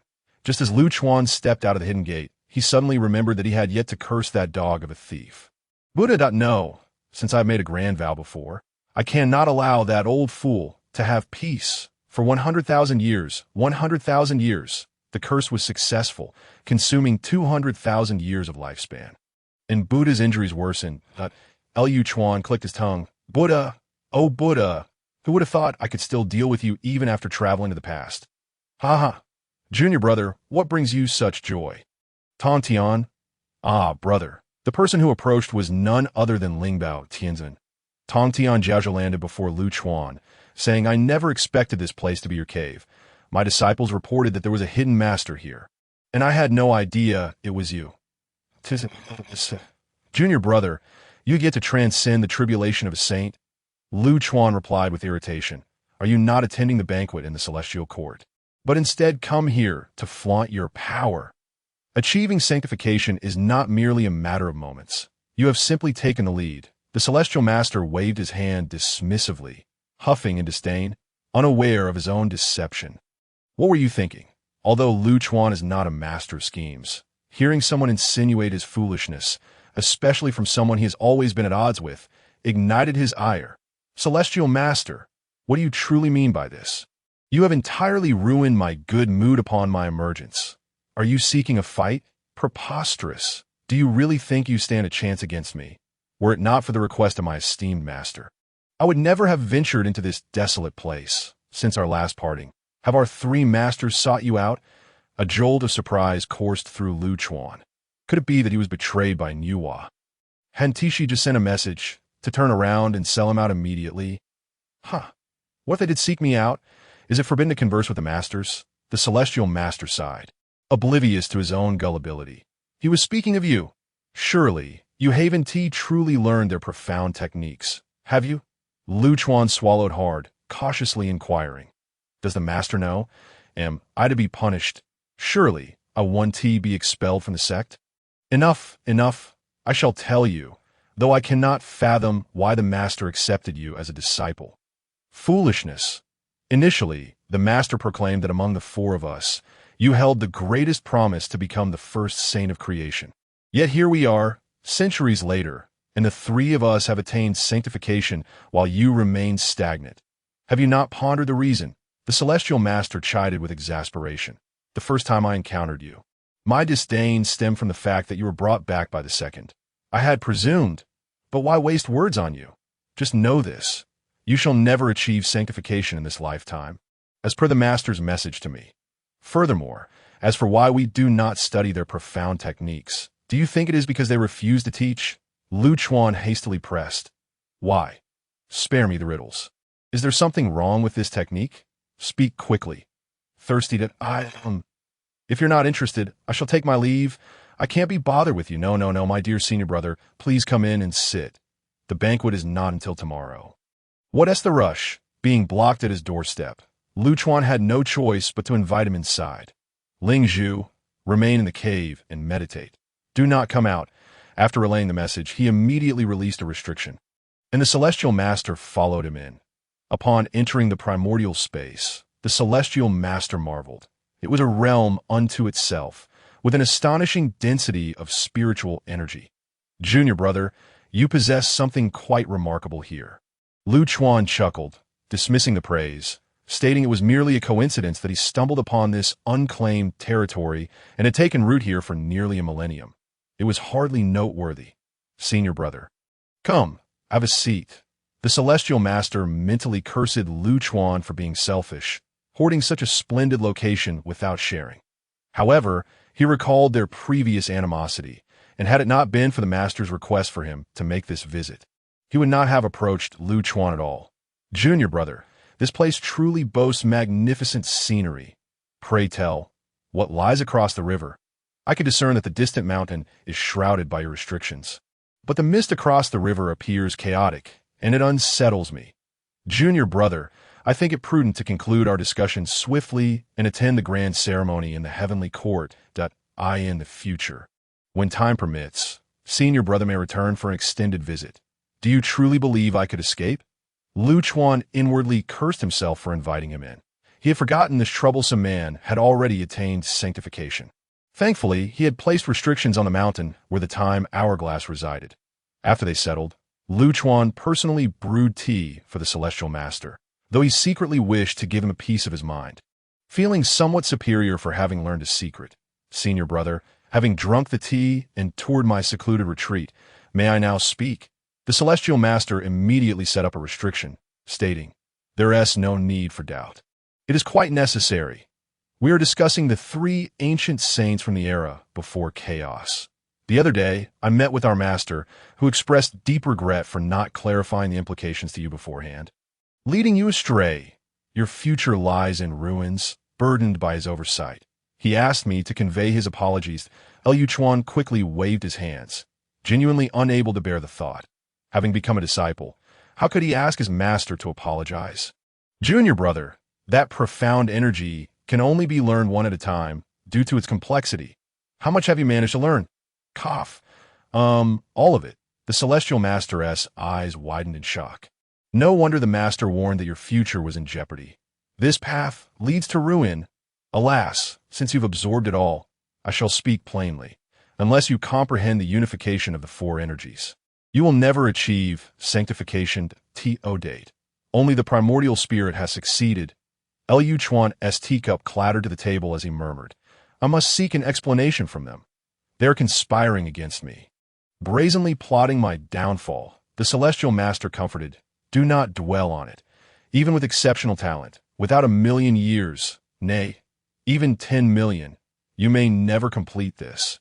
Your life is effectively over. Cease your thoughts of it. Come, join me. I can offer you a position as vice master, which is still feasible. Lu Chuan never imagined that the technique he had strived for would become a burden, recalling that day when Nuwa and the others exchanged knowing glances. It was an unvarnished mockery of him, and it seems their claims regarding Hongjun were also fabrications. Junior brother, speak to me. The master has tasked me with guiding you. You wouldn't resort to self-harm, would you? Lu Chuan gritted his teeth. Not only will I not take my own life, but I shall also master the 4 energies of the profound. Puffed. Junior brother, forgive me, I couldn't help it. Ha. Master it? Ha. You may leave. I shall not attend the banquet. Please inform a master of my absence. I bid you farewell, dear senior brother, for revealing such critical news only now. Chapter 58. The Thief Celestial Master. A reunion with the treasure. The Celestial Master departed reluctantly. Had Lu Chuan not been his junior brother, he would have seized this perfect location for himself, and as he left, he drained half of the Li River, nearly reducing it to a trickle. Lu Chuan sighed heavily as he exited the wooden cottage, finding Ling Zhu squatting by the riverbank, tears streaming down her face. What troubles you? Did Bai Hua bully you? Ling Zhu lamented in anguish. Thief! The person you brought in is a thief. Look, he has nearly drained the river. How will I bathe in the future? Only then did Lu Chuan realize the Li River was on the verge of running dry. That scoundrel! I shall not let this pass. My lord, perhaps it would be best to let it go. I fear you cannot defeat him, and surely the river will replenish. Even if it does, I must seek retribution. Ling Zhu quickly interjected, urging, No, no, let it be. We can still wash. Lu Chuan's heart soared with delight. Within a century, the water level of the Li River would undoubtedly return to its original state. Now, having caught that scoundrel in the act, it was only right to press him for compensation, perhaps even lamenting to Hong Jun about his plight. Ling Zhu, why do you not call me husband? Ahem, I am not yet accustomed to it. My lady, I shall depart and return promptly. Please focus on your cultivation at home. Shortly thereafter, Lu Chuan arrived at the 36 heavens. Fearful of being discovered by Nuwa and the others, he whispered, Master, Master, open the door. It is Lu Chuan. From above, a massive hand swiftly descended, seizing him. Upon arrival, Lu Chuan immediately knelt, beginning to weep. Master, is everything Celestial Master said true? I cannot believe it. I wish to hear it directly from you. Hong Jun sighed. Anticipating this visit, he had thought Lu Chuan would secretly slip over during the grand ceremony tomorrow. But he had come out right, revealing his impatience. Perhaps it was indeed a miscalculation on his part. Master, my fate is cruel. Must I remain an orphan without a home? Hong Jun inhaled deeply, astonished by Lu Chuan's brazen demeanor. What a blunder! Lu Chuan, recount to me the events surrounding the encounter with Hunkin and the others. Afterward, Hong Jun sighed once more, realizing they had likely been manipulated. To what extent have you progressed? Lu Chuan, with a dejected expression, confessed, apart from grasping a bit of the profound clarity energy passed down by you. The other three energies remain elusive. He glanced at Hong Jun, anxiety etched on his face. You do not comprehend the principle of biting off more than you can chew. The four energies of the profound were imparted individually, tailored to our distinct constitutions, and yet you were so greedy. Do you truly believe me to be false? Come, touch me. Am I not real? Master, I was mistaken. I should not have heeded the nonsense of the masters. It was foolish of me to offer them gifts, like the sunglasses, those you presented to Pangu. Seeing his nod, Hong Juan's ire grew. Is there a remedy for this? You crafted that item. Have you left yourself a way out? Lu Chuan nodded, discreetly transmitting a solution to Hong Jun. Master, what am my technique? Hong Jun pondered for a moment before saying, Currently, there exists only one solution, to exchange your physical form. Would you be willing? What? Absolutely not. How could I? My body and skin are gifts from my parents. How can I casually alter them? Perhaps I shall give it a try if after 10,000 years it proves futile, I will seek my master once more. Hong Jun sighed and replied, I fear it will not be long before the heavenly Tao collapses. Several centuries ago, I glimpsed the secrets of the cosmos and fortuitously discovered a peculiar star, which upon calculation pointed directly to you. Just the other day, I noticed that your fate star has dimmed, a foreboding omen. It has cost me some of my lifespan to deduce that you have encountered Nuwa and her companions. Now, we must leave it to fate. It seems your tribulations are beyond my control. Lu Chuan inquired, could it be that I will become someone else? It might not necessarily be me. Hong Jun shook his head and said, Unless the destined individual perishes, since this has already been decided, we shall let nature take its course. You shall cultivate here today and attend the ceremony tomorrow. Master, there is still one matter I wish to inquire about. Speak. Master, I have sensed from Brother Tongtian's words that he advises against my closeness with second senior brother. What is the reason for this? Hong Jun remained silent for a moment before explaining, "It is permissible for me to inform you. His time is running out. You need only to know this, and it must not be divulged. Cultivate now. I shall take a stroll outside. You may depart on your own tomorrow." Lu Chuan had intended to ask something further, but in the blink of an eye, Hong Jun had vanished without a trace. The following day, Lu Chuan awoke leisurely. Upon glancing around and finding no sign of Hong Jun, he departed on his own. He journeyed downward until he arrived at the 32 heavens, where he finally encountered a bustling throng. This was the realm of the heavenly court. Producing his invitation, the little celestial on the opposite side racked his brain but could not find Lu Chuan's name. Instantly changing his expression, "Where is the law enforcement team? Someone has forged an invitation." With a shout from the little celestial, dozens of figures rushed in upon seeing the Star Sovereign and the Stellar General. Lu Chuan smiled at the two clad in golden armor. The Star Sovereign and Stellar General immediately approached Lu Chuan. Bowing respectfully, "We greet the Gate Master." The little celestial responsible for checking the invitations felt a sudden jolt, as if stepping on iron plates. "Star Sovereign and Stellar General, you both have ascended to divine positions. However, the position of a divine general seems somewhat lowly." The Star Sovereign explained, "The Gate Master may be unaware, but my brother and I are among the foremost of the 36 divine generals. The Chancellor has not treated us poorly. Please do not trouble yourself over us. After all, today is a significant occasion." Lu Chuan waved his hand. "Very well. Since you both are willing, I shall say no more.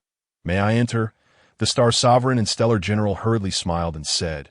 The Gate Master jested. "There must be some misunderstanding. We shall certainly provide you with a satisfactory explanation." Once Lu Chuan entered, the little celestial finally breathed a sigh of relief, pondering whether Tang Tian had set a trap for him. That rogue. Indeed, the little celestial failed to uncover the name of this esteemed immortal. It was never intentional.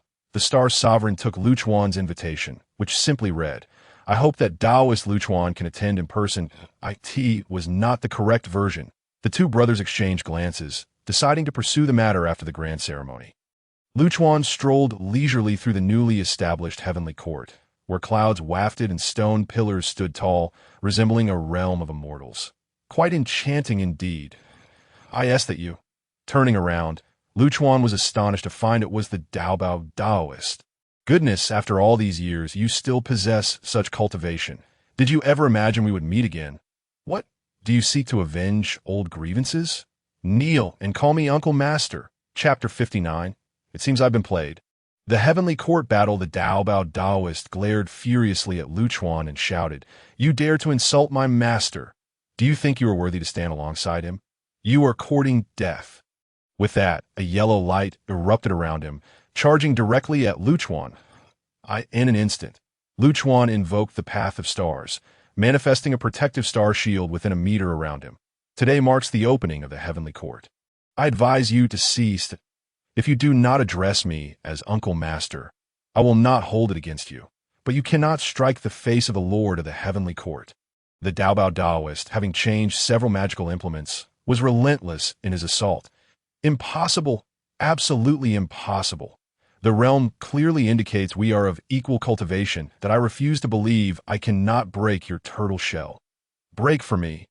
Lu Chuan merely stood with his hands behind his back, observing the Daobao Taoist. Feeling quite helpless, with so many esteemed figures present today, he wished not to reveal his true strength, and could only tease him with the star shield. "Stop! How dare you behave so recklessly in the heavenly court? Is this how Tang Tian taught you?" The Daobao Taoist was suddenly struck by a mysterious force, and was sent flying, skidding backwards for hundreds of steps before regaining his footing. "I have seen the moral celestial, Uncle Master.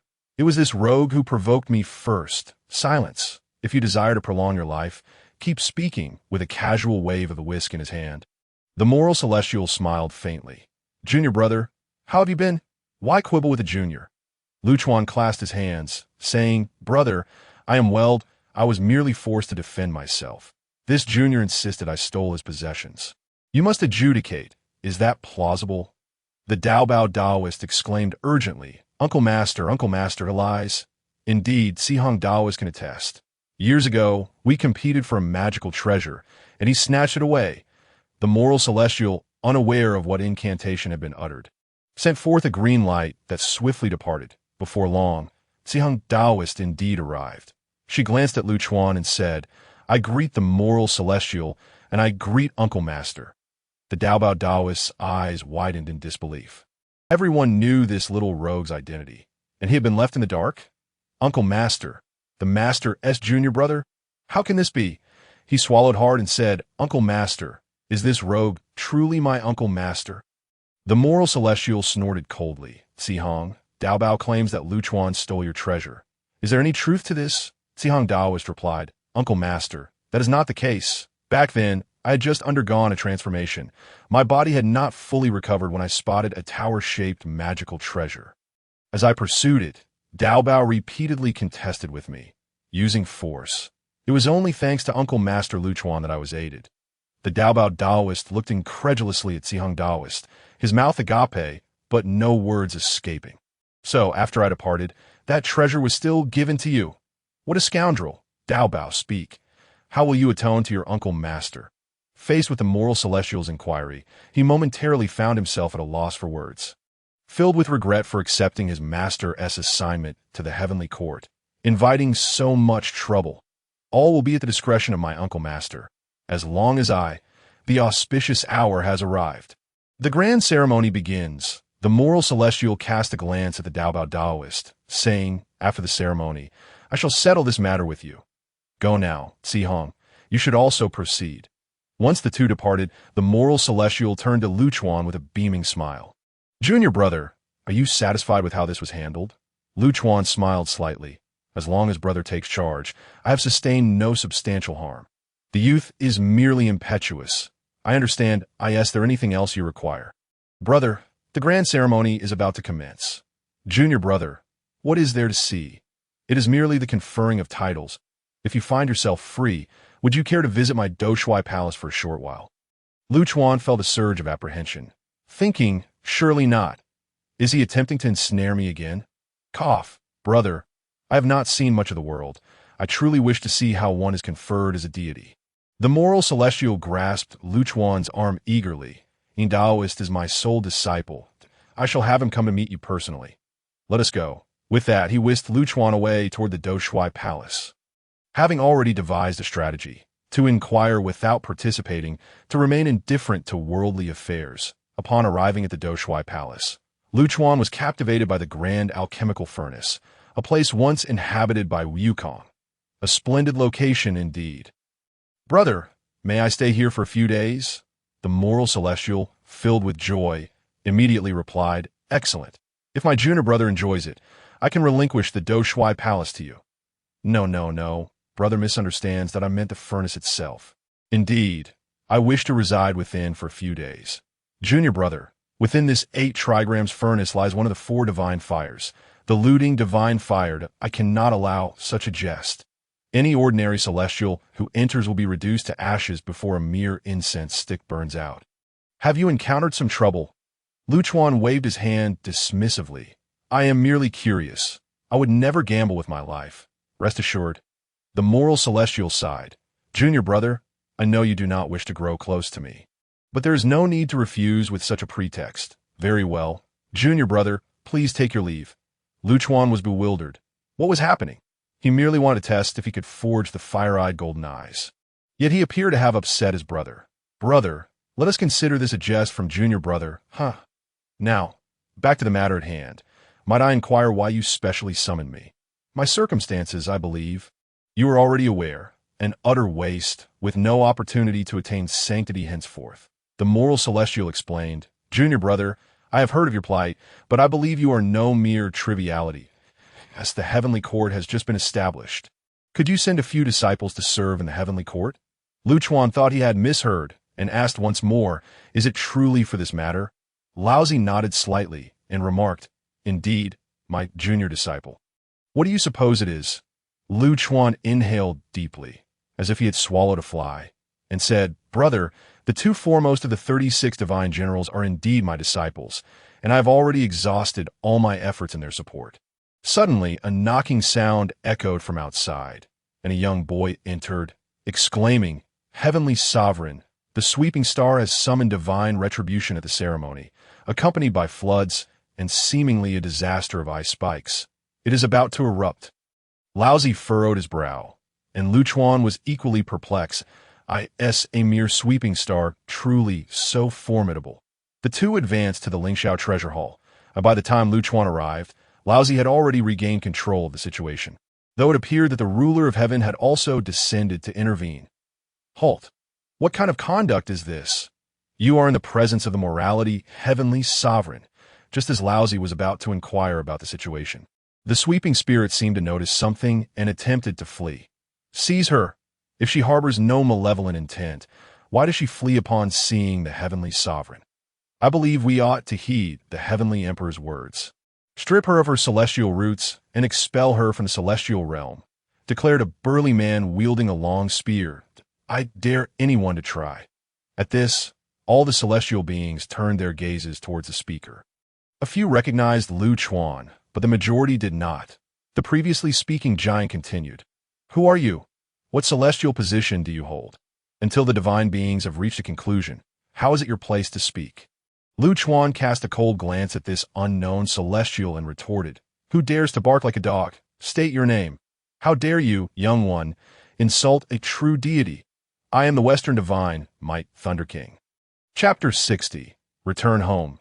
The hidden gate emerges. Laozi had intended to reprimand him, but upon seeing Lu Chuan's expression, he refrained. He knew that today would surely see bloodshed, and then turned his gaze towards the sweeping spirit. As if trying to see through her, Lu Chuan provocatively beckoned with his finger. What nonsense, Thunder King! Here's your chance.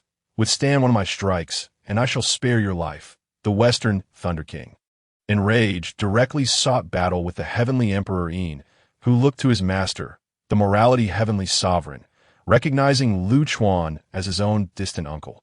Seeing Laozi nod subtly, Jieyin took a deep breath and consented to the challenge. Young one, strike. State your name, for I do not slay nameless foes. Lu Chuan scoffed, scratching his head, and an aura of slaughter enveloped the Lingxiao treasure hall. With a mere gesture, the Western Thunder King screamed for help. Paralyzed with fear and unable to move. You shall perish. The moment the words left his lips, a beam of purple-black light shot towards the Western Thunder King. In an instant, Jieyin rushed to shield the Thunder King, forced to retreat repeatedly from the pressure of the strike, causing the Thunder King to crash into him and spit blood as he was sent flying. Jieyin staggered back to his throne, finally halting, though blood trickled from the corner of his mouth. Unbeknownst to the onlookers, a crack had formed in the throne behind him. Junior brother, are you satisfied now? Perhaps. Lu Chuan fixed his gaze on Laozi and said, Brother, let me be honest with you. She is my sworn sister, and thus, this so-called Thunder King must perish today. Indeed, the sweeping spirit was none other than Jing Chun, and her path of calamity would bring misfortune to anyone who approached her before it was fulfilled. The events of today were shrouded in mystery.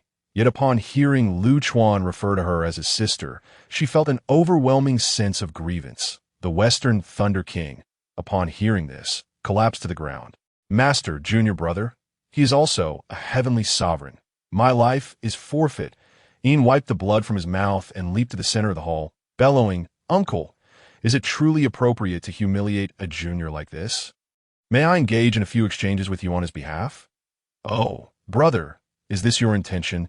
Lu Chuan ignored Jieyin and directly questioned Laozi, causing Jieyin to seethe with rage, feeling his dignity as the heavenly emperor being trampled. Laozi replied coolly, Jieyin, stand down. This matter is not for you to intervene. Master, I'm the newly appointed heavenly emperor. Gao Ping is my subordinate deity. The Western Divine, Might Thunder King cannot be disregarded.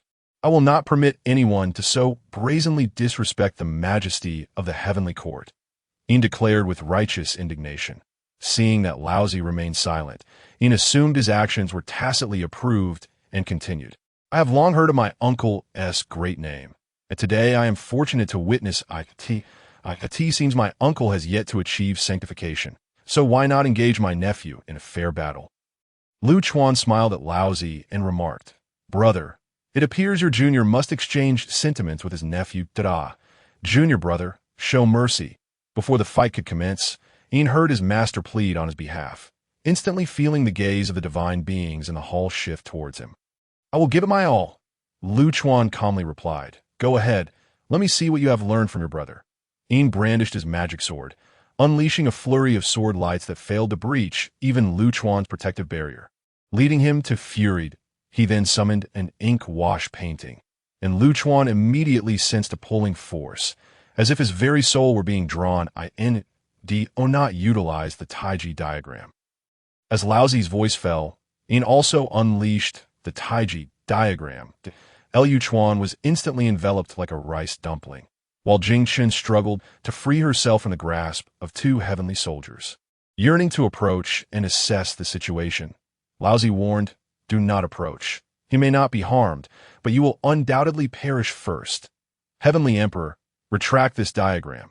I bestowed it upon you to enhance your fortune. You must not misuse it again."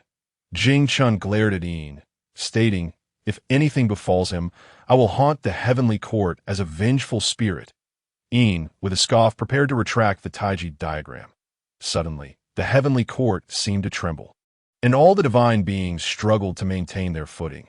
The Taiji diagram emitted blinding golden light, and with a sudden poof, Yin spat out blood. In the blink of an eye, Lu Chuan reappeared unscathed. Holding the Taiji diagram, Laozi looked on in astonishment, unable to believe that Lu Chuan had broken free from the diagram's binding, and it seemed to have changed ownership. Yin gazed at him as if he were a monster.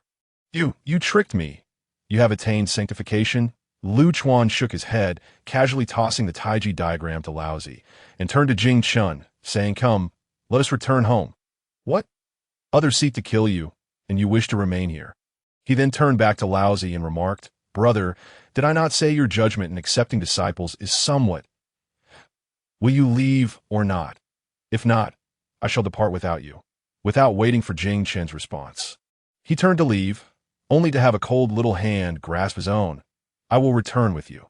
Sensing her underlying fear, Lu Chuan comfortingly patted her shoulder, then proclaimed loudly, "Today, at this grand assembly, I announce that the Hidden Gate shall begin recruiting disciples, with no room for humiliation, treating all equally."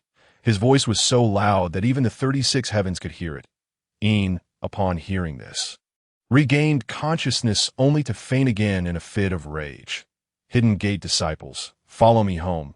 We shall not remain in this heavenly court any longer." The celestial beings exchanged glances, pondering if any among them were Hidden Gate disciples. As the Tian Kuei General, Tian Gang General, and this Ma Sui Jin Xian, along with the Buddhist Wolf Lord, stepped forward, the crowd was taken aback. The Hidden Gate had infiltrated all the sects. Were there more hidden among them? Just as the celestial beings believed these were the only individuals, Jiang Zia suddenly entered from outside the hall, declaring, "Disciples also count as members of the Hidden Gate." "What? Jiang Zia as well? Is he not a disciple of the primordial heavenly sovereign?" "Who knows? Perhaps my own disciples are also Hidden Gate members. I must investigate thoroughly upon my return." Lu Chuan had initially intended to put on a show and return home with Jing Chen and the Kuei brothers. But unexpectedly, Ma Sui also stepped forward. And that Wolf Lord, what was that about? The Kuei Mu Wolf had actually entered the Buddhist fold. Jiang Zia was also joining in. Now, instead of appearing impressive, he had offended various major factions, as if he had been plotting all along. "Jing Chen, Kuei heir, shall we return home? Do you know these individuals?" Kuei cautiously inquired, "Should we know them or not?" Lu Chuan sighed, realizing he had erred in trusting Kuei Da's intelligence, and clarified, "Ma Sui, we have only met once. You are a disciple of my brother Tang Tian. How can you recklessly claim a sect?" Ma Sui pondered for a moment, realizing his earlier impulsiveness, and retreated. "And you, a monk, dare to claim to be one of my Hidden Gate. Do you have no shame?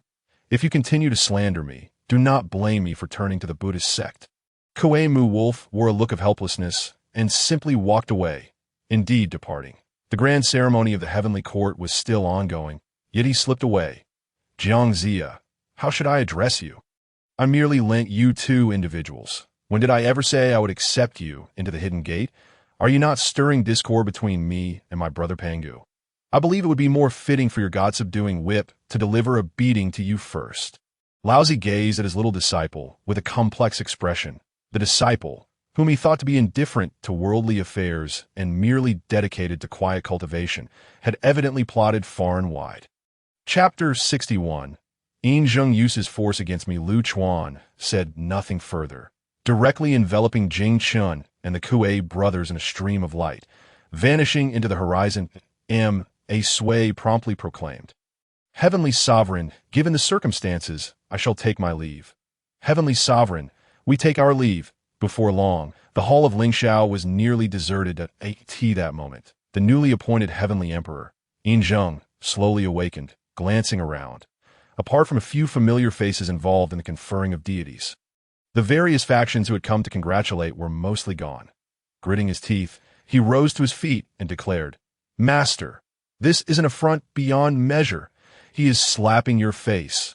The moral Heavenly Sovereign waved his hand, and the other divine beings in the hall also took their leave, leaving only the two of them, master and disciple. "Yin Zheng, I never expected you to be so impatient. Do you think Lu Chuan became my junior brother by mere chance? Even if he fails to achieve sanctity in the future, he is not someone an ordinary saint can compare with. Today a grand ceremony has been utterly ruined by you. Do you have nothing to say to your master?" To put it plainly, Emperor Yin Zheng is merely a puppet pushed to the forefront by Laozi. The Chan teaching was established by both Laozi and Pangu. Having attained sanctity, they would never squander their time on the trivial matters of the three realms.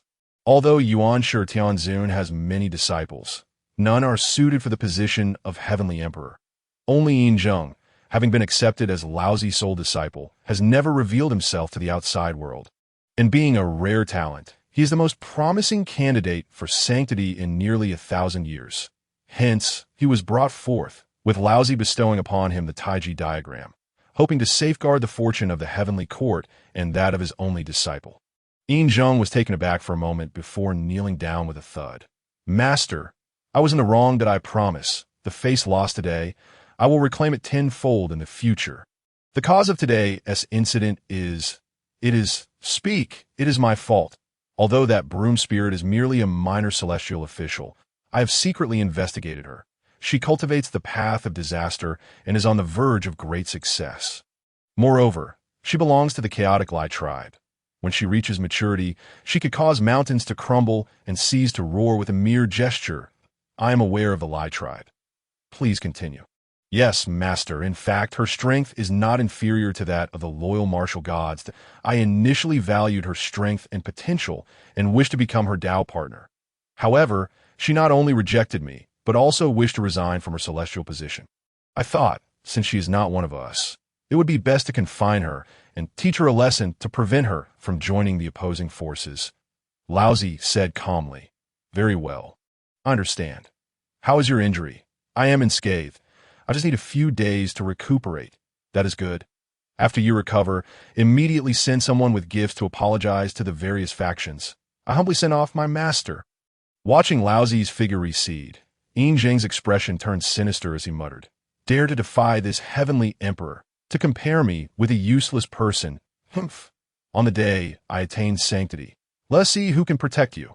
Suddenly, a black eagle appeared from nowhere and landed on his shoulder. At this moment, Lu Chuan had already returned to the hidden gate with the three of them.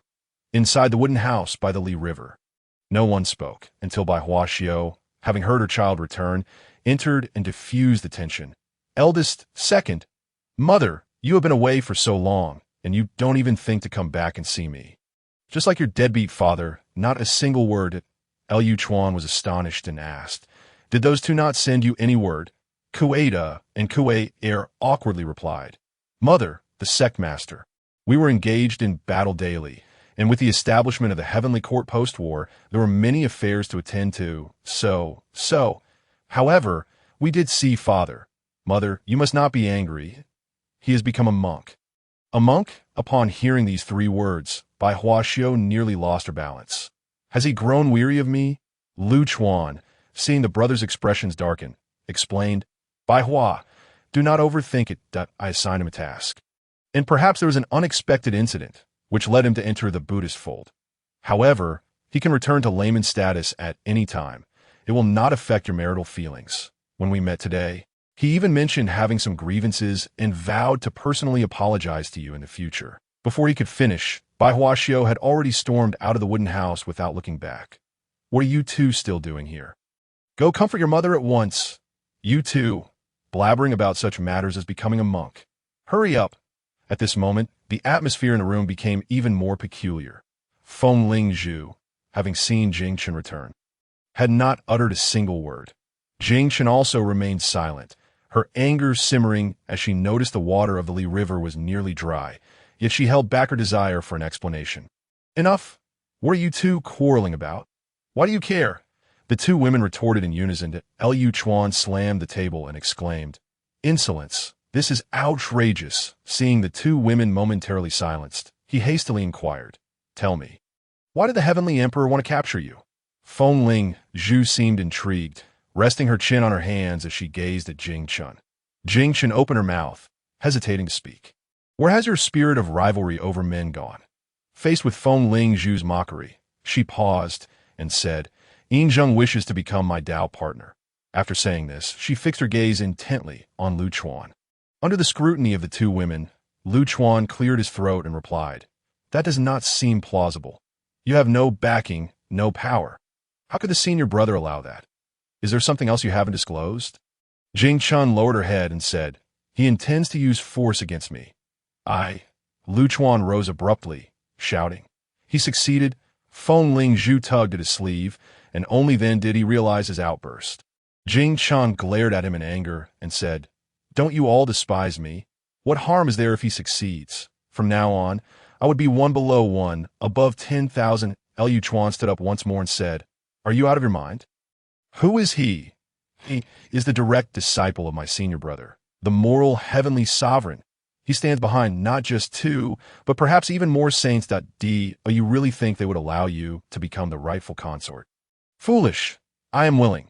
Is that enough? Just as Jing Chen stepped out, Feng Lingzhu fell to the ground as her chair unexpectedly broke. Liu Chuan helped her up and said, I understand now. What? I understand what path she cultivates. It must be the path of disaster. No wonder those in the heavenly court avoid her like the plague, and she was even appointed as a broom spirit. Until her Tao is fully realized, it is best to keep our distance, for her uncontrolled powers could bring calamity to those around her. Feng Lingzhu asked blankly, You didn't know? I know nothing of what. Forget it. It's nothing. Hey, don't go. Clarify this, my lady, my lady. Feng Lingzhu went straight to the edge of the Li River and said to Jing Chen, Why did you not tell him? Jing Chen retorted, Why should I tell him? No one cares about me anyway. I will leave after a few days. You need not harbor animosity towards me. Chapter 62. The Hidden Gate, desolate and empty, that was not my intention. I do not care what you mean. He said he merely sees me as a sister. You need not worry. Is it so wrong for me to stay for a few days? Feng Lingzhu attempted to explain. But unexpectedly, her foot slipped and she fell into the Li River. Puffed. Jing Chen couldn't hold back her laughter. It is all your fault. What kind of practice are you engaged in? Feng Lingzhu stood up from the river, the water just covering her thighs. Jing Chen said irritably, Just keep your distance. No need for your feigned concern. After Feng Lingzhu left, she remarked, I will tell him. Jing Chen murmured, What good will that do? He does not hold me in his heart. Meanwhile, Lu Chuan paid no attention to the two women outside. He knew there would be no fatal consequences, merely some bickering. Instead, he took out the Hongming talisman to send a message. Old Wolf, the family misses you dearly. Please send a letter home when you have the chance. After waiting for a long time with no response, he stepped outside to find both women had vanished. Lu Chuan simply returned to his cave abode and sealed the exit of the hidden gate. After waiting for half an hour, Why are you only just arriving? Lu Chuan looked at Feng Lingzhu in surprise. What happened? Your hair is all wet, and you changed clothes. Is it really that necessary? She has returned, and you plan to dress up? Stop it! Stop it! I was just teasing you. What is the matter? Feng Lingzhu bit his lip and then sat down. Fuming, Jing Chen is still intact. What? Did she not say? It seems I angered her. She once told me that women of the Lai tribe bear a unique mark on their foreheads after losing their virginity upon marriage. I looked. She does not have IT. Liu Chuan interrupted. Wait, when did you two become so close? She confided such matters to you. Feng Lingzhu shyly replied. Weren't you always in seclusion? I was bored. So, I want to play with her. It was a casual conversation. She even expressed her admiration for you. I do not like her. Lu Chuan pinched her cheek and said, Is that so? There are plenty who like me. Do you think I can accept them all? Actually, it's not impossible. Head at Lu Chuan. How dare you? I will bite you. Enough of this. Let us get serious. Today I announced the emergence of the hidden gate in the heavenly court and began to recruit disciples. Please keep an eye out for any potential candidates. Feng Lingzhu pouted and said, All right, but... As she spoke, she patted her belly. Lu Chuan understood her implication, recalling what his master Hongjun had said about the possibility of never achieving sainthood in this lifetime. He nodded and responded, Very well. I promise you this time. I will bring forth a little bamboo. Feng Lingzhu, her face flushed with embarrassment, dashed out of the cave dwelling. Lu Chuan, with a cold demeanor, murmured, Zheng. Very well, you've dared to bully me. Let us see how I'll deal with you. Cursing the heavenly emperor Zheng, he consumed 50,000 years of lifespan. Ding, the curse was successful. The target fell into inner turmoil. Gravely injured and unconscious. Ha! I thought this brat was exceptionally impressive. Even the Tathagata was forced to succumb to inner demons by me. Let us see how long you can withstand my manipulation. As time swiftly passed, 50 years later, the gate of the hidden sect welcomed its first seeker of the Tao. Today, it was Kuei Er's turn to stand guard. Ever since Lu Chuan had arranged this matter for Feng Lingzhu, she had sought out her childhood companion, bullying target, Kuei Da and Kuei Er, to watch the gate. They were to inform her whenever someone arrived. Madam, a person has arrived outside the gate. Feng Lingzhu, who had not made cake for a long time, despite having already attained a state of fasting, had pulled Bai Huaxiu along to make some pastries today to satisfy her cravings. Suddenly, upon hearing Kuei Er's message, she froze for a moment and hurried towards the exit of the hidden sect. 50 years had passed, and finally, a disciple had arrived. Otherwise, she would have a hard time explaining herself when Lu Chuan emerged from his seclusion.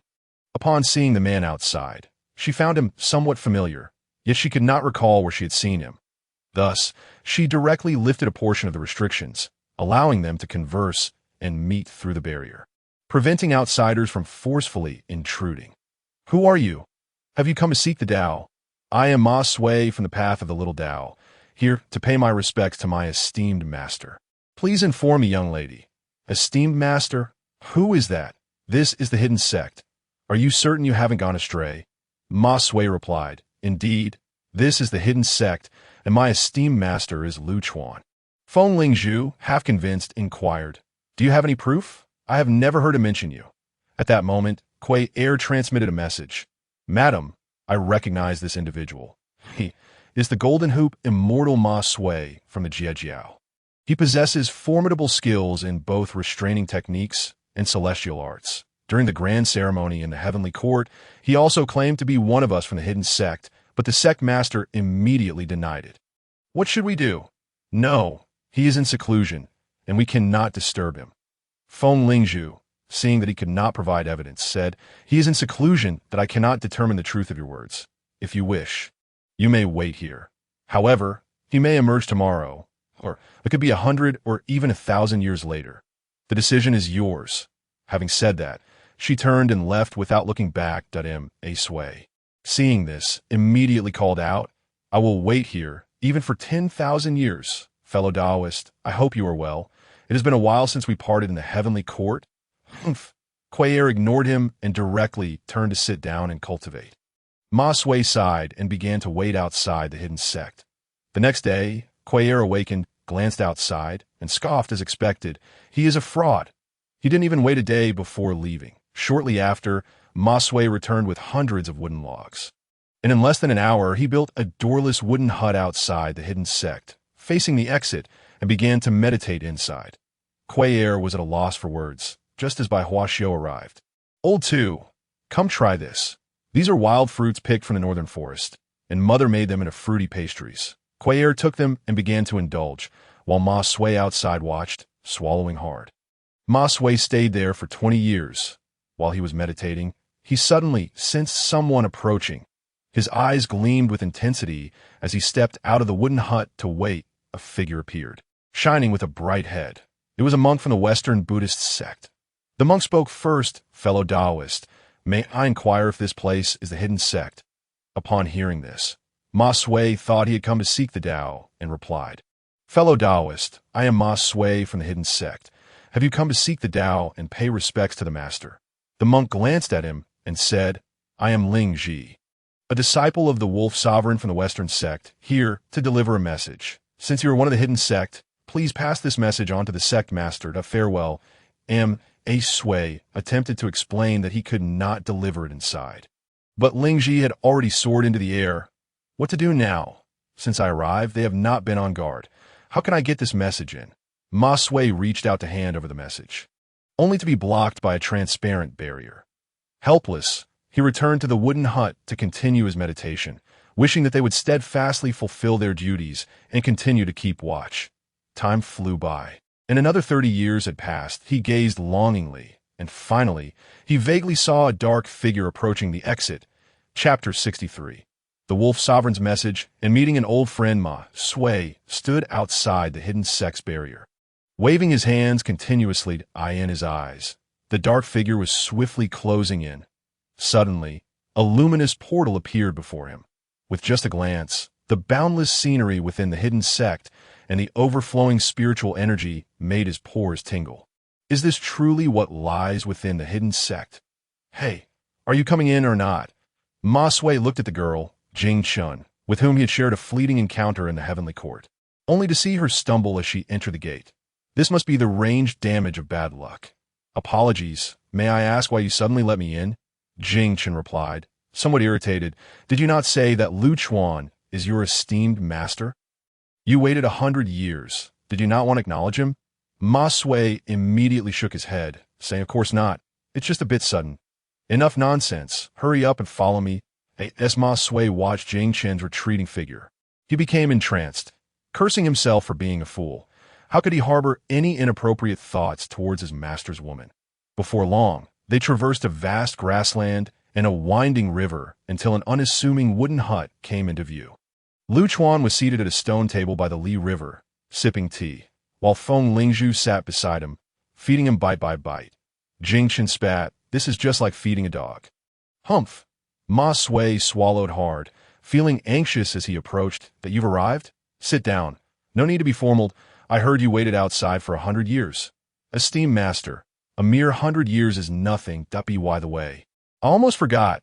Some 30 or 40 years ago, a monk named Ling Ji came, claiming to be a disciple of the Wolf Sovereign from the Western sect, and asked me to deliver a message to you." Lu Chuan set down his teacup and took the letter. After a moment, he furrowed his brows and slammed his right hand heavily onto the stone table. Feng Lingzhu, having read the letter, also frowned and handed it to Jing Chun. "This is simply outrageous. Poor old wolf.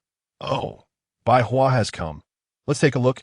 Upon receiving the message, Bai Hua Xiu hurried over from the northern forest, where she had moved with Queda and Kuei-er. Queda, upon reading the letter, exclaimed in anger, "The letter doesn't even explain why. Why is father imprisoned?" Bai Hua Xiu analyzed. If he can send someone with a letter while imprisoned, either it's a fake, or the Western sect is deliberately orchestrating something. There may be other conspiracies behind it. Lu Chuan looked at her in surprise. This woman had become quite clever. She spoke truthfully, regardless of whether it was true or false. "I must make a trip, Feng Lingzhu. Rest assured, they wouldn't dare to harm me. After all, we are of the same lineage." Feng Lingzhu, feeling interrupted, grew somewhat displeased. But what if it were true? She knew Lu Chuan would not stand idly by in the face of danger, especially since Kuei Mu Lang had essentially entrusted his family assets to Lu Chuan. "You all should return first. There's no need to rush. Since the letter has arrived, the person is surely safe for the time being. Wait for my return." After Bai Hua Xiu and her family left, Jing Chun followed suit. Still unable to shake off her unease, Lu Chuan looked at Ma Sui and said, "Now, tell me, what was the reason for going through such trouble to find me?" Ma Sui, nervously rubbing his hands, said, "Esteemed master, could you take me in? You've withdrawn from Jiejiao." Ma Sui awkwardly replied, "I was expelled by the sect leader." "No way. You should have been one of the prominent figures under Tang Tian." "How could you offend him?" Lu Chuan asked in surprise. I consider myself a disciple of the hidden sect, and this word reached the sect leader's ears. Consequently, I had a fierce argument with him in front of everyone. Now I am homeless. Lu Chuan gazed at him with profound understanding, remaining silent for a long time, before finally nodding and saying, "Very well, you may stay. Thank you, esteemed master. Wait, don't be hasty in your gratitude. Take this, read until you can no longer turn the pages, and once you finish, you will be a member of the hidden sect, the Hongmeng scripture." Seeing Ma Sui engrossed in reading, Lu Chuan pulled Feng Lingzhu aside and whispered, "I truly need to make a trip regarding Old Wolf, but I have some reservations." Feng Lingzhu pointed discreetly at Ma Sui, and upon receiving Lu Chuan's nod, she patted her chest and declared, "Who am I? Silly. The mistress. If he dares to make any small moves, I fear no one in the hidden sect.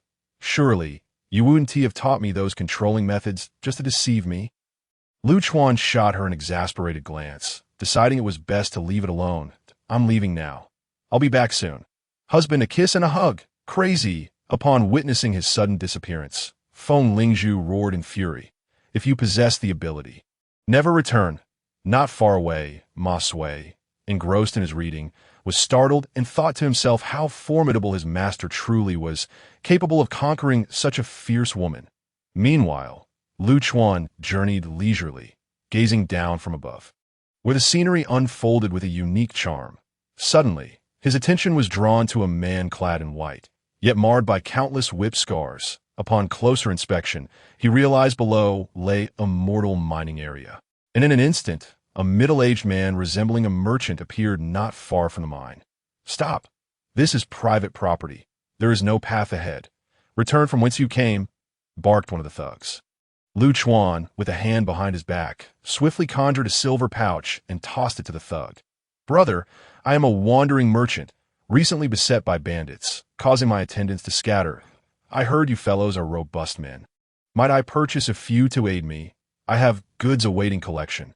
The thug jiggled the silver pouch greedily, stuffing it into his bosom, and said, "I'm not the one in charge, but since you're so accommodating, I can let you in. Just make sure to butter up the overseer afterward, you understand?" "Of course, how could I not?" Lu Chuan thought, puzzled, for they were nearing the territories of the Western sect, where such illicit mining operations should not exist. He hoped he was merely mistaken. Following the thug, Lu Chuan soon encountered the man in white and gasped, "How is this possible? Don't speak recklessly. Choose whom you desire, and I will bring him to you." The thug instructed. Initially believing he had erred in his observation from above, Lu Chuan approached and confirmed it was indeed Xiao Bailong. How could he have arrived in the primordial age? Why was he so certain? Because the red string in Xiao Bailong's hair was a gift personally presented by Lu Chuan. Additionally, due to his mastery of the doctrine of causality, he felt an intricate connection between himself and the man in white. "Who is this man?" "Ah, yes, just a bookworm, I presume, who was abducted here by someone. He doesn't speak. Just a single strike gets him to work for a while. Remarkably, he feels no pain, and the men who whip him take turns. It's quite exhausting. Are you sure you want to buy him? If you don't strike him, he will merely stand there and do nothing." A nameless fury welled up within Lu Chuan, and the thug beating Xiao Bailong was instantly obliterated into a cloud of blood mist. Xiao Bailong appeared oblivious, continuing to laboriously move stones. The thug beside Lu Chuan, paralyzed by fear, wet himself, trembling as he let out a scream akin to that of a slaughtered pig. "Murder!" This scream of despair failed to garner any attention for as long as Lu Chuan wished. Mere mortals could not perceive him. With just a glance, the thug disintegrated inch by inch, for Lu Chuan discovered he bore an even greater karmic grievance upon his head, transforming back into his original form. Lu Chuan called out, "Xiao, it's me. Do you still recognize your master?" Xiao Bailong's gaze slowly shifted to his face, his voice hoarse as he muttered, "Xiao Bailong? Who am I? I am a dog. Yes, I shall be a dog from now on." With that, he resumed moving stones. Suppressing the tears welling in his eyes, Lu Chuan seized him and vanished from the spot. Shortly after their departure, every thug and overseer in the mining area, along with those connected by karmic ties, met untimely ends. Though their families were spared, Lu Chuan had committed heinous acts. The unlawfully captured miners, upon discovering they were now alone in the mining site, scattered in panic, with the bolder ones raiding the overseer's quarters for gold and silver. At that moment, Lu Chuan had brought Xiao Bailong to the banks of a river, where a binding spell rendered Xiao Bailong immobile. This was primarily due to his earlier exuberance, as he had been shouting about flying. Displaying a childlike mentality, manipulating the river water, Lu Chuan gave Xiao Bailong a thorough cleansing, subsequently channeling his magical energy into him. Yet not a trace remained, as if his body housed a voracious beast that devoured all. Peeling back Xiao Bailong's garments, Lu Chuan beheld his back riddled with scars. Not whip marks, but grievous wounds from the Dao that seemed irreparable. How could this be? Hundreds of Dao wounds on his back. What have you endured? Xiao Bai. In an instant, Lu Chuan activated the path of deduction, striving to unravel Xiao Bailong's past experiences that a fallout with the Dragon King of the East Sea, sentenced to death. At Ingcho Gorge, seeking scriptures. No. This isn't me. This is the golden cicada, banned by the eightfold celestial dragons under the Bodhisattva, Guangli. Gone? How can that be? Continue the calculations. Suddenly, it seemed he had trespassed upon some forbidden domain, resulting in a backlash that caused him to spew a mouthful of blood. A shallow Dao wound marred his arm, but with his cultivation, he could gradually resolve it. Why could he not deduce the subsequent events? Had the Tathagata intervened? As the scene shifted, Lu Chuan found himself in Xiao Bailong in the domain of the Western sect. Halt, traveler! Do you possess an invitation? What brings you here? Inquired a young monk at the gate. Inmen Lu Chuan, he replied. The monk's expression shifted, and he hurriedly dashed into the temple. Moments later, a monk with lice on his head emerged. Please enter, honored guest. And who might this be? My disciple. Can we not enter together? Of course, both of you. Please follow me. Lu Chuan and his companion were led to a secluded courtyard, where upon entering, he encountered yet another monk. This one, a middle-aged man, also adorned with lice, as the door closed. Lu Chuan inquired, is it necessary for me to ask why the Western sect summoned me? The Taoist Master Zhunti, you could be considered my junior brother. This time it's regarding Lu Chuan, growing impatient. Interrupted, enough with the familial ties. I am pressed for time. Do you not see my companion is unwell? Speak plainly, if you will my esteemed brother. Zhunti Taoist was taken aback by Lu Chuan's fiery temperament and thought it best to allow the elder to examine his disciple's injuries first. Lu Chuan raised his hand, gesturing for him to proceed. As Zhunti Taoist placed a hand on Xiao Bailong's wrist, something curious occurred. The moment Xiao Bailong laid eyes on the monks of the temple, he fell silent, obediently trailing behind Lu Chuan. Alas, I am powerless to assist him. My apologies, Zhunti Taoist lamented. Lu Chuan scoffed. Is that all? Let us discuss something else. Zhunti Taoist smiled gently. My brother, patience is a virtue. I cannot heal him, but I did not say that others cannot. My master, the primordial ancestor Jieyin, is capable of healing wounds from the Tao. At the mention of Tao wounds, Lu Chuan felt a glimmer of hope. Indeed, those esteemed individuals were not to be underestimated. Just a pulse could reveal the nature of the Tao wounds. There was something substantial here. Lu Chuan decided to sit on the ground, locking eyes with him. Speak, what is your condition? Zhunti Taoist pressed his palms together. My brother truly possesses great wisdom. To be direct, I require the entirety of Inmen to pledge allegiance to my master and merge with the Western sect. Impossible! Your calculations are audacious. My brother, let me explain. The Tao wounds can only be resolved by my master. You wish to seek the help of the primordial ancestor, Jieyin? I can wait. You may take your time to ponder before answering me. Will you join or not? Lu Chuan had indeed considered the master Jieyin. Since Zhunti Taoist was so confident, he presumed he held substantial assurance. Setting aside his disciple's plight, Xiao Bailong was but a trivial life. If he were to perish, so be it. Had he not brought his disciple today, what would persuade you to enlist me in the Western sect? Zhunti Taoist smiled faintly. To attain sanctity, a jolt of shock surged through Lu Chuan. To attain sanctity, surely they were aware of a situation. Achieving sanctity was nearly impossible. Why would they promise such an opportunity? And why would they value a seemingly useless individual like him? Could you enlighten me on the reason? Cannot. Then may I see Koame along. You haven't harmed him, have you? Yes, with a wave of his hand. Zhunti Taoist transported Lu Chuan to another courtyard. where he beheld a monk with his back turned, greedily devouring a chicken leg and gnawing on a pig's head. Upon hearing the noise, the monk turned, their eyes locking. "Old wolf? You have renounced the world. How can you still consume meat?" Kuei Malong joined his palms together, proclaiming, "The Dharma transcends the body. The heart of the Tao remains. Esteemed guest, I am now the wolf sovereign of the Western sect. Let bygones be bygones. I have taken refuge. Please do not return."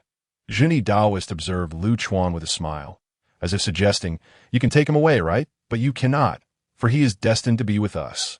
As Lu Chuan followed Zhunti Taoist out of the courtyard, he suddenly noticed Kuei Malong winking at him. As Zhunti Taoist turned, he pretended to wipe his eyes, saying, "I must depart. I forgot my hands are greasy, and my eyes are irritated. Master, I take my leave to offer incense. Good disciple, go forth." Lu Chuan was certain he had not misinterpreted this gesture. It seemed Kuei Malong had his own plans. Having intentions is positive. "But why not communicate this to me? Your wife and children are still in my possession." "Ugh! My brother, do not let your anger flare. It is unwise that I await your news at any time. Indeed, you share a connection with our Buddha." "Begone!" Lu Chuan discreetly took Xiao Balong and slipped away. He had not anticipated that Zhunti Taoist would be so verbose. He might as well become Tang Song. There are no good people in the West. It seems this has been passed down since ancient times. I would rather die than renounce my worldly life. I'm done playing with you. I'm going home to sleep with my wife. At that moment, within the chamber of Zhunti Taoist, Quimawang knelt respectfully beside him. "Master, his words are so harsh. This cannot be.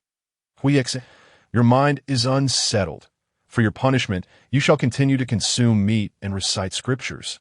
I believe you will make the right choice." Quimawang wore a look of despondency, thinking to himself, "I've been eating meat for 200 years. I refuse to be a spy any longer." Chapter 65. "You must be the fisherman Lu Chuan," led Xiao Belong out of the Western teachings.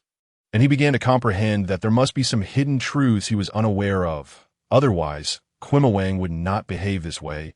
He then noticed Xiao Belong was troubled. Poor child, on the journey to obtain scriptures. He had no idea that he would be fleeing alongside me. Zhu Beiji mentioned that Guanyin had erased his intelligence, and I did not pursue the truth of that. Now he suddenly appears here. Where did things go awry?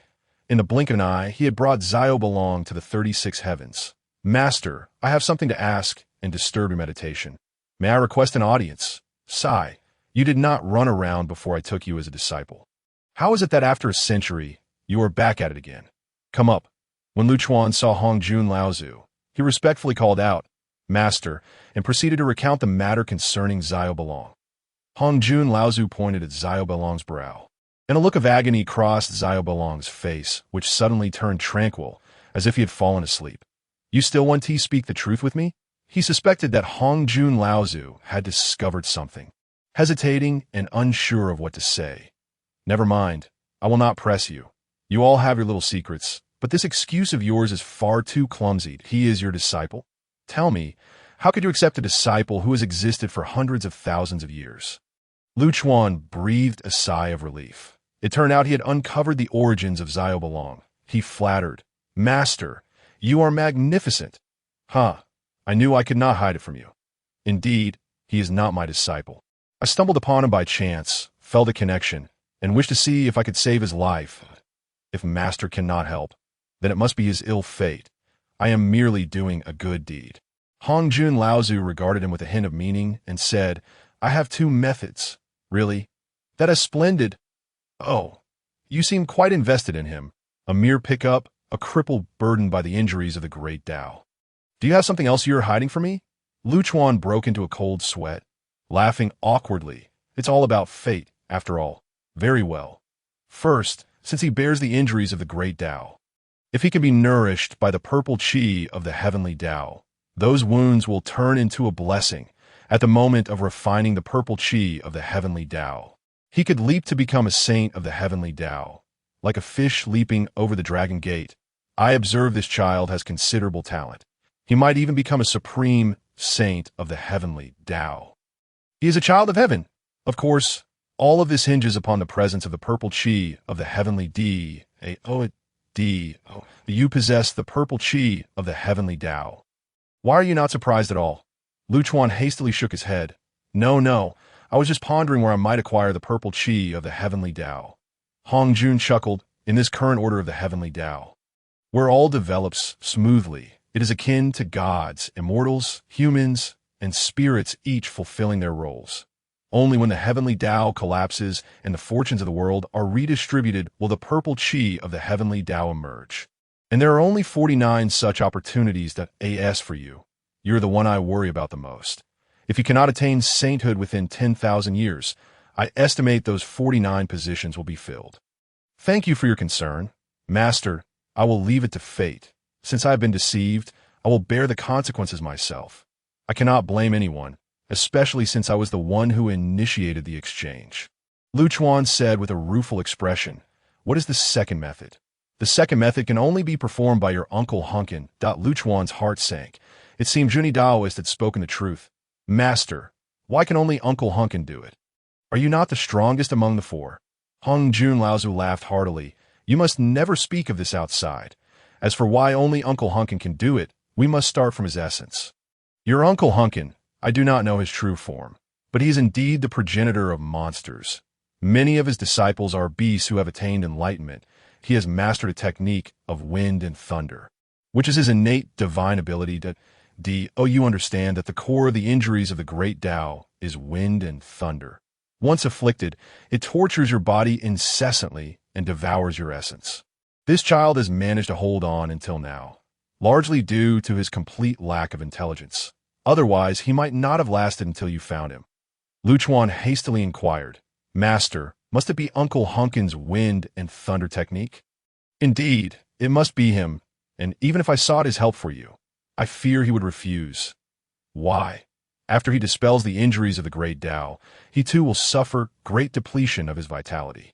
The injuries of the great Tao are a punishment suffered by those who violate the rules of the heavenly Tao. Thus, anyone who forcibly removes them will also bear the consequences. Lu Chuan clasped his hands together. Thank you, Master, for enlightening me that I understand now. I will not make things difficult for you. Perhaps this is simply his fate. By the way, Master, how is the purple qi of the heavenly Tao utilized? What does it look like? Hong Jun Laozu nodded with a smile, as if to say, just as I expected. The purple qi of the heavenly Tao and the injuries of the great Tao are mutually reinforcing and devouring. As long as you possess the purple qi of the heavenly Tao, the moment you approach him, the purple qi will automatically enter his body. The rest is merely a matter of time. Is there no danger? Of course there is. Just think, if two powerful beings were to engage in a battle inside your body, what would the outcome be? Lu Chuan pondered for a moment and replied, both strong beings would suffer mutual destruction. And I, the fisherman, would benefit, or perhaps I would be tortured to death by the powerful. Such a child is teachable. As he returned to the Hongmeng space, sparks flying, Feng Lingzhu looked at Xiao Beilong in astonishment. Unable to articulate her thoughts, is he real or not? Lu Chuan helplessly nodded. Of course he is real. The red headband on his head. I gave it to him. I have no idea how he ended up here. Xiao Beilong? Don't you remember me? In response to Feng Lingzhu's question, Xiao Beilong stared blankly, his eyes unblinking. Has he lost his mind? Lu Chuan replied exasperatedly. I wouldn't have noticed if you hadn't said anything. He has sustained injuries from the great Tao and could die at any moment. I intend to bring him into seclusion. During this time, the hidden gate should not receive outsiders. Feng Lingzhu rolled her eyes. You really dare to think. 100 years ago, you said the same thing. Yet in the end, you didn't accept a single disciple, excluding Ma Sui. Lu Chuan suffered a silent loss. Directly taking Xiao Beilong back to the cave dwelling, he retrieved the long-preserved purple qi of the heavenly Tao. Suddenly, the dragon-shaped purple aura in the jade plate surged violently, like a parched fish suddenly encountering water. After a moment of hesitation, Lu Chuan helped Xiao Beilong sit cross-legged and placed the jade plate in his hands. The dragon-shaped purple aura instantly broke through the jade barrier and surged into his body. Xiaobai, this purple qi was originally prepared for Lingzhu. Since you are injured and I happen to find you, it seems our fated connection as master and disciple is not yet over. Whether it is poison or fortune, it depends on you. I hope you become the final fisherman. With that, he cast a sealing spell to isolate Xiao Bilong. As he sat on the stone bed, a look of confusion washed over him. At this point, Lu Chuan had achieved immortality. He could no longer find meaning in continuing his cultivation. He had no grand aspirations. Delivering meals in Huaxia was merely to survive. Accidentally arriving in the journey to the west was also for survival. Now that he had achieved immortality, what more was there? Suddenly, Lu Chuan vomited a mouthful of blood, as a voice echoed in his mind. Kikik.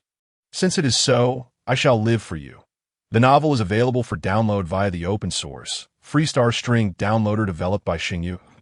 If you obtain the novel file through a proxy download, and the merchant did not provide the software source code or open source address, please request a refund immediately and report the merchant.author's email. xingyvoutlook.com authors QQ 201-759-3710 official QQ group chat 149050832 official TG group chat https t.me FQ tool chapter 66. The nameless Saint Lu Chuan gritted his teeth against the cacophony of voices in his mind and laid down dozens of seals before Xiao Bilong. Having already sent out the purple chi of the heavenly Tao, he could not afford to let Xiao Bilong perish due to his influence. That would be a tremendous loss. Lu Chuan gritted his teeth, blood staining his mouth, and cursed, "It's you again, you jester! Kikik, I am you, and you are me. Why do you refuse to coexist with me?" Lu Chuan, furious, retorted, "Shut your mouth, you little outworldly demon. Let us see how you die this time. He who will prevail in the end is still uncertain. Your body shall be mine." As time passed, Lu Chuan battled the heart demon fiercely, with neither side able to. The heart demon opened its eyes, casting a fleeting glance at Lu Chuan before promptly closing them again. "Hey, aren't you bored? You can't do anything to me. Do you plan to remain in this stalemate for eternity?" The heart demon scoffed. "Why not? Rest assured, I possess the endurance for this. This endeavor is a test of patience. My brethren have sought out all manner of unsavory characters. They are nothing but misfits. What does it matter if they seize a corporeal form? In the end, they remain constrained by the innate limitations of their flesh. Either they perish violently or succumb to old age. It's tragic. I refuse to end up like them." "I find you intriguing. I have made my choice." Lu Chuan smirked slightly and replied, "Very well, since you're fond of it, take it, I concede." The heart demon sprang to its feet and inquired, "Really?" "Of course, Lu Chuan, never deceive," came the reply. "Then why don't you hurry and step outside? Let's exchange experiences. You may explore the wonders beyond, while I relish the joys of being human." Lu Chuan felt a surge of frustration rising within, but maintained his composure as he said, 50 years have already passed. Am I to fear this brief interval? Engage me in conversation, and once we are finished, I shall have no further desires." The heart demon spoke cautiously. "Do you harbor some ulterior motive?" "What motive I possibly have? For 50 years, I have been powerless against you. I simply wish to avoid prolonging this. You see that body not far from me. It belongs to my disciple, whose time is nearly up. I intend to usurp him, and this vessel shall be yours." The heart demon inquired, "What do you wish to discuss?" Lu Chuan replied nonchalantly, "Even if I am to gift you this body, I should at least know to whom I am giving it. What is your name? What lies beyond? Speak freely. I am intrigued." Upon hearing this, the heart demon, appearing rather carefree, exclaimed, "My name is Beyond is simply, curse me with 1,000,000 years of life." After Lu Chuan shouted, he realized the heart demon had instantaneously transformed into nothingness. Vanishing without a trace, he checked his entire being, finding no abnormalities. Ding! Curse successful. Death and obliteration. In an instant, Lu Chuan's mind returned to clarity as he opened his eyes. Damn! Had I known this entity was so fragile, I would have expended less effort. 1,000,000 years. Let it be obliterated. Ding! Congratulations, host, for overcoming the heart demon tribulation. Reward: corporeal enhancement by 1,000-fold. In the distant realm of the 36 heavens. Nuwa, Hongkuen, and Luya, along with the venerable Hongjun from the outer heavens, simultaneously opened their eyes, exclaiming in unison, "A newly ascended sage." As their subordinates executed commands, directives cascaded down. leading to inquiries throughout the seas and wilderness for an unnamed sage. The three purities, too, found it unfathomable and convened, discovering none among their disciples matched the description. The master stated, "This is not a typical ascension. Could there be another means to bypass the heavenly Tao?" The Tang leader was the first to inquire. Laozi analyzed, "There exist heavens beyond heavens. Since the master cannot trace this individual's origins, we have done our utmost, yet we remain perplexed as to why no heavenly tribulation has manifested." Pangu concurred, "What you say holds merit. We all faced heavenly punishment upon our ascension. Why is it that this individual alone has not?" The Tang leader waved his hand dismissively. "What concern is it of mine? I shall take my leave." Pangu and Laozi exchanged knowing glances, understanding each other's intent. They must find this person before any other factions do. They must win him over in the West. The rarely seen Jieyin Daoist emerged from seclusion after nearly 1,000 years. "Senior brother, you have yet to achieve your great Tao. Is it necessary for you to emerge?" Jieyin Daoist replied, "Junior brother, you misunderstand the master's intent.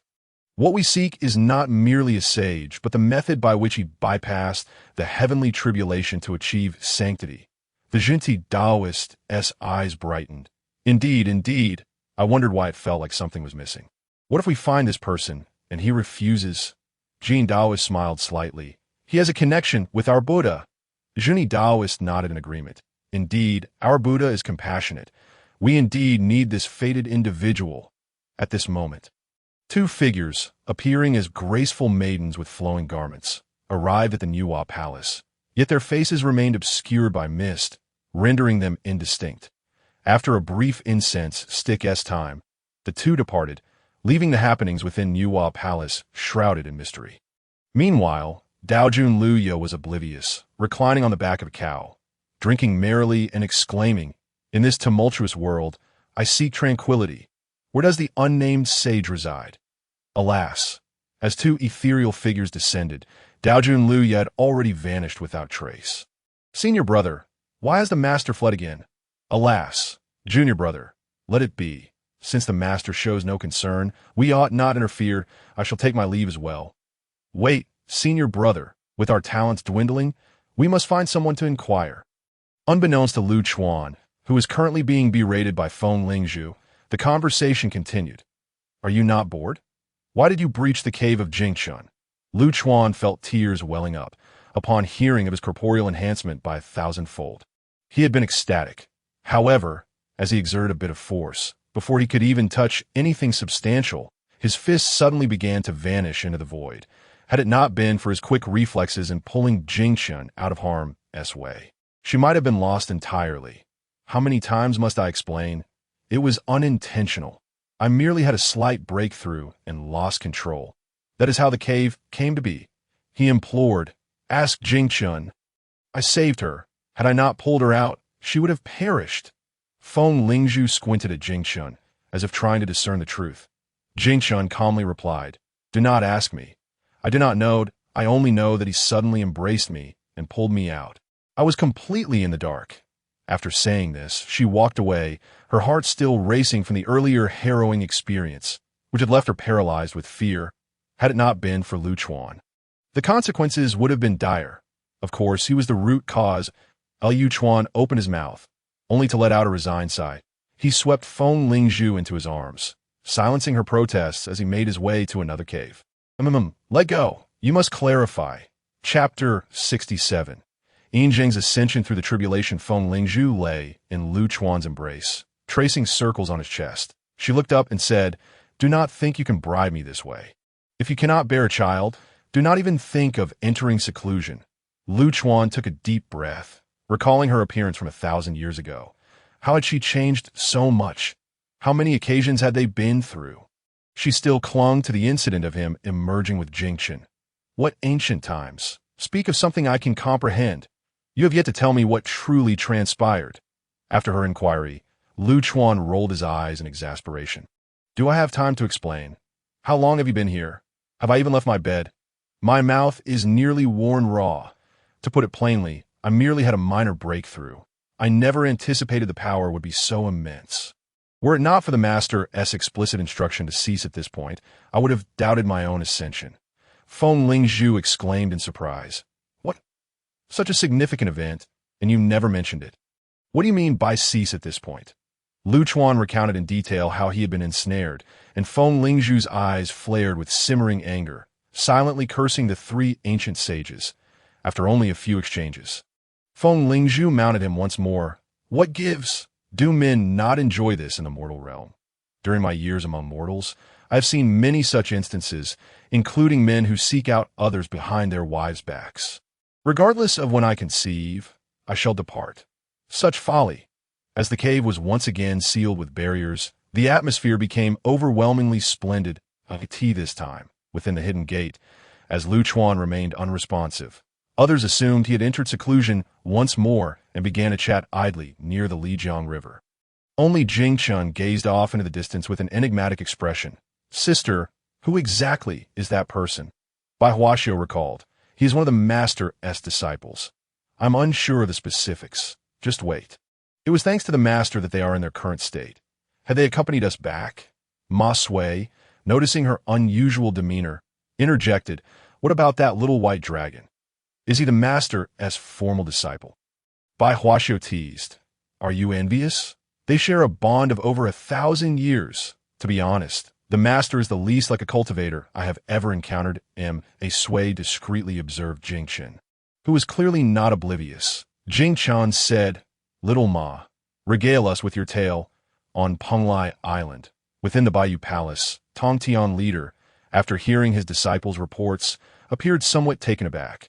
Master, based on all gathered intelligence, it is indeed as such. There are no clues whatsoever, as if he has vanished into thin air, said Daobao Daoist. Tong Tian leader asked, What of the other individual? Have they been located? Daobao Daoist's expression grew troubled. Master, could there be an error in what our ancestor has said? I believe there will be great tribulations in the future. Yet there is one who can influence such calamities, and their sudden appearance is remarkable. Why Master has never spoken falsely. Well, since you cannot find him, I trust that those on the other side are unlikely to succeed either. Remain vigilant regarding their movements. The search for this individual must be conducted discreetly, as for the sword array of extermination. Yes, Master, your disciple will remember. After Tong Tian concluded, Dao Bao and the others echoed in agreement. It is uncertain how much time passed, but suddenly a thunderous roar shattered the tranquility of the heavenly realm. With a resounding boom, the Emperor of Heaven, clad in a yellow robe, broke through his confinement, standing majestically before the southern heavenly gate. The celestial beings, upon receiving his command, were informed that today marked my ascent to sainthood, and none shall approach from the four corners. You may observe within the heavenly formation. Taibai Jinxing has issued an edict to prepare for the grand feast celebrating the Emperor's sanctification in a century's time. With Li Jing assisting by his side, before he could finish, the first heavenly tribulation descended in an instant. This moment, Lu Chuan had long since acclimated to his physical strength and solidified his cultivation. Upon hearing the commotion, he remarked on the fortunate soul who had encountered the serendipity of ascension. Suddenly, Jingchun rushed over in a fluster, exclaiming, He has attained sainthood. Who? Lu Chuan inquired. Yinzheng. Upon hearing this name, Lu Chuan's smile vanished. How do you know?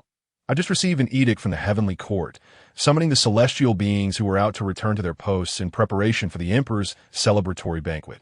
Is your celestial position still intact? I do not know. Lu Chuan interrupted. No matter, disregard any foolish directives. Focus on your seclusion. With that, he hurried back to his cave dwelling. Cursing Yinzheng, he proclaimed, 10,000 years of life. Ding! Curse successful. He gritted his teeth. 500,000 years. Ding! Curse successful, diminishing his great protective barrier. Great protective barrier. What is that? Let me protect you. I grant you success in overcoming this tribulation, yet you truly live in vain. Continue. 1,000,000 years of life. Ding! Curse successful. The great protective barrier vanished. That moment. The Emperor of Heaven, undergoing tribulation, suddenly spat out a mouthful of blood.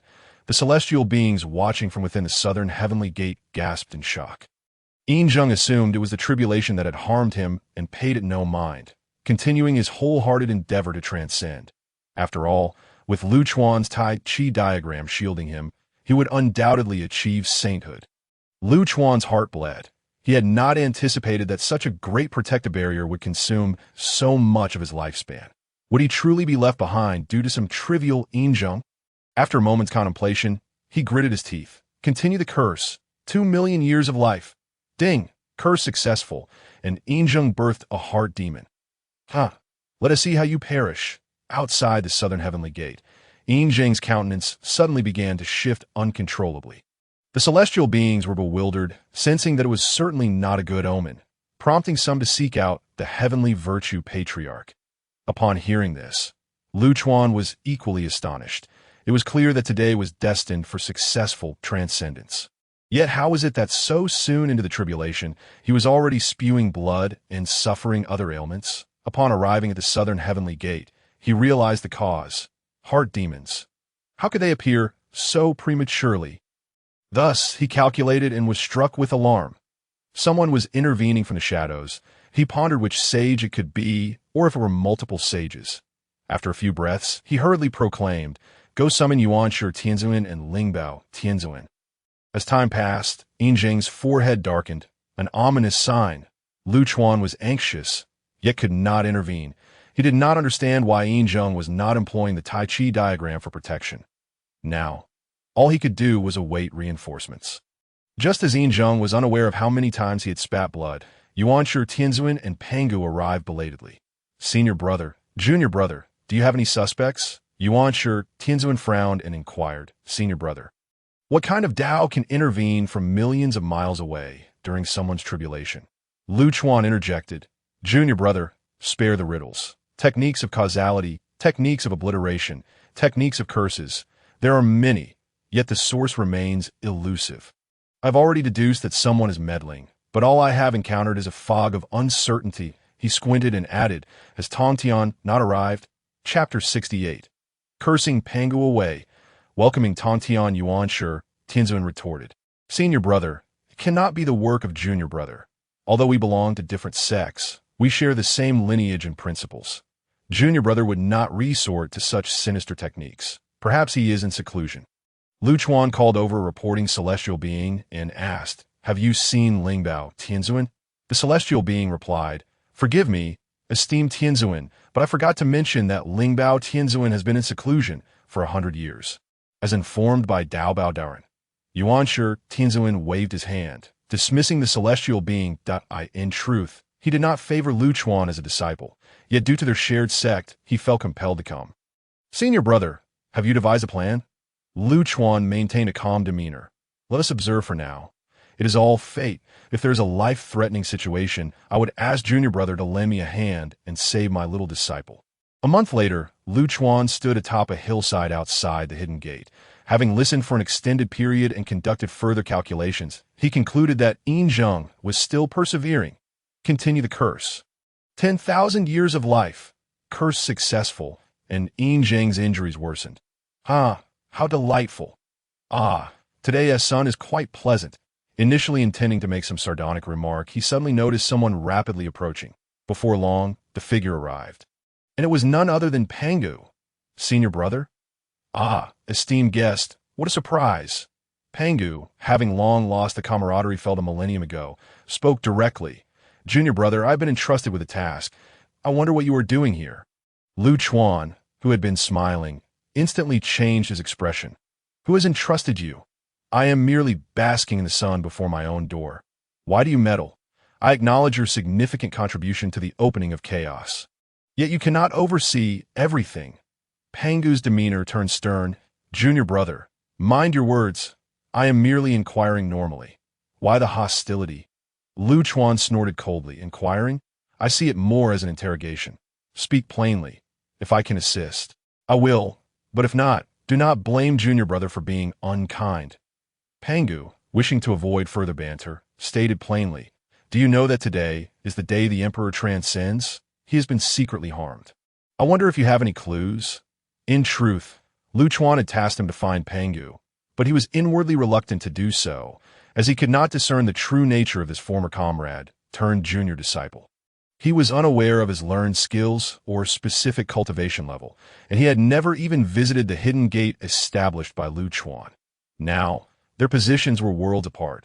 One was sanctified and served as the leader of the Chan sect, while the other had been confirmed incapable of achieving sainthood and had formed an obscure little sect. Time and fate indeed. Upon hearing Pangu's inquiry, Lu Chuan could not help but laugh. Truly my good senior brother. If you suspect me, just say so. Why beat around the bush? I confess it was I who did it. What can you do to me? Pangu was furious, having intended to teach him how to be a good junior disciple. However, he reconsidered.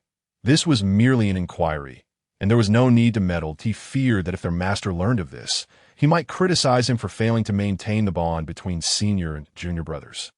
Junior brother, you must not speak so recklessly. The senior brother is already quite angry. Why should I care? I am going home now. What does the emperor's affairs have to do with me? Lu Chuan declared, immediately retreating into the Hongmeng space. In that instant, Pangu was taken aback. The spiritual energy within the hidden gate surpassed even that of his Kunlun mountain. Impossible, absolutely impossible. This was merely an uninhabited, desolate mountain. How could such abundant spiritual energy exist? Contemplating this, he left in a huff, and no sooner had he departed than he was intercepted by Tang Tian. Oh, what happened? You look as black as charcoal. Did you suffer setback? Pangu coldly snorted. What? No longer in seclusion. Why have you come here? Tang Tian chuckled me. Naturally, I have come to strengthen my bond with my little junior brother. Unlike some people who change countenance upon hearing that someone has been denied the path to sainthood. TSK, how ungrateful. Do you not understand that different paths yield different outcomes? Our disciples are on the verge of transcending. Do you wish for them to call Lu Chuan Uncle Master from now on? Do you think it fitting for a sage to address a Deluo golden immortal as Uncle Master? Pangu countered. Tang Tian sneered. I do not concern myself with your affairs. My Jiejiao has already formed a cooperative bond with your little junior brother's hidden gate. I care not how you feel about it. Go protect your precious disciple, lest he be struck down by lightning. At that moment, Lu Chuan was eavesdropping on their conversation. He was astonished that Tang Tian dared to come.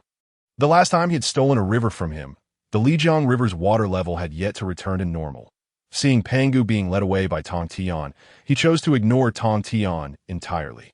Continue the curse. 1,000,000 years of life. Curse successful. Yin Zheng's heart demon burgeoned. The great Tao became chaotic, and he was gravely injured, perhaps facing death, just as Lu Chuan was about to revel in this success. Tang Tian interrupted his thoughts. Junior brother, cease your evasion. I've come to offer my apologies. Will you not invite me in for a visit? I come bearing sincerity. I am leaving. He left. Lu Chuan stood at the exit, watching him perform, and to his surprise, the fellow actually departed. He originally intended to step out for a glance, but unexpectedly, Tang Tian emerged from a thicket, pulling off a clever switchboard. I'm heading back. Alas, junior brother, do not be anxious. Last time it was my fault, yet brother truly is impoverished. When I see something splendid, my legs seem to be glued in place. Quite fortuitously, that day, many disciples were injured. So I borrowed a bit from you. Yet you still bear a grudge, Tang Tian said with a shameless grin. Lu Chuan was not swayed by this. He expected that they had once harbored mutual disdain. And now they were conversing like old friends. Speak, my river is long and deep. You are attempting to borrow, not steal. Fine, borrowing it is, but having borrowed so much, how do you intend to repay? I suspect the water surrounding Pangu Island are my contribution. Tang Tian chuckled awkwardly. How could I be so extravagant? I dug a river on the island, cough. It has all been utilized by the disciples. I genuinely have matters to discuss this time. Shall we go inside? Lu Chuan eyed him suspiciously, asking, what do you intend to steal this time? Just say it. I'll give it to you. Tang Tian feigned anger and said, Junior brother, do you underestimate your elder brother? Saying that, he tore a necklace from his neck, which bore a tiny lock, and handed it directly to Lu Chuan. What is this? A heart-piercing lock, a life-preserving treasure gifted by our master in my youth. I no longer require it. Consider it a token of apology that Lu Chuan took the heart-piercing lock, observing its long-life lock shape, its body a golden hue, with strange Tao inscriptions etched on both sides. and 3 white jade chains below, smooth and warm like jade, though the material was unknown to him, but he inquired. Truly a gift for me. Tang Tian waved his hand, clearly pained, saying, Take it, take it. Ding! Congratulations! Host has acquired the heart-piercing lock. Heart-piercing lock, gifted by Tang Tian.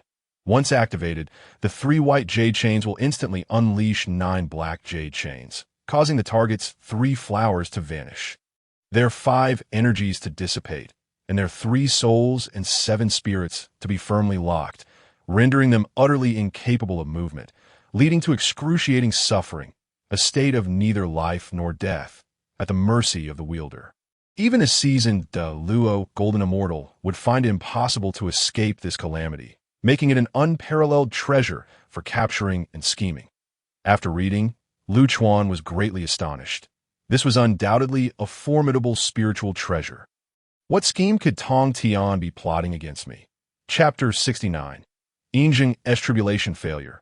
Tang Tian approaches for cooperation. To turn down a treasure delivered to your doorstep would be the act of a fool. Lu Chuan promptly pocketed it, saying, Let us go inside. Tang Tian grinned, following Lu Chuan into the hidden door. Inhaling deeply, he couldn't help but exclaim, Your place is indeed rich in spiritual energy. Perhaps I should join your sect. Lu Chuan inwardly cursed the old dog for harboring such beautiful fantasies, aiming to pull off a heist with empty hands. Who in the world could find such fortune? While the two brothers were deep in conversation, chaos erupted in the heavenly court. Outside the southern heaven gate, Yinjing finally managed to manifest a sliver of his spirit to summon the Tai Chi diagram for protection. Yet the tribulation had reached its final moment, its power immense, and mere defense would not suffice for his ascension. Just then, Pangu returned from his investigation. Lu Chuan bore no suspicion. When I visited, he was leisurely basking in the sun atop his mountain, and I happened to encounter Tang Tian, who was seeking Lu Chuan. I asked sternly, What about the West? The Western sect is also involved. Jieyin and Zhunti are lecturing their disciples, so it likely isn't them. I analyzed. The 2 disciples of Master Nuwa have been missing for ages and bear us no grudge. They could be ruled out as from Master Liya. It's even less likely. Who could it possibly be? Could there be an unknown force emerging? Pangu sighed. It seems we can only save his life. He appears to be in a precarious state, and if this drags on, his celestial root may be damaged. Brother, decisive action is required. With a command, I rushed into Yinjing's tribulation zone, summoning the Chaos Qinglian to first protect Yinjing's corporeal form, then shouted to awaken him.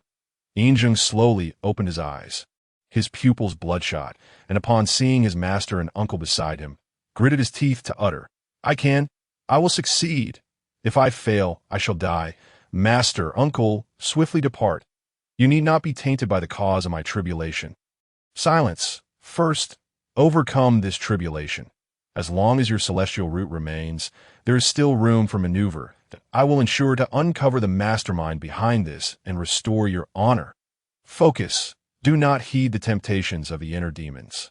Once this tribulation is past, your master and I will sever your connection to the heavenly tribulation. Blood tears streamed from Yinjing's eyes. The struggles of cultivation were known only to him. Having risen from obscurity to become the heavenly emperor, today he faced total loss, filled with hatred. Hatred for his own weakness, and hatred for the unseen manipulator. At this moment he silently vowed. Now, the celestial beings within the southern heaven gate were abuzz. Perplexed by why both Taoist moral and primordial beginning had entered the fray, suddenly, Yinjing vanished and Laozi and Pangu also instantly disappeared, leaving the heavenly tribulation outside the southern heaven gate in disarray. Like a headless fly, poised yet unable to find its target. Soon, the calamity clouds began to dissipate. Father, did the heavenly emperor fail in his tribulation? Neza, speak cautiously. Come with me, do not discuss. Within the hidden door, Lu Chuan received a message from the system. Curse successful. Yinjing's tribulation failure. Delightful. Tang Tian, bewildered, sipped his tea. Was it truly necessary? Junior brother, it seems you agree with the plan I just proposed. Lu Chuan squinted, inquiring, Are you counting on me as a training ground? And collaboration? They aren't my people. I want to take responsibility. It's simply not feasible. Tang Tian, enraged. Then why were you laughing earlier? Were you mocking me? Seeing him genuinely irked, Lu Chuan reassured. Do not be angry. It's not entirely out of the question. However, I will not accept that multi-treasure Taoist, nor do I wish to encounter him. Should I see him, I would thrash him soundly. Junior brother, has my disciple offended you? I can have him personally apologize if you wish. We are preparing to establish a frontline alliance. The more allies, the greater the assurance, is it not? Lu Chuan waved his hand. We shall see. First, send over a batch for trial. I'll state this up front. If you do not heed my words, and something goes awry, do not come seeking me. Tang Tian smirked, muttering curses at Lu Chuan, realizing he merely sought to send disciples over for training, yet needed to threaten him with death. The heart-piercing lock was given away for free. Suddenly, Lu Chuan and Tang Tian frowned in unison. Master S summons? Yes, let us go. Before long, Lu Chuan and Tang Tian arrived at the 36th heave. Yin Zhang's teeth ground together with a squeak as he spoke in a deep voice. Thank you, Master Uncle, for your life-saving grace. At last, he behaved properly. Chapter 70. Yes, it was indeed my doing that in order to save Yin Zhang, Hongjun Laozu, after expending 3 months of effort, appeared somewhat fatigued and waved his hand, saying, You may leave, stay. Lu Chuan, Laozi and Pangu bowed respectfully and took their leave, while Tang Tian exchanged knowing glances with him. Yin Zhang glared at Lu Chuan with resentment, as if he were aware of how much Lu Chuan's actions contributed to his failed tribulation. Upon witnessing their departure, Hongjun Laozu seemed to exhale in relief and weakly seated himself. Lu Chuan quickly inquired, Master, are you all right? Here, have a sip of this powerful brew. I always use it to soak when I'm injured. It should work. Hongjun frowned. Wretched disciple. You expect me to drink your bathwater? Master, the used ones were taken by Tang Tian. Lu Chuan chuckled. This is fresh. Your hand is practically transparent. Drink up. Just as Lu Chuan produced the water from the Li River, Hongjun sensed an abundance of spiritual energy and, in order to sustain this incarnation, had no choice but to gulp it down. Before long, Hongjun Laozu's form gradually solidified. This water, where did you acquire it? Lu Chuan fabricated a tale. I stumbled upon a small pool. Usually I wouldn't dare to take it out for drinking, but for you, master, I am willing to offer anything. Hongjun rose and stretched his body. Feeling significantly better and entirely capable of awaiting his true self's return, therefore, Lu Chuan reluctantly produced another ceramic jar filled with Li River water. It was his habit to keep such reserves, just in case they might be life-saving in critical moments. Master, that's it. This is all I have. In truth, there were tens of thousands of such jars in his system's warehouse. Hongjun smiled as he accepted it. Aren't you going to ask why I kept you here? Disciple knows not. Suddenly, Hongjun's expression turned furious. Do you know what you have done this time? He is still your junior. Why harm him? Lu Chuan was taken aback. How does Master know about this? Surely, I won't be expelled from the sect. Upon realizing this, he could not help but swallow hard. Master, you know everything? At that moment, Hongjun Laozu was momentarily stunned. Is it truly your doing? Lu Chuan uncertainly nodded. Was it right, or was it wrong? Hongjun Laozu unexpectedly produced a slender willow branch and struck it against Lu Chuan's arm, which astonishingly did not hurt. To be frank, Lu Chuan said with a serious expression. Reporting to you, Master, it was indeed my act. That boy is truly unworthy of his position. It is better that he perishes. Provide me with a legitimate reason. Lu Chuan recounted everything Jing Chen had told him, embellishing it further. Master, you may not know, but this boy shows no respect for our elders. After all, I am his uncle. He dared to call me by my name, in front of the heavenly officials. He even attempted to use the Taiji diagram to kill me. While I can tolerate his enmity, I cannot allow him to insult my sworn sister. Such a disloyal and unjust person. Do you not think he deserves death? Hongjun Laozu, unaware of who the true puppet master was, had only intended to test him alongside Pangu, but was surprised that his little disciple confessed so readily. Master, why do you not speak? Am I in the wrong? Hongjun Laozu replied. Lu Chuan chuckled. I knew it. You support me. Rest assured, I will eliminate that boy eventually, ridding our sect of this malignant tumor. Hongjun Laozu found himself at a loss for words, although he had long recognized that Yinzheng was an uncertain factor. He valued the principle of natural order. He had not anticipated Lu Chuan's radical approach or his candor, nor his mastery of esoteric arts. Sai, my disciple. Never mind, return now, and be cautious next time. If you commit misdeeds, do not admit to them outright. Lu Chuan stood in a daze, unsure of how to respond. Was this tacit approval? It seemed Hongjun, too, held no fondness for Yinzheng. Then I take my leave, master. You rest well. The powerful brew is exceptionally delightful. Here, these 10 jars are truly my last stock. Once they are finished, call for me, and I shall come your beck and call. Hongjun Laozu watched as Lu Chuan dashed off, then gazed at the Li River water he had left behind. He quietly collected it and sat upright, awaiting further developments.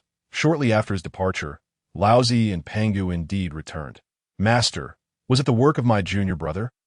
Hongjun replied coolly, I initially instructed you all to harmoniously coexist as fellow disciples, assisting one another in the righteous path. Do not tread the same path I once did. How long has it been since you last saw those 3 uncles of yours?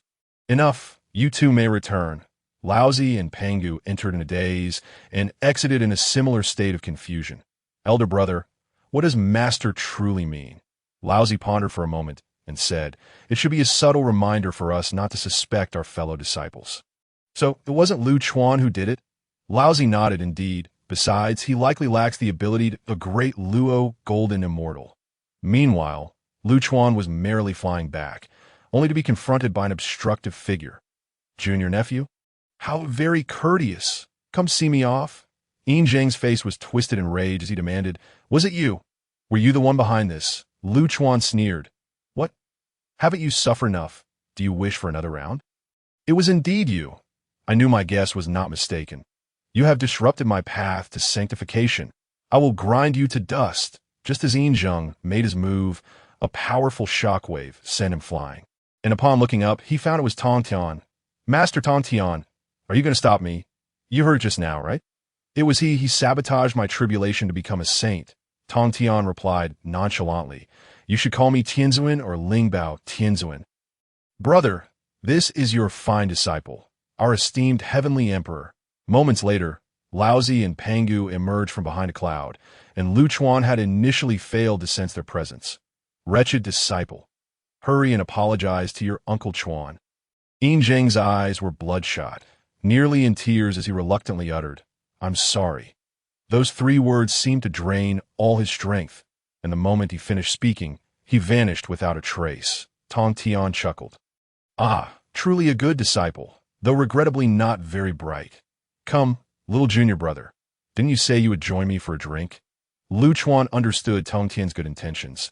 He was likely concerned that Laozi and Pangu might turn against him and wanted to protect him. As the two flew a distance away, Lu Chuan suddenly heard a voice whispering in his ear, Junior brother, Master has informed me that it was not your doing. I hope you do not harbor resentment towards Yinzheng. When you have time, do come visit me at my Doshui Palace. What is it? Tang Tian inquired. Lu Chuan smiled faintly. Nothing. Let us go to... I truly intend to visit your Panlai Island for a drink. You are not merely teasing me. Are you? At this moment, he genuinely felt that Tang Tian was a good person. Indeed, a good person. Suddenly, a decree was issued from the heavenly court. The moral Tianzuan shall temporarily oversee all matters of the heavenly court. Awaiting the return of the heavenly emperor, this decree resonated not only within the heavenly court, but also reached the Western teachings, stirring various reactions. Some rejoiced while others despaired, such as Koei Malong in the Western teachings, who was feasting merrily. Chapter 71, Collaboration between Chuan and Tang. Yinzheng succumbs to darkness. To the summit of Panlai Island, Lu Chuan gazed in awe at the disciples of the Jie sect soaring through the skies.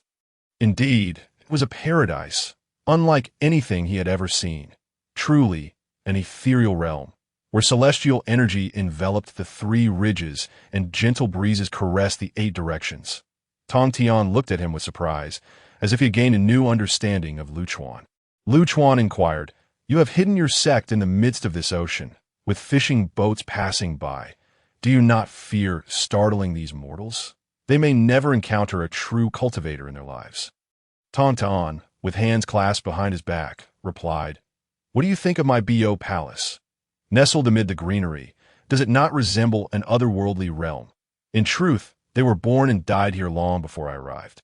It is only because of the separation between the celestial and the mundane that I concealed the sect. Yet, I do not wish to lose the last vestige of humanity if I were to isolate them offshore. This land upon which they rely for survival would gradually become desolate, devoid of life."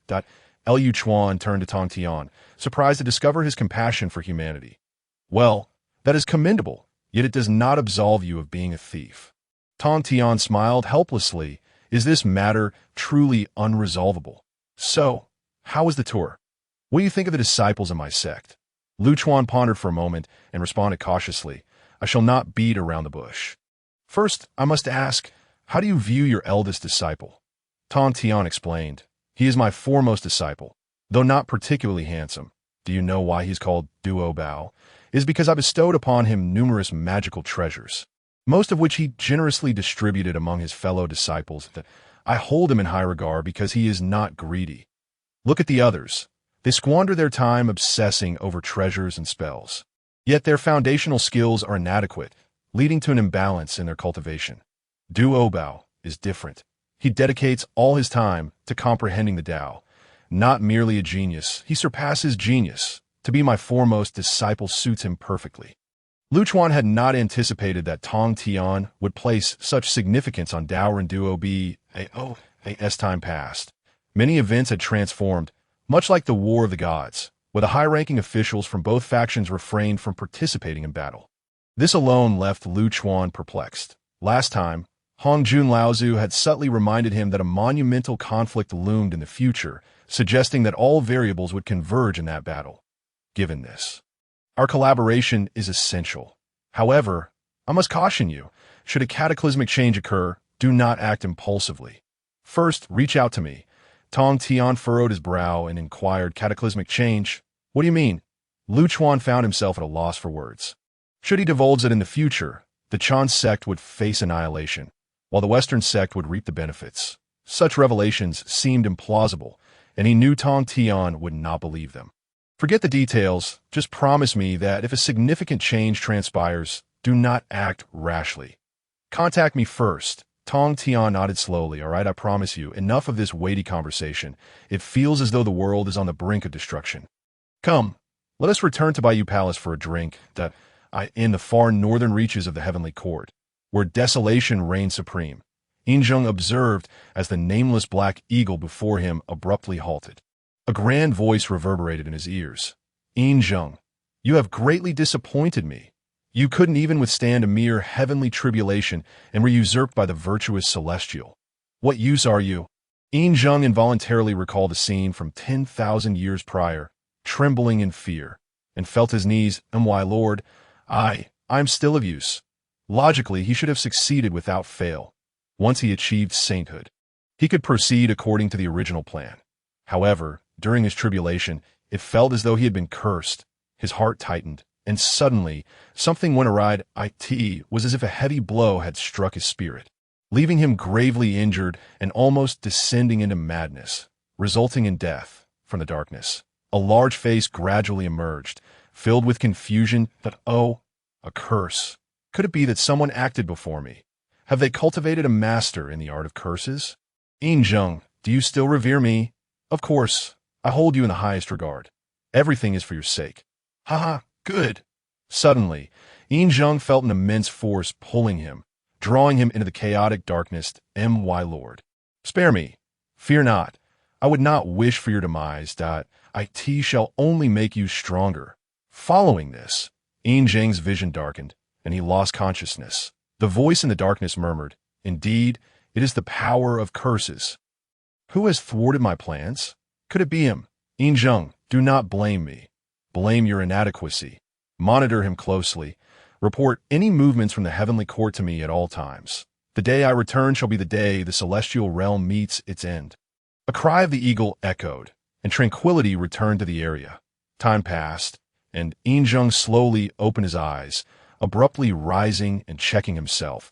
Relieved to find no changes, he glanced around and discovered that the great figure had vanished. Preparing to return to the heavenly court, just as he took to the skies, he was astounded to realize that he had achieved sainthood. Before he could revel in joy, he suddenly collapsed to the ground, exclaiming, "I have fallen into madness. Little Black, is that you, my lord?" The response was a single cry of the eagle. Suddenly recalling something, his gaze turned resolute. Heaven and demons are but two sides of the same coin. What is so wrong with madness? Master, do not blame me. Had you not rejected me back then, none of this would have come to pass. The black eagle then vanished in his body, a streak of black light, racing towards the northern gate of the heavenly court. On Pangu Island, within Bayou Palace, Duo Bao Dao Ren sat restlessly in the grand hall. Duo Bao, have you disregarded my counsel? Rest assured, your master uncle does not hold grudges. Would I truly sell you out? Duo Bao Dao Run replied solemnly, Master, I merely wish to devote myself to my training and understanding, without involvement in other matters. Please grant me this wish. Lu Chuan quickly intervened. Tang, let it be. No need to force my humble village cannot compare to your Bayou Palace. Let us focus on those disciples we have agreed upon. The 3 holy mothers and their 3rd and 4th generation disciples will suffice. We do not need him, that he has 1 foot in the Dragon Gate already and cannot even defeat someone like me. Your first disciple is effectively wasted. You should find a new one. Tang gritted his teeth. Tang, is it truly appropriate to address me so in front of my disciples? Fine, I shall endure it, seeing that his master remained silent. Duo Bao Dao Ren assumed Tang Tian truly harbored such thoughts and hastily declared, Master, I am willing to engage in a fair contest with my master uncle. How about we determine the victor in 3 exchanges? Lu Chuan scoffed. Who are you trying to intimidate? 3 exchanges. If you can withstand even one of my strikes, I shall gift you my hidden realm's treasure. Tang Tian's eyes lit up. What a splendid opportunity. Quickly, encourage Duo Bao to accept. All right, I shall take my leave, dear master uncle. Lu Chuan and Duo Bao simultaneously soared from the grand hall, standing in the open courtyard before the palace. Dear disciple, our abilities are well matched, yet I am your senior by generation. You may strike first to avoid accusations of bullying. Duo Bao Dao Ran was infuriated and bellowed. I shall face my opponent barehanded. The Dao is formless. Lu Chuan immediately unleashed the full power of the star path, enveloped in the energy of the stars, drawing closer as Duo Bao Dao Ran launched a punch. In an instant, Duo Bao spat out a mouthful of blood, hurtling backward for hundreds of meters before stabilizing his retreat. I have lost. I couldn't even break through your energy shield. Lu Chuan had not anticipated this young one's resolve would be so fragile. Dear disciple, I have yet to make a move. What if we end up evenly matched? Duo Bao Dao Ren's eyes suddenly sparkled with realization. Indeed, how did I not consider this? Lu Chuan is widely acknowledged to be incapable of attaining sainthood. Logically, we should be evenly matched. As for that incident in the heavenly court, it is a matter of the past. After years of diligent practice, I refuse to believe that Lu Chuan can best me in a single strike. Come on, Lu Chuan casually advanced and threw a punch, while Duo Bao Dao Run prepared with all his might. Unexpectedly, the punch traveled at a snail's pace, igniting Duo Bao's fury. Is this an insult? Initially, Tang Tian dismissed it, but suddenly sensed something amiss and quickly prepared to rescue his first disciple. Duo Bao intended to retaliate, but was taken aback as the punch reached him in the blink of an eye. Before he could react, he was sent flying back for dozens of miles, creating a breach in the protective array of Pangu Island. By the time Duo Bao Dao Run was escorted back by Tang Tian, Lu Chuan had already seated himself on the steps before Bayou Palace, basking in the sunlight. Dear Junior, thank you for your restraint. Why do you not apologize to your master uncle? Duo Bao Dao Ren respectfully bowed, saying, Disciple Duo Bao pays respects to Master Uncle Lu. It was my narrow-mindedness that led to this, and I implore you to punish me. As he spoke, he prepared to kneel. That Lu Chuan quickly raised his hand, preventing him from doing so. He did not wish for Duo Bao Dao Ran to harbor genuine resentment against him, and no need for that. The past is indeed my fault. Treasures belong to the strong. and that small tower is not in my possession. Today, I shall teach you a technique, and we shall put this matter to rest. Are you willing? All depends on Master Uncle's decision. Liu Chuan pointed to his forehead, stating, this technique is called the Golden Light Technique, a modified method for escaping, for traveling. Once you grasp it thoroughly, you shall understand its profundity. Thank you, Master Uncle. Tang Tian interjected. All right, go train. Gather your junior disciples and select some outstanding ones. In a few days, you will accompany your Master Uncle. Yes, Master.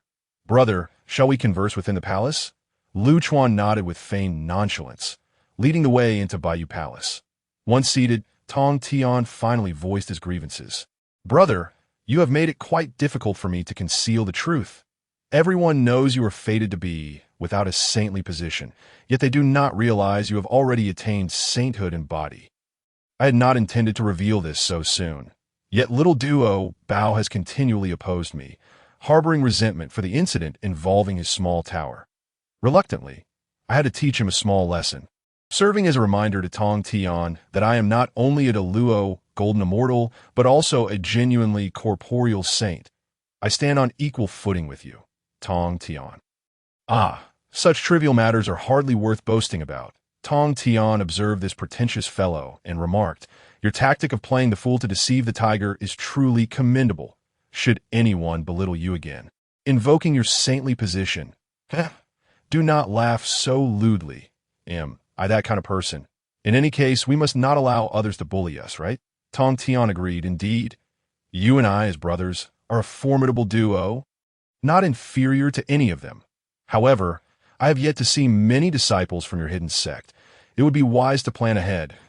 Liu Chuan solemnly nodded. He understood the urgency. Unfortunately, after announcing his intention to recruit disciples to the world, no one had come forth. Not even one, though Ma Sui could be considered half a disciple. By the way, why did you let Ma Sui go? The Lord of the Celestial Sect suddenly wore a face full of fury. It would have been better had you not spoken, but now that you have, I am filled with indignation. After years of service at my sect, though I did not fully impart my knowledge, I did grant him a position as a celestial attendant, without subjecting him to peril. Alas, it appears my efforts were in vain. Upon hearing that the hidden sect was openly recruiting disciples, he resolutely decided to leave my sect, kneeling at the palace for several days. Out of compassion, I eventually allowed him to depart. Am I truly inferior to you? HM? Liu Chuan chuckled and said, Brother, let me share a secret with you. In truth, it was I who encouraged Ma Sui to seek refuge with you. The Lord of the Celestial Sect was momentarily taken aback, murmuring, you actually placed a spy among us beforehand. To think I regarded the heart-piercing lock as a gift. Indeed, you have not erred in your choice of items. Bah. Return it to me. Liu Chuan explained. Do you recall 600 or 700 years ago, during our first encounter, you harbored hostility towards me? Am I mistaken? Later, upon learning that Master had taken me as a disciple, you still treated me with disdain, did you not? I believed you posed a significant threat, hence I felt compelled to take precautions. The Lord of the Celestial Sect opened his mouth to respond but fell silent, ultimately saying, I had indeed explained this before. I feared you might turn out like my other brothers. How should I put it? Acting in the name of righteousness. Liu Chuan quickly interrupted. Enough. No need to elaborate. I understand. The misunderstanding is resolved. There's no need to dwell on it further. Having spent several days here, I must return. I will heed your advice and take on more disciples. With that, he soared out of the grand hall, calling out, Duo Bao, assemble the others, we are departing. The Lord of the Celestial Sect thought to himself that he truly did not consider himself an outsider. Shortly thereafter, he saw Duo Bao Taoist arriving with nearly 100 disciples soaring through the air. They are all such unruly fledglings. The 100 disciples stood in neat formation, and Duo Bao Taoist said, Master, Uncle, for now, this is all we have. We cannot leave Master alone to guard the Bio Palace. Those unaware would think the Celestial Sect is selling its sons and daughters. Upon your arrival at the hidden sect, the first task is to enhance your own cultivation. Do not neglect your training, as this is fundamental. Secondly, heed the arrangements of your Uncle Liu and show respect to your elders. And thirdly, comply with the orders of Master or Grandmaster. 5 days later, outside the hidden sect, Feng Lingzhu and the others had already received Lu Chuan's message and were waiting eagerly as soon as Lu Chuan landed. He was taken aback. Xiao Bai, indeed, the little white dragon had finally awakened, bursting into tears as he clung to Lu Chuan, lamenting, "Master, sob sob, you have finally rescued me. Life at Lingshan has been truly dreadful. Master, you must intercede on our behalf. That Jin Shanzi is not human. Master." Ah! Lu Chuan awkwardly embraced the little white dragon, unsure whether to comfort him or not, while Duo Bao Daoist and the others stood by, watching this scene in astonishment. "Ahem, Xiao Bai. We shall discuss this later. M.A. Sui. You are familiar with everyone. Assist your master in settling everyone." M.A. Sui was overjoyed. "Master, does this mean you acknowledge me as your disciple?" "Yes, Master. All brothers, sisters, and nephews, please follow me." Chapter 73.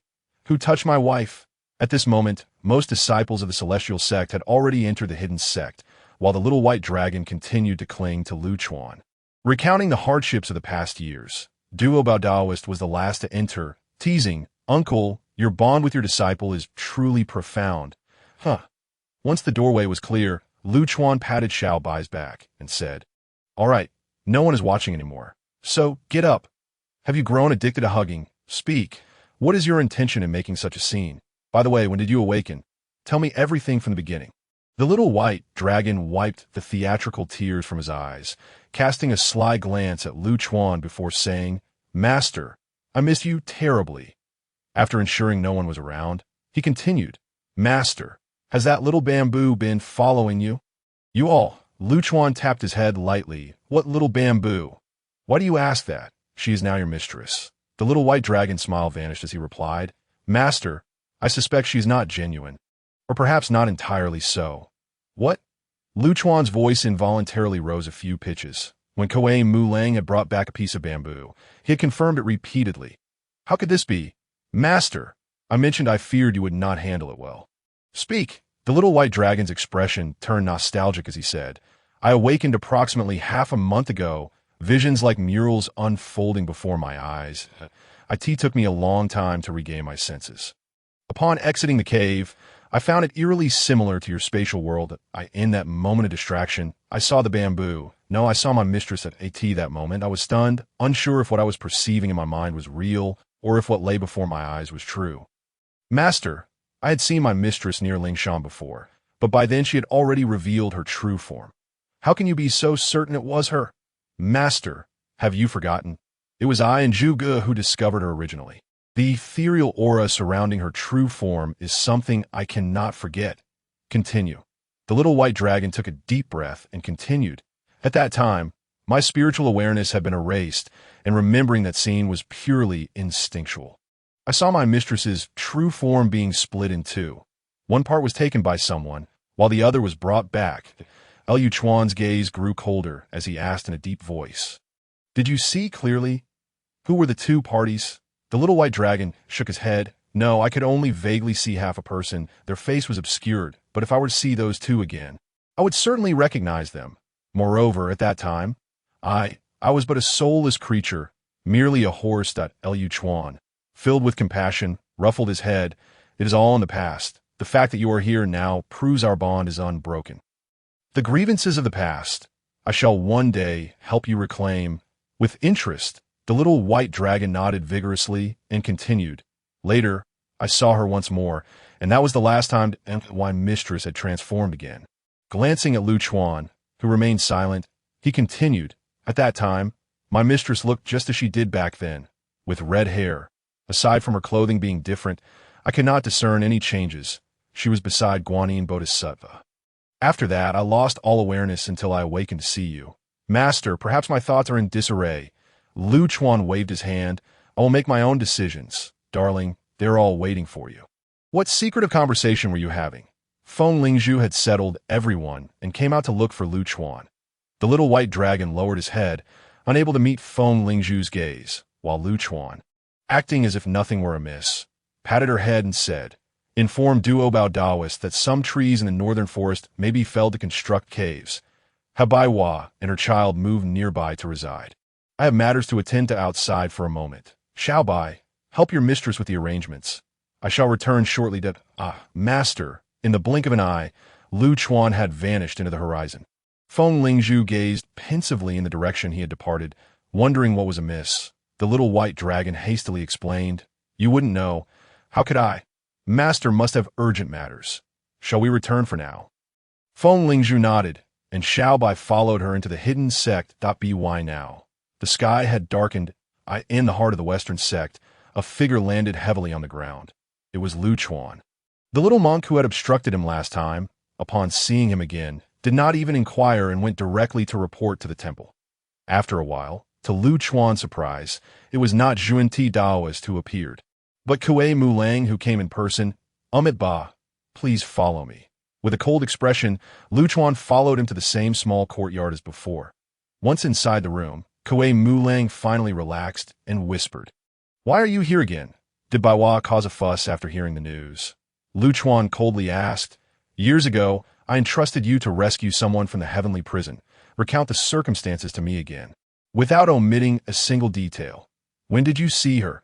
Kuei Mulang had never seen him with such a grave expression and immediately began to ponder seriously. "Years ago. Do you remember he Tianxiang? He deceived me into believing he was guarding the heavenly prison and that the Star Lord of the Greed Wolf was absent, allowing me to visit the prison anytime. So I went directly." "Wait, you were stationed at the northern gate of the heavenly court at that time. Did your subordinates know of this?" "Master, do you not trust me?" Lu Chuan replied sternly. "First answer me.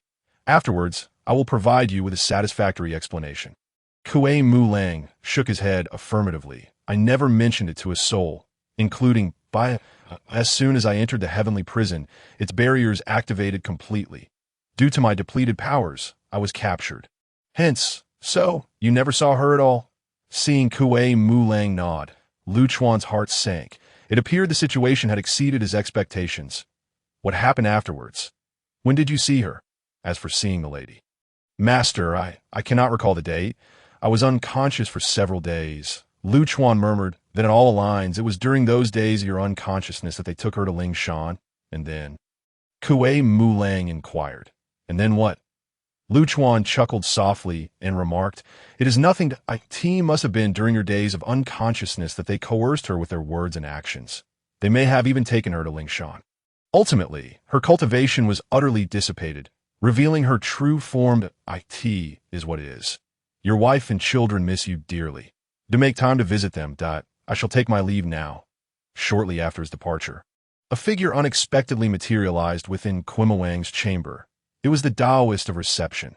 "Huixin, why do you think he mentioned the past?" Returning to the Holy One, the disciple is rather dull-witted.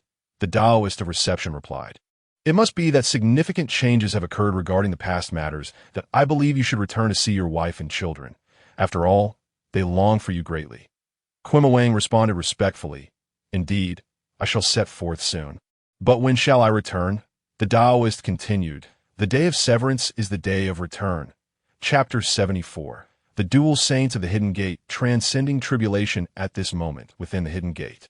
There was a fervent atmosphere of expansion and development that a group of outsiders was busy chopping wood and constructing houses, their laughter and joy resonating throughout. Master Duobao, "This place is far superior to that Sanxian cave. It truly is a blessed land," exclaimed a woman adorned with heavy makeup and voluptuous curves. The Taoist Duobao, deeply engrossed in his pursuit of enlightenment and shunning female company, reprimanded her. "Yin Xiao, you must not act so recklessly here. Otherwise, even a leader would not be able to save you. You understand my meaning?" Yin Xiao, having severed 3 corpses before the creation of the world, possessed profound cultivation and could not help but scoff. "My dear master truly lacks romantic insight. The gates of Yin Xiao shall always remain open for you." While construction of their respective dwellings progressed vigorously on one side, Lu Chuan returned, burdened with thoughts. Meanwhile, the little white dragon sat by the Li River at a stone table, drinking alone, having driven Ma Sui away with his drinking. "Master!" Lu Chuan waved his hand and sat down, filling a cup with wine and gulping it down in one go, muttering absent-mindedly, "It is nearly certain." The little white dragon sighed. "I am sorry, master. I bring you ill tidings? How could this be your fault? You haven't been split in two as well, have you?" After centuries apart, you seem somewhat different. In own need for apologies. I must thank you. If it were not for your unexpected arrival, I might have remained in ignorance forever. I shall retrieve her other half. And also, do not mention this to her. Not a word.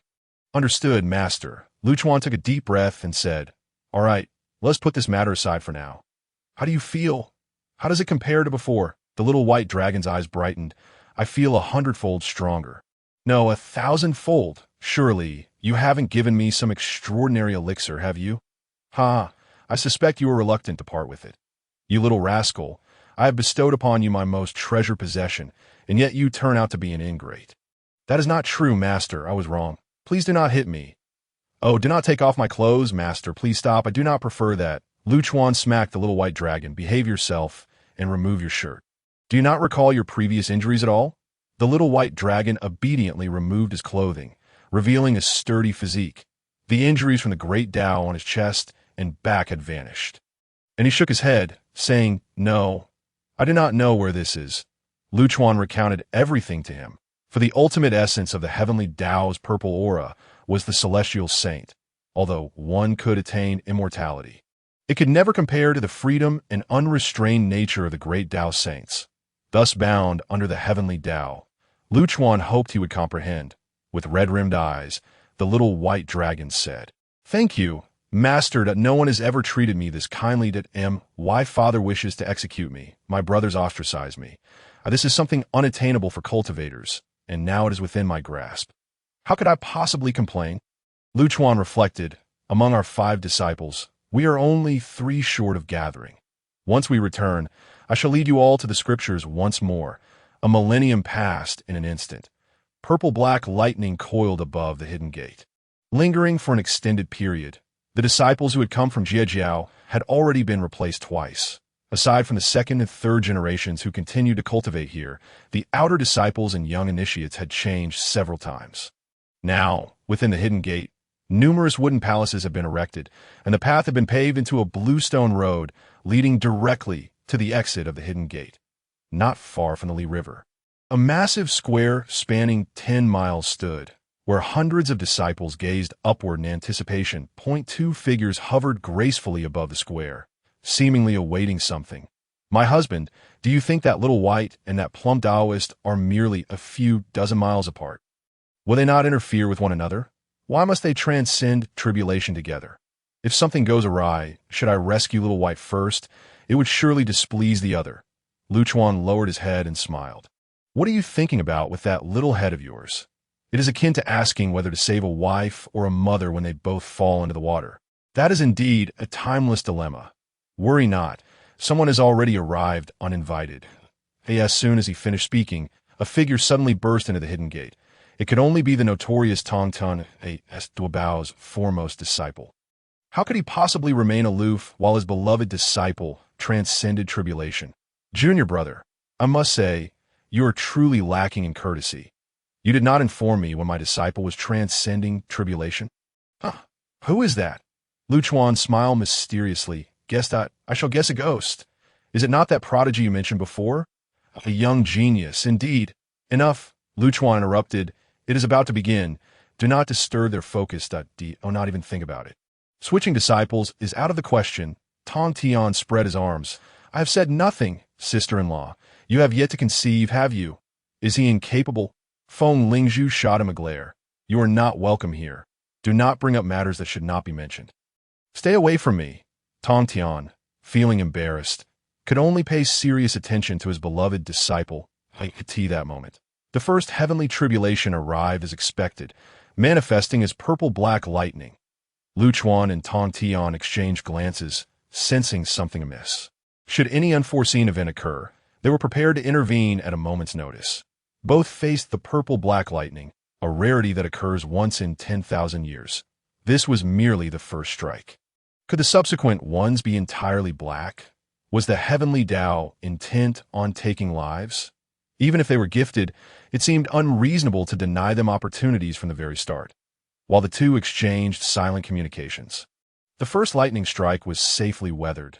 The second strike descended fiercely, and it was read, Wait, brother, let us reconsider. Together, we can surely save those two juniors. However, something feels off.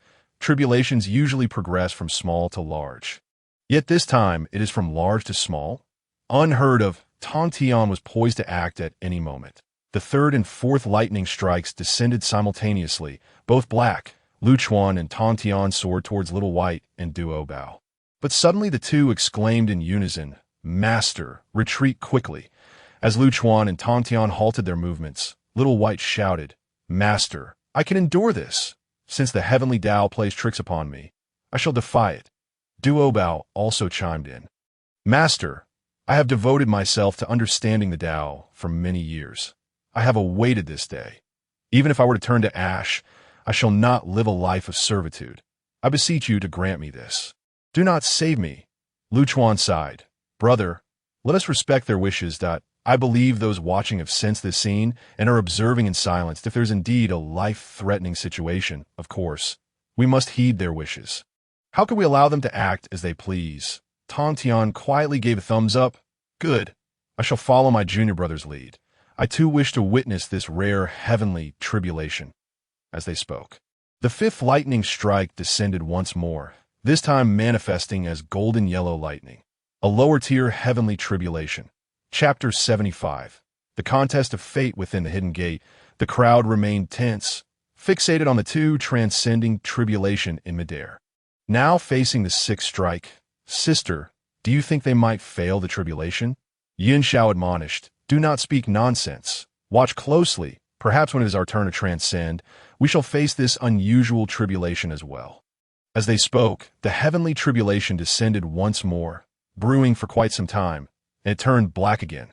The little white dragon and Duo Bao remained unfazed, sitting calmly as though fishing, effortlessly withstanding the onslaught. It appeared their consumption was minimal.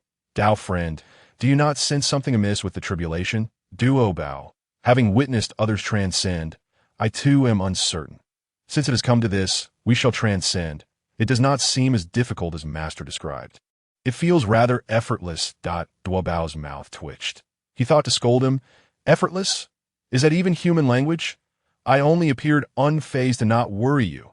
Subsequently, the seventh and eighth strikes fell in succession, and the clouds in the sky gradually dispersed. On the square of the hidden gate, many disciples had begun to celebrate. Suddenly, Tang shouted, "Something is not right. That is, a colorless lightning tribulation. You too must resist with all your strength. All disciples, retreat 100 miles.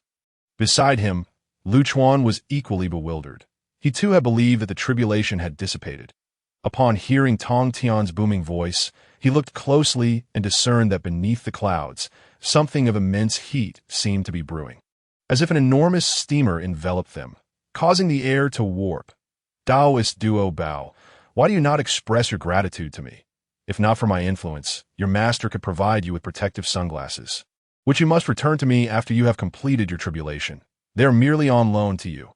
Both Lu Chuan and the Tang Tian sect master heard Xiaobai's remarks, prompting Lu Chuan to scold angrily. "What nonsense are you spouting at a time like this?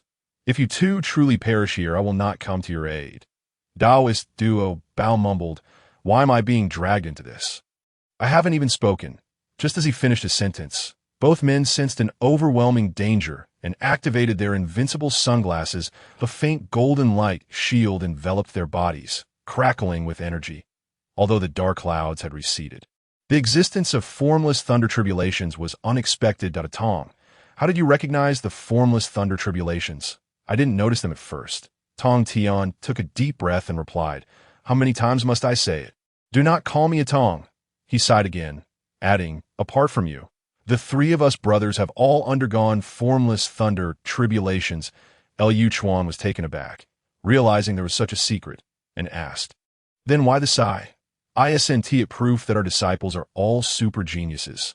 The Tang Tian sect master explained. "Before a master accepted you as a disciple, he mentioned that formless thunder tribulations would not appear again. If they were to manifest once more, the heavenly order would surely be thrown into chaos. The three of us underwent our tribulations in the last remnants of chaotic void. This realm was formed after the opening of the heavens. The emergence of formless thunder tribulations confirms that the period of chaos may soon arrive. Liu Chuan still struggled to comprehend. I only remember Master mentioning the struggle for fortune. He never spoke of this matter. Tong Tian chuckled ruefully. This is precisely the struggle for fortune. Alas, the layout is not yet complete. What do you think? After a moment's pause, Liu Chuan replied, if you can ensure your safety, take your disciples back. If you lack confidence, you may bring them to my hidden gate. Are you not afraid I will seize power, that this place will change hands? Tong Tian retorted. One does not doubt those one employs. If I chose you to collaborate with me from the beginning, I shall not suspect you of foul play. What a fine sentiment. One does not doubt those one employs. Little junior brother, who would have thought that our first meeting over 2,000 years ago was the beginning of our fateful connection? Do not disgust me. Fate? I see it as a cursed bond. Suddenly, the Tong Tian sect master spoke earnestly. I believe I should take them away. In a time of chaos, each must rely on their own abilities. Let us support one another. Chaos also presents opportunities. Just as the two were deliberating their next steps, the forgotten little white dragon and Taoist duo Bao were on the verge of completing their tribulations. The little white dragon was the first to open his eyes, his body instinctively rising into the air. A rootless purple-gold aura suddenly appeared above his head, as if descending from another realm, directly infusing into him. With a resounding roar, the little white dragon transformed into his true form, revealing a five-clawed white dragon. His dragon horns instantly turned golden, and faint gold shimmered across his white scales. Master, I have not disgraced my mission. I have attained sanctity. Liu Chuan felt a sense of pride akin to that of a parent witnessing their child mature. Reflecting on something, he withdrew his hand from his sleeve and said, Rise, this is your own fortune. You may go wherever you wish. Unexpectedly, you have surpassed Wukong and the others. The little white dragon continued, Thank you, Master, for rescuing me back then. Thank you for shaping my form. Otherwise, I may still be lurking at the bottom of that ravine, a mere demon. I was born a dragon, yet lived less freely than a fish. This moment, I feel immeasurably free. I am no longer bound by anyone. What do you mean I am no longer bound? Stop rambling. Go to the back and take care of your master's wife. After receiving a light slap, the little white dragon sulked off to find Feng Lingzhu. The Tong Tian sect master enviously remarked, Junior brother, how do you manage to maintain such a relationship with your disciples, both as teacher and friend? Do not envy me. Your disciple is about to finish as well. Junior brother, he is not finished. Please mind your words. He is nearing the end of his tribulation. No, he is almost done. The Tong Tian sect master found himself caught in a loop of phrasing. Liu Chuan interrupted, Are you composing sentences here? It's already done. I pay my respect to Master. I have fallen behind, bringing shame to my master. Please punish me. Liu Chuan was dumbfounded, thinking, Are we really comparing now? You are merely a step slower than the little white dragon, yet you come to ask for punishment.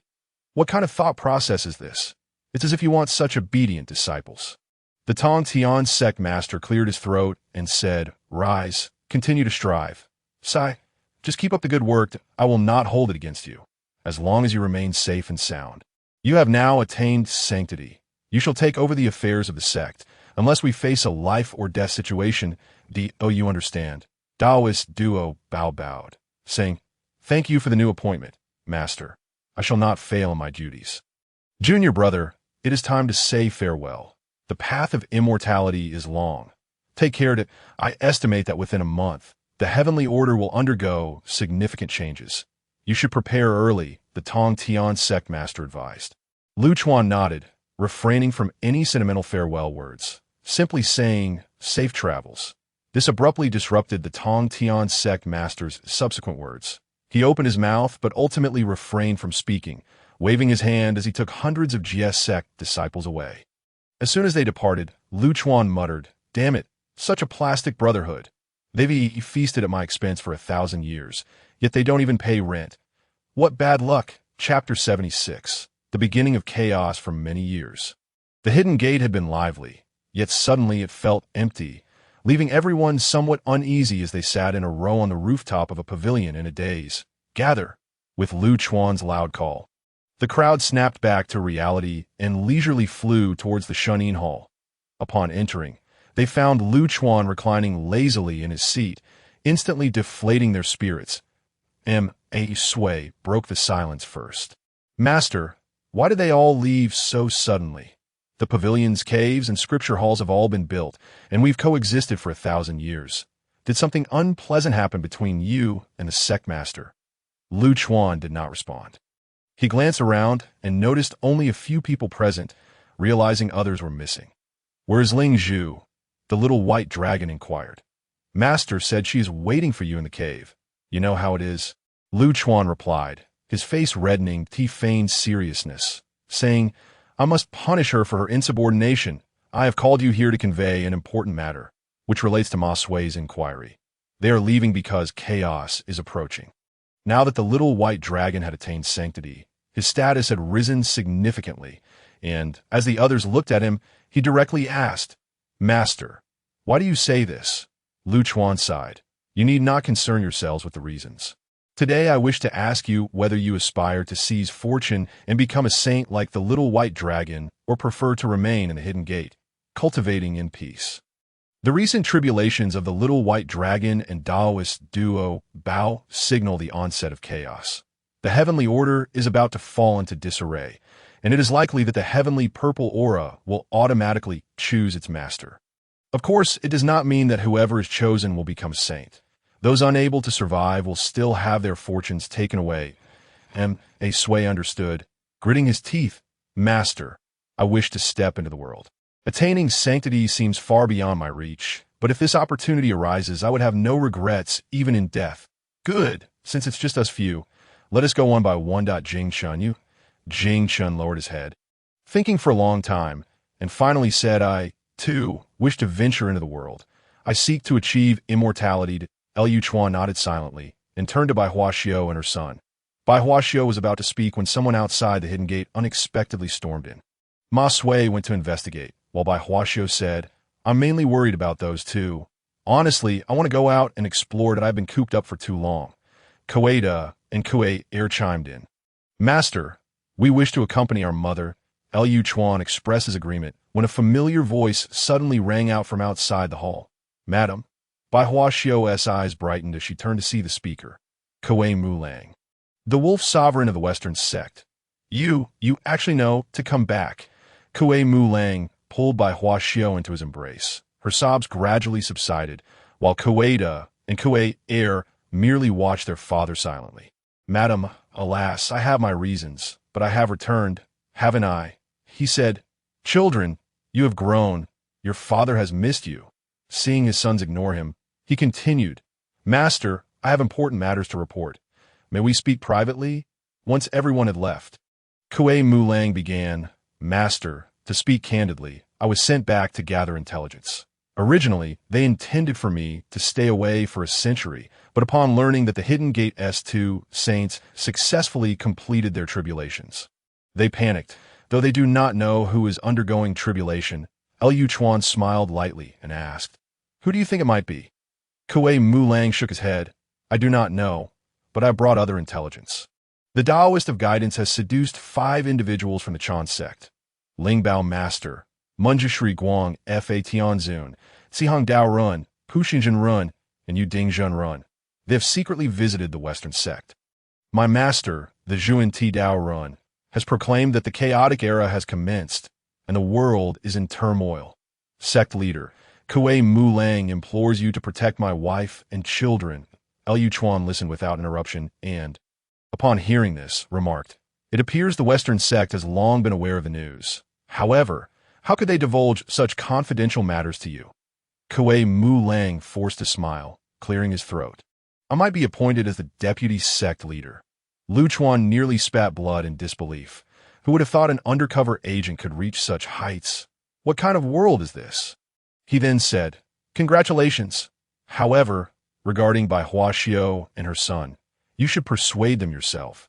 They have already decided to leave the hidden gate and venture into the world, waiting for you for over 1,000 years. And you only just returned. Kue Mulang sighed. I've already blocked the transmission talismans of our sect. The Jieyin and Zhunti are indeed formidable. I fear revealing my identity, and I also mentioned some secrets of our sect. What secrets?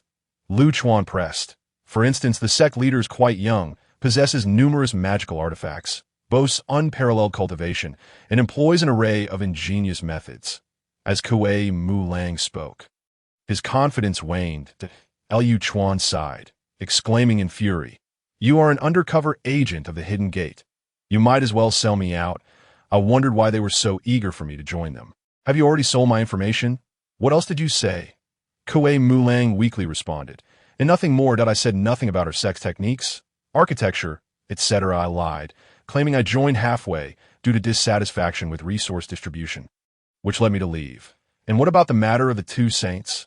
Lu Chuan shot him a glare, saying, "Just speak the truth. Those two are the Dao Run of the GS sect and myself. As you can see, there are only a few of us left in the Hidden Gate. The disciples of the GS sect have all departed. My master showed me an image of Xiao Bai. Has he come as well?" Lu Chuan sighed. "Yes, what you just saw was a new body I created for him using a fragment of his spirit. His original body has sustained irreparable damage from the Great Dao." Kuei Mulang nodded and then took his leave to find Bai Hua Xiu. Lu Chuan also discreetly communicated with the members of the Hidden Gate, excluding Kuei Mulang, within Bai Hua Xiu's cave dwelling. Kuei Mulang once again inquired about those matters. Since Lu Chuan had already instructed them, they followed the script, and Bai Hua Xiu began to notice some discrepancies in less than half a day. Kuei Mulang took his leave. Bai Hua Xiu and her son hurriedly approached, asking, "Has he ceased to be my husband?" Lu Chuan sighed. "He is still himself, but the one who has come is not. He is under the control of another." Bai Hua Xiu gasped in shock. "Sect leader, please save him."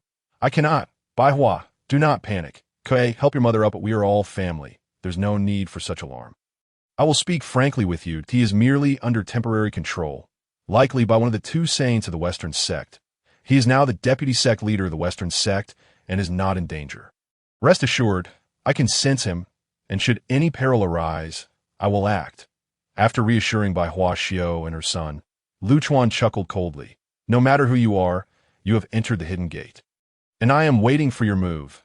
Upon returning to his small courtyard in the Western sect, Kuei Mulang awoke in a daze, as if recalling something, yet feeling as though he had forgotten something significant.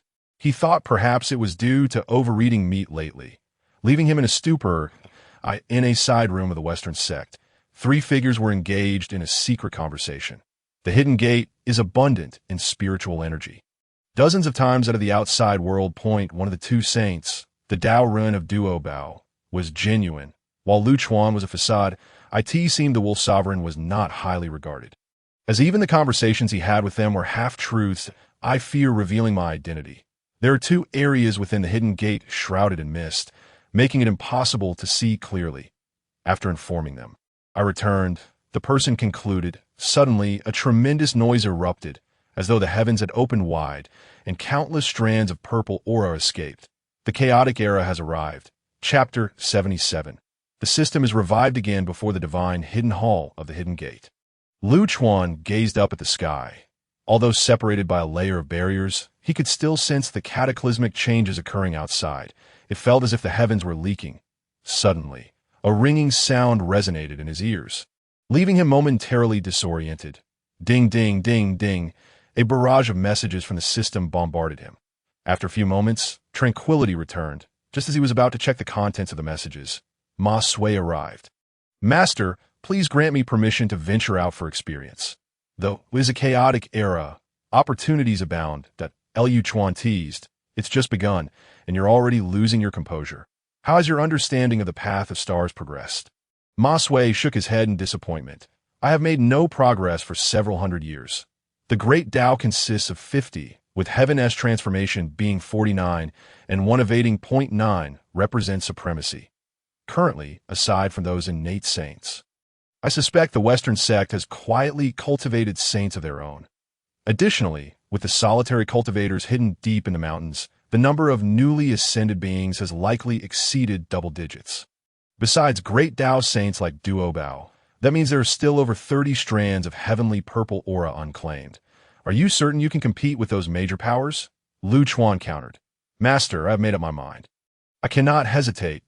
I understand the philosophy of our sect. No contention, no seizing. Rest assured, I will not act under the name of the Hidden Gate. I will not bring shame upon you. Liu Chuan sighed. Producing the burning heaven feather FAN.AS, a master and disciple. Since you wish to venture out, this is all I can offer you.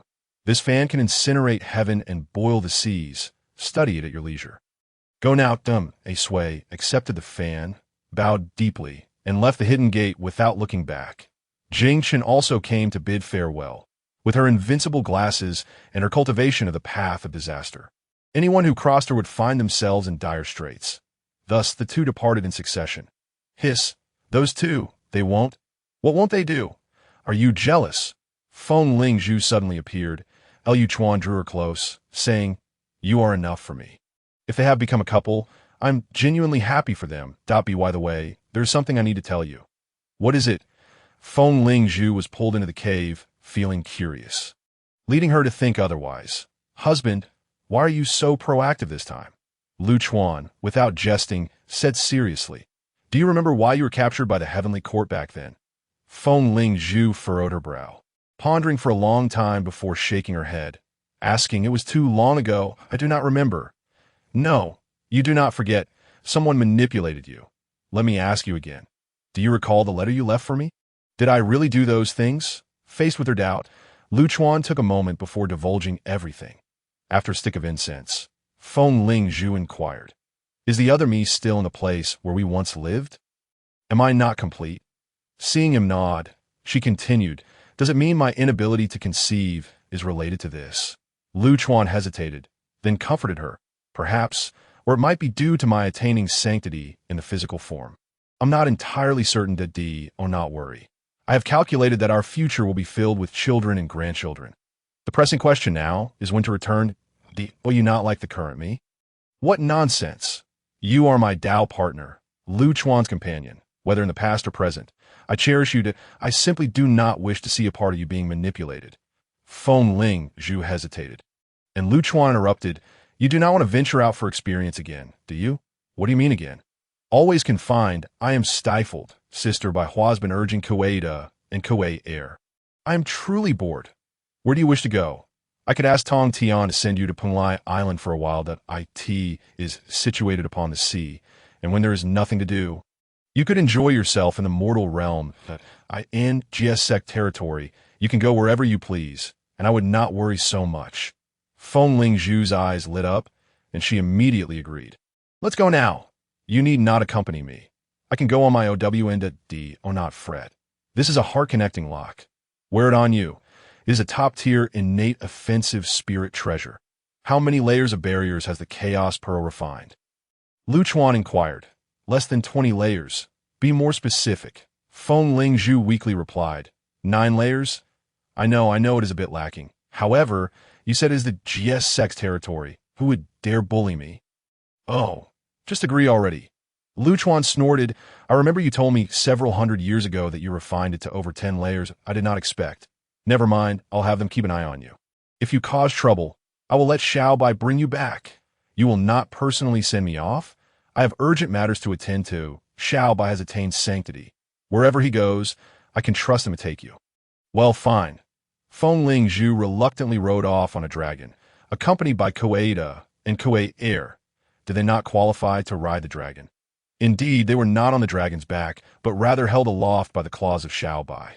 The Hidden Gate once again fell into a state of desolation. Bai Huaxiu spent her days either in seclusion or engrossed in the study of pastries, no longer concerned for her husband. As she put it, he had not consulted her before embarking on his monastic journey, and she would henceforth not meddle in matters of the future, provided he did not meet his demise outside and refrain from disturbing her. Upon returning to his cave dwelling, Liu Chuan methodically opened the system notifications to peruse them. Ding! The system has resumed normal operation. Ding! Wait. After over 1,000 years of silence, should you not offer me an explanation?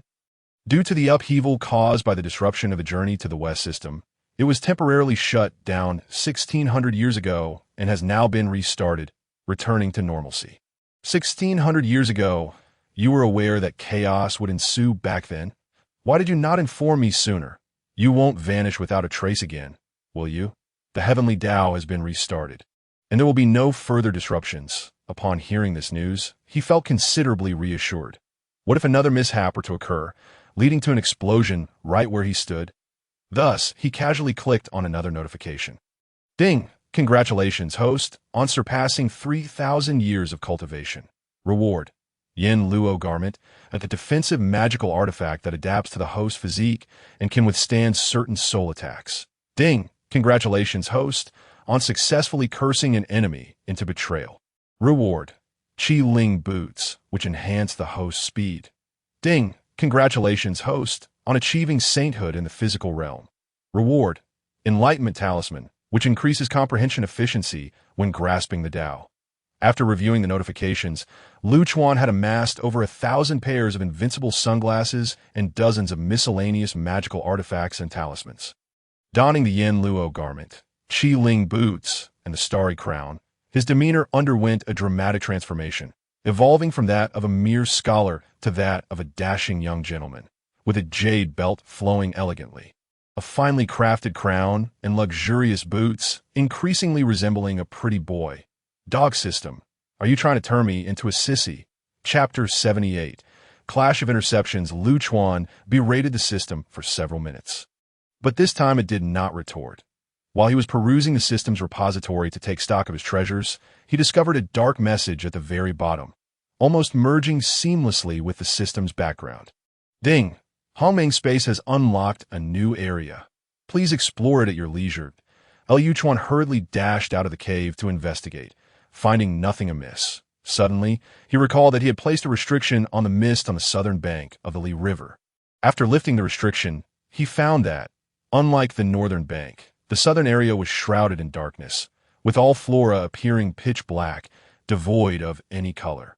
The Li River seemed to serve as a boundary. The northern bank was lush and vibrant, filled with ethereal energy, the melodies of birds, and the scent of flowers, while the southern bank was a dismal expanse, oppressive and uninviting. Lu Chuan intended to delve deeper into this mystery when Xiaobai returned.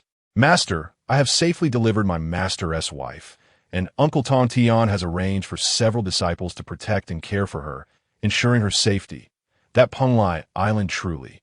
What are you looking at? Lu Chuan pointed across the river. It was no wonder Xiaobai had not noticed. The area on the other side had been sealed for centuries, and everyone had grown accustomed to it. Xiaobai, do you sense anything? Master, should I speak honestly? Of course, ahem. To be truthful, I felt nothing at all that Lu Chuan was incensed. You are a worthless saint. Come, let us investigate together. Instead of soaring directly across, the two walked step by step. And Lu Chuan discerned that the aura here was not spiritual energy, but rather demonic energy, as this area was saturated with it, its density comparable to that of the northern bank. Master, what kind of treasure is this? How can it harbor both celestial and demonic energies? Lu Chuan retorted, I suspect you may have undergone a sham tribulation. Celestial and demonic energies are both manifestations of the world's spiritual energy. At our level of cultivation, it matters not what we absorb, as it can be transformed into what we require.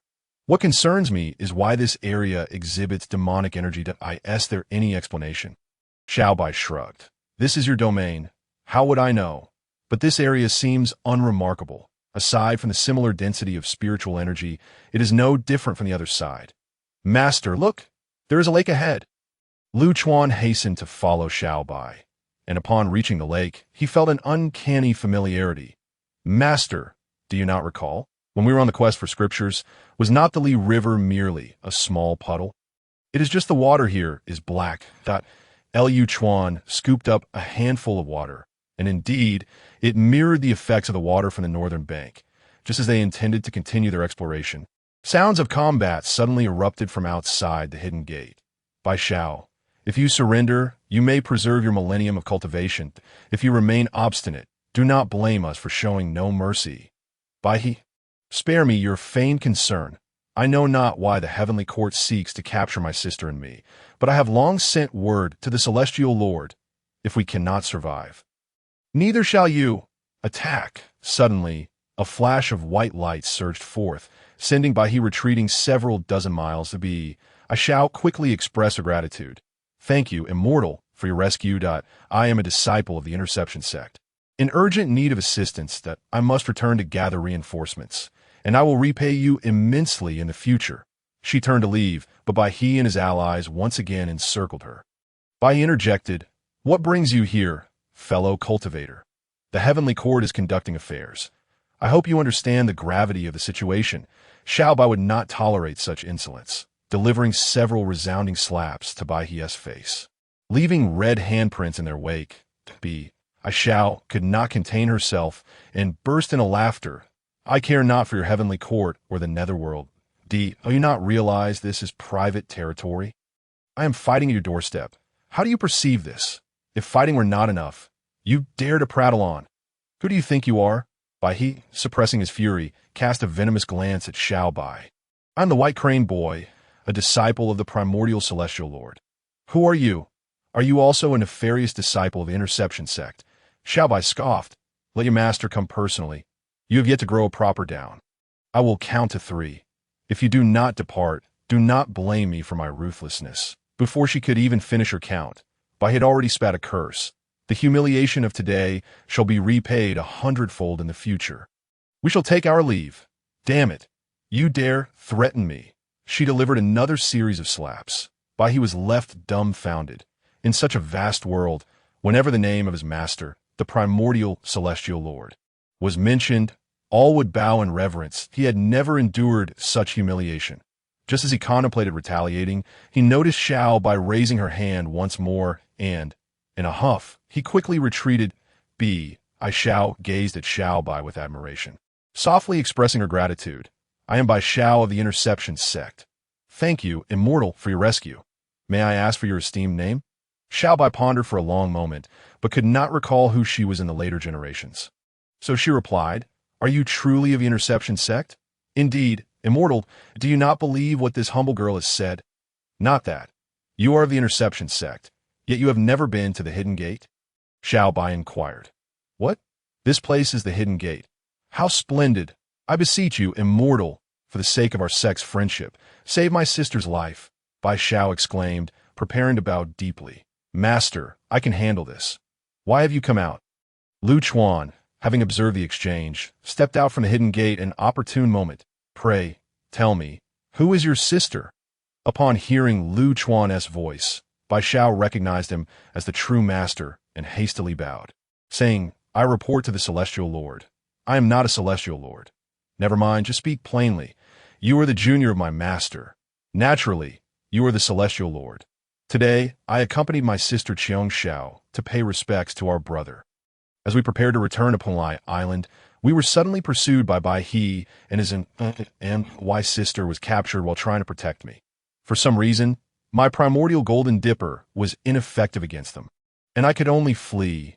Lu Chuan waved his hand, drawing her into the Hidden Gate, and began to send a message to the Tang cult master, Bai Xiao, having cultivated for a millennium, had never visited this place. She thought to herself that she and Qiong Xiao had only heard of it from Yin Xiao, and she was astonished to discover that this place was even larger than Pangu Island, with even denser spiritual energy, and oh wonder they all wished to return. "Tang, respond if you hear me. Tang, your wife has perished." The Tang cult master, having just exited seclusion, was so enraged that he nearly leapt to his feet. "Lu Chuan, are you even human? Do not curse. One of your disciples named Qiong Xiao has been captured by the heavenly court that I just rescued a girl named Bai Xiao. Will you not come and see?" The Tang cult master instantly calmed, contemplating the situation and strategy. After a pause, he replied, "I will send Duo Bao to investigate." "Thank you. The 3 realms are currently unstable. You should also advise your disciples to exercise caution. I suspect there is a shift in the heavenly court. This is not the first incident. Several conflicts have occurred in recent days, and I do not yet know the cause. Duo Bao is currently investigating. But this time they dare to capture people. It is intolerable. Can we count on your support, my brother?" Lu Chuan pondered for a moment and then said, "Very well. You owe me a favor that I shall send Xiao Bai Long on a mission to summon Xiao Duo Bao to gather at the Hidden Gate." Chapter 79. The emergence of the demon clan Lu Chuan had already returned to the Hidden Gate with Bai Xiao Xianzi, while Xiao Bai Long and Duo Bao Dao Run had set off towards the heavenly court.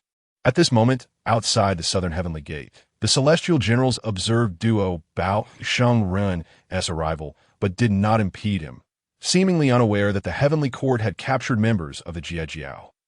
The two proceeded directly to the Ling Shao treasure hall, only to find that apart from the guarding star officials, the heavenly emperor Yinzheng was absent. They then made their way to the Do Shui palace. But the disciple of Lao Zi informed them that his master was currently in seclusion refining pills and could not receive guests. Xiao Bailong directly sent a message to Lu Chuan. Master, it seems the heavenly court is deliberately avoiding us. The moral celestial venerable has also used the excuse of seclusion to evade us. Should we cause a ruckus? Lu Chuan promptly produced the He Tu and Luo Shu. And with his divination skills, he calculated the person is located in the primordial chaos. How is this possible? He then summoned by Xiao Xianzi and took a drop of blood from her brow, deducing that one of her closest kin was on Pangu Island, while the other was indeed in the primordial chaos. Tang Tian, does the heavenly court possess any realm in a state of primordial chaos? Upon receiving the message, Tang Tian immediately thought of a location, the farthest north of the heavenly court. I recall that place is a sealed area. Perhaps only there does the primordial chaos exist. What is going on? Returning to the matter at hand, Lu Chuan hurriedly informed Xiao Bailong and the others, and then attempted to calculate Yinzheng's location, but to no avail. He tried again, yet still found nothing, confirming that the man had indeed been captured there. Damn it!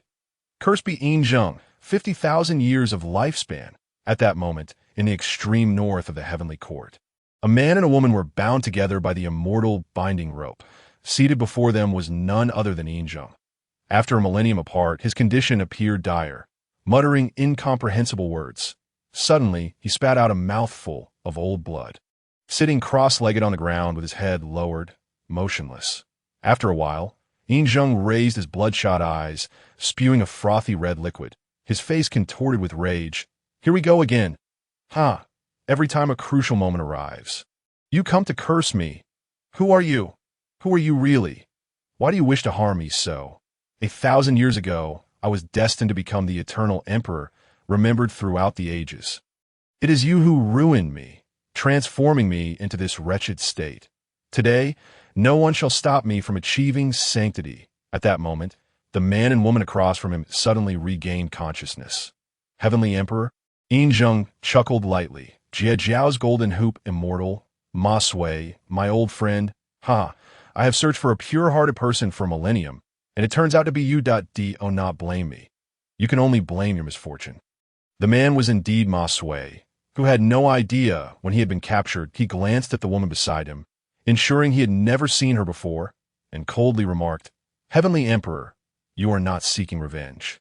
Are you? You still hold a grudge from when you were bested by my master. Do you see me in this state, resembling a heavenly emperor? Yinzheng scoffed, pulling Ma Sui and Xiao Xianzi closer. The humiliation of that day, I shall repay in full. Why provoke me further? Would it not be better to assist me willingly? Ma Sui found himself grasped by the throat, unable to move, his eyes rolling back in fear. Yinzheng released him and said, Do not worry, you two will not die in vain. Once I become the true sovereign of the three realms, I shall not forget your kindness. Yinzheng then placed them at opposite ends of a grand formation, while he sat at the center, preparing to conduct a certain ritual when Xiao Bailong and Duo Bao Dao Run timely arrived. Duo Bao Dao Ren swiftly drew out his ancestral sword, offering it in sacrifice, but a sound of steel striking echoed, and the formation remained unscathed. How could this be? Xiao Bailong transformed into his true form, a colossal dragon that blotted out the sun, unleashing flames towards the formation where Yinzheng resided. How is this possible? Yinzheng's tightly shut eyes suddenly opened, looking derisively at Xiao Bailong and Duo Bao. He swiftly made a hand gesture, causing Ma Sui and Xiao Xianzi to soar into the chaotic mist while simultaneously chanting, With my blood, I offer to the demon ancestor. With my spirit, I awaken the demon realm. By my name, I beseech the demon ancestor Luo Ho to manifest. Duo Bao Daoren exclaimed, How can this be? Did not Hong Jun and the others eliminate Luo Ho? He urged, Quickly, you must inform your master. The chaotic mist gradually dispersed, revealing a figure with 3 heads and 8 arms. Where's the god-slaying spear? After a long pause, the spear still did not materialize. Luo Ho, the demon ancestor, appeared somewhat irate. Where's the god-slaying spear? Seeing this, Xiao Bailong felt a twinge of fear, but more so concern for Ma Sui and Xiong Xiaoxianzi. Once Luo Ho emerged, they seemed to vanish without a trace. He considered the worst outcome. They had been sacrificed. He then thought the god-slaying spear had long been seized by that Guanyin woman. Somewhere in the future, go fetch it, foolish bird. Master, hurry. Luo Ho appeared to have heard Xiao Bailong's thoughts. Turning to him, what do you mean in the future? Has Hong Jun sent it into the void's turbulent flow? Xiao Bailong hastily waved his hands. I don't know, don't ask me. I am just a minor figure. Yin Zhung stood up with fervor, leaning close to Luo Ho. Congratulations, great demon ancestor, on descending into the 3 realms. They are all disciples of Hong Jun. You must not believe their deceitful words. Hong Jun? Luo Ho's eyes narrowed, the 2 heads behind him suddenly turning to face forward, their eyes shooting forth black light, enveloping Xiao Bailong and Duo Bao Dao Ren. 10 breaths later, Xiao Bailong and Duo Bao Dao Ren stood unscathed in place. While Luo Ho was momentarily stunned, a saint of the heavenly Dao. 2 of them, Yin Zhang's heart sank, thinking this demon ancestor, usually so formidable, cannot be a coward in the face of light. Right? I have betrayed the 3 realms to bring you forth. You cannot even contend with a saint. As he thought this, his steps began to slowly retreat. Xiao Bailong took a deep breath and said, Demon ancestor, is this all? You nearly frightened me to death. I thought you were on par with the ancestor. Turns out you are just a pretentious fool. Duo Bao, what do you say? Duo Bao Dao Run, sword in hand. Charge forward, be wide the heavens, Duo Bao. You are truly fierce. Luo Ho felt immense pressure, pondering what had changed in the world.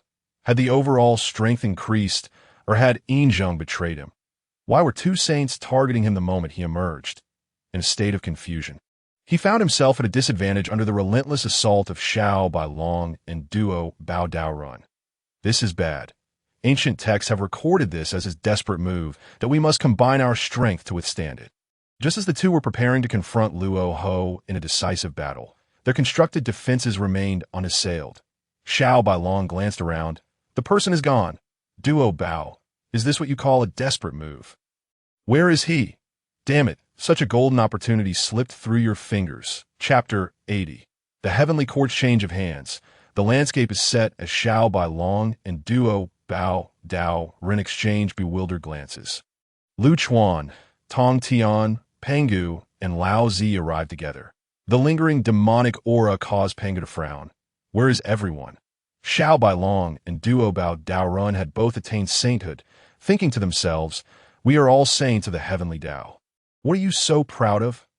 I assent it merely a matter of having opened the heavens. If I had the ability to reverse time, I could do the same. Master Luo Ho has escaped. And everything that transpired here was orchestrated by the heavenly emperor Yin Zhung, Xiao Bailong stated, fixing his gaze intently on Pangu and Lao Zi. Pangu, with his hands clasped, shot a glance at Xiao Bailong. Junior brother, your disciple seems to have deeper implications in his words. The newly ascended saints are indeed different, but youngsters should not be too proud. Lu Chuan scoffed. My dear senior brother, what else can we call a young person if not proud? Moreover, Xiao Bai is right. Yin Zhung is the one you all selected. I assent it unreasonable to even glance at him. Lao Zi turned to Duo Bao Dao Run and inquired, Duo Bao, do share your account of the situation. Although Duo Bao Dao Run had become a saint, he remained respectful towards his elders, master uncle. What Bailong Shengren said is true, that we witnessed with our own eyes as the Golden Hoop, Immortal Ma Sui, and Xiong Xiaoxianzi were blood sacrificed by the heavenly emperor using an evil formation, after which the demon ancestor Luo Ho emerged. However, Pangu quickly interjected, however, what? Master uncle, however, the demon ancestor Luo Ho did not engage us. Rather, he fled in haste, and the heavenly emperor Yin Zhang's whereabouts are unknown. Lao Zi sighed deeply. Yin Zhung is my only disciple. I cannot absolve myself of blame that my fellow brothers. I apologize. The fates of the Golden Hoop, Immortal, and Xiong Xiao Xianzi remain uncertain. Xiao Bai Long mumbled, "If they're gone, what is there to deliberate?" Lu Chuan tugged at Xiao Bai Long and clasped his hands. "Senior brother, do not take offense. My reckless disciple speaks without restraint. Though you are a saint of the heavenly Tao, the principles of propriety and respect cannot be forgotten. I shall impose 1,000 years of solitary reflection upon you." Xiao Bai Long shrank his neck. Falling silent, the usually quiet Tong Tian took a deep breath and said, "Ma Sui was once my disciple of the Jiejiao, and Xiong Xiao is also my grand disciple. It seems they believe my Jiejiao is easy to bully. If I do not receive a satisfactory explanation for this matter, I shall not rest until I have my due." Humph. Having spoken, he soared into the sky, and Dao Bao Daoist immediately followed suit. Lu Chuan clasped his hands and said, "Brothers, I too must take my leave. My disciple, Ma Sui, has been sacrificed by the heavenly emperor. Ha ha ha. How utterly laughable. I wonder what master thinks of this. Is it the celestial court or the demon court?" The little white dragon also accompanied Lu Chuan into the skies, turning back to make a face, which nearly provoked Pangu into action. On their way back, the little white dragon complained, "Master, are you truly going to punish me with 1,000 years of wall-sitting?" Lu Chuan sighed and replied, "Are you beginning to feel fear? That's what happens when you speak without thinking.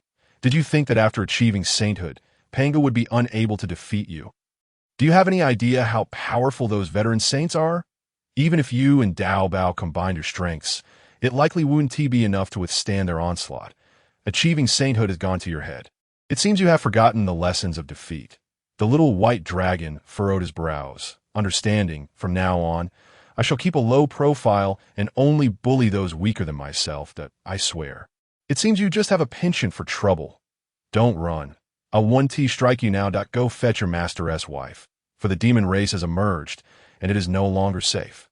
After all this time playing, it is time to settle down. Upon returning to the hidden door, Tong Tian Jiao Master and Dao Bao Daoist have been waiting at the entrance for quite some time. "Follow me," he said.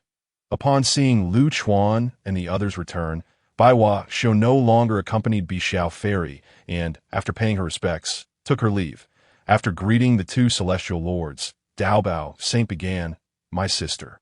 Dao Bao Daoist, noticing Lu Chuan and the others looking at him, could only respond, "Bixiao, Xiong Xiao is likely beyond saving. She has gone with the Golden Hoop Fairy. At least she has a companion." Bixiao Fairy lost her footing, collapsing onto the ground, tears rolling down her cheeks like pearls. Indeed a sight to behold. "Sister, it is I who have harmed you. Had I not gone to pay homage to Brother Gongming, you would not have suffered such a calamity." Suddenly, a decree resonated in the ears of Lu Chuan and Tong Tian. In an instant, they vanished, leaving only the sounds of Dao Bao Daoist and Bixiao Fairy's sobbing. In the 36 heavens, in the purple cloud palace beyond the heavens, the incarnation of Hongjun ancestor was sipping tea brewed with Lijiang water, sent by Lu Chuan, accompanied by a young man of remarkable grace. Before long, the four brothers gathered together. "Please take a seat. I am aware of the upheaval in the celestial court. It cannot remain leaderless for even a day. What thoughts do you have?" Lu Chuan muttered, "Master, it seems to have little to do with me. Shall I take my leave instead?"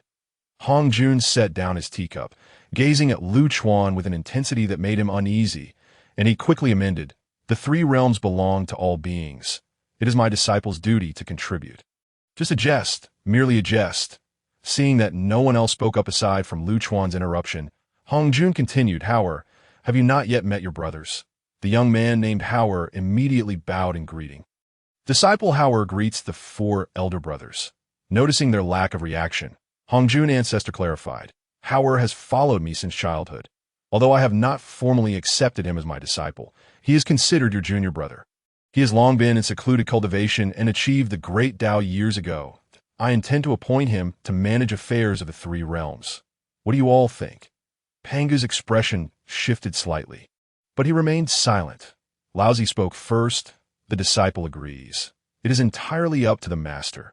"Entirely up to the master," Lu Chuan mused, thinking that at such a time, failing to flatter the master would be sheer folly.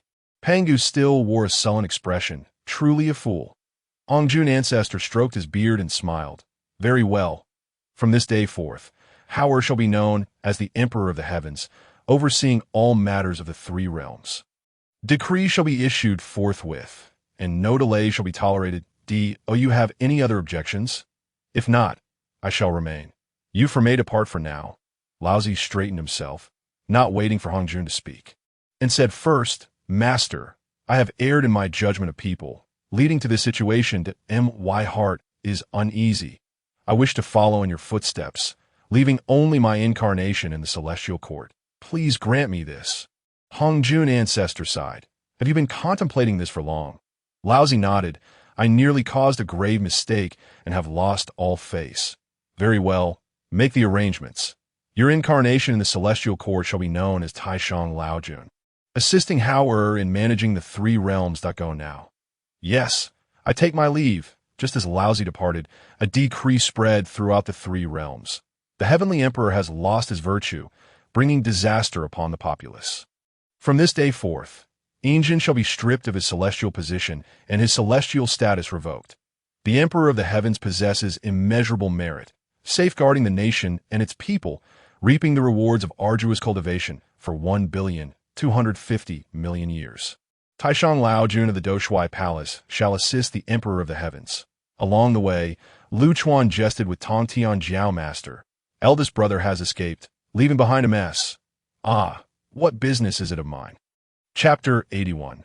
The teaching stronghold raided as Lu Chuan and Tong Tian Jiao Master leisurely made their way back, preparing to discuss the newly appointed emperor of the heavens and why he had garnered Hongjuan's favor.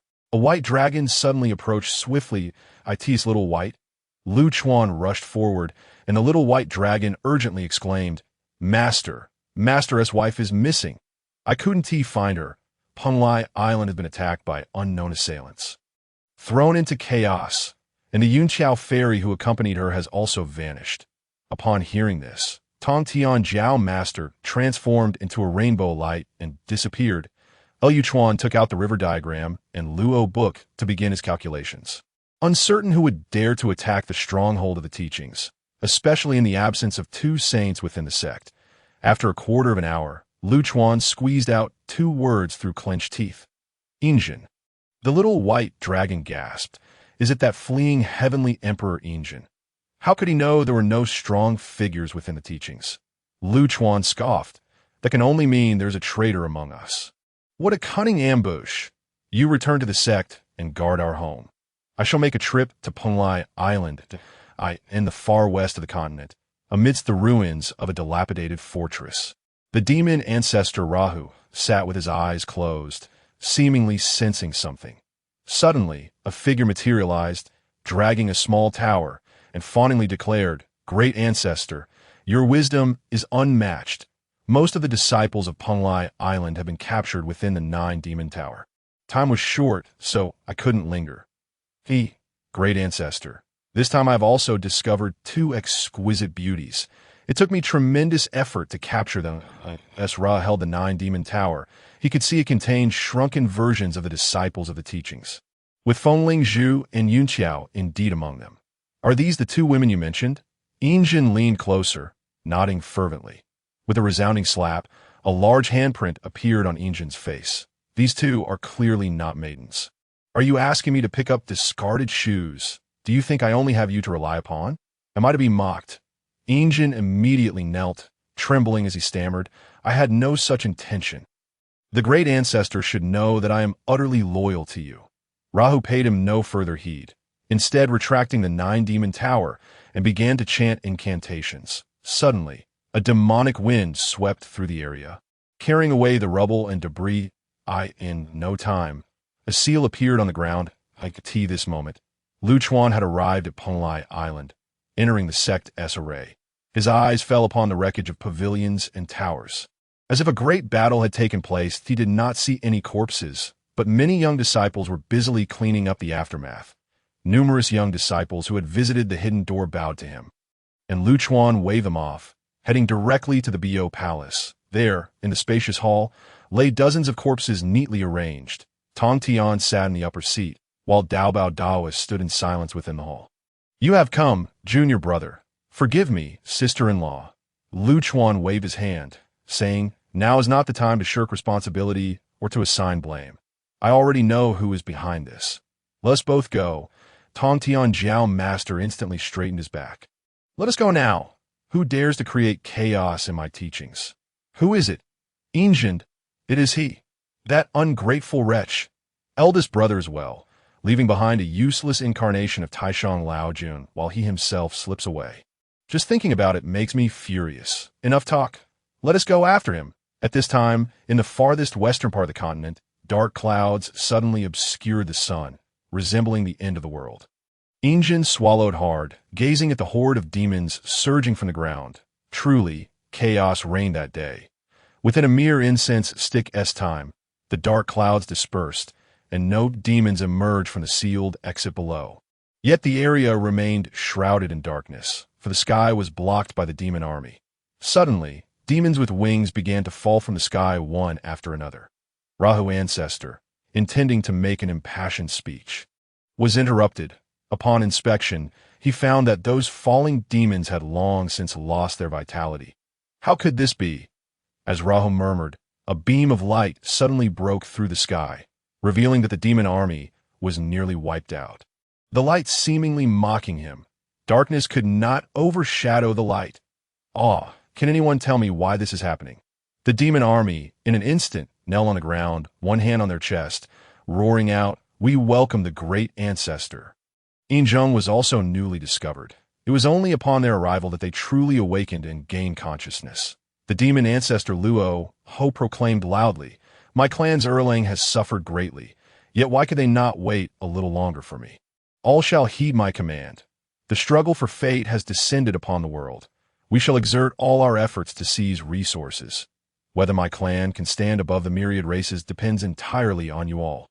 I, Luo Ho, vow to lead the demon clan in restoring the ancient glory and reigning supreme over the world. Majestic, majestic!" Though a portion of the demon clan had perished, the remaining thousands still maintained their formidable spirit.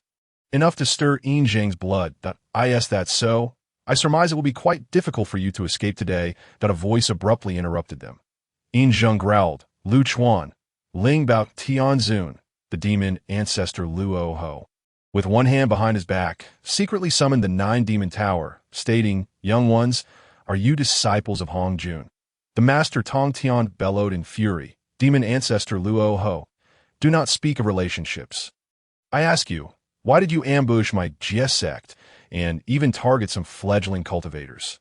Do you not find your actions to be utterly shameless? Do you believe you are worthy of being called a demon ancestor?" Luo Ho's gaze fixed angrily on Yinzheng. Though he was of the demon race, he adhered to certain principles. Weak beings should avoid conflict whenever possible. He understood that if he slaughtered the young, then his own clan's youth would inevitably face the same fate. Moreover, to defeat an opponent fairly was far superior to employing underhanded tactics. Tens of thousands of years ago, he had perished at the hands of cultivators. And even now, he recognized the supremacy of strength. The prior agreement to allow Yinzheng to ambush the Jie sect was born from his incomplete recovery, hoping to gain some leverage and buy time. He had not anticipated that Yinzheng's actions would so brazenly cross his bottom line. Suddenly, Luo Ho seized Yinzheng by the throat with one hand, lifting him off the ground. "Have I not warned you? Do not defy my orders, master demon ancestor." Yinzheng coughed. "I am entirely acting in your best interests. The celestial realm is filled with hypocrites. If you speak of righteousness, they will seek to annihilate your entire clan." "Cough, cough, master demon ancestor." Luo Ho released Yinzheng, turned to fix his gaze on Lu Chuan and Master Tong Tian. "Young ones, make your move. If you could defeat me, you may take your people with you." As he spoke, he shook the 9-demon tower in his hand. Master Tong Tian's eyes widened in fury. Within it were his own disciples. Lu Chuan immediately noticed Feng Ling Zhu. The miniature version of Feng Ling Zhu seemed to have spotted him outside. Her mouth moving as if to speak, yet no sound reached the external world. Chapter 82. A break with the Western sect over martial virtue. I shall face you. Master Tong Tian was the first to strike. He wielded a purple thunder hammer, slamming it down, but a black lotus suddenly appeared beneath Luo Ho's feet. Before the hammer's light could reach him, he was rebuffed, leaving Luo Ho entirely unscathed. The 12th rank Annihilation Black Lotus. Did it not vanish? Luo Ho scoffed. Back then, Hong Jun and the others thought I was dead. Naive, Tong Tian suddenly summoned 4 swords, shouting, "Junior brother, assist me." The extermination array arise. Luo Ho, in a fit of rage, commanded, "Erlangs, retreat quickly." Indeed, there is not a single good entity in the celestial realm. They have secretly summoned the extermination array. Yin Zhung attempted to slip away unnoticed, but was promptly knocked to the ground by Luo Ho's palm. "You shall wait here for my triumphant return." In an instant, Tong Tian summoned the extermination sword, the slaughter sword, the entrapment sword, and the absolute sword, while Lu Chuan took hold of 2 swords as well. Although he had achieved sanctification in body, he had also comprehended his unique spiritual essence. Having perished to the extermination sword array in his previous life, Luo Ho could no longer suppress the fury within him upon encountering this array again. He unleashed the 12th rank Annihilation Black Lotus with all his might, enhancing his defenses to their peak, while the 9th demon tower grew immense, reaching toward the heavens. "Junior brother, sister-in-law, and my disciples are all here. Our goal is to seize this tower." Surprised by Tong Tian's communication, Lu Chuan had not expected such strategic thinking from him. He had always thought Tong Tian to be somewhat reckless. Attack! As the power of the sword array was unleashed, its coverage expanded, ensnaring even some of the distant demon army. Since Lu Chuan and the others had temporarily disregarded Yin Zhung, he could barely withstand it. Luo Ho positioned the 9 demon tower before him. Absorbing 90% of the sword light by himself, Lu Chuan transmitted, "Did not Xiao Bai and the others say that Luo Ho was no match for them and fled? How could he recover so swiftly?" Tong Tian replied, "It must be related to those demon armies. Junior brother, do not hold back. Do you wish to see sister-in-law captured?" Lu Chuan hesitated for a moment, then summoned the Heavenly Sealing Coffin. Activating his spatial divine abilities, the Heavenly Sealing Coffin and the Extermination Sword Array simultaneously suppressed him. "I possess a technique. Let us see if I can forcibly retrieve his small tower." Master Tong Tian was taken aback. Such a formidable treasure as the Heavenly Sealing Coffin was in Lu Chuan's hands. After a brief moment of shock, he began to exert all his strength to suppress Luo Ho's 12th rank Annihilation Black Lotus. "Ha ha ha! 2 young ones, today you have slaughtered 1,000 of my demon clan. In the future, I shall repay you 100-fold. A mere Heavenly Sealing Coffin. You lack martial virtue." Before Luo Ho could finish, he felt the 9 demon tower stirring. Slipping from his control, Lu Chuan channeled all his energy into his spatial abilities, sensing he was close. Suddenly, a powerful suction force emerged. Luo Ho sought to absorb the 9th demon tower into his body. "Tong, assist me with all your might. This old rascal intends to flee." Luo Ho was equally alarmed. These 2 young ones were unexpectedly powerful, but if he continued to delay, he would undoubtedly attract the attention of more formidable beings. If he could escape, his demon army would be in peril. Realizing this, he decided to control the 9 demon tower to release countless demonic energies into the tower. "Here you go." Lu Chuan and Master Tong Tian witnessed their comrades being cast out and immediately began to rescue them. The suppression of the extermination sword array and the Heavenly Sealing Coffin revealed flaws, allowing Luo Ho to seize the opportunity to whisk away Yin Zhung and the demon army into the void. Lu Chuan quickly spotted Feng Ling Zhu and embraced her, effortlessly aiding Master Tong Tian in rescuing several disciples.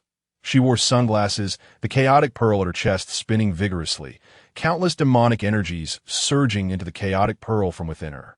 Yet she remained unconscious, showing no signs of awakening. Master Tong Tian inquired, "Is sister-in-law the same?"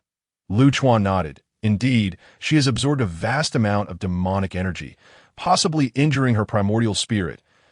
We must take them to a place rich in spiritual energy. We must leave at once and return to my hidden gate. Wait! A voice suddenly called out to them. "Jieyin, Zhunti, what business do you have? I have no time to entertain you," Master Tong Tian said, preparing to depart, but was blocked. The Taoist Jieyin clasped his hands together, uttering a Buddhist incantation. "Master Tong Tian, they have a connection with my Buddha. Since they have come to the West, why not fulfill the wishes of my senior brother? They have all been infected by demonic energy. Only my Buddha can save them. Lu Chuan shouted angrily, "Get lost! If you keep babbling, I'll tear down your temple."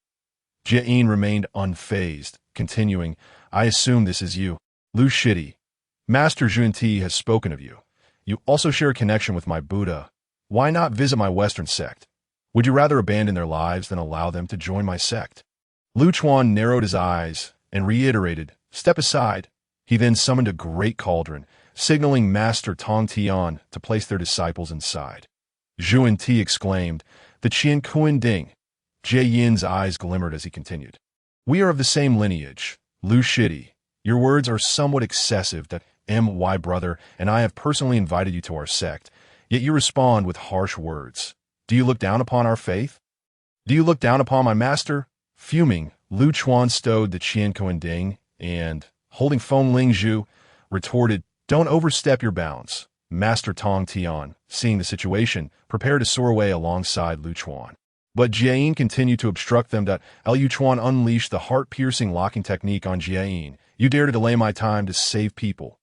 Damn you, old bald ass." The Qi Ling boots, Yin Luo robe, and Star Sky crown all activated their effects as Lu Chuan, wielding the extermination sword, charged at Jieyin with incredible speed. Jieyin was taken aback, never anticipating Lu Chuan's speed. He could only take the strike head-on, retreating several hundred steps before halting. Lu Chuan casually tossed the extermination sword to Master Tang Tian, and the two departed. As they left, a voice echoed from the sky. "Today a grudge has been established. I do not know why you obstruct our return, but in the future, I shall slay any bald ass I encounter. 2 for 2. After all, I alone stand in the hidden gate. Await your reckoning, old bald ass." Zhunti sighed. "Brother, why must it be so? By doing this, you would be better off granting them a favor, inviting them to the temple to treat their disciples. Why must you provoke animosity towards him?" Jieyin remained expressionless. "Shitty, I am merely serving the Buddha. With no personal motives, be cautious with your words." Zhunti sighed deeply. "I hope you are correct." Upon finishing his words, he soared into the sky and departed. Shortly after their departure, a wisp of black smoke suddenly emerged from the underground entrance that the demon ancestor Rahu had initially encountered.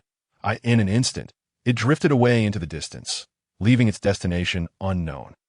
Chapter 83. Comprehension of the Tao. Lasting 2.5 years at the Hidden Gate, by the banks of the Li River, a throng of over 100 individuals was densely packed along several hundred meters of the riverbank. Indeed, these were disciples of the who had been taken by the Nine-Demon Tower. The master of Tang Tian inquired, "Are you certain you can manage this?" Lu Chuan replied, "Rest assured, I've soaked long enough. I'm well prepared." "Then why not let that sister-in-law join you?" Lu Chuan raised an eyebrow. "She is soaking in the cave alone. Do you think I would deceive you? Trust is paramount." Tang Tian rubbed his forehead, feeling a sense of disgrace. Their lair had been raided. Nevertheless, it had been over a month, and they still remained unresponsive. "I shall retreat into seclusion," he declared. "For future matters within the sect, consult Duo Bao. I am weary." Seeing him prepare to leave, Lu Chuan made no further attempts to retain him. After a brief word with Xiao Bai, he too returned to the cave. Aside from the solitary figure by the Li River, Xiao Bai long felt an indescribable melancholy. Lu Chuan observed Feng Lingzhu lying peacefully within the cave. The Chaos Pearl had once again merged with her being, yet there were no signs of her awakening. After his calculations, he determined that their group was not in any immediate danger. Thus, they would wait. Now, with the addition of the Demon Clan, he felt a headache coming on. Lu Chuan glanced at the Tao Comprehension Talisman lying in the system's repository, pondering for a moment before retrieving it. Commencing Tao Comprehension, duration, 2.5 years. Instantly, he felt as if a supercomputer had been added to his mind. The profound spiritual energy imparted by the ancient ancestor Hongkuan was easily comprehended, and even the mysteries of wind and thunder began to refresh his understanding. Thus, half a year slipped by in the blink of an eye. "Congratulations, host. You have comprehended the Tai Xian's spiritual energy." Lu Chuan opened his eyes and gazed at his hands, secretly exerting force that a small tornado manifested in his left palm, while flickering lightning danced in his right. Avoid wasting this talisman. He closed his eyes once more. A year later, a sudden clap of thunder echoed outside the hidden gate, only to dissipate into silence. Congratulations, host. Successful comprehension of Xuanqi. Fengling Zhu, who had been lying nearby, suddenly blinked out on that day. An influx of people surged outside the hidden gate. Boldly claiming to seek apprenticeship in the arts, Xiao Bailong, who had been dozing by the Li River, was awakened by the unexpected commotion. Who dares to make a ruckus here? A resounding dragon roar erupted, silencing the crowd outside. Who are you? A bold young man stepped forward and said, "We meet the immortal. Someone informed us that we could find a master here to learn the way of immortality. So we came." Xiao Bailong furrowed his brow, contemplating that the master had stated there were no human inhabitants for thousands of miles around the hidden gate, unless he was out recruiting disciples. How could so many mortals suddenly appear? Upon further inspection, he confirmed they were indeed mere mortals. Who summoned you here? Who are you looking for? We do not accept disciples here. Return from whence you came. With that, he turned away, leaving the group outside to exchange confused glances. Upon careful counting, he found there were 182 individuals. With so many newcomers, he felt uncertain that if Lu Chuan did not emerge from seclusion in time, these people might lose hope and leave. Half a year later, when Xiao Bailong returned to the entrance, he was astonished. Starting from the wooden houses originally built by Ma Sui, nearly 100 small wooden cabins had been constructed, suggesting they intended to settle here. After observing for a considerable time, he discovered that all these individuals were cultivating the Ziwei Canshan Gong, due to the abundant spiritual energy within the hidden gate. Once they took root here, this mountainous region was perpetually shrouded in mist, and the surrounding spiritual energy rivaled that of some mid-sized sections from afar. It appeared ethereal, resembling a dwelling of immortals. However, to accurately locate the hidden gate, they would have to traverse each mountain. Yet they were not cultivators. How had they arrived here? Who taught them the Ziwei Canshan Gong? Though he wished to avoid interaction with these mortals, they had now built houses at his doorstep. If he did not clarify the situation, Lu Chuan would undoubtedly scold him upon his return. Can someone enlighten me on a few matters? After a brief wait, no one responded. They were all quietly engaged in their cultivation. The postures varied, with some having begun to grasp the fundamentals, while most were still fumbling in the dark. But he noticed a young man living in one of the wooden houses who had been stealing glances at him. "You, stop pretending. It's you? Tell me, why have you come here? Do you know where this place is? If you don't speak, I will throw you all down the mountain." This proclamation stirred a commotion, and all the occupants stepped out of the wooden houses to discuss. The young man asked, "Isn't this the Rinjiao?" Xiao Bailong wore a perplexed expression. "Rinjiao? What the hell is that? Who told you this was Rinjiao?" The young man replied, "A young Taoist told us, and he even imparted to us the methods of cultivating immortality. After practicing, our health has indeed improved significantly. Though we all seek longevity, please do not drive us away." Originally, over 1,000 of us came, but many perished on the journey, and only this 100 remain. What did this Taoist look like? What were his characteristics? Xiao Bailong asked, frowning. After a lengthy description from the young man, Xiao Bailong thought to himself, "Isn't that Ma Sui, who perished and vanished? How could he possibly end up in the mortal realm? Very well, you may stay here for now. There are fierce beasts and wild fruits in the mountains to sustain you. This is your first lesson. The path of immortality is arduous. Surviving is the foremost principle. Focus on living for now." After this, Xiao Bailong turned to add, "Moreover, this is not Rinjiao. It is the hidden gate." Following this incident, not a single one of the mortals chose to leave, and half a year swiftly passed. Suddenly, a thunderclap resonated from the sky, and a thick blanket of dark clouds obscured the sun, intermittently striking the dwellings of these mortals with bolts of lightning, most of which landed upon the protective barrier of the hidden gate. I could see that moment. Lu Chuan abruptly opened his eyes, his gaze brimming with fervor. He had succeeded. It had only taken him 2.5 years. He had fully comprehended the Xianling Qi, Xuanqi, and Xianming Qi. Although he had only deeply grasped the Xianqing Qi thus far, he believed that one day he would shatter the curse that prevented him from attaining sanctity. It's just that I practiced a few more defensive skills. Do you think you could strike me? Lu Chuan ascended into the air above the hidden gate, where the bolts of lightning seemed to find an outlet, all converging towards him. Is that all you've got? As soon as he finished speaking, a thunderbolt as thick as a barrel shot towards his crown. Lu Chuan retaliated with a punch, the force of his fist clashing with the lightning, sparks flying at their point of contact. Get lost. With his second punch, the clouds above dispersed entirely. The mortals outside the hidden gate breathed a sigh of relief, watching as dozens had been inadvertently struck down by lightning. They felt no regret or sorrow. Merely quietly carrying the bodies into the mountains for burial in the heavenly palace of Lingxiao, the Emperor Haoyin seemed to sense something, casting his gaze downward. Chapter 84. There is no good in the Renjiao. Congratulations. Host, you have successfully comprehended the 4 Qi of Yuanling. Reward: a comprehensive upgrade of the system. System upgrading. Lu Chuan was instantaneously transported back to the hidden gate, where he found Xiao Bai Long observing something with great interest. Upon closer inspection, he realized that over 100 wooden houses had sprung up outside the entrance, and some individuals were grilling meat. What on earth is happening? Master, are you undergoing another tribulation? Look at these people. They were quite amusing. That woman just snatched his rabbit leg, and a fight broke out. It's hilarious. And they dare to call themselves cultivators? Shouldn't you explain how these people arrived here first? In response to Lu Chuan's inquiry, Xiao Bai Long casually remarked, I sent it because of my cheap junior brother. Your esteemed disciple, Ma Sui, seems not to have perished. He gathered many mortals and passed down the Ziwei Kanxiangong, leading them here to seek apprenticeship. That is all I know, and they call themselves the Renjiao. Renjiao? Are you certain? Absolutely. They said it themselves. Lu Chuan murmured, This is troubling. Why is Nuwa involved again? I sent, she just looking to cause me more trouble? Xiao Bai Long, dropping his playful demeanor, quietly asked Nuan Yang, How did you learn of her? Were you only focused on how to deceive your father before?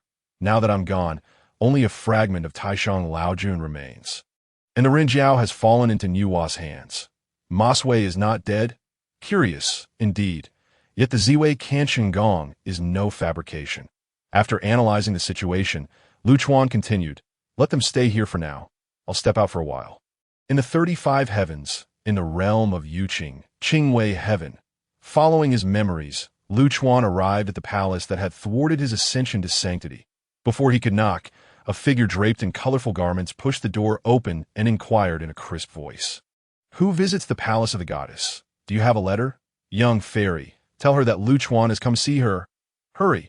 The girl in colorful attire scolded, What young fairy? Impudent rogue, the ancestor is not someone you can see at will. Ancestor, are you a little phoenix? The young girl clad in colorful garments had a faint blush on her cheeks. I, my esteemed ancestor, someone is bullying me. Lu Chuan was taken aback. He merely inquired, and yet he was obstructed from entering, only for the villain to complain first. Suddenly, a soothing voice resonated. Come in. Following the sound, Lu Chuan found himself in an unfamiliar place, where thin veils floated in the air, and at the end stood a screen, behind which a figure slowly rose. Upon seeing Nuwa again, he was once more struck by her celestial beauty. Noble, pure, the queen was indeed a queen, but she ought not to deceive me. Ahem, I am your disciple, Lu Chuan, paying my respects to my esteemed aunt. Nuwa inquired, What brings you here? Why bully Feng Ling? Esteemed aunt, I merely wish to inquire about the matter of that person teaching her. Was it your intention? I truly did not bully her. She was the one who complained first.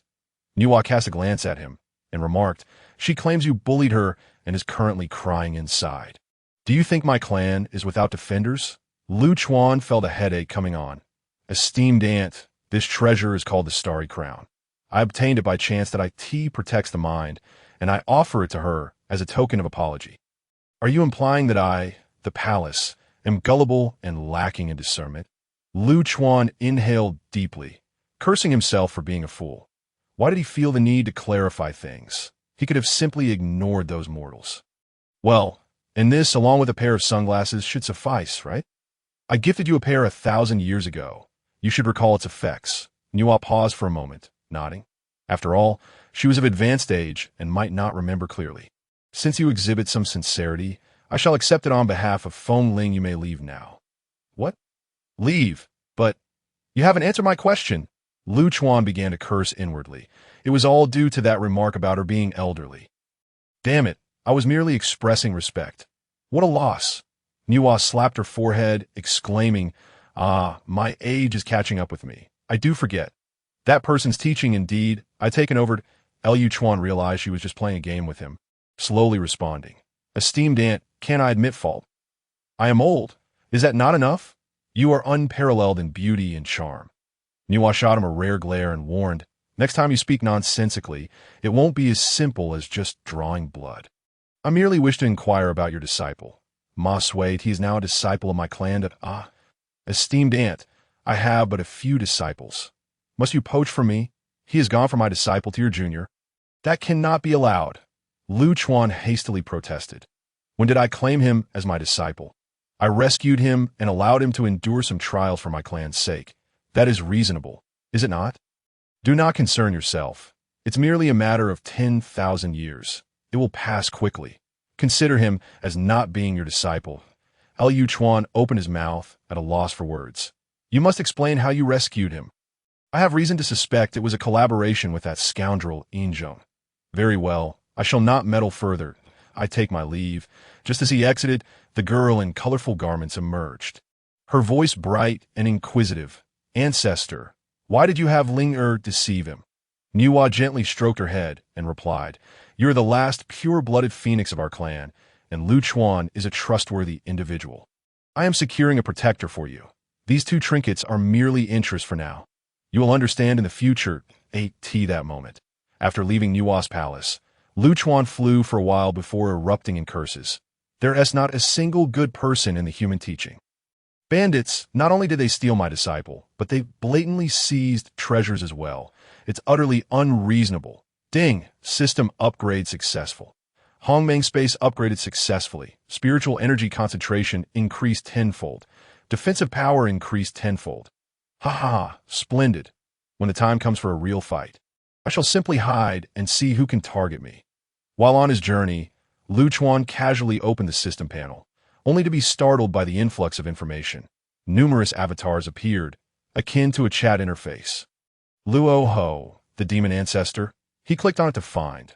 Luo Ho, the leader of the demon sect, traversed the river of fate to arrive at the Honghuang continent. After death, the magic path he cultivated completed the heavenly Tao. Yet now only a tenth of his power remains. Base of operations, someplace in the extreme west of the continent. Followers, 80,000. Lu Chuan was astounded. 80,000 demons. When did this happen? The last battle only involved a few thousand demons. How did so many emerge in such a short time? Infuriated, he closed the interface, perusing the friend list, discovering that regardless of friend or foe, clicking on their avatar revealed a brief introduction, and for those with deep karmic ties to him. He could even see their movements. Ding! Detected the first strand of heavenly Tao, purple chi, recognizing its master. Clicking on it revealed a small map, displaying a blinking red dot, which vanished within moments. It appeared that the red dot indicated the location of the one who obtained the heavenly Tao, purple chi. If I could note the location and attempt to seize it, or perhaps recruit this individual. Chapter 85. The battle in the nameless deep mountains. Following the system's indicated point, Lu Chuan arrived at a dilapidated village, where the inhabitants appeared emaciated, as if subjected to inhumane treatment, and he saw not a single robust laborer. He intended to descend as a mortal to inquire about the situation, when he suddenly sensed an intense wave of spiritual energy emanating from the deep mountains behind the village. Heavenly Tao, purple chi. In an instant, he arrived in the mountains, discovering a cave from which the energy fluctuations emanated. Just as he was about to investigate, a stunningly beautiful woman emerged. Her figure was graceful, and her flowing sheer gown failed to conceal her extraordinary physique. Her long black hair brushed her waist, and she wore a gown as white as snow, resembling a celestial goddess. Yet her face was veiled. She exuded a cool, noble aura, entirely distinct from Feng Ling Zhu's charming beauty. Time seemed to freeze as they stared at one another in silence. Suddenly, the energy fluctuations ceased, prompting Lu Chuan to sigh, realizing he had arrived too late. The woman then spoke. "Are you also here to seize the heavenly Tao, purple chi?" As she spoke, a celestial sword appeared in her hand. Lu Chuan regarded her with interest. "And if I am? What if I am not?" Humph. Regardless, I must ask you to leave. This treasure now belongs to another. Is that so? Then what if I simply take the person away? Lu Chuan teased. Feng Lingzhu would certainly scold him for being a lecher. He hadn't even seen her face before making such advances. The woman grew slightly tense. She was tasked by her master to protect his growth, and though the saintly decree forbade saints from participating in the seizing of the heavenly Tao purple qi, for fear of collective retaliation, she could not gauge Lu Chuan at all, leading to an unsettling feeling rising within her. Who exactly are you? Blades have no eyes. Do not harm yourself. Are you underestimating my human teaching? Human teaching? Lu Chuan suddenly understood. That was why she bore a familiar aura. What is your connection to Lady Nuwa? The woman paused, replying, Do you know my master? But I have never seen you before. Master, Lu Chuan realized they were kin. What a coincidence. I am also a disciple of the lady. Humph. You cannot even spin a convincing tale. It seems you harbor ulterior motives. Let us see your true skills. The woman declared, attacking him directly. Lu Chuan pinched the tip of her sword between two fingers, rendering her unable to move despite her attempts to withdraw. You are a saint. How can this be? You dare defy the saintly decree. The woman exclaimed in astonishment, but Lu Chuan wore a puzzled expression. What saintly decree? I've never heard of it. I am not a saint. You must explain. And who are you? State your identity. The woman, furious, sheathed her celestial sword and retreated to the cave entrance. My master is Lady Nuwa. I'm called Jieyin and Zhunti. Should you not also reveal your name? Invisible Gate, Lu Chuan. You are Lu Chuan? Do you know me? Jieyin and Zhunti shook her head, then nodded. I have heard of you. This is our first meeting. You are quite renowned. It is known throughout the cultivation world that Hongjun Laozu has a disciple who cannot attain sainthood. Lu Chuan's face flushed with embarrassment. Who is spreading these rumors? They are tarnishing my reputation. Cough. Mere hearsay. I continue. You truly do not know the saintly decree? Alas, how pitiable. After the heavenly Tao was restructured, all saints convened and established a rule. Only non-saint disciples may seize the heavenly Tao purple qi. And saints must not intervene personally. If all the saints were to engage, this realm could collapse at any moment. Upon hearing this, Lu Chuan began to curse internally. That dog of friend, Tang Tian, never informed me of this. I possess the strength of a saint, yet others disregard me. After a moment, Jieyin and Zhunti asked, You clearly possess strength far surpassing mine.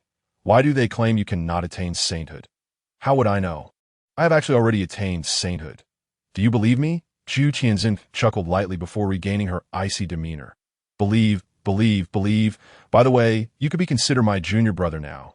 Knowing this, you may leave. Who else is inside? The Nine Heavens' mysterious maiden, feeling anxious, exclaimed, Are you still intent on seizing it? Lu Chuan shook his head and replied, All I need to know is who he is. Noticing her hesitation, he continued, Rest assured. I have just met with Lady Nuwa and encountered a girl in colorful garments. Ditto. You've seen Linger? She remarked, It seems you are relatively honest and have not lied. That I can tell you that the person in the cave is the hope of our sect. Ma Suite, Lu Chuan was taken aback, realizing that the favored one of the heavenly Tao was none other than his underprivileged disciple. You know what relation he has to me? He inquired. Never mind. I have matters to discuss with him face to face. I shall guard his awakening alongside you. Once my questions are answered, I will take my leave. With that, he pointed to a mountain peak and vanished in a thin air. A month swiftly passed. On this day, two uninvited guests arrived in the depths of the mountain forest. Senior brother, this is the mountain. The sensations I felt that day were unmistakable. Please assist me, implored an elderly man with a white beard. Junior sister, Sai, let us approach this with a calm mind. That we have already attained longevity. Understanding the Tao is paramount. Do not be fixated on shortcuts. We shall act separately this time. You go east, I go west. And we shall meet here after an incense stick burns. Lu Chuan abruptly opened his eyes and found himself before the cave where the Nine Heavens' mysterious maiden resided. Someone had arrived. The mysterious maiden, feeling puzzled, sensed the presence and suddenly gazed towards the eastern part of the cave, where a figure was flying toward them. At you. Lu Chuan smiled knowingly. It is you. What brings you here? Do you not greet your master uncle? The compassionate navigator, reluctantly, clasped his hands in greeting before proceeding to search the area nonchalantly. Suddenly, he stood before the nine heavens' mysterious maiden, his eyes gleaming with intent. Attempting to force his way inside, a sword tip blocked his path. "Are you attempting to hinder me, fellow Taoist?" The nine heavens' mysterious maiden remained silent, and the two faced each other in a standoff. Noticing that Lu Chuan was merely observing without any intention of intervening, the compassionate navigator retreated a few steps and summoned a pure, glazed bottle, leading to an intense confrontation between the two women. Before long, the elderly man with the white beard arrived, but instead of rushing to join the fray, he flew directly towards Lu Chuan. "Disciple Tai greets Master Uncle. You recognize me? Indeed, I saw you from a distance during the grand ceremony of the Heavenly Court. Might I inquire why Junior Sister Compassionate is at odds with that fellow Taoist?" Lu Chuan smirked. "It's merely the allure of wealth. Are you not tempted?" Tai shook his head. "One cannot attain the great Tao through external means. Junior Sister invited me here for assistance. Hence my visit." Chapter 86. Disabling Compassionate Navigator. The mystery of chaos. Lu Chuan was astonished that, after a mere 2,000 to 3,000 years, that little Earth immortal had progressed to the late Golden Immortal stage, entering the ranks of top-tier Golden Immortals. "Are you not going to help her?" Tai shook his head. "Confrontations of the Tao are not about forceful acquisition." Lu Chuan was surprised, realizing that you still possess principles as an immortal. No wonder what? No wonder you are so aged. It is precisely because you are too principled. Look at her, radiant and youthful, far superior to you, and seemingly more powerful as well. Tai inhaled deeply and fell silent. At this moment, the battle between the two women had reached a fever pitch, with neither able to gain the upper hand. "Senior brother, assist me." Tai hesitated for a moment, preparing to intervene, but Lu Chuan stopped him. "Did you not just speak of principles? Have you not noticed that our Niwen palace is on the verge of shattering?" Tai furrowed his brows and asked, "Master Uncle, what do you mean?" "Junior Sister possesses profound cultivation that I came here specifically to assist." "I hope you do not obstruct me." Lu Chuan scoffed. "She possesses profound cultivation. That is merely a case of receiving unearned benefits in a few hundred years. She will no longer be your junior sister. Do you not understand? Let me speak plainly. She has long been swayed by the Western sect and will inevitably pursue Buddhism. Do you comprehend?" Tai's face changed dramatically. "Impossible. How could Junior Sister betray our sect? Believe it or not. And also, that masked woman is a disciple of Lady Nuwa. If you intervene, be cautious that your Qianyuan mountain does not get flattened." Lu Chuan warned. After much contemplation, Tai relinquished his intention to intervene and approached Lu Chuan. "Senior brother, why do you hesitate? Why did you not rush to assist me?" The compassionate navigator questioned. Lu Chuan interrupted.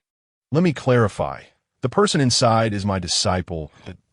Not even think of the heavenly Tao's purple aura. Return from whence you came." The compassionate navigator gritted her teeth. "Humph. A strong individual has obtained it. Do you dare to battle with me?" "Junior Sister, do not." "Why not? He is of comparable cultivation to us. Is he not merely relying on seniority to bully us?" "I refuse to submit." Lu Chuan regarded her coldly. "Strike if you wish. You may even join forces." Tai remained lost in thought, still grappling with the revelation of compassionate navigator's defection to the Western sect, and did not voice a word. The compassionate navigator, glancing at her ineffectual senior brother, brandished the pure, glazed bottle and launched an attack. In an instant, she was sent flying, spitting blood, and crashed into a large tree, falling to the ground. Unconscious. "Junior Sister, Master Uncle, you have once again severed her top 3 flowers." Lu Chuan coldly retorted. "I offered her a chance, but she rejected it. Primarily, it was to collect some interest from my disciple, and secondarily, she has repeatedly shown me disrespect. This is a small punishment for a grave offense. Without the heart to start anew, what purpose does cultivation serve? If I do not slay her, you may take her away." The nine heavens' mysterious maiden's eyes widened in shock at Lu Chuan. She had not anticipated that this seemingly underprivileged junior disciple was so powerful, incapacitating one of the 12 golden immortals of the Chan sect with a single encounter. It seemed the rumors were false. His strength had undoubtedly reached that of a sage. After Tai departed with the compassionate navigator, Lu Chuan returned to his normal demeanor. "Oh, not look at me like that. You claim to be a sage too. Even if you're merely a clone, you cannot subdue a junior, and you still intend to protect him." The Nine Heavens' mysterious maiden felt her cheeks flush with embarrassment. You are acting. You are feigning weakness," Lu Chuan chuckled. "Even if you were to ask your master, I am not a sage. Strong? Perhaps just a tad stronger, nothing more. Remember to keep this a secret." The Nine Heavens' mysterious maiden shot him a flirtatious glance, thinking him overly conceited, a veritable narcissist. Thank goodness he was not her biological junior disciple. Otherwise, she would be tempted to strike him 100 times daily, just as she was about to enter the cave to check on Ma Sui's condition. A wave of energy surged forth, and Ma Sui emerged. "Master?" Lu Chuan questioned with a cold demeanor. "You still recognize me as your master. Do you know how long I worried about that incident? How long I searched for you? You survived, yet not a single word reached me." Ma Sui scratched his head awkwardly and explained, "Please allow me to clarify. Initially, when I was sent into the chaos mist with Fairy Qiongxiao, I truly believed I was doomed. However, I discovered a great secret within the chaos. Although I eventually managed to escape, I lost all my cultivation and encountered Lady Nuwa." Lu Chuan frowned. "Speak in detail." Ma Sui recollected. Sigh. "Back then I bid farewell to my master with grand ambitions, hoping to achieve greatness. Yet, merely 2 days after leaving, I was captured by a black eagle that I do not know how long I was unconscious. But when I awoke, I was bound by the celestial binding rope.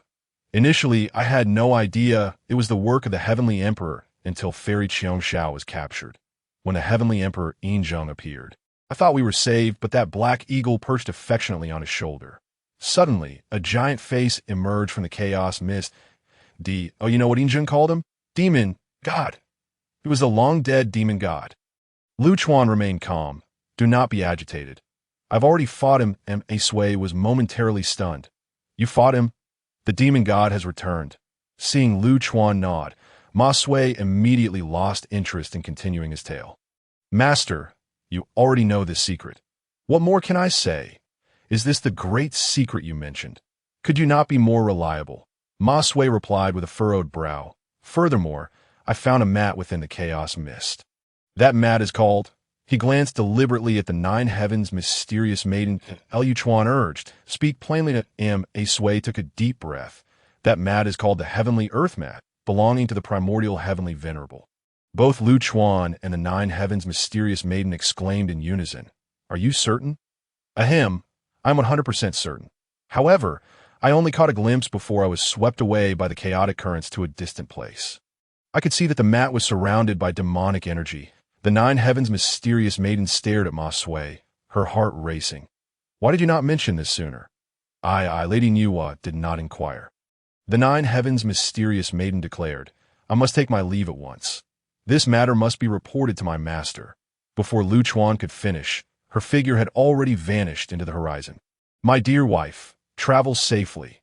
Remember to remove your veil next time for your husband to behold." "Lecherous scoundrel." The echoes of her voice faded in the distance as the Nine Heavens' mysterious maiden disappeared completely. Ma Sui grinned. "Master, you are truly formidable. Is this the second master mother?" Lu Chuan gave him a sharp slap on the head, admonishing him not to pry into matters that were none of his business. He continued, "Cough.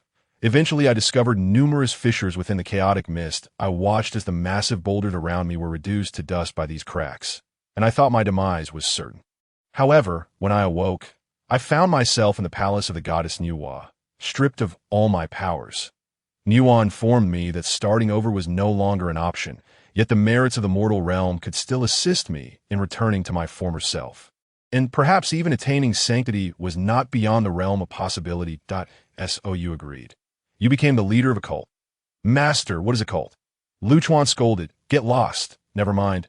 Let us leave it at that. I truly did not expect that you, having just shed your mortal form, would be chosen by the heavenly aura. You possess some merit indeed."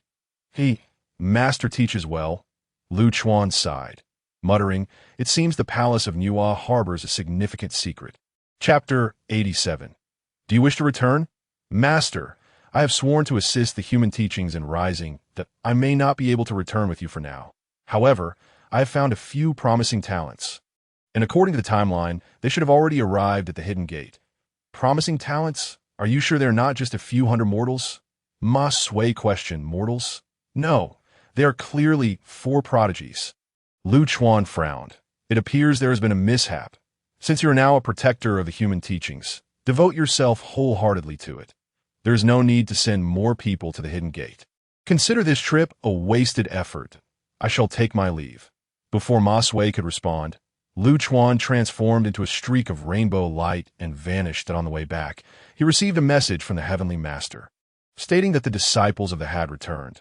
With this thought, Feng Lingzhu must have awakened as well, as he sped back to the hidden gate, and those mortals outside merely felt a gentle breeze pass by.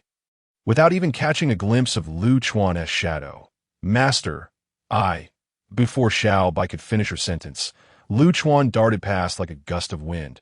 What Lu Chuan did not know was that years ago, when a little white dragon and Dao Bao Daoist underwent the trial of sanctity, Dao Bao had asked the little white dragon why, having surpassed Lu Chuan in cultivation and knowing he could never attain sanctity, he still chose to remain here, even referring to a woman who had just stepped into the golden immortal stage as his master. According to the customs of the 3 realms, a saint is a being of eternal life, impervious to death, capable of standing alone and making a name for themselves, commanding respect in any sect as a leader or deputy. The little white dragon simply replied, I don't know. I've never thought about it, and added, Lu Chuan will forever be my master. Dao Bao Daoist did not scoff, but instead gazed deeply at him, never to mention the matter again. Thinking of this, the little white dragon quietly observed Lu Chuan's cave dwelling. Lost in thought to this moment, Lu Chuan rushed back, only to find that Feng Lingzhu had not yet awakened. Disappointed, he prepared to leave, but unexpectedly caught a hint of spiritual fluctuation. Lu Chuan turned and lunged forward, finding himself face to face with Feng Lingzhu. She bit her lip mischievously and said, Husband, it tickles. I was wrong. I want to do it again. I just wanted to tease you to that moment, whether it was a sudden impulse or premeditated. She asked, Do you wish to return? Feng Lingzhu slowly withdrew her smile. Isn't it good here? Seeing the pain in her expression, Lu Chuan grasped her hand tightly and said, How shall I put it? We can only be considered outsiders here. We do not belong. Moreover, we have been here for over 2,000 years, or is it 3,000? Haven't you faced danger more than once? Or do you have some reason for not wanting to return? Feng Lingzhu suddenly burrowed into his embrace, saying, I just don't want to go back. If we return, will we ever come back? We won tea. Lu Chuan deliberately replied. What about those people you know? I am afraid. I'm afraid something might happen if we go back. I am your husband. Why are you hiding things from me? Feng Lingzhu paused for a moment, then cautiously said, When I first awakened, I remembered some things, unpleasant things that I dreamt that I died, and someone kept hitting me, wanting to throw me into a fiery furnace to burn me alive, that I wanted to escape, but I couldn't. They took all the things you gave me, and I seemed to see another version of myself. She kept killing, surrounded by blood. Lu Chuan gently patted her back, comforting her. It was just a dream. Don't be afraid. We didn't have power before, but the world is vast now. Where can't we go? No one dares to bully you. After saying this, his gaze grew cold. He realized that it wasn't merely a dream. Perhaps this bout of unconsciousness had triggered her memories, and it seemed she had recalled some unfortunate recollections. All right, you've just awakened, and your cultivation has advanced significantly. Stay here to consolidate your power while I consult with Xiao Bai and the others. Within the divine hidden palace, upon hearing Lu Chuan's suggestion, the little white dragon and Bai Huaxiu remained silent. What is the matter? Do you not wish to leave? Bai Huaxiu hesitated before speaking. Master, where is my son? Lu Chuan's heart sank. After all this time, he had only just remembered that day when he accompanied Feng Lingzhu to Penglai Island, along with Kuei and Kuei Air. He immediately contacted Tang Tian, only to learn that there was no sign of the two opening the system panel. He scrolled to the very bottom and saw the avatars of Kuei and Kuei Air had turned a dark gray. An ominous premonition washed over him. Kuei and Kuei Air, mid-stage golden immortal, affiliated with the 36 divine generals of the heavenly court, have now joined the demon clan, granted the title of left and right protectors by Luo Ho, and bestowed with the supreme devil body. Liu Chuan slumped onto his throne, unable to meet Bai Hua Xiu's gaze. Master, is there a result? I was in secluded meditation and just came out these past few days. But my son has not returned, Master. Bai Hua Xiu's voice trembled with tears, and I'm sorry, I did not examine carefully. Bai Hua Xiu turned pale. They left. Liu Chuan quickly replied, do not think too much. They're perfectly fine.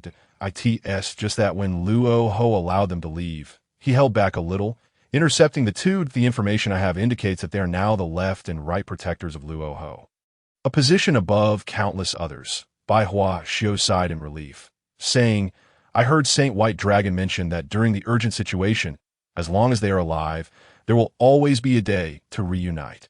I will return for now. The little white dragon followed her. Liu Chuan opened his mouth, momentarily unsure of how to respond, watching Bai Hua Xiu leave, muttering, it's my fault. I will bring them back. The little white dragon returned, saying she has entered a deep meditation, not emerging until she reaches the golden immortal stage. Master, never mind, bringing back Kuei and Kuei Air is her current motivation, that we cannot sway her. Let her focus on her cultivation. Speaking of earlier, do you truly not wish to return? The little white dragon hurriedly said, of course I do.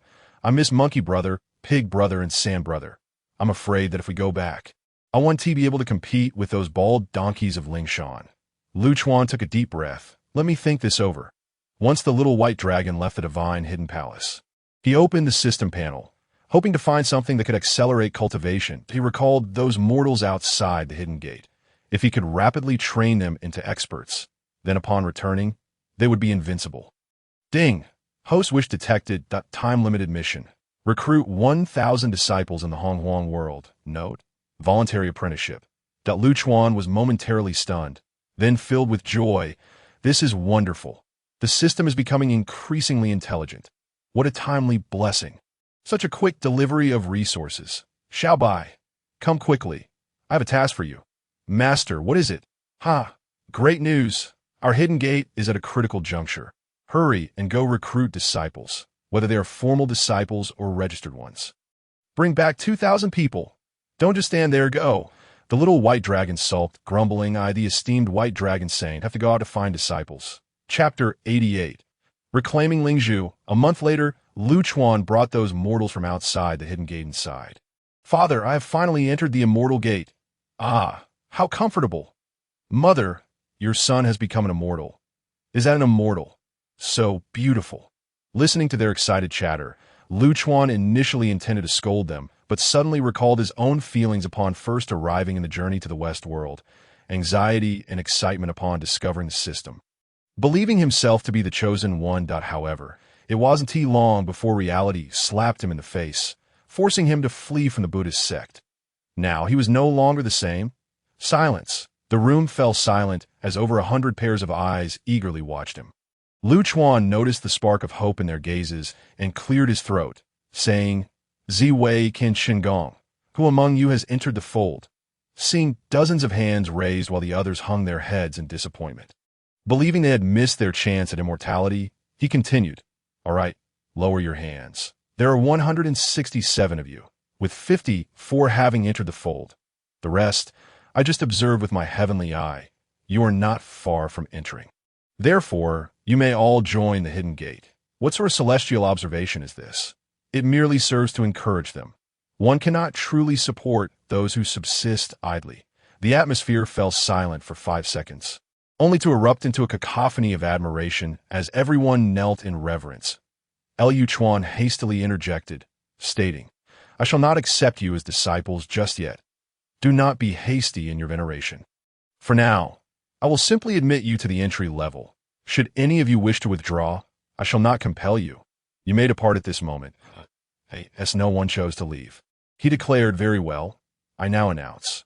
Congratulations on your admission to the hidden sect. A notification chimed. 167, 1,000 individuals have been enrolled. Liu Chuan was taken aback by the eagerness with which they joined the hidden sect. This task had proven to be less arduous than anticipated. Please, allow me to clarify. Among the 54 entrants, 12 are formal disciples. The remaining 113 are registered disciples. Do not be disheartened if you diligently practice the Ziwei Kanshin technique. Like them, you too can transition to formal discipleship. Now, disperse. To the north of the square lies a dense forest where you shall temporarily reside. There is sustenance available, and as you have yet to reach the stage of fasting, you must fend for yourselves in terms of food, a bold man inquired. Esteemed one, how long shall we journey before we reach this dense forest? Lu Chuan contemplated briefly, estimating it would take approximately 10 days. This journey would also serve as part of your training. Go forth. Once the crowd had dispersed, Feng Lingzhu asked, why did you suddenly accept them? I thought you were not fond of them. Lu Chuan countered. Do not speak nonsense. I was merely testing their mettle. Now, I find them quite endearing. Feng Lingzhu paused before asking, why are you so eager to return? Can you share your reasons with me? Lu Chuan pulled her to sit beside him in a pavilion and queried, do you truly wish to know? Upon seeing her emphatic nod, he elucidated, have you not always desired a child? I believe I have discerned the reason for your prolonged inability to conceive. What reason? Lu Chuan gazed at her with a complex expression, saying, in truth, you have forgotten many things. However, this is not your fault. It is the fault of those malevolent beings. Your true self has been split in two. And there exists another version of you. Another you, another you. These words echoed in Feng Lingzhu's mind like a thunderclap. Husband, I am not whole. How could this be? Lu Chuan tightly grasped her hand, explaining, it is well that you know. There are several reasons for our return. Foremost, to reclaim your other half. Second, we have dwelled in this realm for thousands of years, and I am concerned about what may have befallen Wukong and the others. Finally, even if I cannot vanquish R'lyeh, I shall ensure that the monks of Ling Mountain pay a price. Feng Lingzhu nestled in his embrace, murmuring, I always believed it was because your cultivation was too high that it made conception difficult. I did not realize, were those dreams of mine true, regardless of their veracity, whether they have committed those acts or not, they must bear some consequences for frightening you. For your well-being, of course, Lu Chuan replied with a hint of sarcasm. Indeed, husband, you are a good person. Lu Chuan was taken aback, exclaiming, a good person. I am indeed considered a good person. He was caught off guard by this unexpected label. Although he understood that Feng Lingzhu did not grasp the implications of being labeled a good person, he nonetheless imparted gravely, one must not bestow such titles lightly. That if you dislike someone, you ought to call them a good person. Do you understand? How can one refer to an undesirable as a good person? Is it not because you treat me so well that you are indeed a good person? I am no such good person. I am merely your